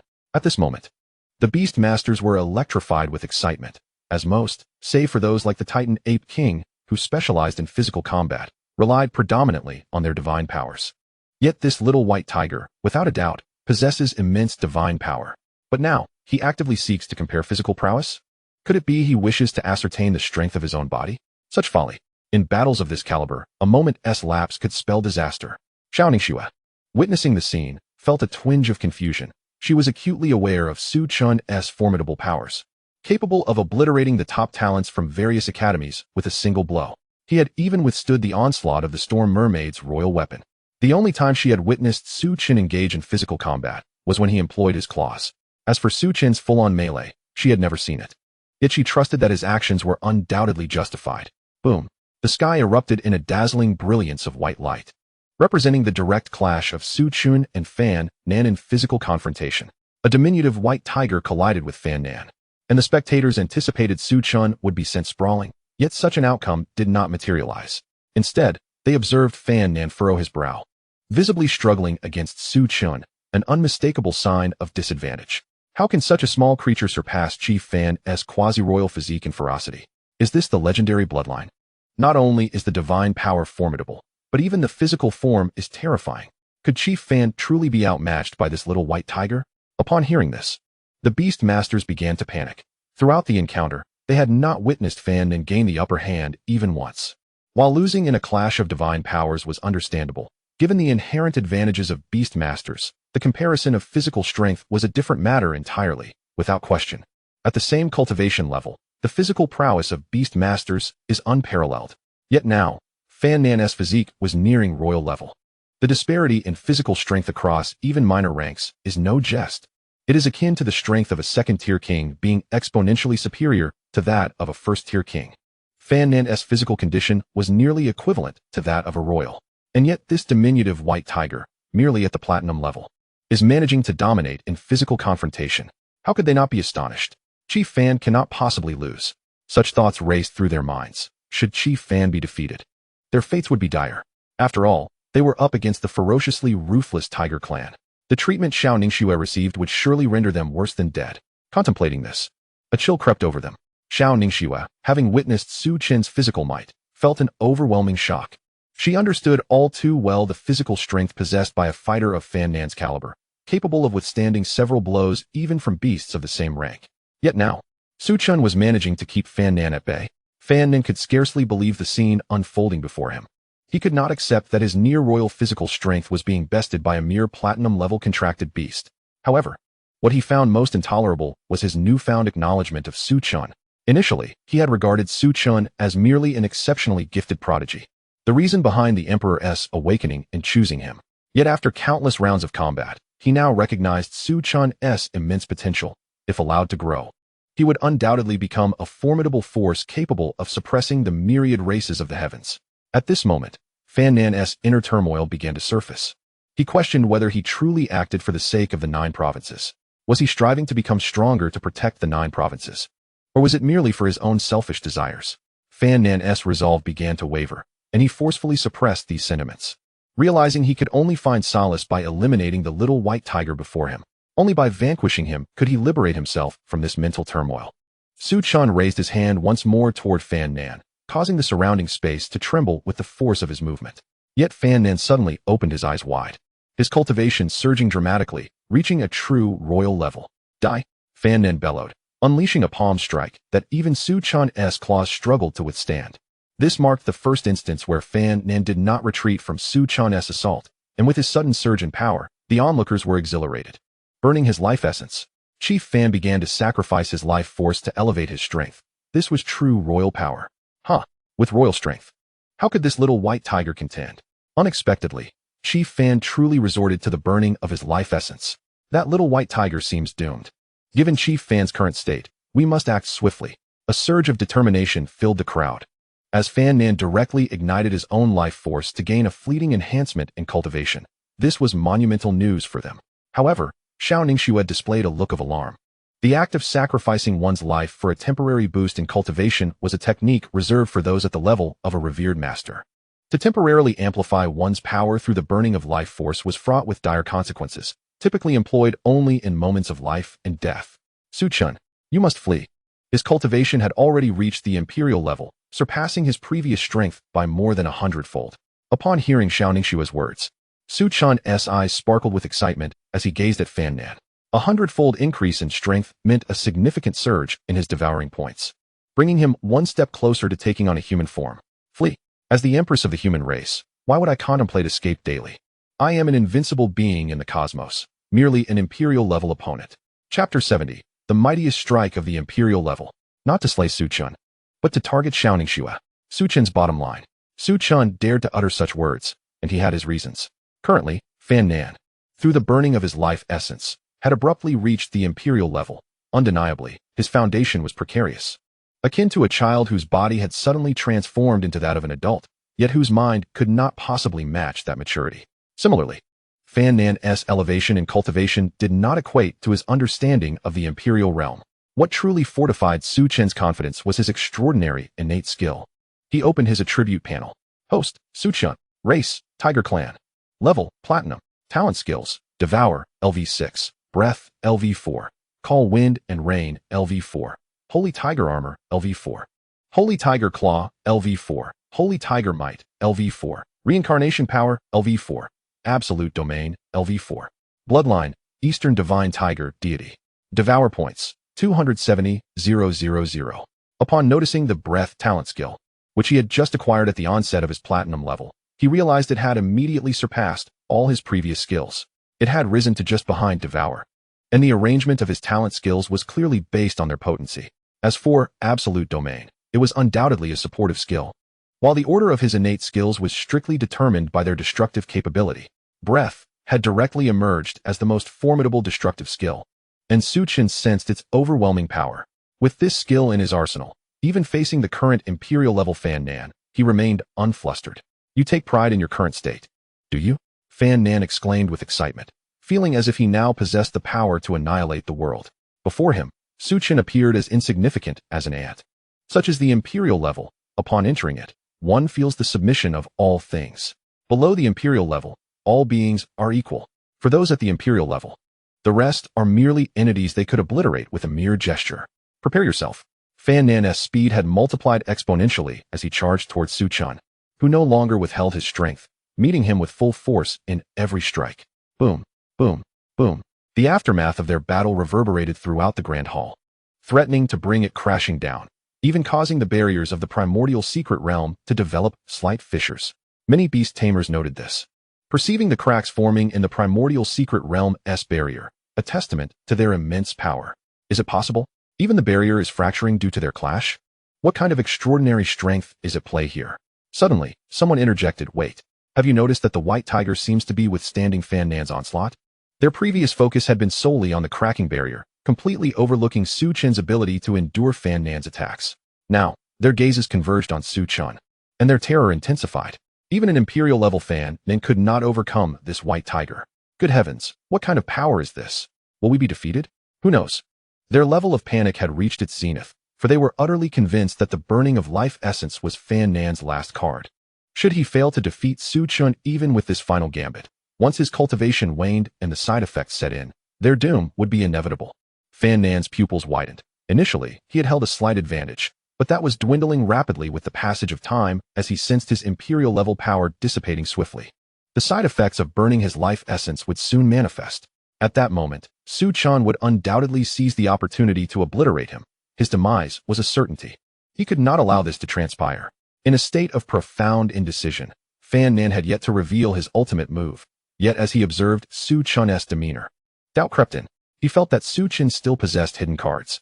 Otherwise, how could he remain so composed in the face of an imperial-level adversary? What could that hidden card possibly be? Fan Nan was at a loss. In the midst of his hesitation, an idea struck him. He glanced toward Xiao Ningxue, whom he had previously overlooked. After all, as beast tamers, the focus had always been on the strength of their contracted beasts, with little regard for the tamers themselves. Now it dawned on him that Xiao Ningxue, merely at the pinnacle of the king level, was single-handedly fending off a multitude of beasts. While those creatures had seen their combat abilities diminished under Su Chen's pressure, their sheer number was overwhelming. Xiao Ningxue, even at such a level of cultivation, was valiantly holding her ground against them, revealing her extraordinary prowess. A realization struck Fan Nan. The souls of beast tamers and their contracted beasts were intertwined. If harm befell the beast tamer, the contracted beasts would inevitably suffer as well. If he unleashed a strike aimed directly at Xiao Ningxue, he could guarantee her downfall. This was the mightiest blow of an imperial-level master, and even if Su Chen were to forcibly sever his bond with Xiao Ningxue at the last moment, his resolve would undoubtedly waver. However, Fan Nan was certain of one thing. Su Chen would never break that contract. He had sensed an unusual connection between Su Chen and Xiao Ningxue. With this thought, a cold smirk spread across Fan Nan's face as he expended a considerable amount of energy to unleash a palm strike. Su Chen, noticing this, quickly dodged. Just as he maneuvered aside, he saw Fan Nan appearing before Xiao Ningxue like an arrow released from a bow. Dao Seal. A brilliant white light erupted, and a colossal Dao Seal manifested before Xiao Ningxue, its might tearing the surrounding space apart. The radiant seal surged towards her with blinding speed. Xiao Ningxue, having just dispelled the beasts, turned to find herself confronted by the cataclysmic power of the Dao Seal. The sheer terror of that seal rendered her immobile. This was the most powerful strike of the imperial level. Such a Dao Seal was beyond her capacity to evade. A heart-wrenching smile graced her lips as she closed her eyes, a fleeting thought crossing her mind. Su Chen, I'm sorry. Without me, you would undoubtedly remain invincible in the cosmos, for you are so formidable. Yet, I can't help but feel a sense of regret. A delicate tear trickled from the corner of her eye, while Fan Nan and his companions couldn't suppress the wild smiles curling at the corners of their mouths. Their objective had been achieved. Yet, in the next moment, a cold sweat broke out on everyone present, save for Xiao Ningxue, as Su Chen materialized before her. He still bore that diminutive frame. Yet, for reasons unknown, panic surged through them. Sensing Su Chen's aura, Xiao Ningxue opened her eyes, only to behold his silhouette. Su Chen did not glance back at her. Instead, his gaze was fixed upon Fan Nan with an expression of grave seriousness. He slowly parted his lips. The atmosphere chilled to a freezing point. They felt an overwhelming pressure. With a breath, the next moment unfolded. Chapter 71, Shattering the Imperial Lord's Shrine. Su Yan's concern. A beam of white light emanated from Su Chen's mouth, initially minuscule, yet upon its release, it erupted. Boom, boom. The white light expanded immensely, surging towards Fan Nan's Dao imprint. In a flash, Fan Nan and the others instinctively shut their eyes. There was no other choice. The brilliance of that white light was utterly blinding. If they dared to keep their eyes open, they risked being blinded. Upon Su Chen unleashing this divine power, an inexplicable wave of terror surged within them, a feeling that defied description, yet it was undoubtedly ominous, prompting them to reluctantly muster their cultivation to pry their eyes open, only to wish they hadn't when they witnessed the scene before them. Su Chen's breath collided fiercely with Fan Nan's Dao imprint. Bang, bang, bang. The series of impacts unleashed powerful shockwaves that nearly overwhelmed them. However, what terrified them most was not the sheer strength of this breath. It was the sight of Su Chen appearing before Xiao Ningxue in an instant, and without a hint of preparation, unleashing this current technique. Fan Nan felt a profound unease welling within him. He sensed the cultivation derived from his own life force dissipating rapidly, and should the side effects manifest, he would be utterly doomed. Yet, at this moment, his gravest concern was not the repercussions of his life force, but rather the Dao imprint before him. Was it merely his illusion? It seemed to be teetering on the brink of collapse. What sort of divine ability was this? Could a single breath be powerful enough to contend with the imprint of the esteemed Fan? We are destined to lose. Seeing the wavering morale of his subordinates, Fan Nan furrowed his brow. He could not fathom how a mere white tiger could possess such formidable strength. To unleash such a potent attack in such a brief span of time. Even the legendary bloodlines could not possibly achieve this. He must also be drawing upon his life force. Fan Nan consoled himself in this manner, for generally speaking, a beastmaster who had not yet ascended to the diamond tier could not possibly tap into their life force. Yet, the petite white tiger before him was of the true tiger lineage. What did it matter if it were slightly defiant? Fan Nan bellowed, "You useless lot. This fellow must be drawing upon his life force. Otherwise, how could he unleash such a powerful technique? You must join me in reinforcing the Dao imprint, or we shall all perish." Quickly, Fan Nan once again channeled all his cultivation to strengthen the Dao imprint. The beastmasters, momentarily taken aback by Fan Nan's words, swiftly rushed forward to infuse their own power. If the Dao imprint could not withstand this, they would all be finished. However, their confusion lingered. How could a platinum-tier beastmaster harness life force? Was this the majesty of a true tiger lineage? Xiao Ningxue was somewhat concerned for Su Chen. Though not yet at the diamond level to draw upon life force, he possessed divine blood. Anything was possible, just as she was about to speak. A smirk graced Su Chen's lips, his disdain evident. Life force? To deal with you, rabble. Does this king even need to resort to such measures? In this vast universe, there exists an abundance of things you remain oblivious to. At this moment, Su Chen summoned all his cultivation to amplify his next strike. He was unwilling to squander any more time. The primary reason was that Fan Nan had dared to ambush Xiao Ningxue, an affront he could not tolerate. Golden patterns flickered atop Su Chen's head, radiating a brilliance more dazzling than ever before. This was the first time he unleashed his full power. His gaze darted forward. With a breath, an overwhelming beam of white light surged towards the Tao imprint. Infuse all our power. Otherwise, we shall all perish. As the breath escaped, Fan Nan could feel the energy contained within that white light, an unfathomable might. It was exponentially stronger than the previous strike. The beastmasters gazed at Fan Nan in confusion. What did it mean to exert all their cultivation? They had truly nothing left. They were completely drained. They observed that this breath appeared no different from the last, save for a denser energy.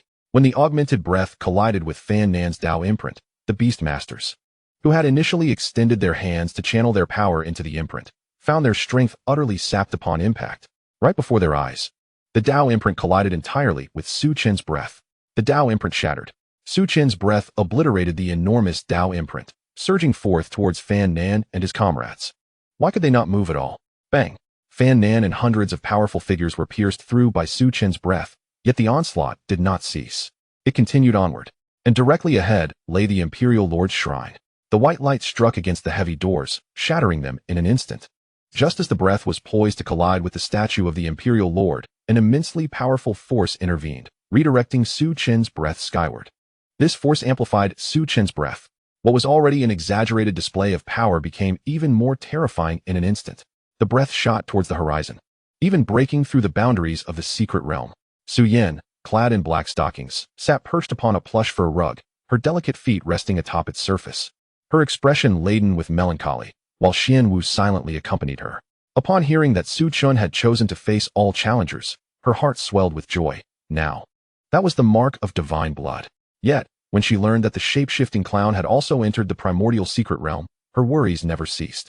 The myriad alien races had dispatched hidden agents to the mysterious land, undoubtedly drawn by Su Chen's presence, and now he was merely at the golden tier.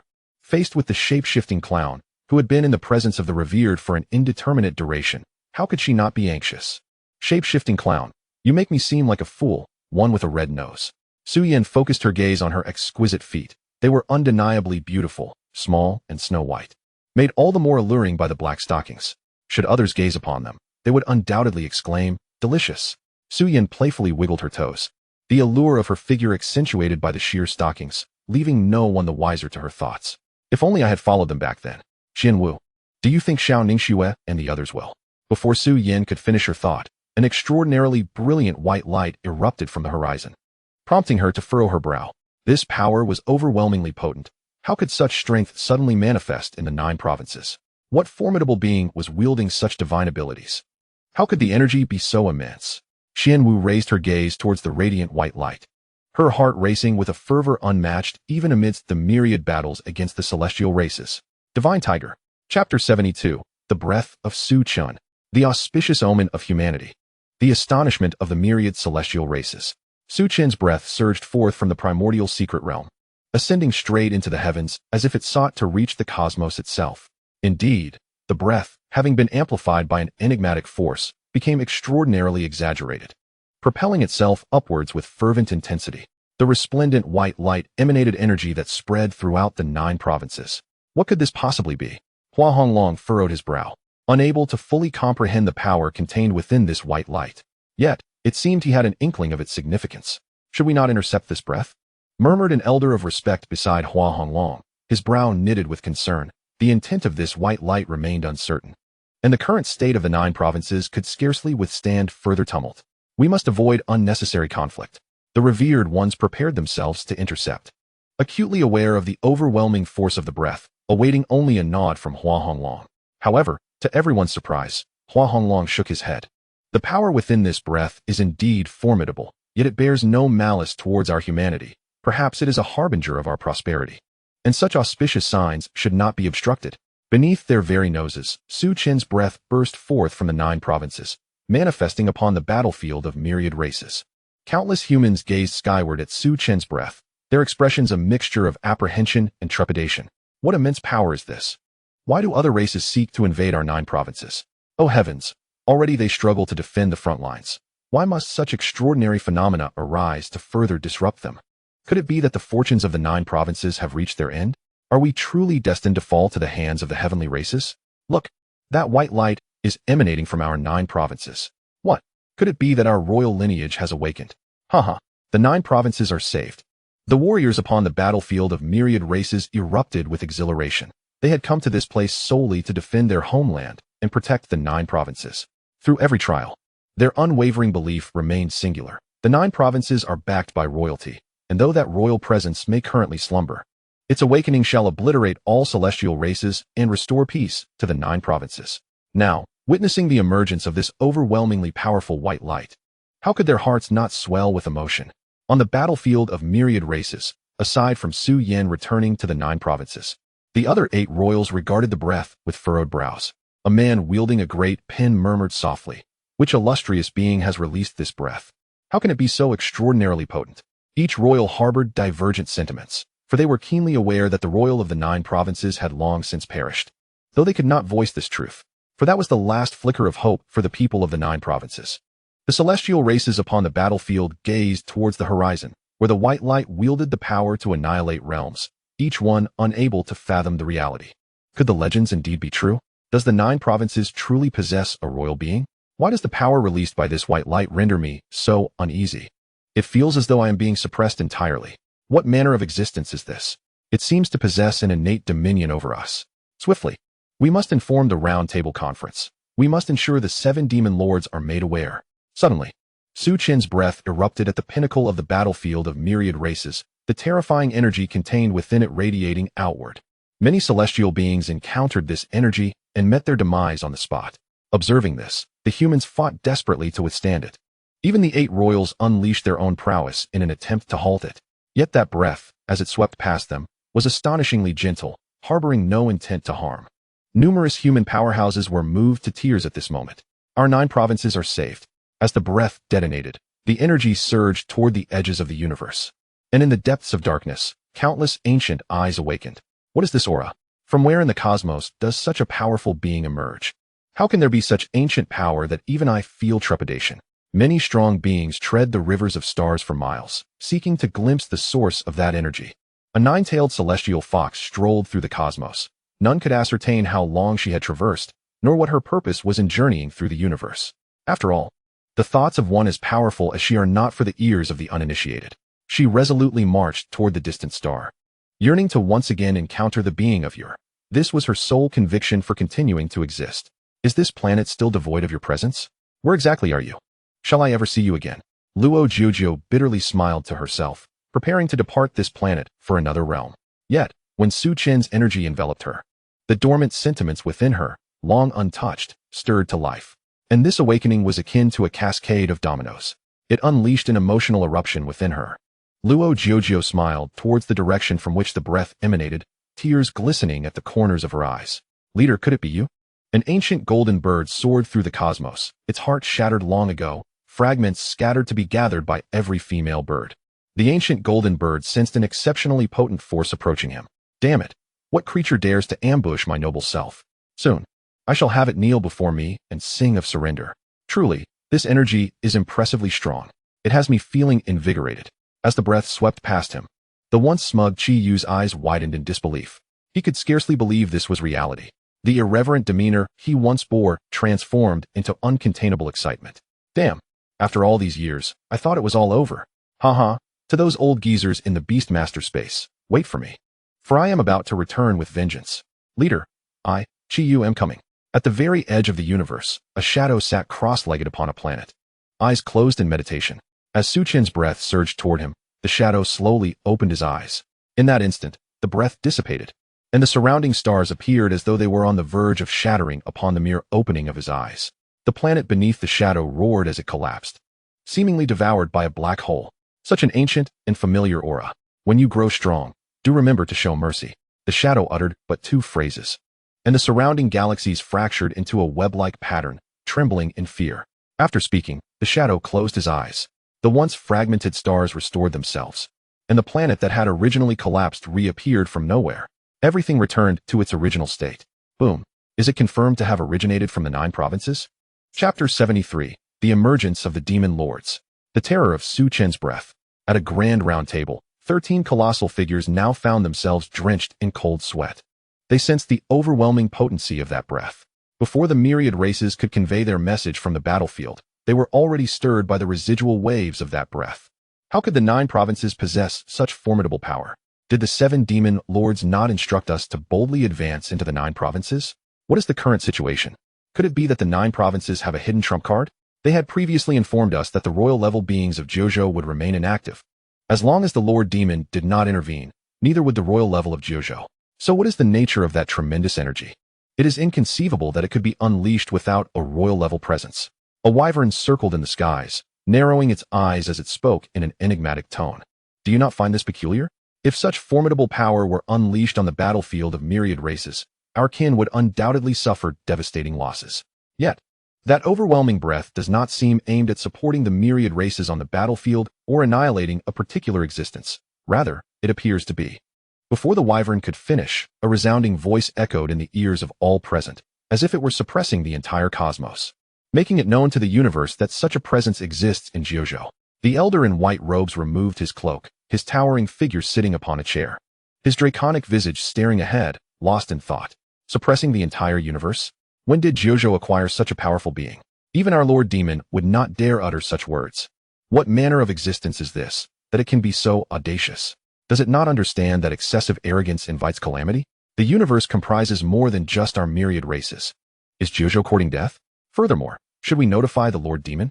Yes, such matters are beyond the purview of our roundtable discussions. The elder in white, a colossal dragon, pondered deeply. The very existence of the roundtable was to deliberate on significant matters, while the 7 demon lords typically slumbered in meditation. Unless an event arose that would alter the entire battlefield, we cannot rouse them. Should we inform the demon lords about this?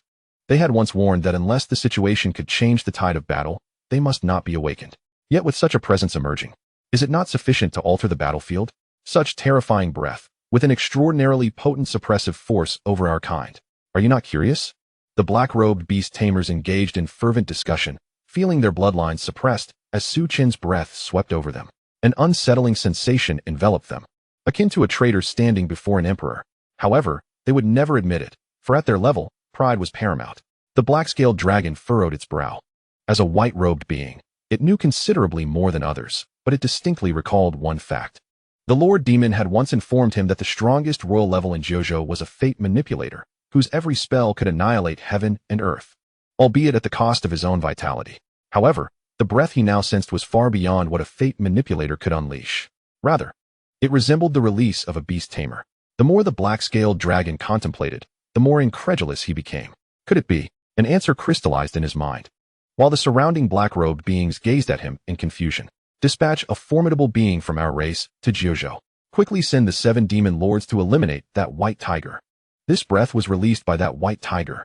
Upon hearing the black-scaled dragon's assertion, the assembled alien beasts were incensed. Blackie, how many times have you mentioned that white tiger? Let all the hidden ones head to the mysterious place. And what happened? Our years of hidden presence were utterly annihilated. Little Blackie, do not think that your strength grants you the authority to decide everything. Do you truly believe such a level of breath could be released by a mere little white tiger that could be easily swatted aside? Are you living in a dream? That little white tiger is not even worthy of carrying my shoes, and you claim that the world-destroying breath is his? Sending our formidable beings to Jojo would break the pact between the Lord Demon and the royal level of Jojo. Just with you? Do you think you can alter their agreement? The black-robed figures all displayed dissatisfaction, deeming the white-robed black-scaled dragon utterly deranged. It was merely a little white tiger that bore a resemblance to a legitimate tiger clan. How powerful could it possibly be? They estimated that should that little creature appear before them, it would be on its knees begging for mercy. Even if it were truly from the legitimate tiger clan, what could it accomplish? Could it instantly erase them from this world? Soon, they would never forget the nature of the existence they faced. Su Chen would likewise never forget their gluttonous inclinations. The black-robed figures vehemently opposed, labeling the white-robed dragon as neurotic. To go to such lengths over a little white tiger, risking the long-standing pact. The black-scaled dragon, with a frown, slowly ascended from his seat, casting a disdainful gaze over all the alien beings present. A breath emanated from his mouth, landing squarely on one black-robed individual. In an instant, that figure collapsed to the ground, weeping and pleading for mercy. Within 10 days, I demand to see that white tiger eradicated from this world. Otherwise, you shall vanish from existence. The black-scaled dragon cast a scornful glance before departing for another location, while the alien beings ground their teeth in frustration. The black-scaled dragon was acutely aware of the tiger clan's might, and the legitimate tiger clan was even more formidable. Moreover, a single breath capable of suppressing all the myriad races, himself included. Apart from the legendary legitimate tiger clan, he could conceive of no other possibilities. How could such immense power be unleashed in such a brief span of time? Unbeknownst to him, 7 pairs of eyes were watching intently. Had he known, he would have been terrified and drenched in sweat, for those gazes belonged to the 7 demon lords. As Su Chen's breath radiated into the cosmos, the long-sleeping demon lords awakened, feeling a profound unease and an insatiable curiosity. It seems the round table does indeed serve a purpose. I never anticipated that this black-scaled dragon would exhibit such decisiveness. That power is tremendously formidable, if it truly is from the legitimate tiger clan. Its growth will undoubtedly bring us endless troubles. We must eliminate it before it matures. Do not recklessly attempt to slay the legitimate white tiger. It surely carries great fortune. If the opportunity arises, eliminate its beast tamer. It was precisely because of this statement that he paid an unimaginable price. Chapter 74. Su Yin ventures to the mysterious place. The Imperial Lord's Shrine. Su Chen's breath ignited fervor among the people of Jiuzhou. Jiuzhou has produced another formidable being. By the heavens, such immense power. This is a divine blessing for our Jiuzhou. Who could this esteemed individual be, stepping into the threshold of the royal level? What are you barking like a dog about? Royal level? How could such power possibly be unleashed by a royal level? If you ask me, Jiuzhou has undoubtedly produced another royal being. Royal level. Huh. With so many of our predecessors entering the battlefield of myriad races, they must be incredibly excited to witness this. They remain unaware that on the battlefield of the myriad realms, 8 royal-level beings are currently in communication with one another. This energy is immensely powerful. It should belong to a certain prodigy of Jiuzhou. Should we return to investigate? Su Yin has already returned. If another royal-level being were to come back, the battlefield of myriad races might. Upon hearing this, several royal-level beings furrowed their brows. They were indeed genuine royal-level powers, distinctly different from those like Fan Nan, whose strength soared through reckless self-sacrifice. A single royal-level figure can safeguard a territory in peace, yet due to Su Yan's injuries, each of them has been compelled to assume additional responsibilities for defense.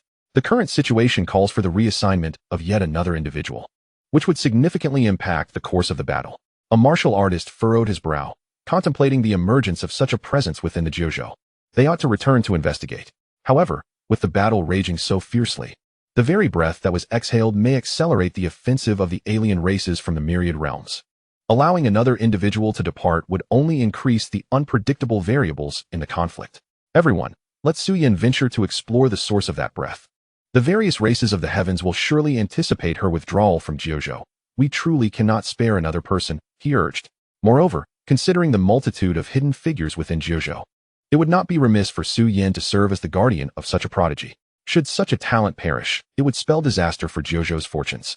He did not finish his statement, yet the term prodigy resonated deeply with the royal-level powerhouses of Jiuzhou, prompting them to ponder. They were all too aware of the number of esteemed figures in Jiuzhou. Undoubtedly, the most formidable was Hua Honglong. Yet he had not ascended to the royal level after all these years. Even if he did, such a significant shift would not occur. The other strongholds were even less likely to possess such formidable power. Each headmaster of the academies was dedicated to protecting prodigies and lacked such overwhelming strength.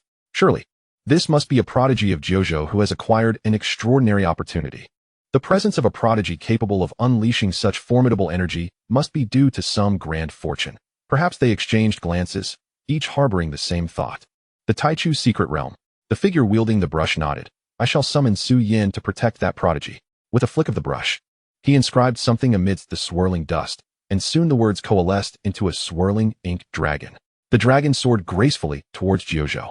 Its movements appeared leisurely, yet in the blink of an eye, it vanished from sight. Within Jiuzhou, my goodness, what is that? Such a colossal black tortoise.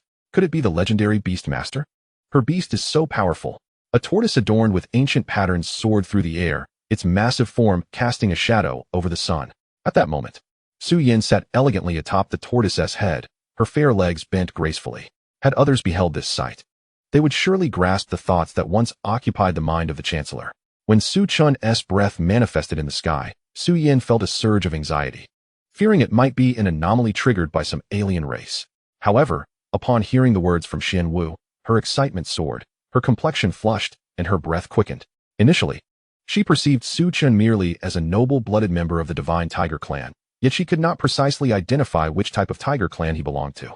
However, she speculated that his lineage was most likely that of the white tiger. Yet, after hearing Xianwu speak, she realized she had greatly underestimated Su Chen. He was no ordinary white tiger. He embodied the most authentic bloodline of the tiger clan, the divine tiger. If allowed to mature, he would undoubtedly become an unrivaled existence within the cosmos. Upon receiving this news, her excitement was palpable, but it was soon eclipsed by concern. Such anomalies could not escape the notice of the alien races. They would certainly be aware of the unusual breath. The alien races would likely take actions detrimental to Su Chen. Not just likely, but surely they would act against him. He had already drawn the attention of the alien races. Su Yan's bold summoning of Xianwu to soar through the skies of Jiuzhou was not an act of vanity. She had always been a person of modest demeanor. Previously, she had feared that the alien races might detect her serious injuries, hence her decision to remain concealed within the Ming Pearl. However, now, her concerns lay solely with Su Chen's safety. Her actions were a warning to the hidden figures still alive in Jiuzhou. She aimed to signal her journey towards the source of the breath. If anyone wished to provoke Su Chen, they would first have to contend with her. Su Yan glanced down at the silken fabric draping her legs, her cheeks flushed with heat. Upon hearing Xianwu reveal Su Chen's true bloodline, she could hardly contain her eagerness to have Xianwu carry her to the mysterious place. In her haste, she inadvertently tore a few holes in her silken garment. She gazed at the holes with a hint of shyness, wondering if Su Chen would think her improper should he see her in this state. Unbeknownst to her, this very appearance only enhanced the allure of her legs. As the ink dragon approached, it transformed before Su Yan into a letter. She read the contents and then glanced towards the distant mysterious realm, revealing a smile as sweet and ripe as a peach. 7 sons of the demons sat in a circle, disbelief etched across their faces. As the highest symbols of bloodlines among the alien races, the power they had just sensed instilled in them a feeling of fear and subservience. Such formidable strength emanated from the mysterious realm. It was enough to evoke trepidation within them. This existence warranted a first-hand encounter in the mysterious realm. Indeed, that so-called white tiger is of no consequence. This breath deserves our utmost attention. Have you all noticed? Even Su Yan has boldly ventured towards the mysterious realm. How unfortunate. I had initially intended to drain that little white tiger, but for now, let us focus on exhausting the one who released the breath. A devilishly charming woman gazed seductively at the image of Su Chen in her hands. Little white tiger, once I've dealt with that breath, I shall come to see you soon. Oblivious to the happenings outside, Su Chen stood as the smoke dissipated, revealing the Emperor's divine hall before him. Chapter 75, Abundant Devouring Points. The Emperor appears. Congratulations, host, for devouring Fan Nan. Devouring points, 166, 666. Congratulations, host, for devouring the Witch Lich Beast. Devouring points, 100, 866. Congratulations, host, for devouring an 8th level Gale Beast. Devouring points, 43, 992. After Su Chen unleashed his breath and eradicated Fan Nan and the others, a vast quantity of devouring points instantaneously accrued.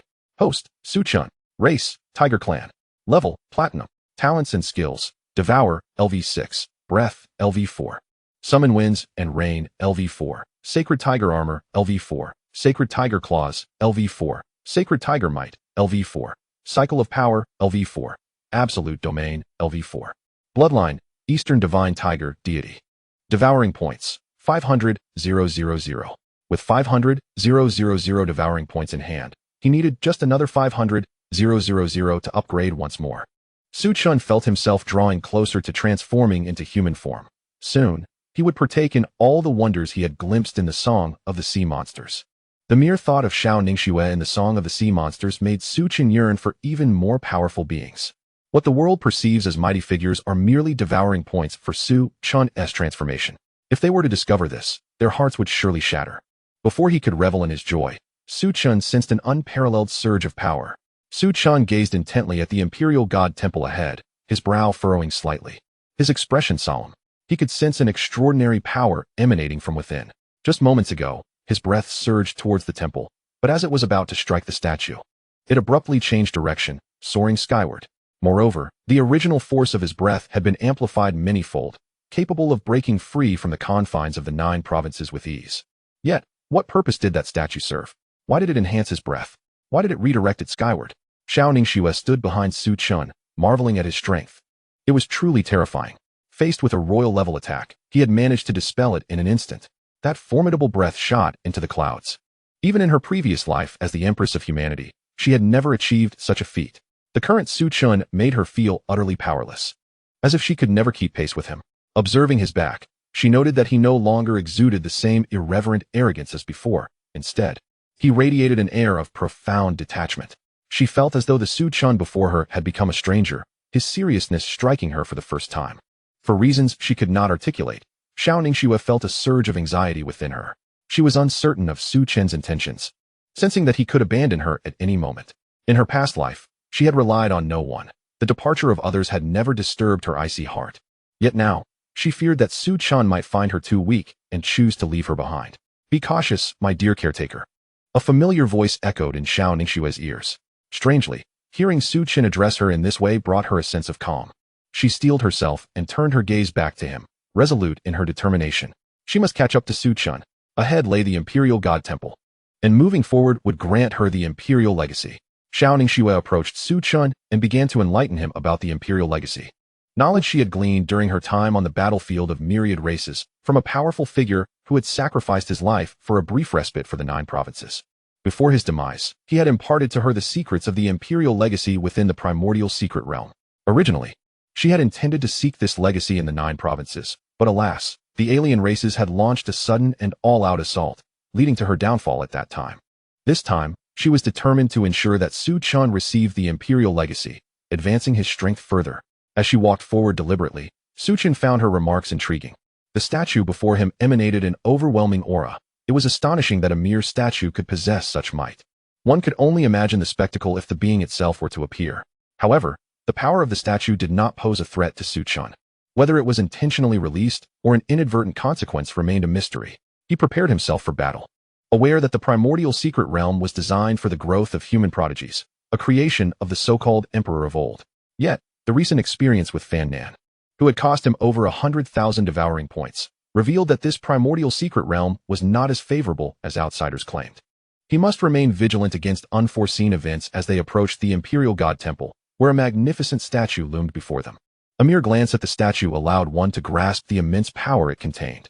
Dust blanketed the surroundings, and the cobwebs in the corners of the temple signaled its abandonment for ages, exuding an aura of antiquity. Yet, Su Chen felt an inexplicable familiarity with this ancient atmosphere, as if it bore a special connection to him. A beam of white light emanated from the center of the statue, enveloping the dilapidated temple in a radiant glow, transforming it from ruin to splendor, heralding the arrival of a new era. From beneath the statue, a man approached Su Chen and Xiao Ningxue. He was dressed in formal attire, a golden light radiating from his chest, and his long, dark hair bore hints of an orange-brown hue at the tips. He bore an uncanny resemblance to the statue, yet this was merely a fragment of divine consciousness. This single essence exuded an overwhelming pressure, suggesting that there was nothing in the world he could not handle. The impression he left was encapsulated in 2 words: powerful. Su Chen regarded this ancient figure with a familiar aura, analyzing for the host. Analysis progress at 30. Analysis progress at 100. Analysis successful.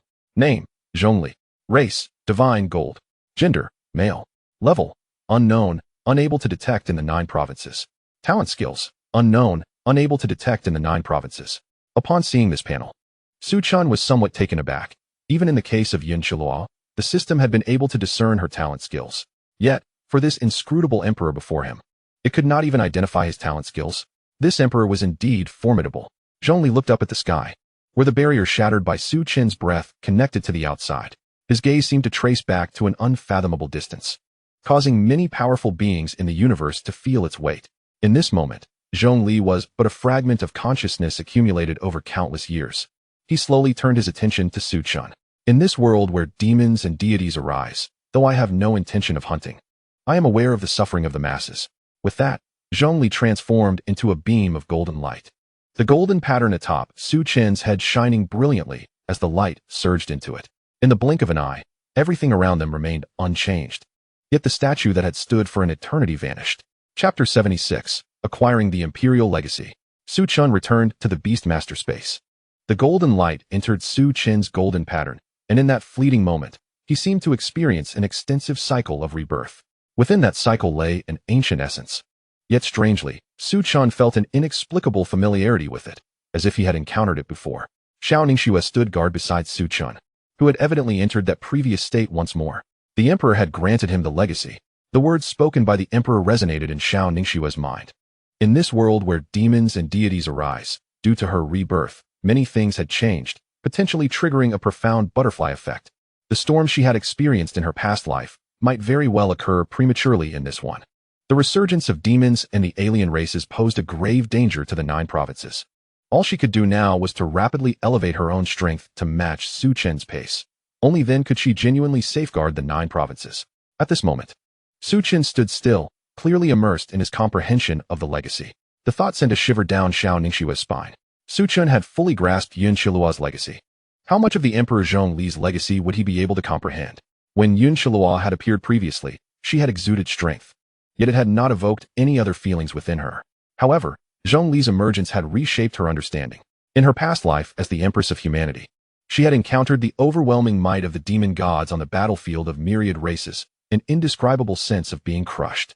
Yet upon witnessing Emperor Zhongli, she felt that he surpassed those demon gods in every regard. At first glance, it appeared unremarkable, yet the entirety of his cultivation seemed poised to overflow. In his gaze, Xiao Ningxue could discern no fluctuations of emotion. He resembled a steadfast guardian. However, this was not terrifying. Rather, it was the fact that this was merely a fragment of the divine consciousness of Emperor Zhongli. Moreover, it had endured such an extensive passage of time. How utterly breathtaking would it be if he were to manifest in person, after encountering the Emperor? The so-called formidable demon gods and the myriad of alien races seemed to pale in comparison. Su Chen, how much inheritance will you acquire this time? With an expression of eager anticipation, Xiao Ningxue gazed at Su Chen, who, as a scion of the illustrious Tiger clan, seemed to embody phenomena that were both astonishing and inevitable. Yet, the Emperor Zhongli had already surpassed the limits of Xiao Ningxue's understanding, leaving her uncertain of how much inheritance Su Chen might garner. Given Su Chen's lineage, obtaining half should pose no challenge. Should those who have previously received inheritance learn of this news, they would likely be infuriated, for they toiled endlessly for their meager portions of inheritance, often no more than 10 or 20%. In comparison, their legacies appeared as mere jest, for those who inherited from the Emperor were not as formidable, nor did they acquire as much as Su Chen had. As the final beam of white light flickered, all that had transpired faded into vapor, and Su Chen's vision transitioned from obscurity to clarity. The familiar realm of the primordial secret land surrounded him, and the exquisite visage of Xiao Ningxue came into view. A truly delightful sight. Acquiring inheritance for the host. Acquired inheritance, 30%. Acquired inheritance, 50%. Congratulations to the host for obtaining 100% inheritance from Emperor Morix. Congratulations to the host for learning a new innate skill. Celestial movement. Upon the conclusion of the system's announcement, Su Chen felt a newfound mastery over the elemental forces surrounding him. In particular, his understanding of rock had deepened significantly. Previously, he had never perceived the true strength of rock, but after receiving the Emperor's inheritance, he developed a more profound comprehension of it.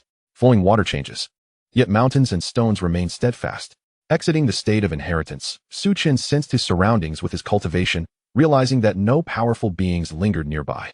If one were to classify a strong presence, the keeper could barely qualify. However, devouring the keeper was out of the question. Any consumption would have to occur in an alternate manner. Su Chen's gaze fell upon Xiao Ningxue, and as he fixed his stare upon her, her delicate cheeks flushed slightly. The image of Su Chen in human form lingered in her mind, particularly that fearsome attribute.